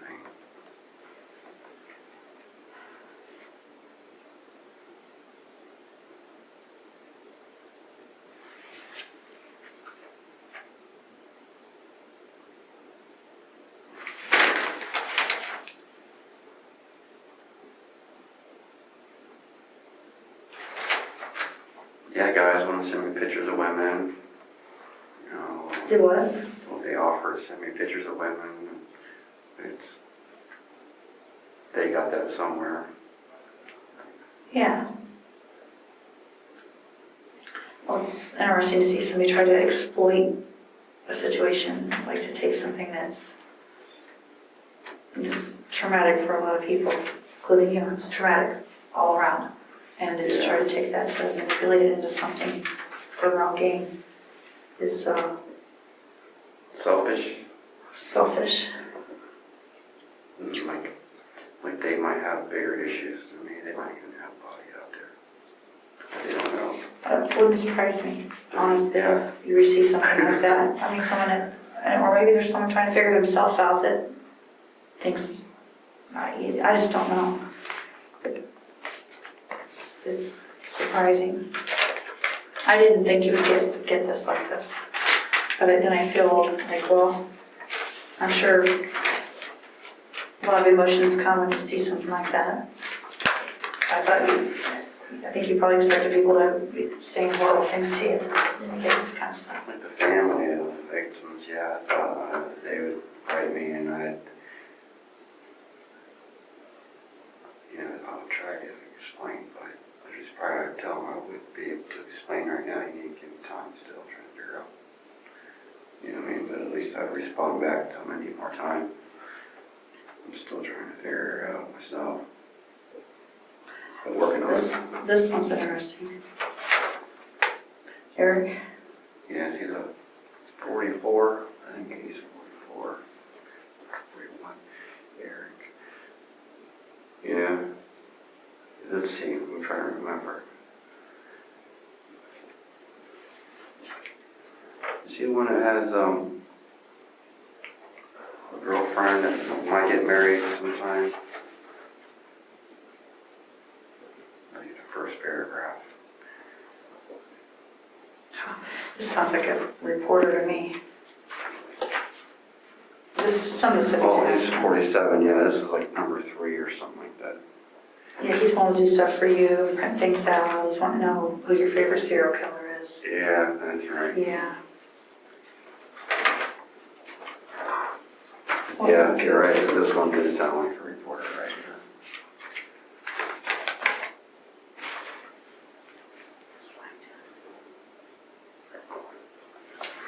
You know what he does for a living? Sells former belongings of serial killers. Yeah. That's what he does. Nice. And sells former belongings of serial killers. There he is.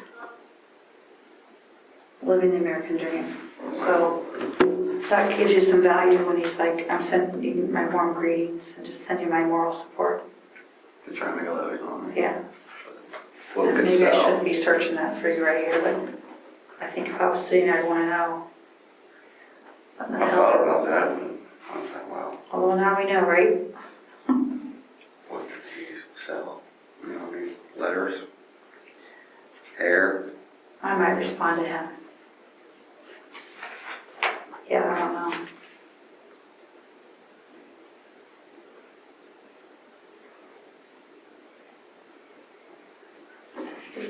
Did he say trace something? Yeah. Could you draw me something or send hand tracing? Did you send him hand tracing? Yeah, And yeah. I'll sell That'll work. Try it. it. I think we should write him a letter and tell him that actually that wasn't my hand, but good try, buddy. Sorry, but see if you can get another letter from him. I'm gonna go on eBay and try to buy a tracing of your hand from him. You know, see if you can find it. I use a court paper to make it legit for him, Yeah, to build it up. that is just unreal. What a goof. Wow, I haven't received no profit. we did some detective work on this one, got it figured out, didn't we? Um, Let's see here. Just think if you come up with my bond, I can make all kinds of money. You take pictures. You know, if you pay my $1 million bond, be kicking it. You take pictures. You know, you ain't thinking things through. Okay, he's got some of them draw things for him. Then he sells them. Yeah. But it's not nothing certified. It can be all fake. Right. Because I thought about that. It's like, well, there ain't nothing. I'd have to get everything certified. Because that's just me, always trying to find ways. Well, these people will use anything to make some money, won't they? That's that one.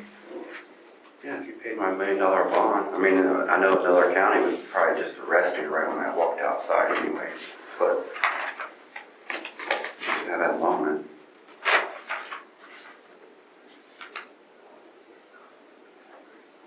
like you'd never really make $1 million. You know, whatever. They'd only be like 100,000. If that 10,000 probably would narrow it down. But I shouldn't have no bond at all. Wow. Before. I'm sure. Let's see. Oh, that's a lady, I believe. Yeah, this is a lady. I was thinking that she might be a reporter or something. She seems all like laid back. Yeah. Like, I don't know, just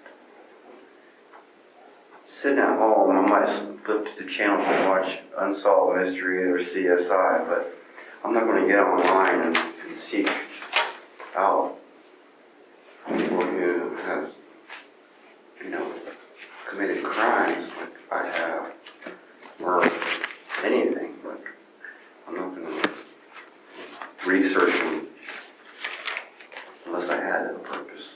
Say, Right. I didn't really think of a motive that he mentioned it. Yeah, that's motives. Definitely motive. No, none of them sent me no money or anything. Salary. I don't know. You'd think that they would, probably, wouldn't they? You know, maybe eventually. Maybe eventually, yeah. Well, this is pretty bold. Stuff up in Nor. Are these the ones from either Huron County Jail? Yeah. That one come from. From Yeah. Norwalk, yeah. Mm-hmm. Yeah, it's like 3 ladies. One lady and a couple of her chicks or whatever.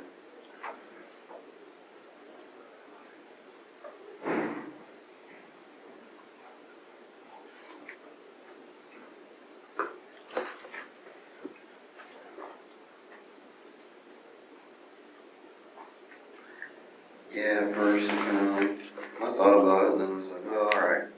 I'll play their game a little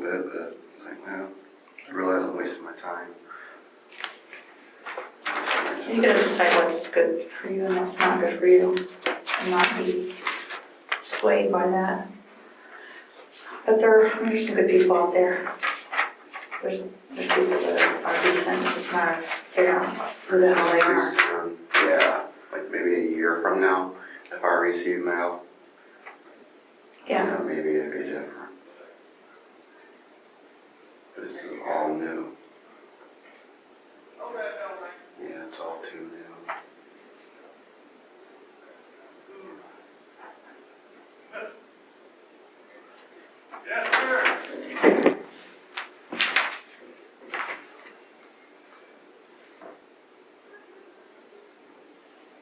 Yes, I will. I'll just go ahead and request you and get these letters going. Yeah.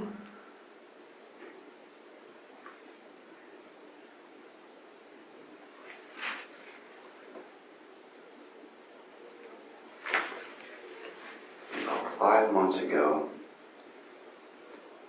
Candace and I, we split up and I met this girl, met this lady. And then Candace found out about her. So then now Candace wanted me back.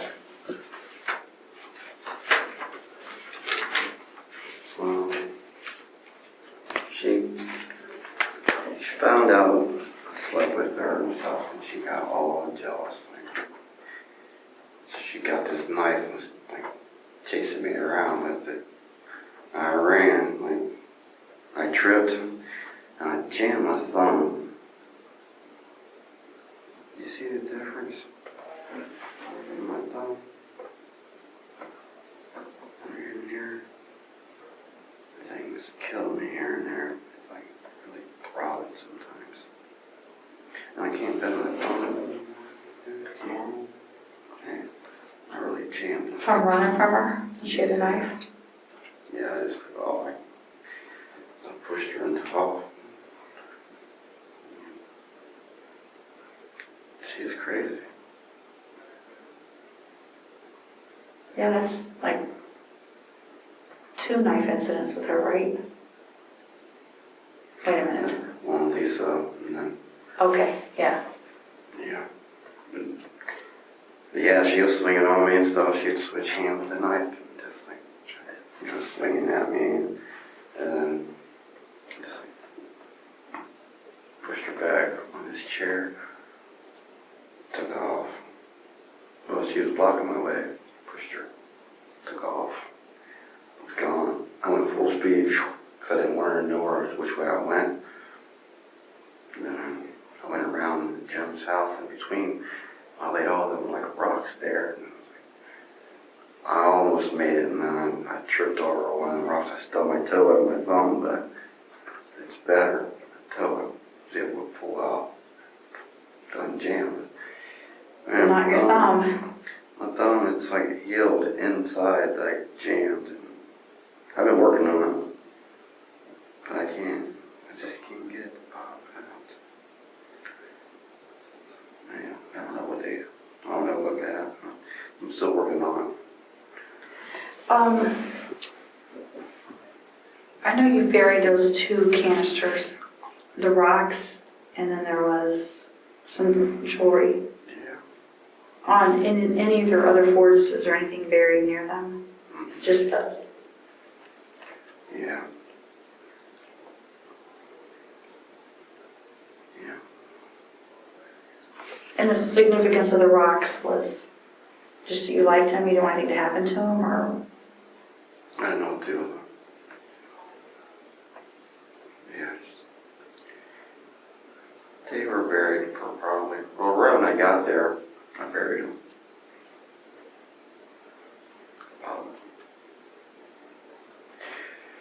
Well, I was still at Charles Mill.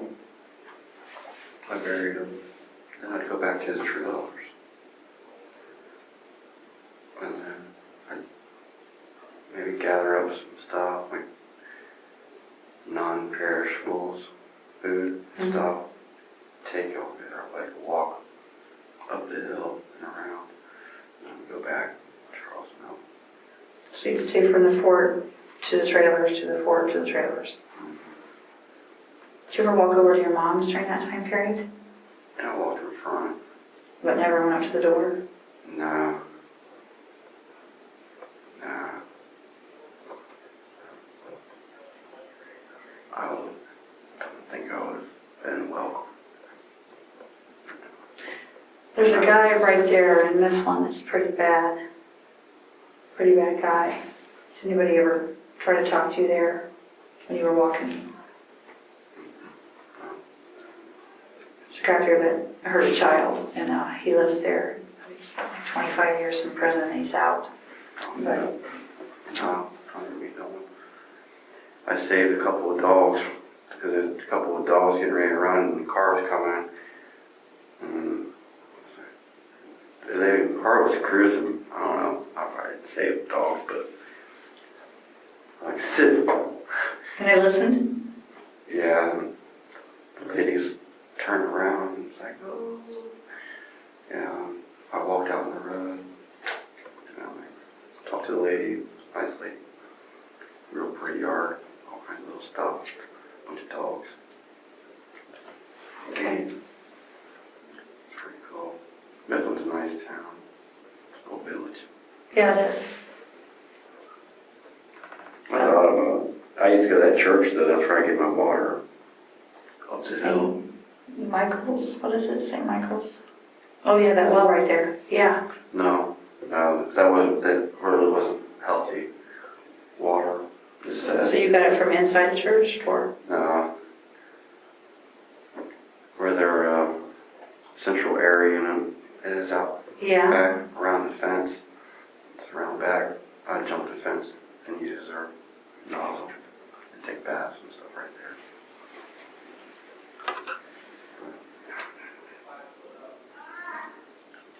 Carry a big backpack full of water. There's a lot of exercise. Definitely. So, when's the last time you had a car at all? Like before Stacy, driving with Stacy. Yeah, I know you drove that, but before then?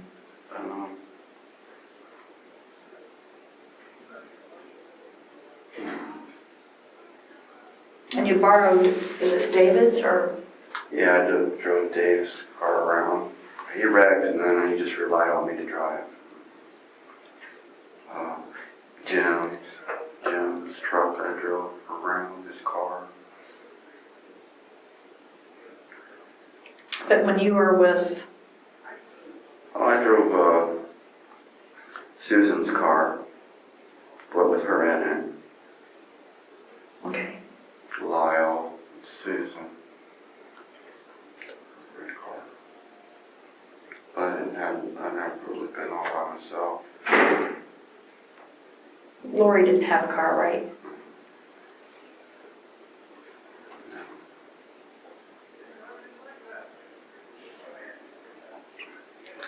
So during the day here, you're totally by yourself all day. Do you do any programming, or does anybody come in? Anything? So does it seem like the days go slowly or fast? Depends. I don't know. Some days just seem like, I think I've been thinking about it more lately.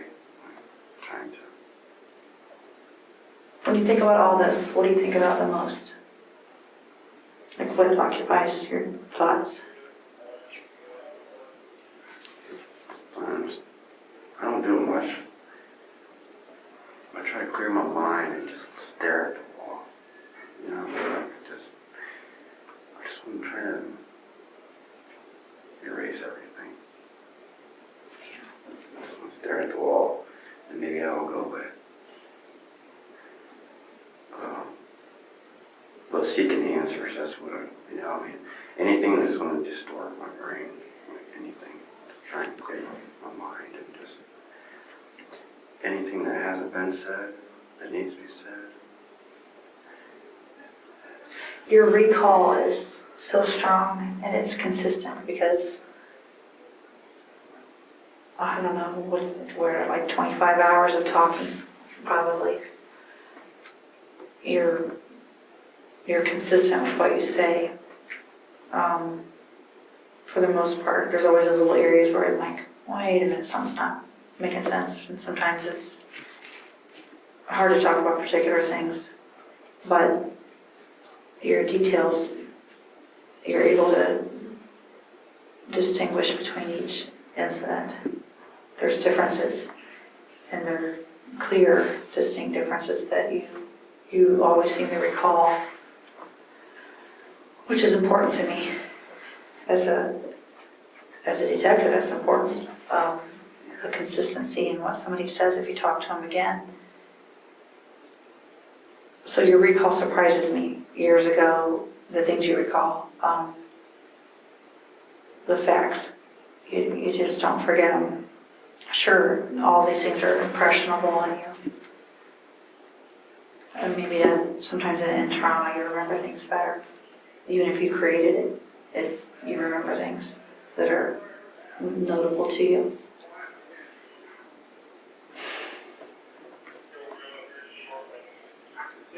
Yeah. Thinking about yesterday.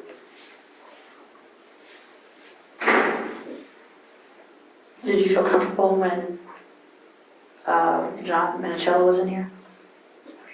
Yeah. They said there's things that you don't completely understand, and you know that it's good to probably have fresh ear on some things and to go over tapes and just kind of sit down and talk and do whatever you feel needs to be done to get more answers. I understand. The tough part is sometimes, I can't just say, hey, start at the beginning and give it to me. Because there's pieces I don't know. And I don't know to ask them because I don't know. So there's a lot of broad questions that have been asked and a lot of specific things.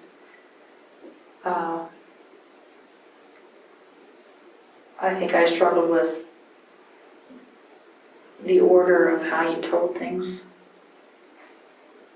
I was asking you about Elizabeth, but the first girl you told me about was Candace. Oh, yeah. Do you remember that? I was asking you about Elizabeth, and you didn't give her initially. Oh, yeah. So maybe we should start with Candace. You did. You started with Candace, which is still out of order. Why was Candace the first one that you talked about? Do you know why? If you don't know why, you don't know why, but... Well, Candace is like, so you're just going to put me in the woods and no one will find me? Yeah. And those words kind of stuck to me. And there she was, still in the woods, after all this time. Did that frustrate you that they never found her? No. That she was just out there? Did you ever consider, like, anonymously saying something or anything just so she would be found? Or no? I thought about it, but then that's when they would dissect that house more, and there may be some info in there. Okay. Like, then they would pinpoint, then there'd be the expected killer. Yeah. Would be me. You know what I mean? And I'd be plastered all over, because I know there were some things we threw, like trash and stuff in between the walls, and before even the incident. Okay. It got worse. That makes sense. Yeah. But I know it was like, man. And plus, like, on down the road, up the ways, where I stayed like a couple of days in the woods. It was getting ready to storm. And I'd seen the vision of her. She wasn't completely clear. What I know, and it was like, I don't know. Like she was saying it was there, she was okay, I guess, I don't know. It was weird. It was really weird. Yeah. But it could be just me, you know, like, I don't know, maybe explain that one. Like last night, I got fireballs, right? I'm just gonna put some on my bed. I put my mattress over and sit there and watch TV. You know, I mean, like coffee. And I know I didn't bump it, but I just looked over, right? I didn't even, like, it was just right here. You know, with pencils, envelopes, stuff, you know. I didn't touch anything. And then I looked over and I think it was like, there's no rattle to it neither, but it moved. But I was just wondering, man, am I losing my mind here? Right. And I used to have these things like with the flashlight work really good. And I'd like talk to it in a way, like it would flicker. Like, is that you like talking to me, Candace? And like flicker once or something. Yeah. Like if it is, and it'll flicker, and then it's like tell you I was losing my mind. Did you ever feel like, wait a minute, this reminded me of something. When Lori was in your place, and you would come in the dark and shine a flashlight or light a lighter to see her, why not just have a light on?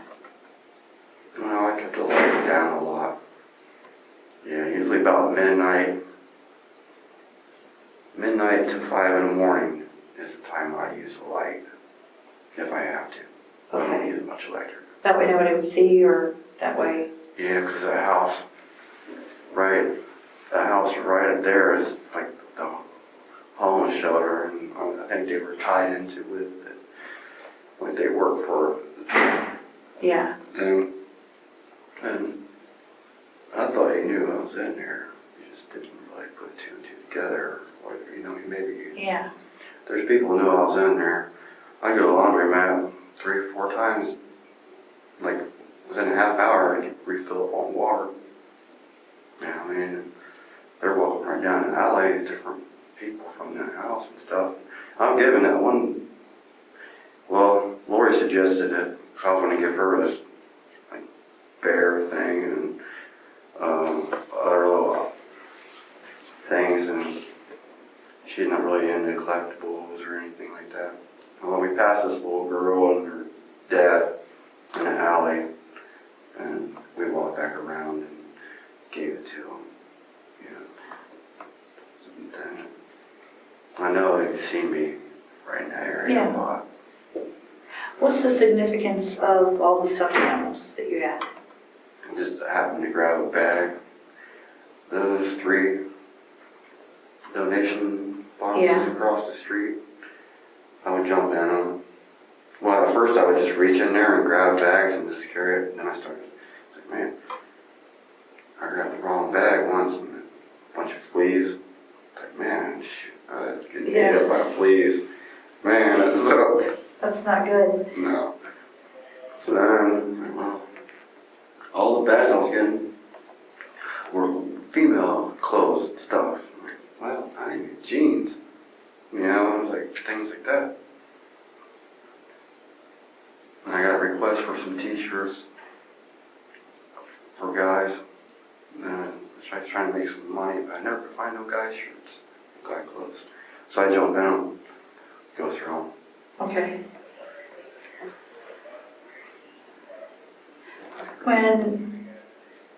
When you've had thoughts that are dark, this is an honesty question. So no matter what the answer, it's okay. Do you ever have thoughts of younger people?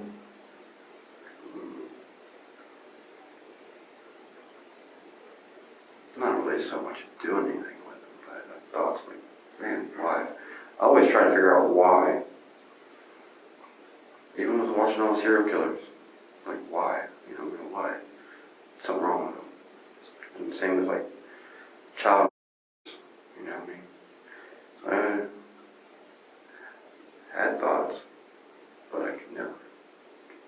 Had I thoughts never had a of, sense. of, I didn't want to destroy it. I didn't want to be. you mean sex? Yeah, I couldn't go forward. You know what I mean?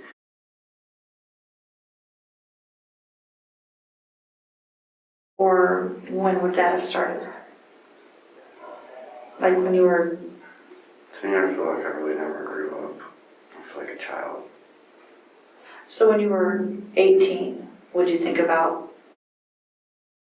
or older woman? Older woman. So when you were 25, when did you start thinking of it? When I learned about all of the child molesters, which is probably about late 20s, like trying to figure out like what the problem is with them, and like why. So you think when you started thinking about it and reading about it, did it cause your mind to start thinking about it as well? Yeah, but knowing that I could never act on it, I could never. Have you felt like that's a struggle not to act on it? Because kids walk right by kids walk right down that alley where you were.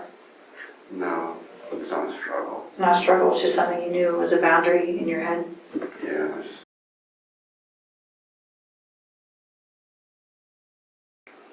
but not for a long time. I didn't lose my virginity until I was 16. I've never done anything until I was 16.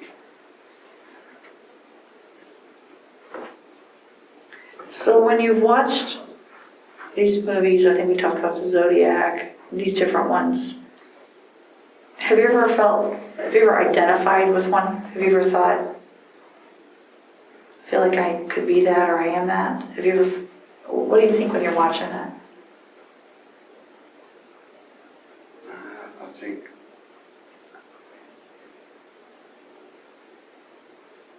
I don't know exactly, but I do think things. You know, I mean, I do have an answer. I'd have to think about it here for a minute. You know what I mean? Yeah. To get the right one. But yeah, it's. I recognize. They give up their life for, like, I don't know, but really angry there, you know, and Ted Bundy. He had his heart broke. I mean, hopefully he had his heart broken. And he just was out to for revenge. I mean, to let out anger, you know. You know, it's not like if you take 10 men that are in that category, it's not like there's 10 categories of somebody who would be in that category. All those are different. So nothing says you're like anything or not like anything. But if some of these things are happening in your life and you do watch those things, and I know you talked earlier about in your childhood there was some discussion of it and different things like that. It just makes me wonder, like, what pieces of that you think when you watch that, let's say the Zodiac, are you thinking? Like the codes, like what's the deal with the codes, and people are able to figure out what the codes are. I mean, it's like a big mystery. Is it, to read that, is it like, wow, it's kind of exciting, wow, you like it, or is it? In there. And I mean, everybody else watches it because it's interesting as well. When you watch it, is it, I feel like that, I like that, or are you feeling like, what are you feeling? These are the things I wondered last night. I was like, yeah.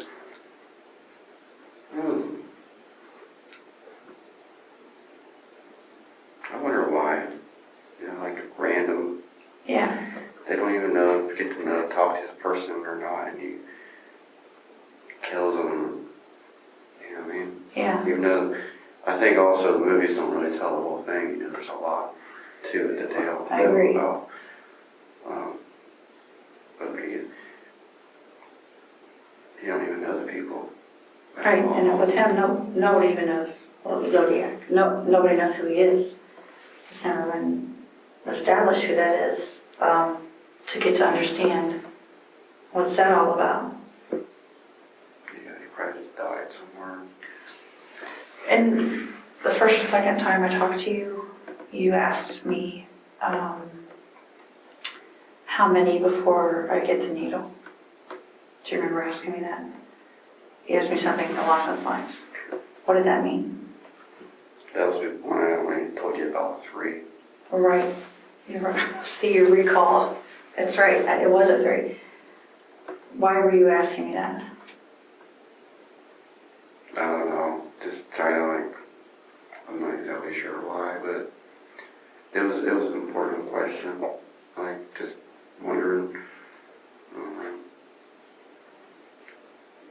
3. Even if it's 1, I should still get the needle probably. Let's see if they come up with something new on the news. Yeah, in Ohio, I think, some mixture. Yeah, I don't know. It's one of the things I just asked. There wasn't no reason. Okay. Even for practice, there was more. The way of me telling you there was more, probably. But there's more. That's the way my takeaway when I left there was. Yeah, What was that? Because it didn't fit. yeah, there's more. Yeah. You think is it possible to go outside or anything? That's no big deal if not. Just to go out and stand outside? Well, if I could smoke, it'd be nice, but I'm really not about that smoke. I don't have cigarettes over here, but I can see if we can get you outside for a minute. How's that sound? Let me ask. Yeah, I've been outside in ages.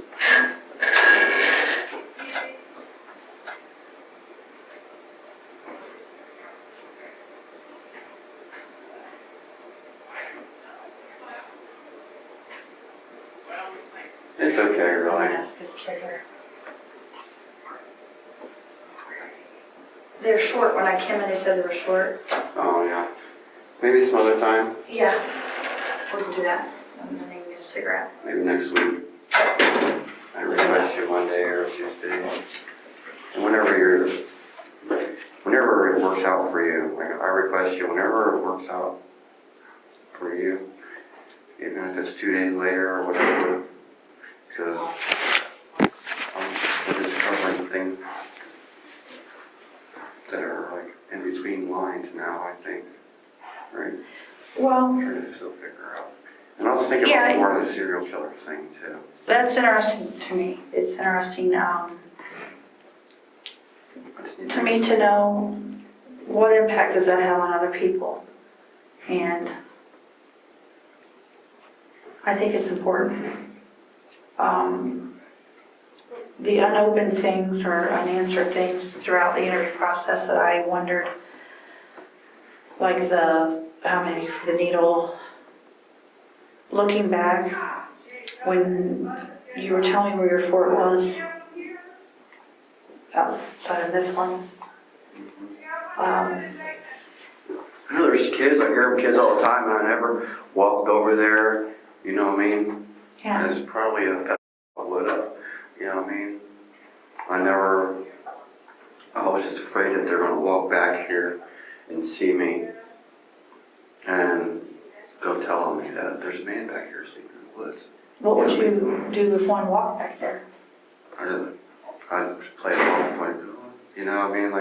I don't exactly know. I know it would not cause them harm, you know what I mean? How about,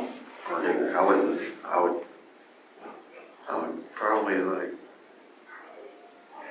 say, how you doing, yeah, or whatever, and I don't know. But I know by the time they started walking back home, I would have grabbed what I needed and got out of there. yeah. When you access pornography, Is it ever porn? But I think people who do that are stuck. They have their adult life, which I always try to be careful because I know I never really grew up, and mentally grew up. So I always try to look for that mom figure, and that's where I'm safe. Mom figures, you know what I mean? There's a lot of older women. The ages of these ladies are all, like, well, I think one's 29 and up. Well, yeah, Elizabeth was different though, as far as that. Explain that. I already know, I think. Explain it. She's... No one cared for her in a way. No, you know what I mean? No one really looked at deep down inside her heart. You know what I mean? She didn't really, she was at the computer too. But all in all, she knew she was a good person. She was. Just lost. She was like just wanted to be loved, and you know, I mean, it'd be really hard with all of her problems that she's not letting go. You know, I mean, she had held on to a lot. She told me she held on to a lot of problems that were carried on and drove people away. Yeah. All her life. She had her hopes up and then let down. Is there anyone on the level of Lori that might have been a target, might have been someone that you thought you'd like to have them in your house? Nobody like her? No. Tracy, the one that I gave the necklace to. The one that's friends with Lyle? Mm. Yeah. Yeah, I mean, she's nice. I called her, because Lori and I have never seen eye to eye, and I asked her to go over to Lori's and talk to her, get her out. And she did that, and that's the reason why I gave her that necklace, because she went out of her way for me. Never thoughts of doing anything to her? No, I wouldn't do nothing to her. Even if she came over, we just talked, and you know, I didn't. She's a pretty nice lady. She has a purpose. She reaches out to people. She tries to help them. She don't condemn them like Lori, like everyone. No one's Lori, man. She is a mess.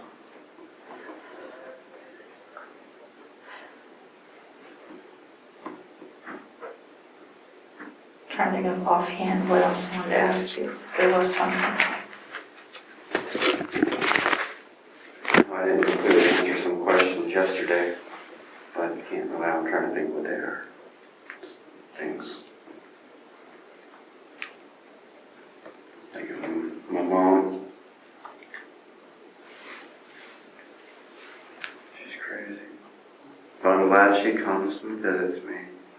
She's helping me and I'm helping her. She's helping herself, actually, the reason why she's coming. She's still trying to make my future. You should become a barber. I know you can cut hair and stuff, you know, I'm like always that's an option for me. You know, she's always suggested, like always growing up, you should go. And she's still saying it. And she went back and doing it again. I'm like, well, I was thinking more about getting into maybe culinary arts, you know, see if there's a workshop available eventually in time, you know. I said, yeah, I can still cut people's hair on the side and make some money, because she said you have to find a way to support yourself. Yeah, I know I always have. I never could rely on my mom, you know. Right. So Yeah. I'm like, why are you I didn't want to say, why are you telling me this? You never really helped me out. You probably told my whole life, you know what I mean? it really added up pretty quick of what she's helped me out with. You know what I mean? It's pretty sad. It is, Yeah. Sean, it really is. And it's fine. It's just, it's not her money she's working with. You know what I mean? And if it was, still, probably, she's just so stuck in herself. She can't. It's so sad. But her health, she's like this, getting up, turn around. What's wrong, old lady? And I'm answering the glass. Legs, back, sore. I said, you need to work out. It's like, oh no. Like she can't work out. She's 63. I mean, I know people 70 that are Still moving around. Yeah. But you can't give up. I want to apologize for calling her old lady next time she comes. And like, just a little simple workout, Just Yeah. you gotta build your strength. You kind of look like you give up. You used to garden and you used to walk up, down. Who's taking care of the chickens anymore? I don't know. I don't even know if she has any chickens. And Dylan. So that's why she always goes out of her way. She works people to lose until she lose respect. Now, is he the only kid there now? Yeah. Since the other two boys are gone? Yeah, they took off. And enough. Any more departments? They tell you you're coming in to talk to you? It's been pretty quiet. No, really, I guess everybody's understanding now that 5, everything's out. Probably. You think there's going to be any women come forward and accuse you of rape offenses? No. We talked about one, right? Just, Has there been any others like that? I argue with one lady, I can't remember her name. I don't know her name, or I'd already say.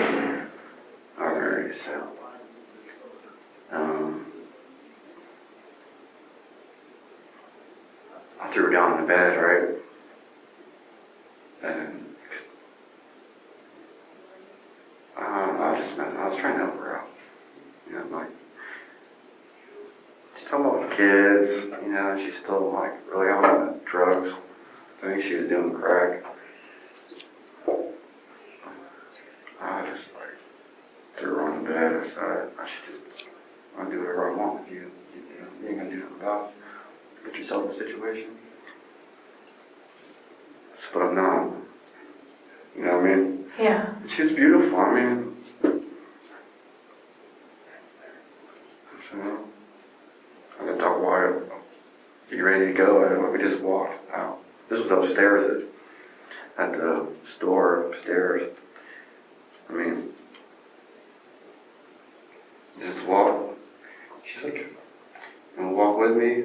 She asked me to walk with her. I walked with her. Talked. She's like, I'm gonna run up here to this house and get some drugs, dopes. I don't know what she said. I don't know if she said boy or girl. Crack, it was crack. Waited there for a minute and I was like, I'm out of here. I left.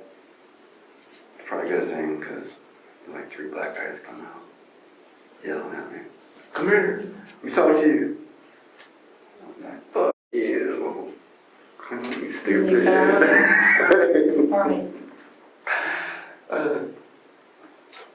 Yeah, but all in all, I think that they just thought she was lying. Yeah. So,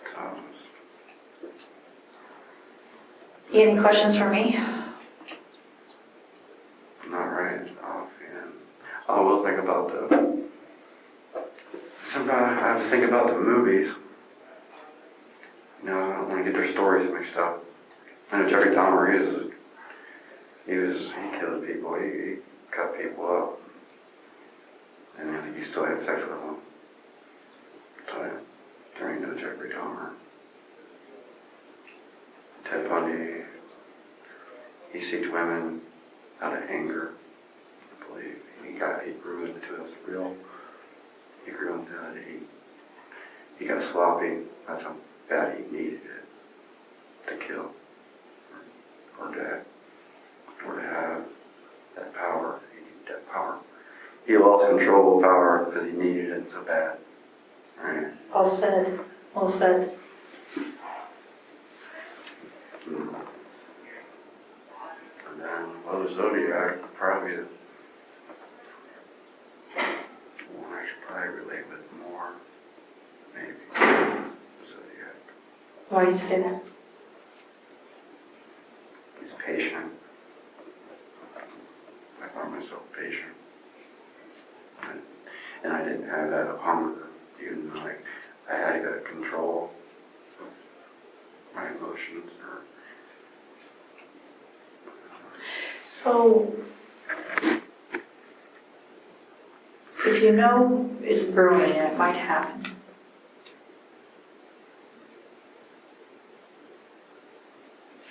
would the next person, the next opportunity be it, or would it not be?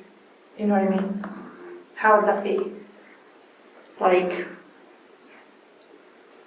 Yeah, Stacy was probably more like a brewing because of Lori's things she said just really irked me and things built up. will you be honest with me about something? Yeah. When you first offered to help Stacy, was it already brewing for you then?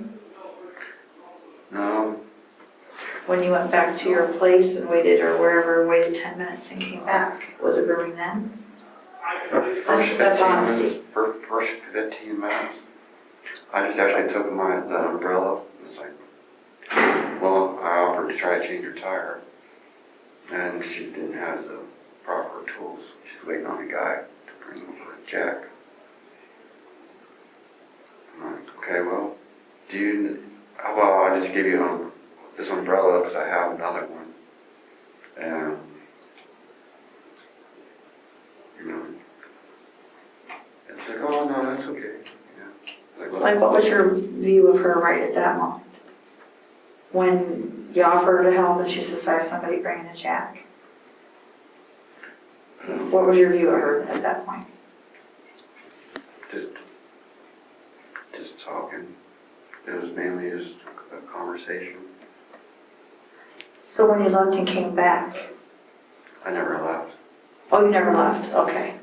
No, I offered to give her the umbrella though, and she just offered that I could just wait with her.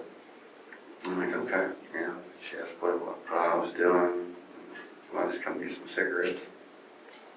I seen you standing here, like there was something wrong. I mean, I asked her, is everything okay? Yeah. She said, oh. She's pointing at her car, flat tire. I said, well, I'll change your tire. I said, well, are you sure it's a flat? I mean, it could be a slow leak. So we could put some air in it. We tried to put air in it, and it was done for. I was thinking, nice lady, possibly hope for me to be able to find someone to take me in, and I could start over. When did that change?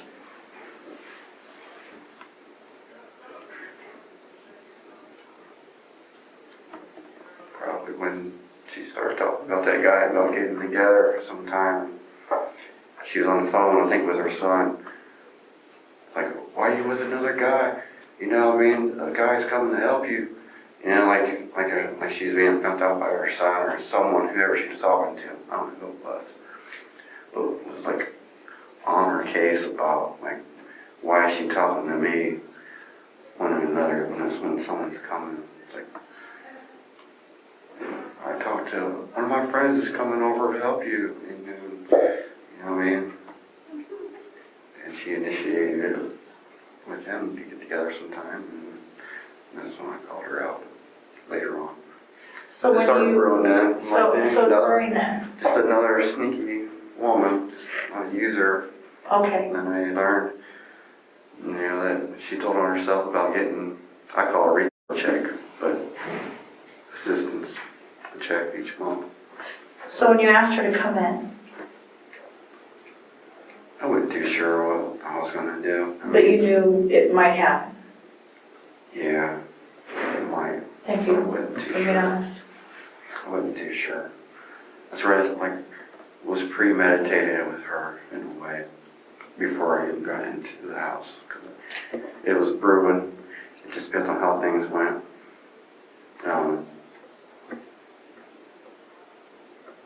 Do you feel in that situation that, I was getting worse and worse. okay, and inevitably, when she comes in, she's gonna say something wrong.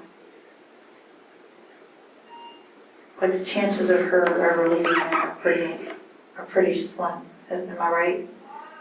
When she comes in, she's gonna mess up. Yeah. Is that right? Unfortunately, yeah. Okay. You're right.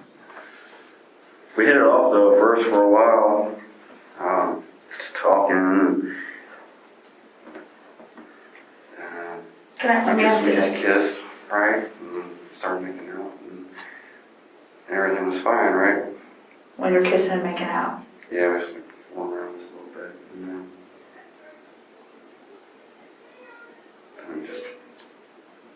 then she started playing all innocent, like, like she didn't want to go farther than that?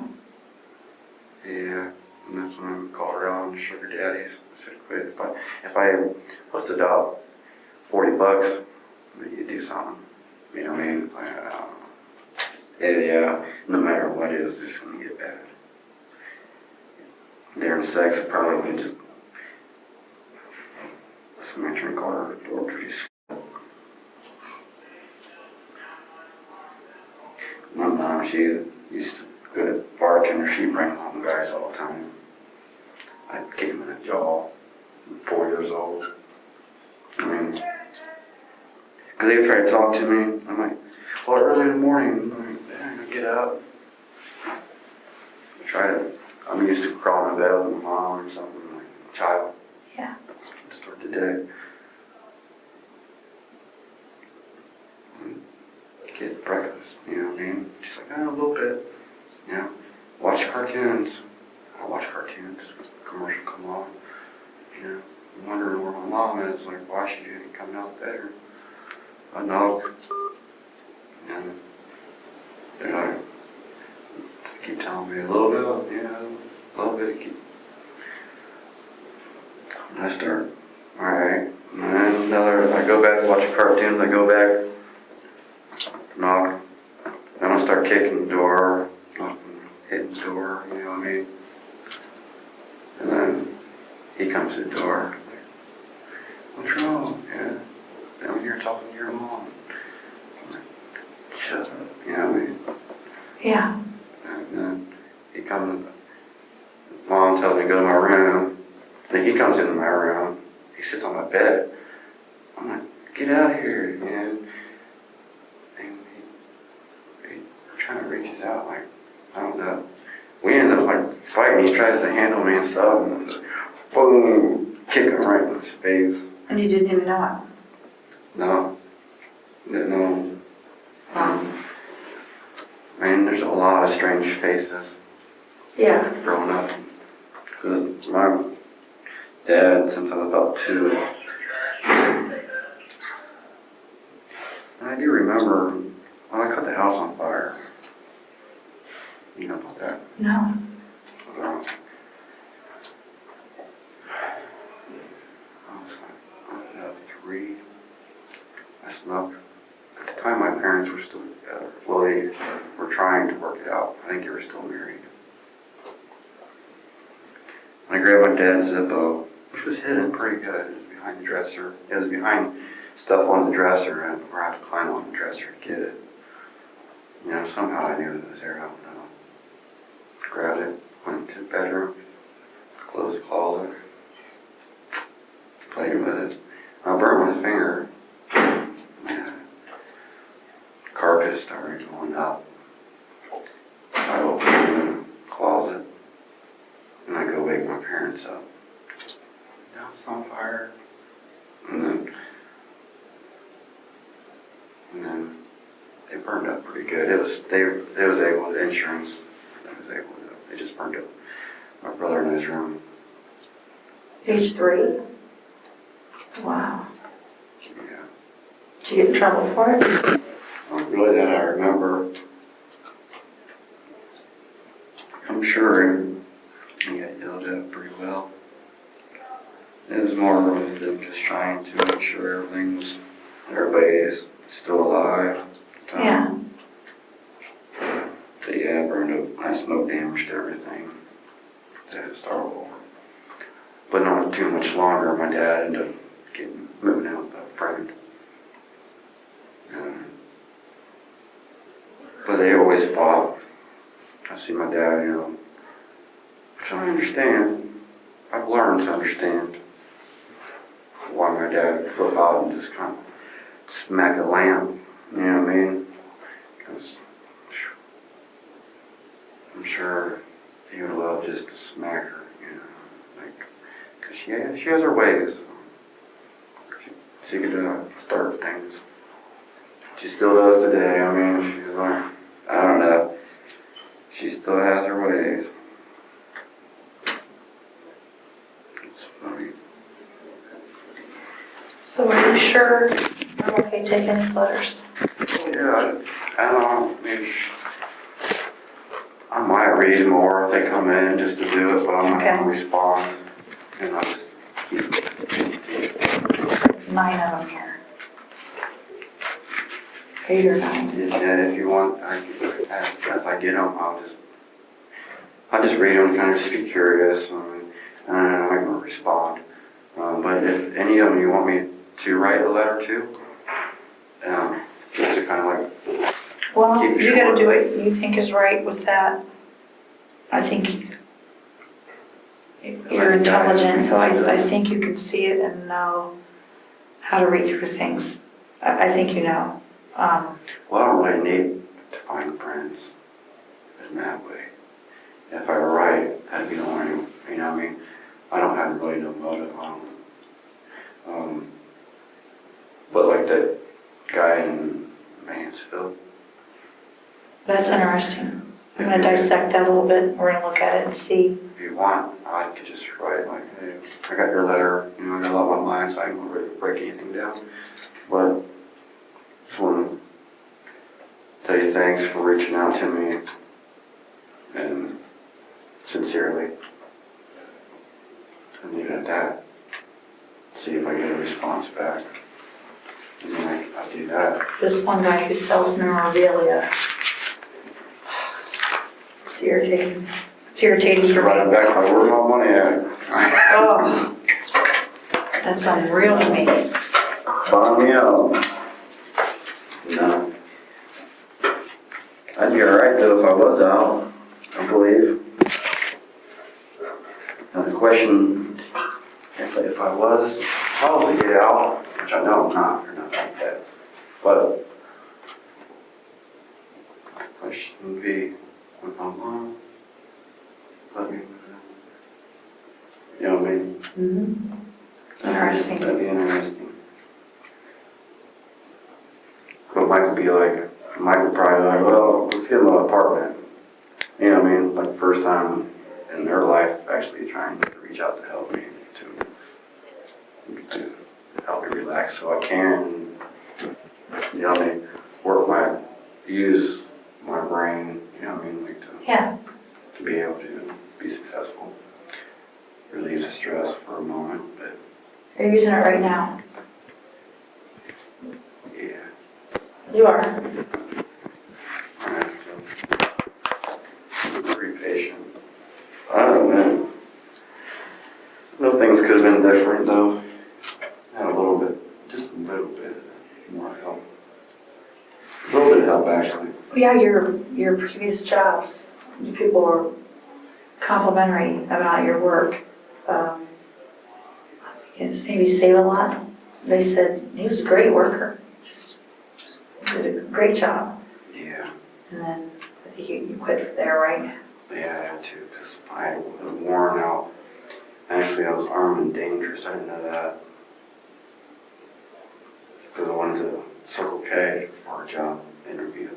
I had to fill out this background check paper. And I kept checking out them. And something's wrong with your background check. Did you get any mail? Which I gave him a false address. And then I said, no. That's what I'll have to look into that. It's probably child support. Yeah. But since I ran a couple of times, they had me as armed and dangerous. Yeah, there was a caution on it, yeah. Yeah. All right, I'm gonna take off. Thanks for talking to me today, I appreciate it. Yeah. And for letting me see these, it's a little snapshot into some more things. They got that lock on there. Oh, it's double locked. Yeah. I don't have mine with me. Any questions for me? I'll try to think of some. All right, you all right? Yeah. I'm stuck I know. forever. It's okay though. It has to be. At least I don't have to be stressed about nothing. Right? Right. You get a place to stay, there's food, and Yeah. no one owns your brain. No one has your brain, right?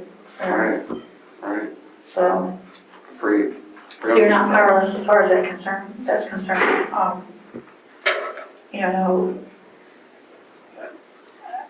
Sometimes there's questions I have, I recognize walking over here is a violation of your rights. This is almost unheard of, that I am talking to you after you're indicted. Because typically people don't, and I'm not allowed to, but again, that's why I have to read you your rights today. If you call for me, I have to, like, when they say he's asking for you, I have to go verify that with whoever you told. And it's just a process to get to do that, and I have to go right back over that form so that you know what your rights are. But if there's any doubt in my mind, you didn't understand your rights, I wouldn't talk to you, because I will not violate your rights. It's not me. I don't have any gain in that. But I appreciate the information that you're providing, that you have. Like here, having these letters, I'm going to dissect what's going on. Some of that irritates me. That irritates the hell out of me that somebody would exploit a situation for their own gain. And it's what people do, right? There's a lot of that in the world. You're very aware of it. So have that mindset when you look into those. Is there anything else that I can answer for you? I know right now, I'm sure. All right, stay steady. You can answer a lot of questions for me though, just talking to me, Okay, good, figuring it out. good. It's gonna take some time. I know. It's like, what, 3 weeks now? Yeah, it feels like a lot longer, but now that I realize it's been 3 weeks, everything's going pretty good. You know what I mean? Like, You're steady. You're staying steady. you know, trying to slow down some. Where before I was like, fast, like trying to get things done fast. You know what I mean? And sneaky. You know what I mean? Which you were good at. You were good at covering things up. Very good at it. Well, I didn't even try to cover anything up with the trailers, or I mean, a lot of times, like tons of evidence. I'm surprised. I thought there'd be a warrant out for my arrest and all that from the Charles know. Yeah, they knew who it was. They knew it was you. Or, At some point, they figured that out. But you know, nobody knew. Nobody knows all this, like you said. Talking to you, people don't know this. So yeah, I often look back as an officer and think, where could we have gotten to the bottom of this that we didn't? Where could we have? Was there anything that could have? And so far, I'm not really seeing where anybody would have known. I walk down the street like I belong. You know what I mean? Yes. That's how I was able to get through. And I wave to about every cop has respect to the law, and I've always done it all my life. Yeah. Do have respect. Hey, we do everything. Yeah. Wow. You All right, thank you. All right, let's get you out of here. Stuff yourself up for me. I can't. It's double locked. Oh, that's right, you already told me that. Let's get somebody. Hello? Is it me? I'm all done. I need a cuff key. I might get an office over here. I think can I get a cuff key? Oh. All right, let's take a look here.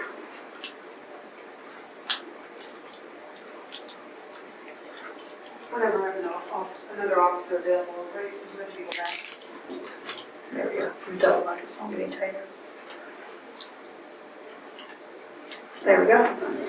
Thank you, you're right. You're very welcome.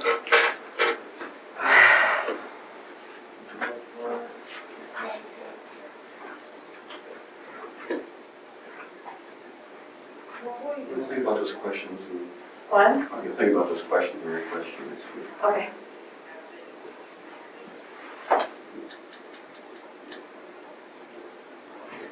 They've been questions I've been already thinking about, but just I stopped thinking about. I don't compare myself. Well, I guess it's probably good to compare myself. And in a way, there is no comparison. You officially on duty? I think when you say that you've watched that stuff, of course, in my head, I'm like, what was the takeaway from that? I was more disgusted. I was like, oh man, I think I was kind of jealous. All right. They're, You ready? All right, next one. Okay. Come on back. Detective Major, ending recording on October 5th, 2016. Time is 2:46 p.m. Just interviewed Shawn Grate. He requested me, and I had received a message from Sergeant Reed from the Sheriff's Office indicating that Shawn Grate had requested me here and recording. After getting into a conflict while incarcerated, Shawn Grate requests that investigators come meet with him. The date, October 17th, 2016. Time is 14:15 hours. Detective Major preparing to interview Shawn Grate. He has requested me at the County Sheriff's Office. Jail Division. He wrote a kite and a couple additional messages as well. I'm back in maximum security. Hey, Shawn.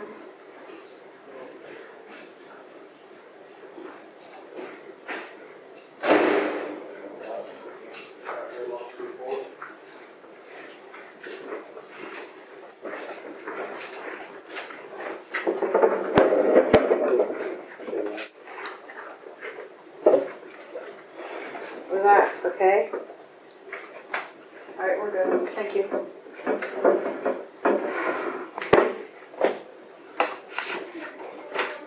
Hey. You gotta go over the form before we can talk, okay? You have the right to remain silent. Anything you say can and will be used against you in court of law. You have the right to talk to a lawyer prior to any questioning and have him present while you're being questioned. If you cannot afford to hire a lawyer, will be appointed to represent you before questioning. All right, do you understand your rights I've explained to you? yes, Okay. Having these rights in mind, will you talk to me? yes. Okay. I'm here because you sent me a kite, and then you sent some messages that you had tried to talk to me and didn't get to. So we're going to have you initial this. Initial this. And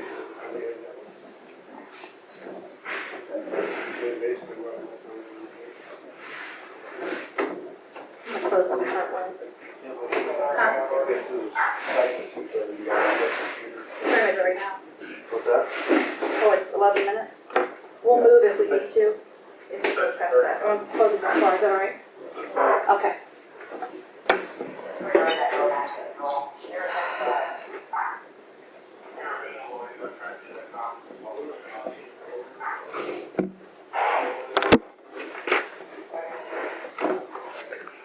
What's going on? I think this is the first time.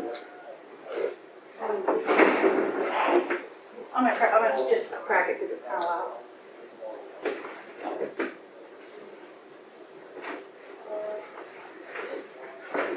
I would have heard them. You want to hurt who? I don't know. It don't matter. They're playing games with me. It's hard to handle. Okay. How do you feel like they're playing games with you?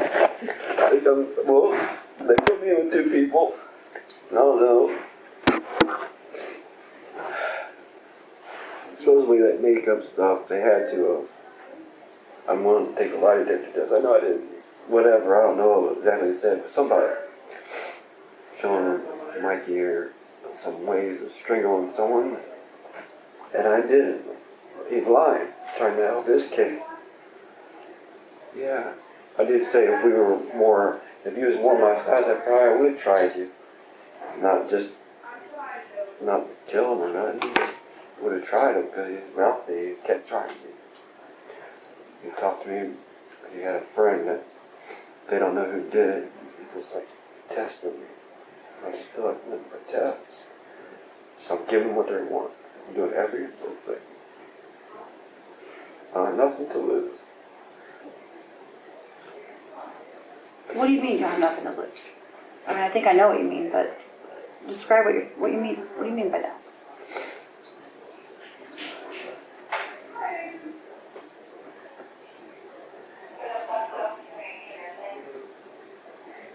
It's not an option to hurt somebody in here.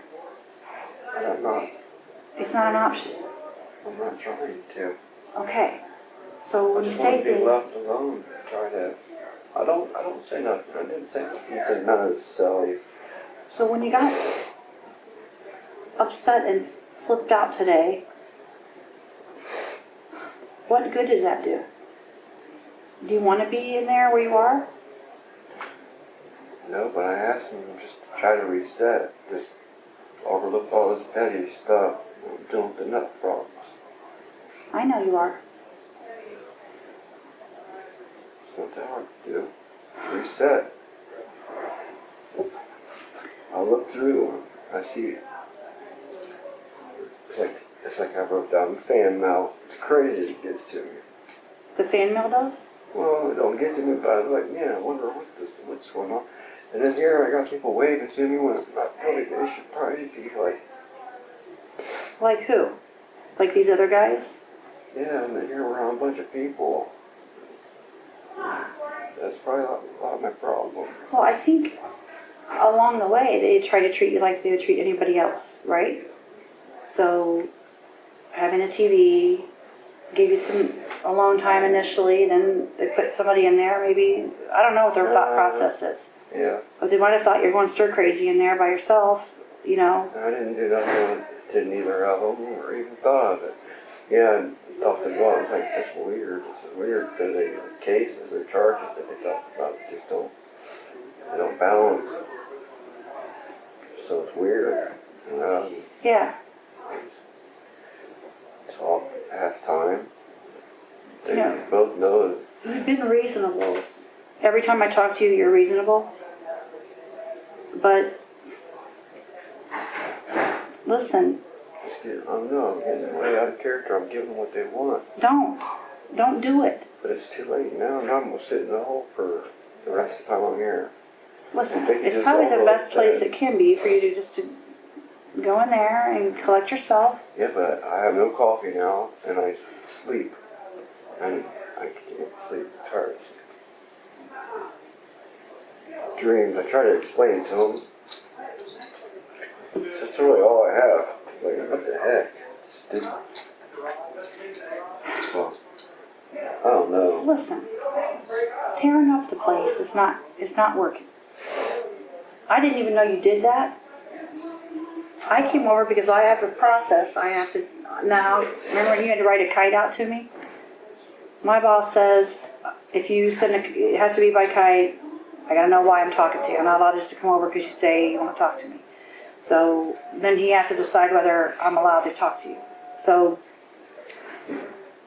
that causes some time because if he's off, I don't even get to see him. It's like, well, when does this happen? So today he's not even at work today, and here I came over anyhow.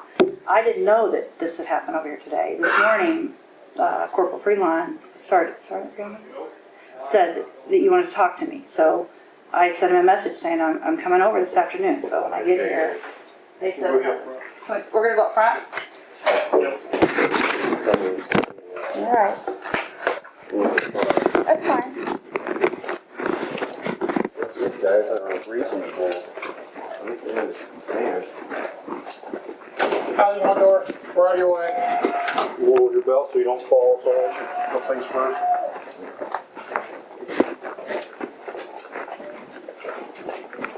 The bottom line is, looking out, it gets you nothing. And it's a choice, Shawn. It's a choice to do it. Okay? It is a choice because what it caused today was, then they almost didn't let me talk to you because of it. You know what I mean? So I come over thinking everything's fine, and then they had to decide whether I could talk to you. I could talk to them for I just want to know. But then it's like to get to another county jail. You're fine right where you are. You're fine. Just let a little time go by and just keep yourself steady. This is what happened today is probably 30 days old. I don't know. If I had my pick of jails, this is where I'd want to be. Believe me. You have fun, that's what he says. I called him out and he lied to me.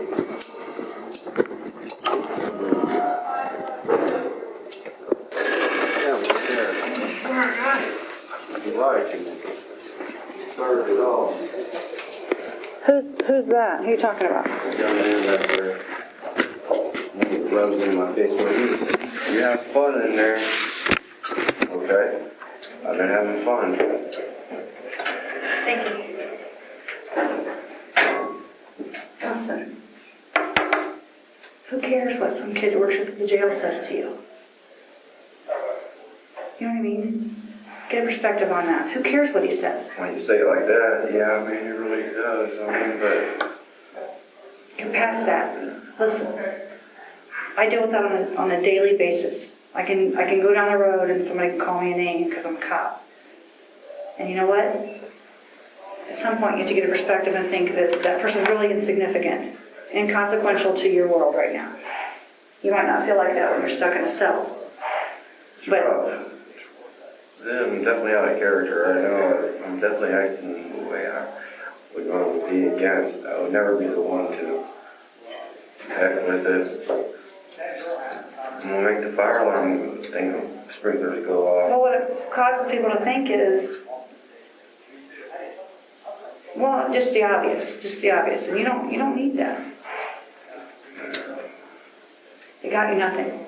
It almost made it worse. It maybe did make it worse. So. That was, I mean, it's already bad. I figure it can't get no worse. That's probably what I think. Can't get no worse.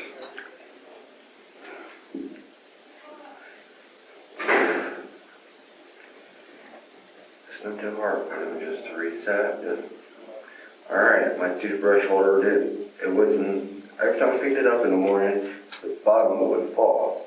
So I was like, I start remembering that, but then it'd fall over and then my toothbrush falls on the floor. So I squeeze it, right? Well, it cracks. So to be able to hold it, just have it fasten. I squeezed it and it cracked. Because I did it in the morning, it was cold. And I put some, I took my deodorant thing off, wrapped that to make it stay. And they think I made some type of weapon, you know. Stupid. I'm always Wait a minute. blind. Wait a minute. look at the circumstances here. Would it be so outrageous if they thought you were trying to make a weapon? I mean, be reasonable. At the same time, if you wanted to make a weapon, you're going to be able to make a weapon. Yeah. You're MacGyver. You're going to be able to find something to make a weapon if you feel like you need to. So, that's their job. That's reasonable. Understandable. Okay. They just took it from me. All right. I don't know. Well, then I'm they're already not alone. supposed to talk to you. They're not allowed to come in and question you. So they probably feel like the only option they have is just to take it. They can't come in and say, "Hey, what's going on?" You're intelligent, so you gotta choose your battles here, and that's not good. Not everybody has betrayed you. There's some people in here that are good people that work here. There's a lot of good people. I don't know all of them. Like the kid you're talking about, I don't even know him. I didn't know anybody out there. One of them. So everywhere you go, you're gonna get a few that aren't okay. I haven't said anything different than what I've done, have I? Have you found one thing that I've done wrong here? No. Okay. So there's people who aren't like that. So I'm going to try to talk to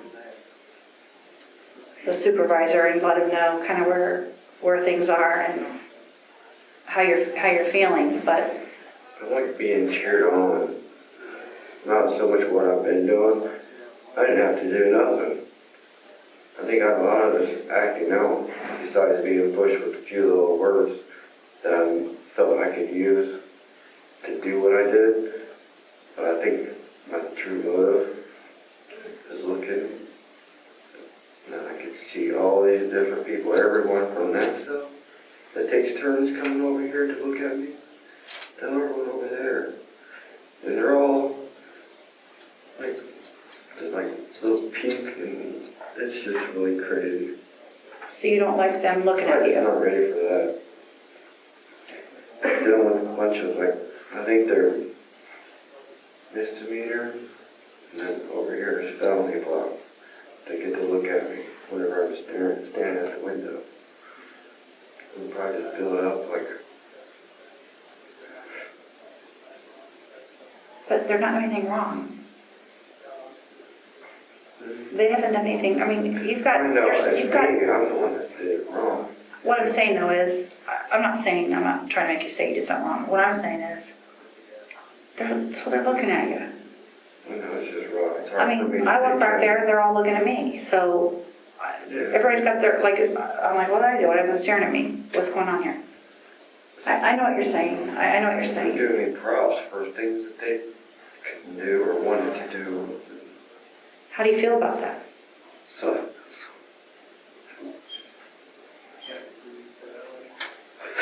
daughters, dude. Some of it might not be giving you props. Some of it may be just trying to, it's just something that they don't understand. Man, they just wish that they, they would, man.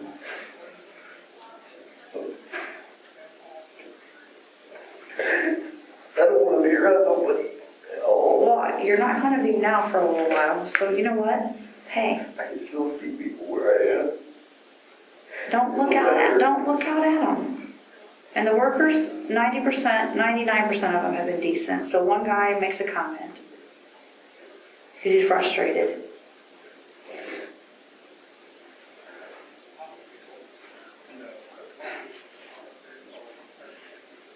I already made my mind that it's going to get worse until they can just reset and understand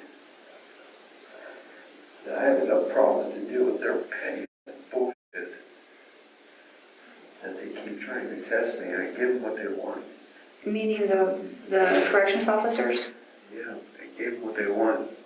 Next is the fire thing into where I am now.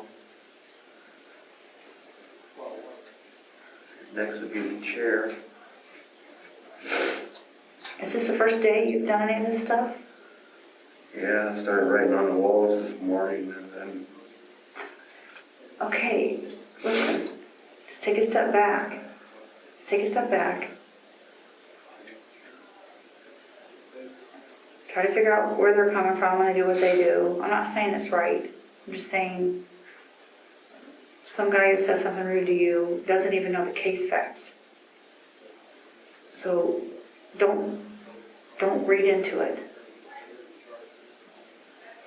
You have to get his perspective on that.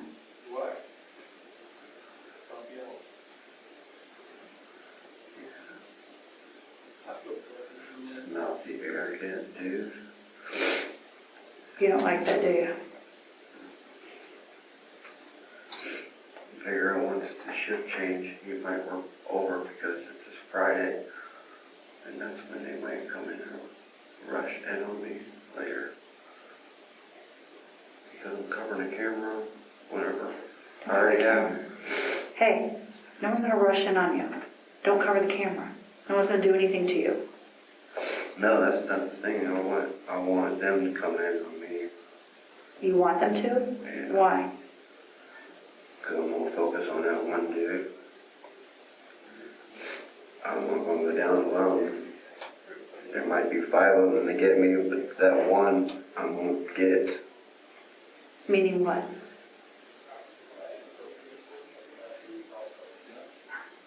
Meaning you want to hurt him or meaning you want to kill him? Whatever I can.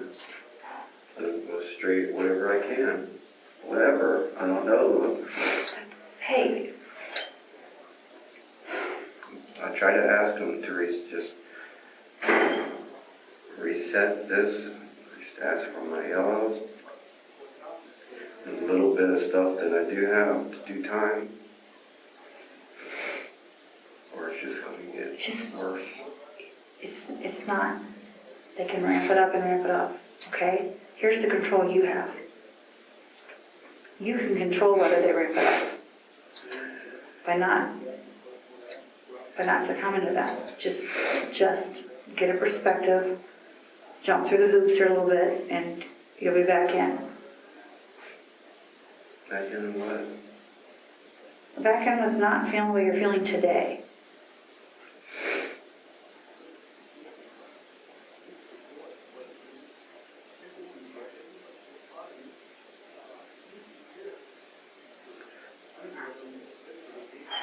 It's like I talked to the main guy, the major, I forget what's his name. Captain Blake? The captain was the one that had the dog. Oh, that's Freelon.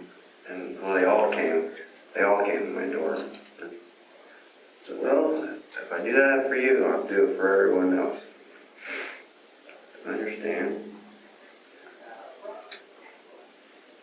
But everyone else gets the freedom. Sometime or another, they have something so to look forward to. Like, well, just to never even know if they could just move me back to wherever I was all alone. No one seen me and reset. You start all over. And that may get to happen. But you gotta relax. Your actions are a choice. Hey, your actions are a choice. Am I right? Today, you chose to do what you did because you got frustrated. You have the ability not to do it. Well, take a little time and not do it. I'm gonna have a conversation with him. Okay? I'm gonna have a conversation with him about where it is. I appreciate all you do. Would be able to say something. I was hoping maybe you would be able to at least talk some sense into him. I don't know. It's a bigger picture than this. Well, because the information's so secretive, they're not allowed to even know anything. So you get people that do things and say things, they don't even know what's going on. So Yeah. I'll have a conversation with them.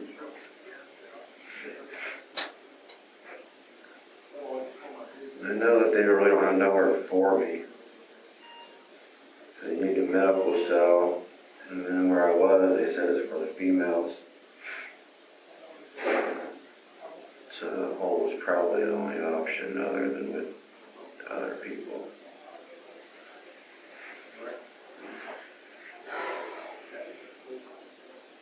So who you been talking to on the outside? friend of mine, Yeah. Amy Hopkins. Nothing to do with the case or anything. Is her reason for talking to you the right reason? Her motive is, maybe mine isn't. Because I'm trying to, like, always, my whole life, try to make money. And now I'm stuck and I can't make no money, so yeah, I use what I did to try to make money, and that's my fault, not hers. Meaning what? Stupid hair and anything to try to survive. I don't know if it's right or what. Stupid. And what's her motive? She told me no, not to. Well, it's not what she's saying to people down there. Well, I might have talked her into it. I'm saying, just be aware. Yeah, might make her rich. Doubt it. I don't know, I'm so lost. I know you are. So I just find any little thing to just, I said, you guys pulled the string, just deal with it. Don't walk. Because they did it. They started the fire. Meaning what? Meaning by making you mad? Lie. Making, like, stupid, being petty. They should have left me alone in the cell. Still not even probably a month. I don't know how long I've been here. A month and a couple days. They're still trying. It's like I told them, I'm like, oh, you're a nice guy. They're like, if anybody asks me about you, you're a nice guy. You know? I'm like, no. A lot of Don't people never say let that. your motive, don't ever let your guard down, because I'm still trying to figure out myself. And one day I just might wake up and really not care. Can I ask you something? Will you be honest? Do you still have thoughts? About that desire. Yeah. I'm afraid the desire probably grew when there wasn't no desire at first, but it might have gotten more. Now it's like a desire that I'm facing. I'm kind of wondering if Stacy was a desire more, but the first four really wasn't a desire. I feel like something that I just had to do. But Stacy was maybe a desire. Okay. So you think the first four just happened for what the reasons it happened, but for Stacy, it was a, can I use the words? I don't want to offend It you. was just so close in time together. I mean, like, after Rebecca, there's like a good 2 years difference. And then Candace, and then there was still time difference when I was still alone with women and plenty of other opportunities if that's what I would. Right. Like where I could use Ted Bundy as an example, he had a lot of women. He got hungry for that. Other serial killers, they hungry to kill. So you feel like the first four you didn't necessarily feel that, but with Stacy you did. Probably more because I'm feeling it now.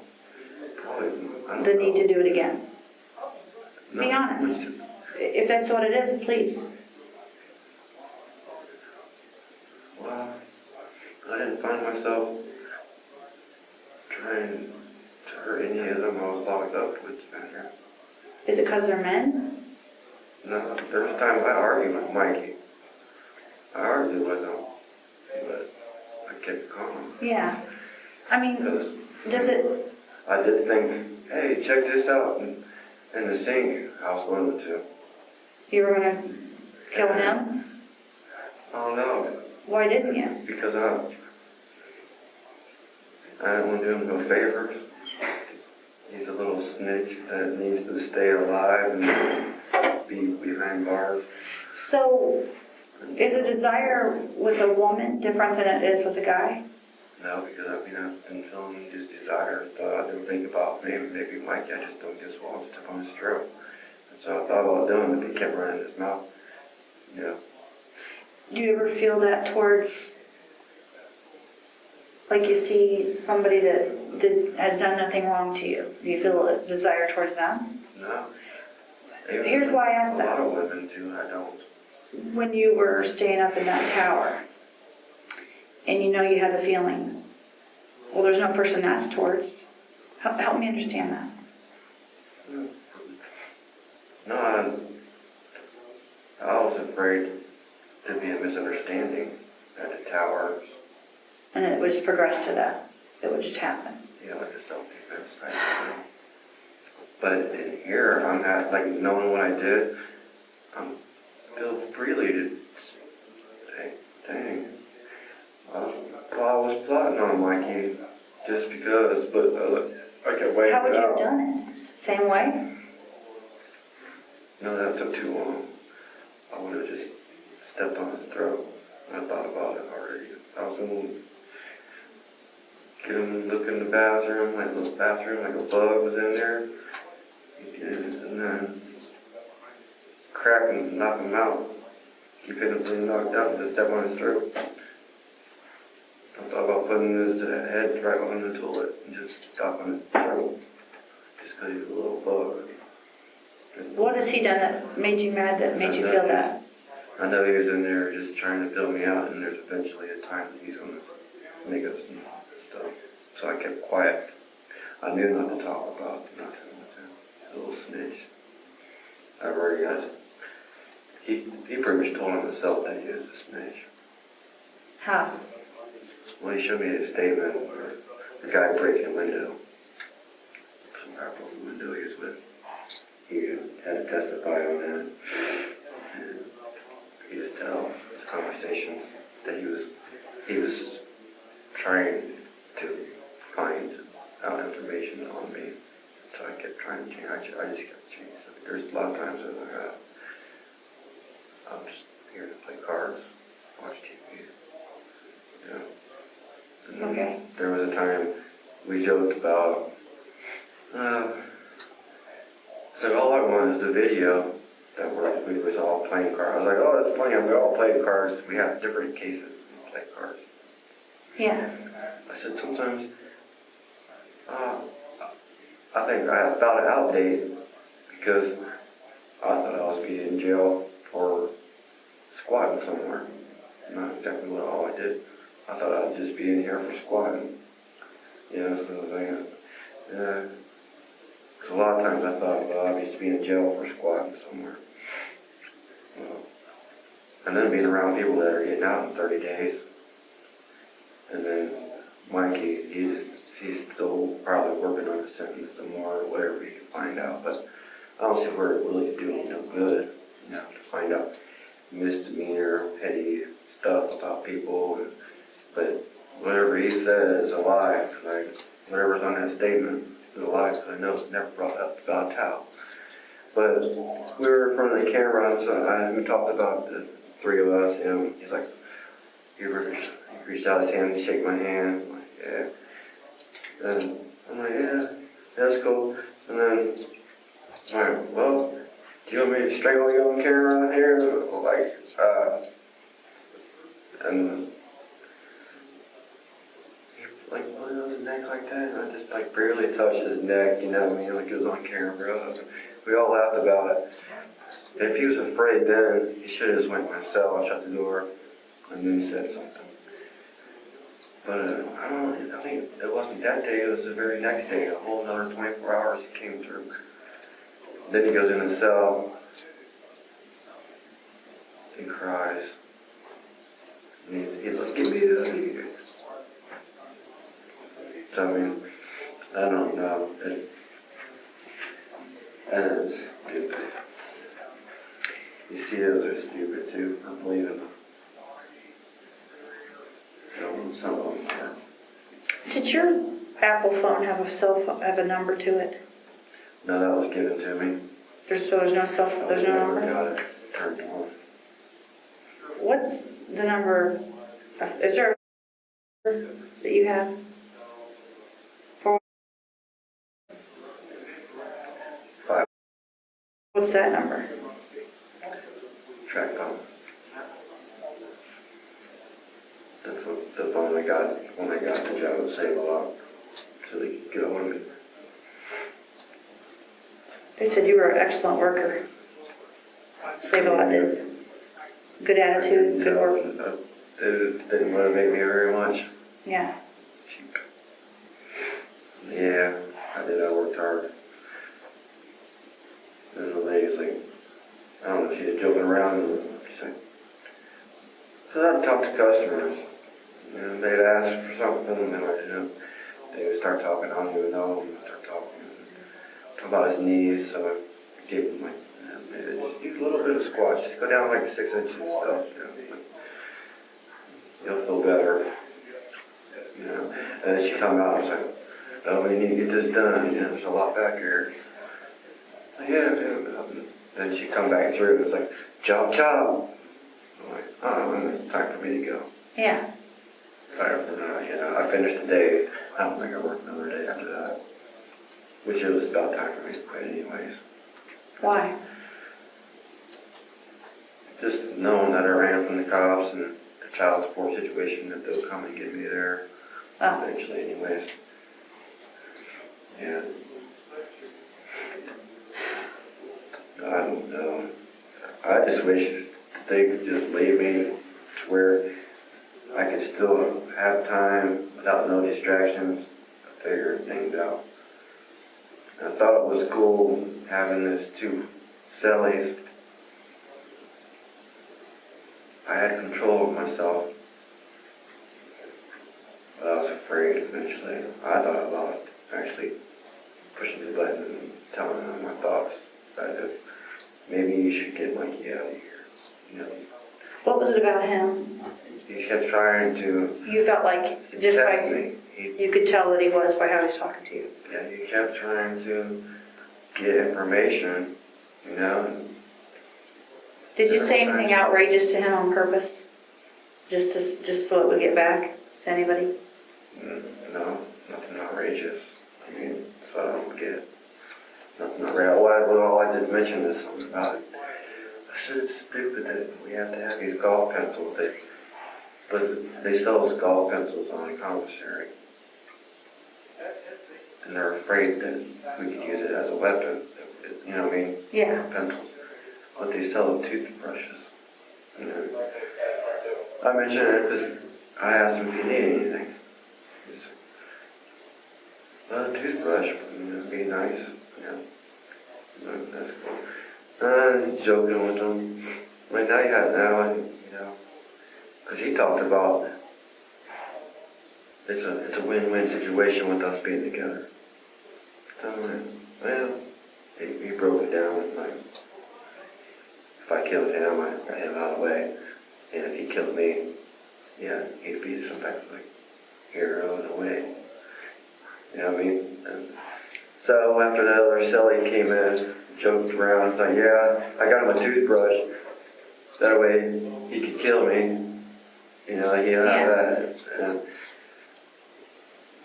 And just kind of, I was just trying to let him know what kind of level that we were at. Yeah. Mikey and I. Yeah, and then people might read into it, some things a little bit. And he was understanding. He got me prior to it. I don't know. It's just so stupid. I was doing good. And then wake up in the morning, they're both gone. Okay, that might be best. Because he doesn't know what they're doing. And then I get shook down. I'm like, oh, Mikey. And then, because I always talk about, I'm leaving. And I'm wanting that far away from freedom. Something about the bricks in the window. Because there's no fence back here. Yeah. I was like, shoot, but why would I want to escape? I was kind of making fun of Mikey though. Yeah. Shoot, I don't have to strive or anything in here. You know, knowing that Mikey's a lifer in jail. But I would mention, yeah, I bent the bar a little bit last night, wore me out, called it a night, a little bit at a time. You know, I've been feeding him with that information just so he could, if he did go tell, you know what I mean? I was giving him something to show me that he was telling. But he went up to a complete different story. Something. So now you're going to be on your own in there for a while, completely. So. In jail here? Yeah, I mean, you're going to be in there by yourself. In that rubber room? I don't know about there. I mean, I think you're going to be by yourself though, which is probably for the best. Yeah, I mean, it'd be good. I mean, if you had somebody cool with you, it'd be nice to have somebody to communicate with. But no one could relate to me. I mean, it's really crazy. They shouldn't put no one with me just because I'd really be best to go to a supermax prison and then be around others. Because unless there's other people that have committed the same type of crime, it can be kind of stupid because they're all going to be, they're all not going to know how to act. I mean, really, they don't have understanding. No. So they actually really. Nobody does. Nobody does. It's a situation where, like these folks, nobody knows what to say. They don't know. No one can relate to you. I mean, you can parallel things in people's lives, or you can look at someone's childhood, parallel it with another childhood. A lot of emotions are the same, but no one's. I've done this for how many years? There's some differences here. So yeah, being in here with people that don't understand what you're going through, what you've been through, it's gonna be hard to relate. Except you're gonna be somewhere else where they're not gonna relate to you. No one's in the exact same circumstance. You're gonna have somebody with mental illness who does things because for a different reason. You're not gonna relate to them. You're not. There's some commonalities just because we're humans, or we can kind of see where things are. Yeah. So that's where I know being polite, manners, some way of relating. And that's all I've been doing here is being polite. Staying out of the way. And then today happens. Well, it started yesterday. I mean, all yesterday. And seeing everybody, wave. Meaning the other inmates over there? Yeah, they're just all being too kind. That's really pathetic. It's sad that all these people are going to be set free someday, and they wave to someone like me. That's really. They don't understand the dynamics of stuff. I know. It's like. They don't know what to do. I didn't know. I tried to put myself in it because in Mansfield, which I can't say because I already had one, but I still felt like, man, that lady killed a baby. When I walked past the cell, because I worked in the kitchen. I know I'm on Whiskey's crew. I worked outside with the crew.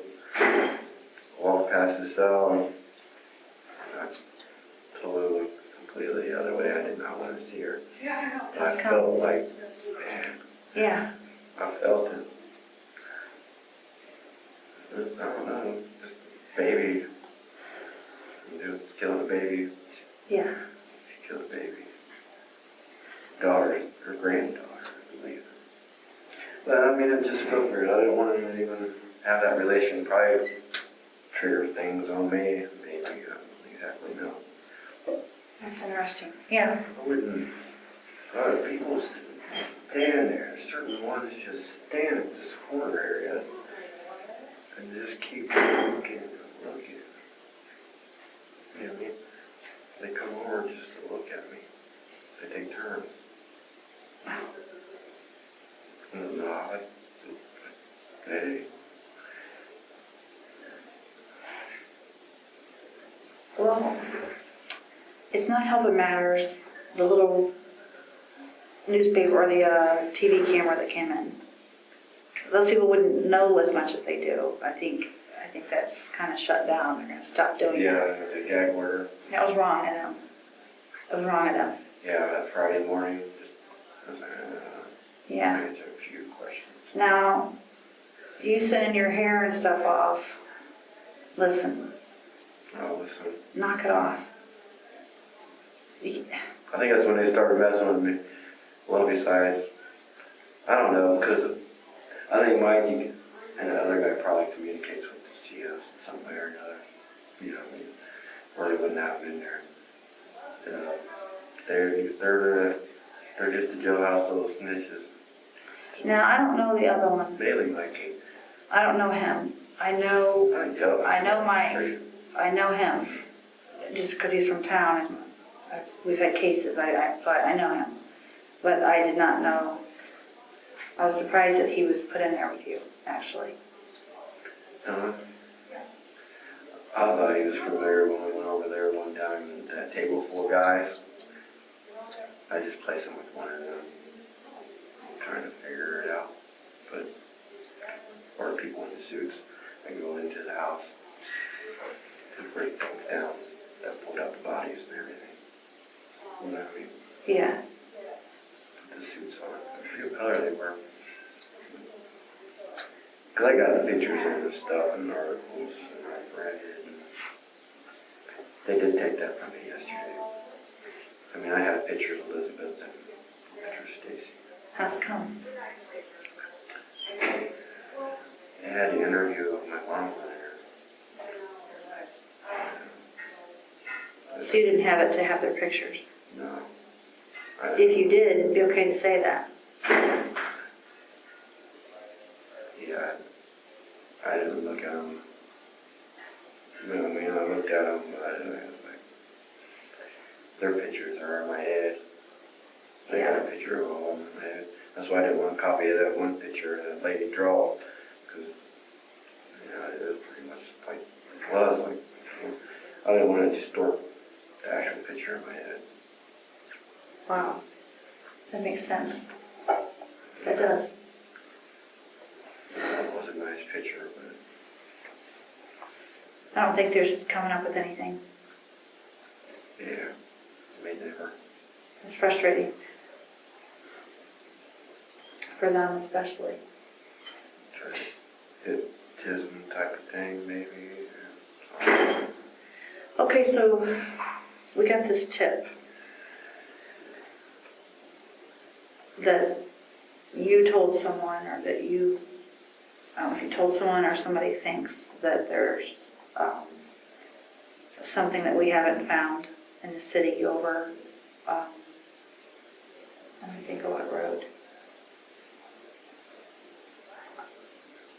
I want to say Pump House, but it's not. Over by there. Do you have any idea what they're talking about? No. Have you told someone that?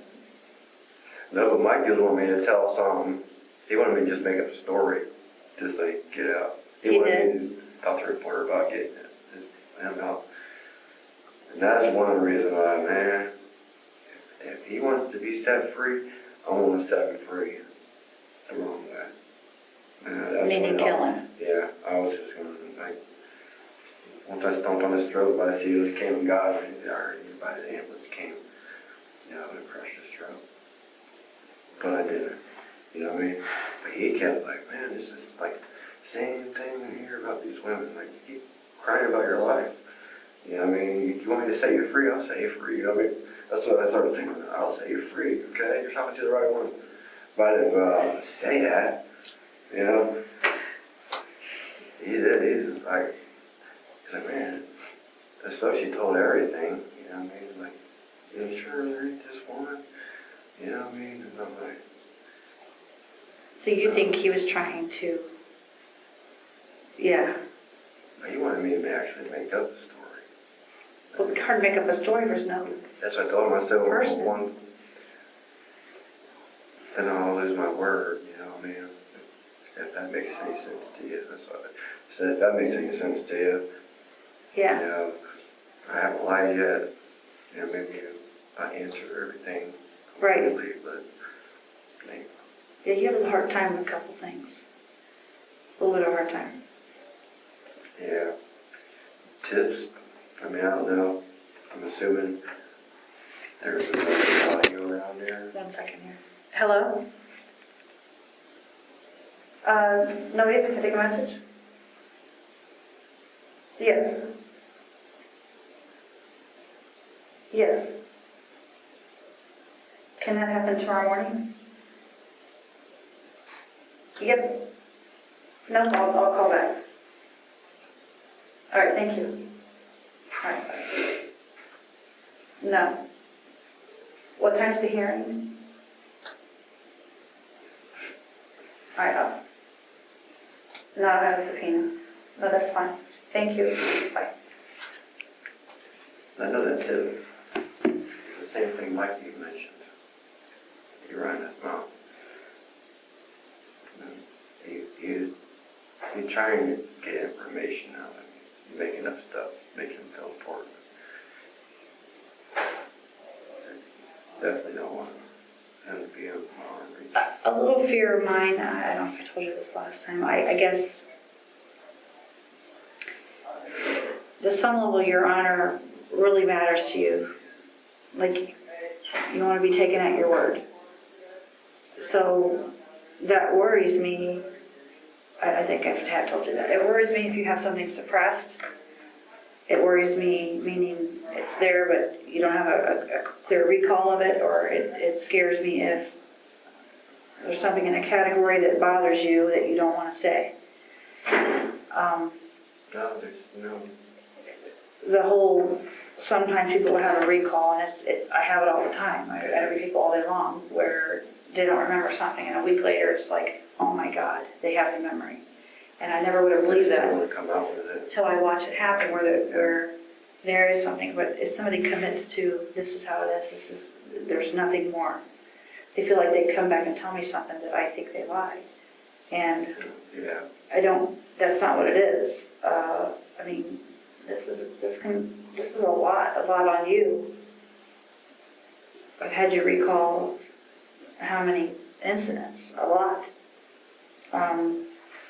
It's important that it's accurate. It's important that you know if there's something even about those that you recall. I wish there was more. That way, when I'm being mistreated in jails and stuff, then I could use that to get you through some trial. But it's all out. If I known better, I probably wouldn't say everything. Tell me why. Coolness. Because if you felt like if you had held something back, you would have some leverage. Yeah, I feel doomed. Like, they just treat me however they want now. You know what I mean? No, I don't, because there's people who think there's more that you haven't told. They don't know 100%, so they already think you have leverage. Does that make sense? One of the inmates, like, is it true you had some chicken wings? Like, Marcy, Nancy Grace said something on TV about some chicken wings. But that's just the way she talks. No. Oh, they already had this on there, on Nancy Grace? Supposedly that his girlfriend said something about Oh. sitting in jail had chicken wings. No. But, so no, honestly, I don't think it was me. She got a story mixed up because I heard the same story about someone, especially a 2-year-old story, I think. Yeah, I know, about the leverage. I mean, honestly, everything's pretty much out. I'm just trying to still fill in. So, I'm afraid of the future. you told me about how many? 5? Yes. And then it's Do you regret that? Oh yeah, if I didn't do it all over, but I mean, do you regret telling me about it? no, I don't. I didn't, you know, I mean, I thought, yeah, I had some pictures hanging up on the wall, toothpaste. That's the only really thing I'm guilty of other than my toothbrush holder broke, you know what I mean? I still want to keep it covered up. So it's mush fake, but since it's broke, I tried to fix it. Right. So I guess it could be justified now, just see what happens. I tried to talk to him reasonable this morning. I said, I know you guys are willing to door for me to be. I can stay right here, be my yellows, and have the little privileges that I've had. Just a little bit of freedom I do have. That's all. That's all I have. You know? Other than, you know. But listen, you can get that back. This will take a little work. Yeah. You can get it back. So Yeah. you need to do what it takes to get there.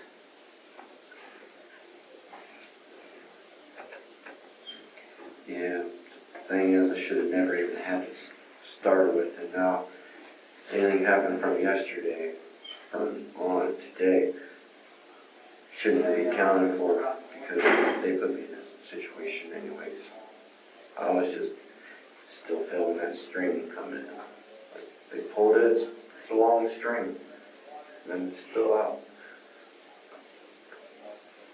But listen, do me a favor, don't categorize the whole group.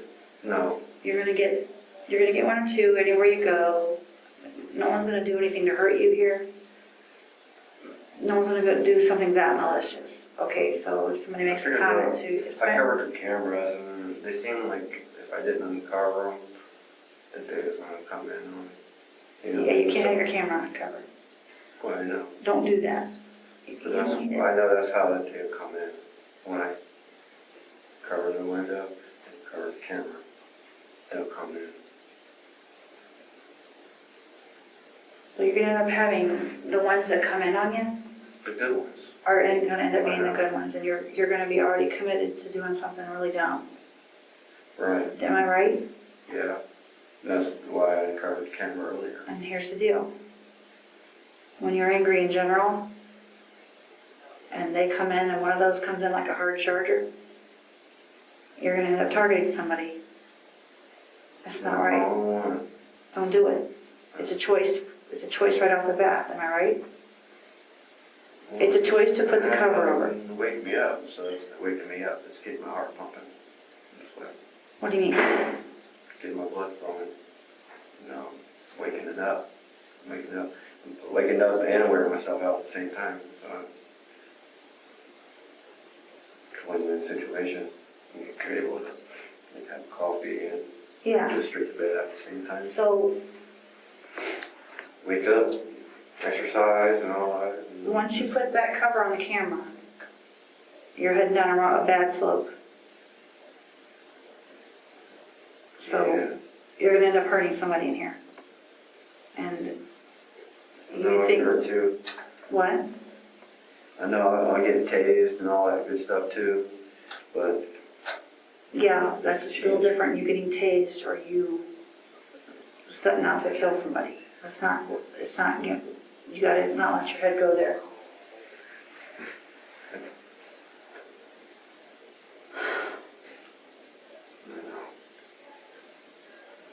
And don't assume that everyone that you see is that same way. Even that kid, you know what? I Maybe, was seeing red earlier. I didn't know who I was talking to. exactly. It makes you not think clearly. They almost didn't let me talk to you because they thought you might do something to me. And I'm like, I need to talk to him. There are a bunch of pussies around here. I mean, it's ridiculous. Like, I don't know what they think. Well, they're responsible. They're responsible for me. Like, I don't get to say I am talking to him. They get to dictate that. They can't have you hurting other people in here. They can't have you hurt yourself. So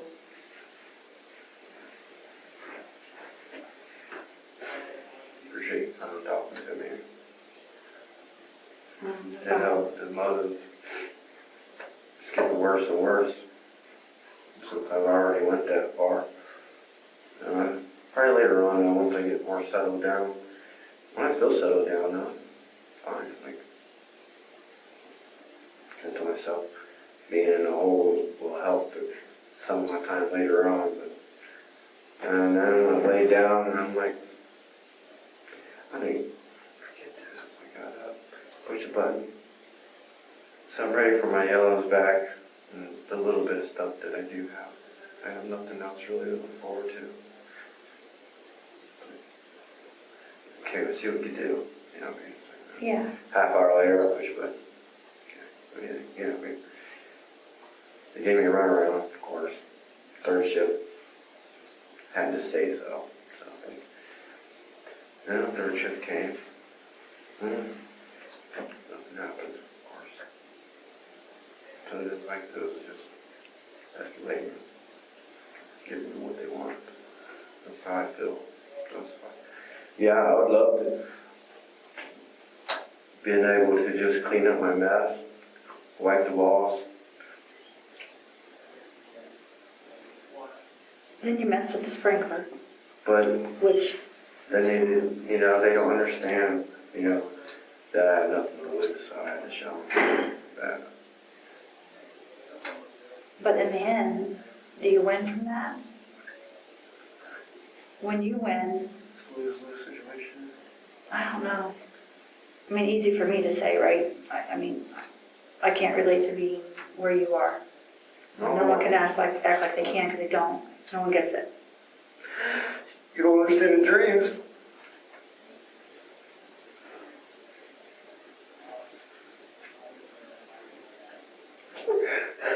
I'm gonna tell you the dream.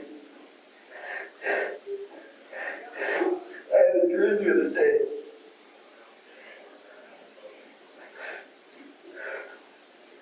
I was free.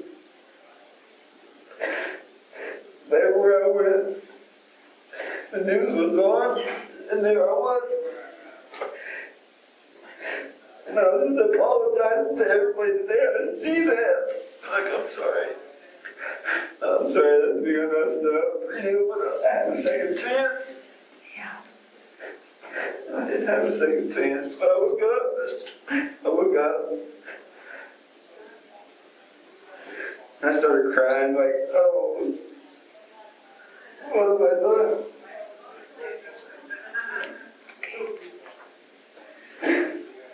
And then, that was the same morning I got shook down. I woke up, and Mike and Andy was gone. I was all alone. Or just, all this other stuff progressed. It progressed. And I had to be some type of child and set the sprinkler off and throw this soap and mark my territory. And okay. And this is Yeah. it. Yeah, you're in there and you don't have a lot of options to show your frustration. There aren't a lot of options. Okay? That, Shawn, that piece is fixable. Okay? That's fixable. Right, it's fixable. That is That's gonna be a little right, time. it's fixable. Just fix it before it gets too late. Wish I could, I know. That I do understand. Fix it before it gets too late. I mean, I might be able to help some of these guys in there in the cell, in the hole, just talking, or wherever, but I can't help them if I'm angry. I can accept that I deserve to be in a cell.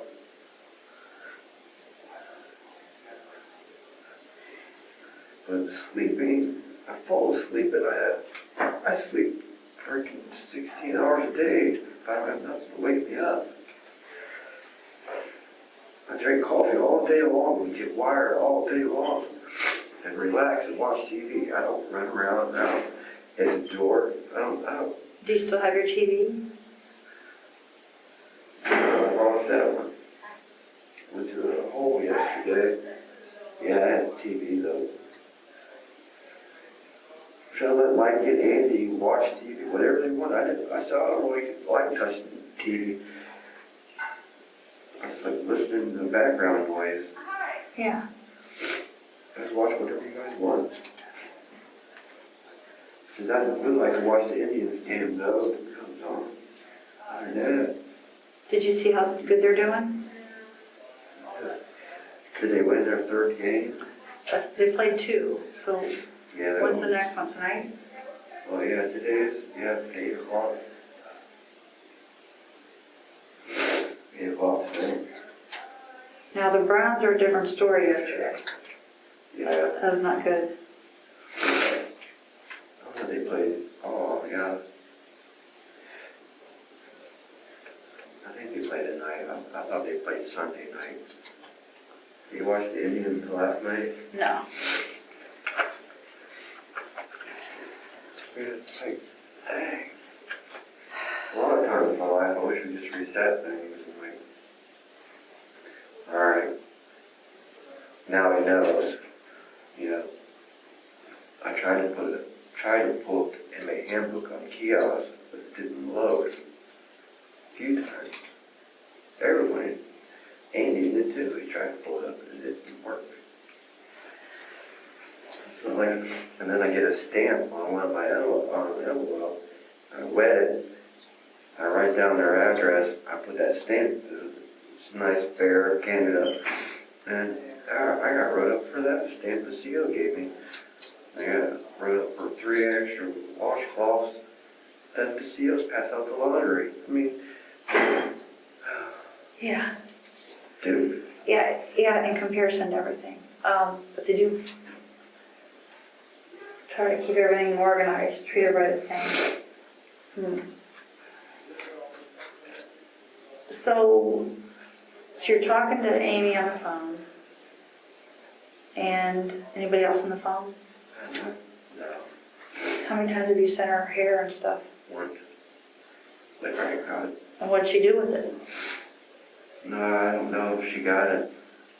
Oh. Has that one guy sent you any more letters that we looked up that sells that stuff? No. I got like, I think 3 new letters from different people though.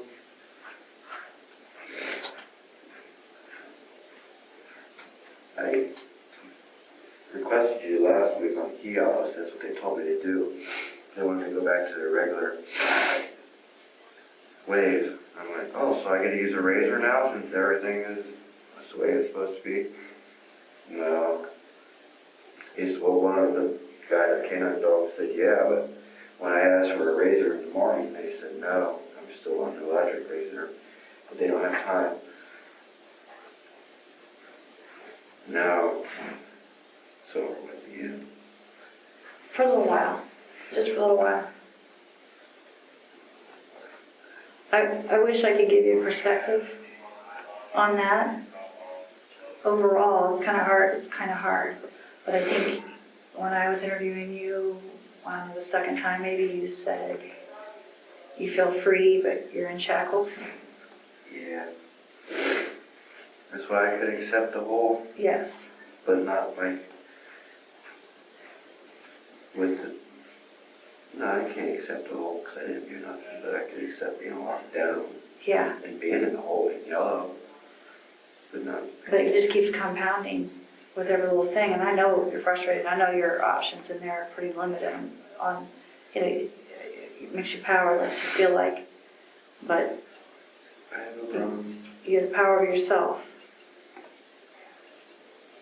So hopefully, just give it a little time here and stay calm, and let's see if we can get you some privileges back.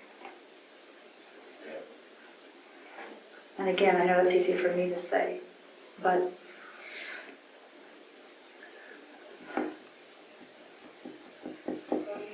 at this point, I don't know if there's anything else I can take from you, except you could end up in a chair. Yeah. We don't want that. That's not good. Well, I told them to bring the chair earlier.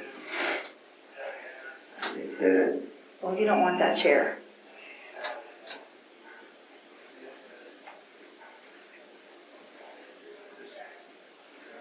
It's all right. I'll write a letter past that someone was sent it to report for me, Saying what? how I'm being treated.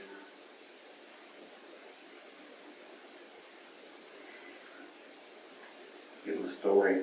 Put on Do you know what the rules are on how long it is that you're going to be in there now? Where? In the hole? Not till Wednesday, I guess, is when I get. But I think I'll be in here for a while.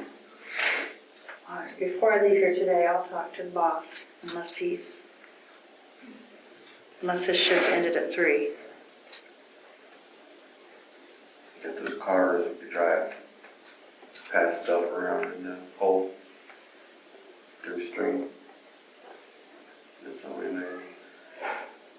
Yeah. Are you reading your Bible? Yeah, I read it yesterday. I've been reading the Bible a lot. But I covered it up a little bit and put it in my bag. Why? It didn't get wet. Oh. Nothing in my bag got wet, really. It worked out. Yeah. Yeah, she reads the Bible. I wouldn't have done it if I knew it would be safe. It's really safe. Covered with my mat. Man. What else you thinking? What else is going on?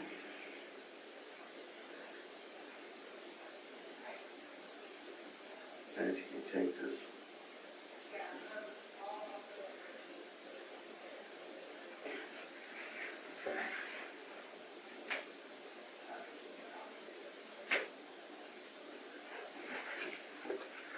Clear mind, just wake up, I don't know.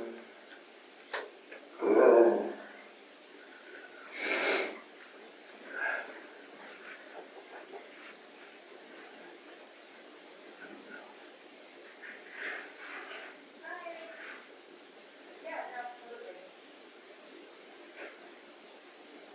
Are you eating okay? Yeah. No.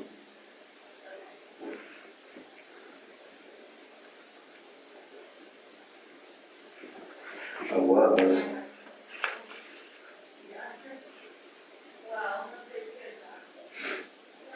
They feed us like half a breakfast in the morning.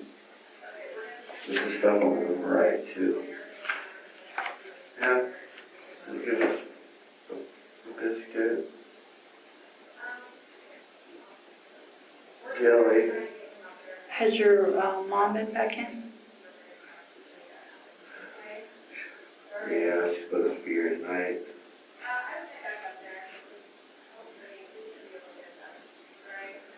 We'll probably not, they'll refuse to visit tonight, I'm sure.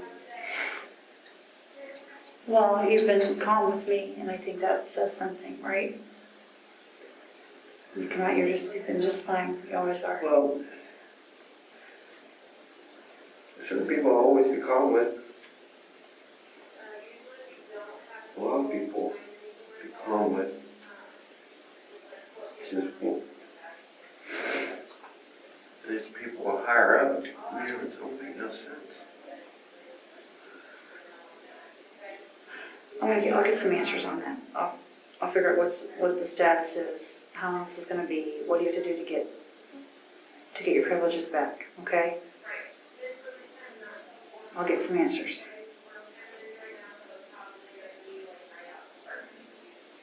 I appreciate whatever you can do. I mean, I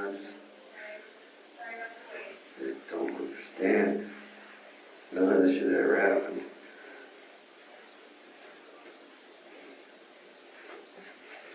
I don't know if they leave at 3 or 4.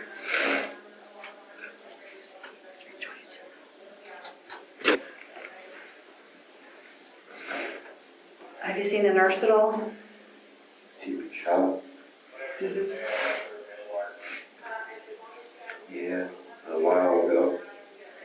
TV shop. So I'm starting to get better.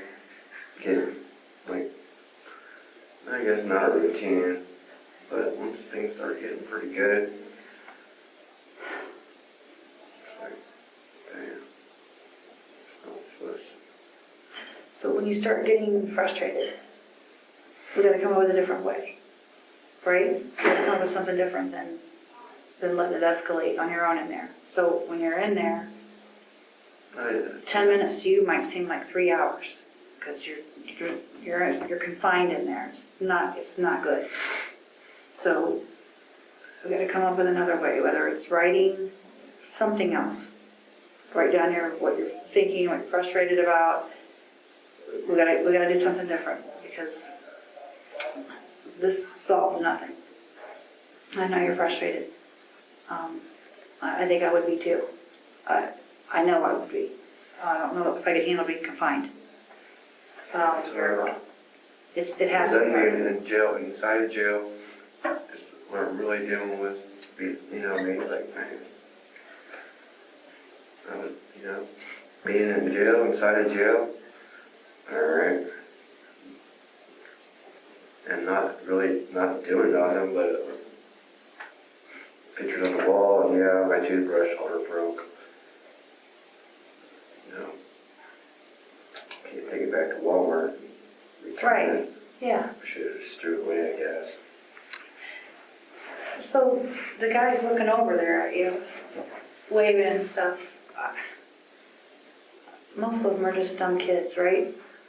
They don't even know. Like They don't have 40 any. to 50, 30, 40, or 30 to 50s. Okay, they're not dumb kids. They're just dumb, right? They're like Mikey. Career jail, Yeah. 3 meals a day. A lot of them, because that's over at max. I recognize some of them. I know what they're in here for. And a whole different category, but really bad. So, you could be looking over at them doing the same thing. I've talked to some of them I know. So, I just respond back. which is just fine. As far as, I don't know how people talk through windows, but I don't know. They try, not really so much to me, but they talk to other people and I don't know what they say sometimes. I don't know. Yeah. Stupid. I know from a lot of different people that are in jail. I'm having a hard time.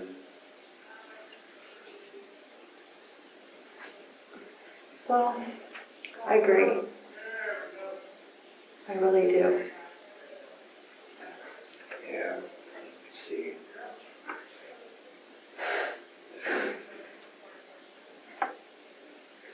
Wish it was. I understand there's a shower where I was. That sucks. It'd be nice if there was a shower where I first was. Yeah. They had to keep bringing me down here to take a shower. And it's over after a while. They just take me in there and shackle me, close the gate, and then I'll take a shower, and then I'll come back later and I'm dressed and ready. Yeah. And it worked out. You know, because a few times a week, I mean, staying there, I just imagine myself with seizures. I have seizures and stuff. There ain't no really place for me. Somebody explain to me that. You know, yeah, I can keep it all, but, you know, I do all the time I have, right until I get wherever's next in the hole. But you don't have to make up lies and make things like, I don't know, just to suit well. So is Amy still putting money on your books? And she will, Okay. she probably will again today. Yeah, I don't know what her deal is. I think she just feels sorry for me.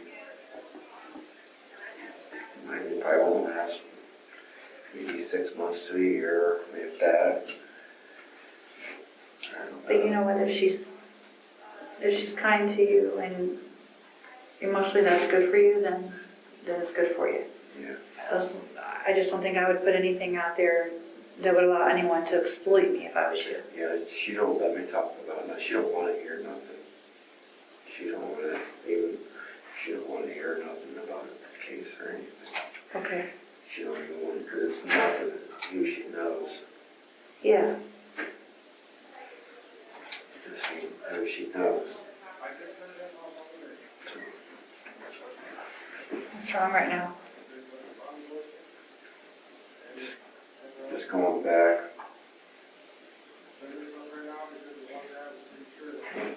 So,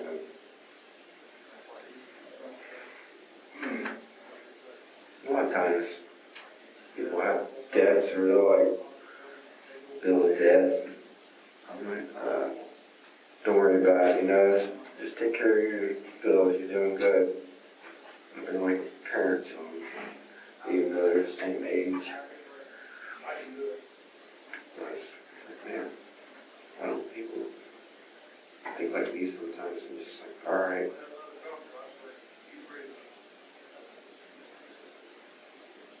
Regardless, I didn't hurt no one in here. I been tested, and I passed some tests. Like with Mikey, I was in there with him about for a week by his dust. And he come in there, probably because Mikey talked about, well, what if he does? I need somebody to back me up. What was the other guy like? He's a very smart guy. I guess between them both, he had like 20 years in the prison and just drew out his life. Mikey, life, however old he is, that's what he has. Yeah, he has literally spent more time away than he has out. Yeah, he's messed up. When he gets out, he doesn't have a place to go, so that never turns out. It doesn't turn out well for him. It's He's like, oh man, wish you would have never told him about the Eagles gas station. That could have been a place I would know. Yeah, it would be fun.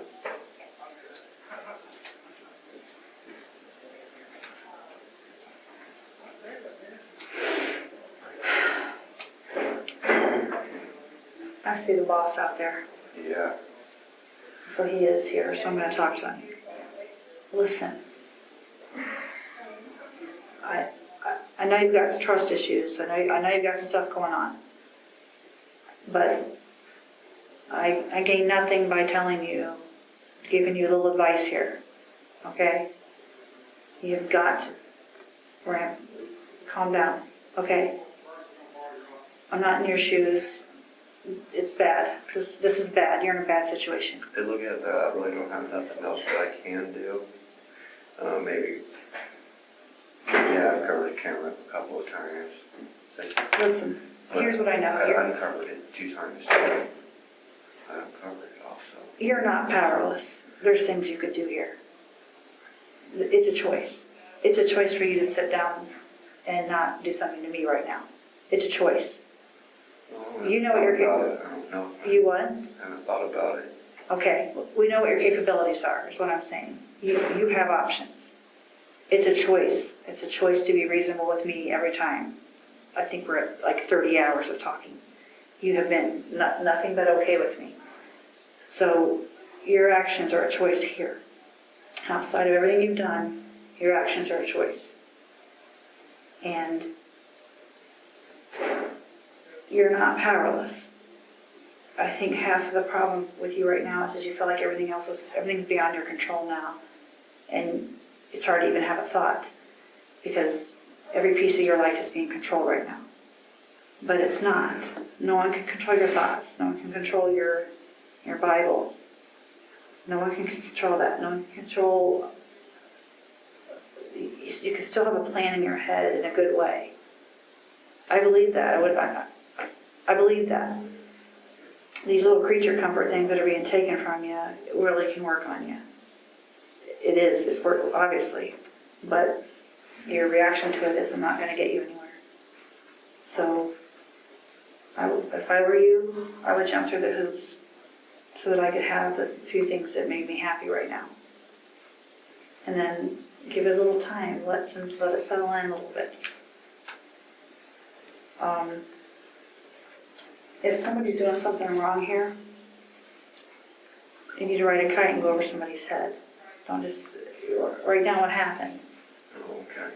Someone said something. Every time you have something that gets committed, they can't get rid of it. So obviously, it's going to be in a file, and not just in a file. It has to be reviewed every time you say something. So always make it the truth, but you can have an option to go over somebody's head. And then you know what? Give a kid in here who makes a stupid remark to you, cut that kid a break. I don't even know him, but seriously. I apologize. It's dumb of him if he did that. And I believe somebody said what you said. They said, you have no purpose to lie like that. So,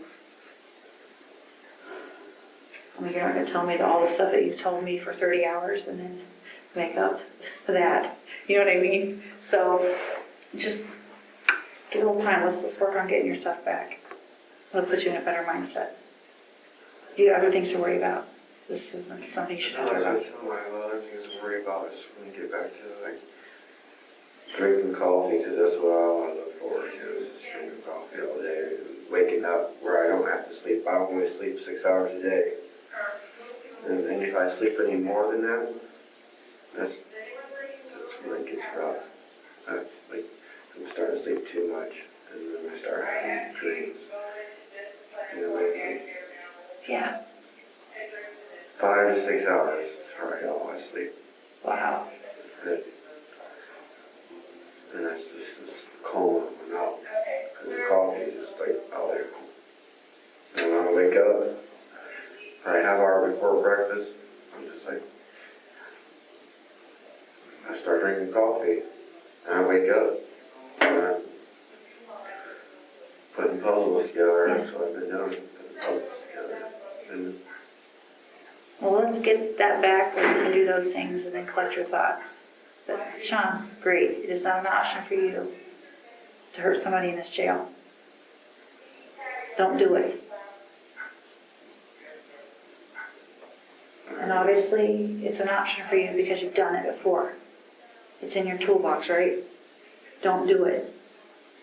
When you have the thoughts in here about somebody to throw you in there with, or a corrections officer who you feel is a punk, is it worth killing somebody over? It's not.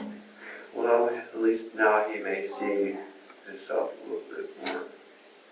But I apologize later. You're going to apologize to him, or you want his apology? No, I apologize. I don't have really know what to apologize. If they do, they do. It shouldn't be up there. Yeah. Maybe he can see. If he don't, then no, he's practically really hard to look at himself in the mirror to how arrogant he is. You never see this. So say that. This is what I'm dealing with, or you need to write down your circumstances, but just say, I'm dealing with a lot. So when you say that, it didn't work well with me. I got a lot going. So, I mean, you can use anything for good. It's time. Yeah. But you can't be hurting somebody in here. That would be way disappointing for me if you did. It's just not something you need to do. It's not worth it. Why? What? Why what? Why would it be disappointing though? I mean, because if they try to hurt me, the thing is, when I come in them doors, they're going to try to hurt me. No. We're going to see which one could do the most damage. No, they're not. There's a camera in there. No, they're not. They get fired for less than that. Way less than that. I know that. I'm not going to stick up for anybody who does something rude to you that shouldn't do it. I'm not rude to you. I mean, I'm not going to stick up for that. It's dumbass type things that people do. It's not okay. But you presented this whole thing as, I know it's a hunger or a craving. I know it's there. We've talked about it.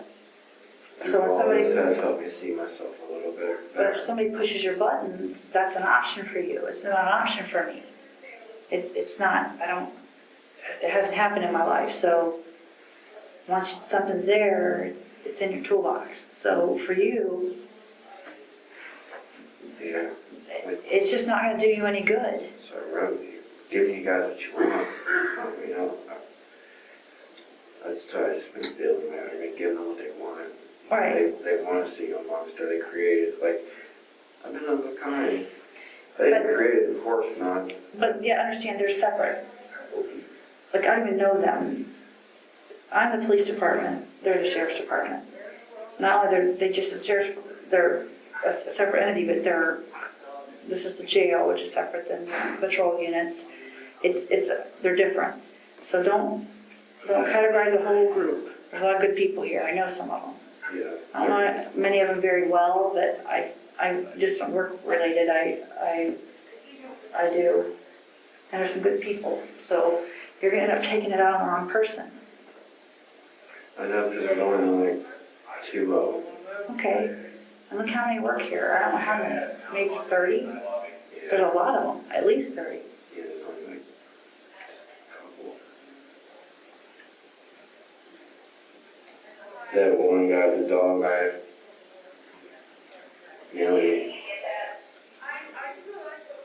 talked to him on the radio.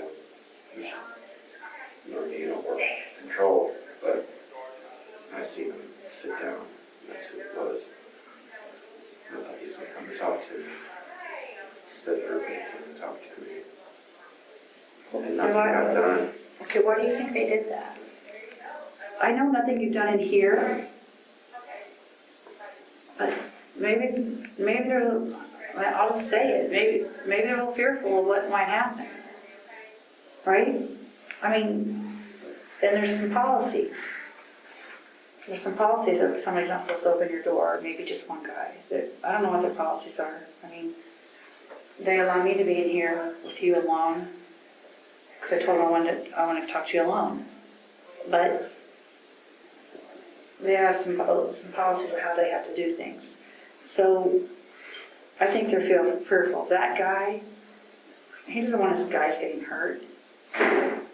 And That's what I thought. now he seems decent. Now, I always see it. I thought it was too. He generally is. As a matter of fact, he gave me hell for not coming over earlier. He did. He's like, you said you were coming over, and I'm like, I am. I didn't know this was going on. So. Yeah, it's just all really just stupid. I mean, I think you got a lot going on, and you're kind of projecting it all on some little things here. Let's get this stuff handled. I am. Let's get it. I am. It's like how, well, I had a bad day at work and come home thinking out my wife. You know what I mean? Yeah. Type deal. I want you to have your things back. I want it to be okay. So let's work towards it. I'll do my part. What? I was about to say I'll do my part too. Well, I'm afraid that I get back here. It's like 2 days, 3, 4, 5 days, 6, 10 days, you know what I mean? So you're afraid to commit to me that you'll do something and not follow through? 15 days, 20 days, you know, like, then I would be the same as yesterday. Yesterday was a pretty good day, all in all, for being in a hole. Okay, so what happens when I do my part, which is I go talk to the boss, and then 3 days later you do something? I'm not going to have any credibility. They're going to think I'm full of it. Right? And then, Yeah, that's where it'd be hard to commit. commit. Commit to it. Give it a shot. Give it a I shot. had to wear a toothbrush yesterday because they took my toothbrush. Made it. Alright, we will. I mean, And now you flipped out, so now you've got everybody paranoid. So now they're thinking you're gonna whittle something out of that. They're gonna do something. I don't know what they're thinking. Yeah. I won't speak for them because I don't work here. And I'm sure they're not happy with me because I think they think it's my fault you did that stuff. But No. it's all right. I'll own it. I can own Their it. fault. I can own it. I can show her that. Okay, Their fault. I'm gonna talk to the boss. You're gonna give it. Wouldn't have to. No, not know. It's not knowing this thing. It's like, man. It'd be nice if they just bring back yellow uniforms. Well, okay, what message does that give everybody back there if they do that? The message is you can do whatever you want, and then you'll get rewarded with a yellow uniform. Or pull me out of there. And put me back in where that cell is where there is no one. Give it a few days. Just relax. That's where you can control it. I know, it seems like it, but you gotta focus on other things. Quit sending your hair to people. Don't let people exploit you. Come on. Somebody's selling your freaking hair? Are you kidding me? That's ridiculous. I know, I don't know what to think about all this. See, if I'm willing to sell my own self, I won't do anything if they take a little bit of what I do have here away.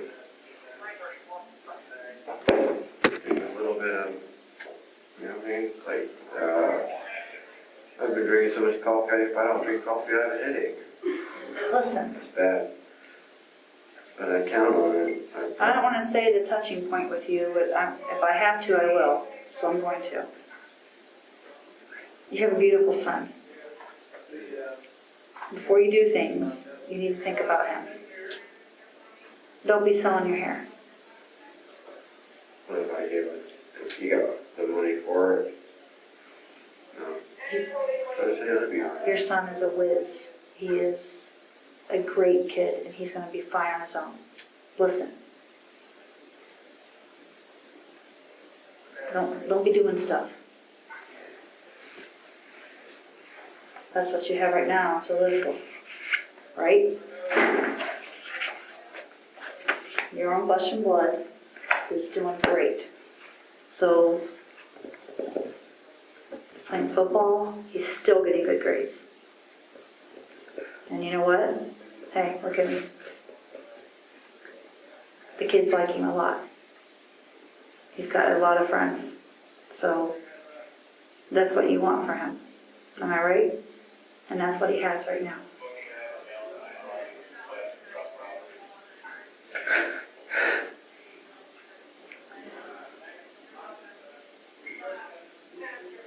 So let's keep you squared away so we can keep your visits with your mom and stuff going if you're wanting that. Or you can keep your phone calls, keep your ability to write.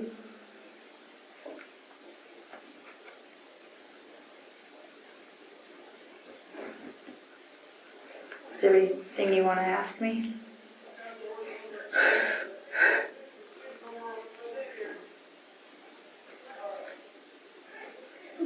I just feel like this to be all over with. I know. I just go to we can get shot in the beds and put to sleep. I'm done. You're going to have ups and downs. Die every day. I know, Shawn, I know. You're going to have ups and downs. It's going to go. It can go by day, it can go by week. Just stay steady here.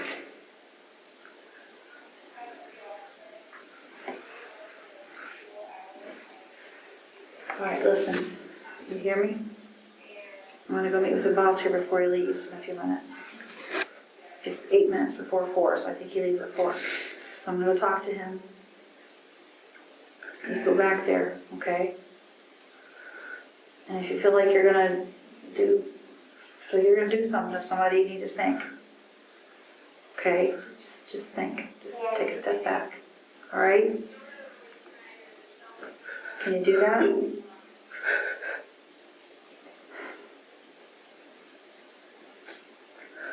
I'm just so angry. I love anger. I know you do.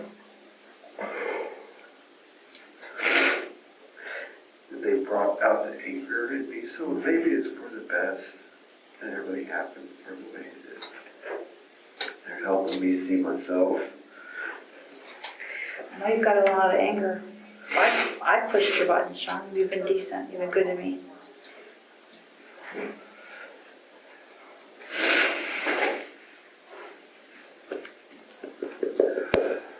Get in your Bible tonight.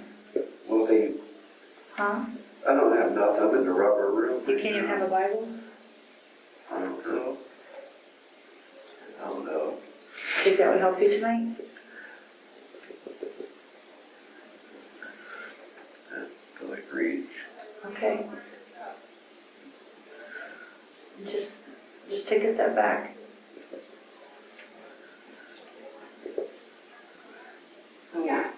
These people don't understand.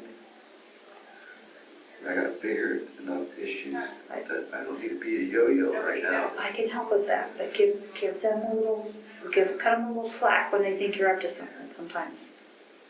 I've learned not to put pictures. I've learned not to do the stupid little things. Okay. It won't happen again. Okay. I didn't know about the pictures. I didn't think it was a big deal. Okay. I didn't think things through like that. I didn't think petty. I've been on a different level. Yeah. I learned to start thinking petty in jail. Jail's petty rules. Yeah. I need to learn. You don't have. I know. I learned that. Okay. I learned jail's petty rules to get through the jail system from now on.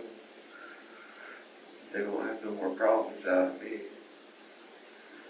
I won't hang no pictures on the wall. I won't write no pad and seal my letters for them to read.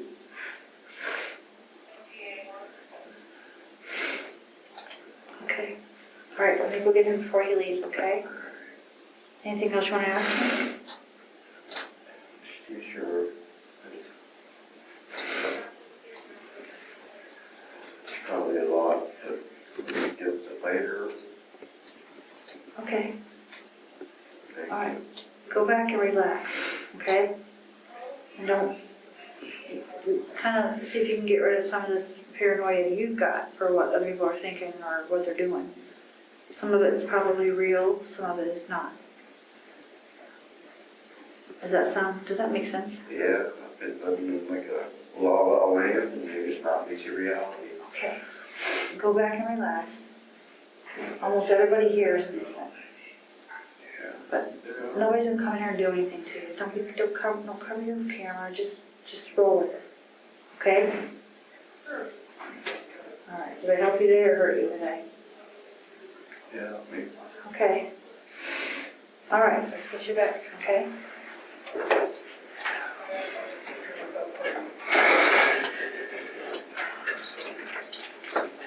You've been perfect with me. Okay. Again. Every time. All right. See you. What's that? All right. The time is 15:57. Date October 17, 2016. Detective Kim Major. I'm at the Ashland County Sheriff's Office. Just finished talking with Shawn Grate. And recording. Shawn Grate pleaded guilty to 3 counts of murder and 2 counts of aggravated murder. He was sentenced to death.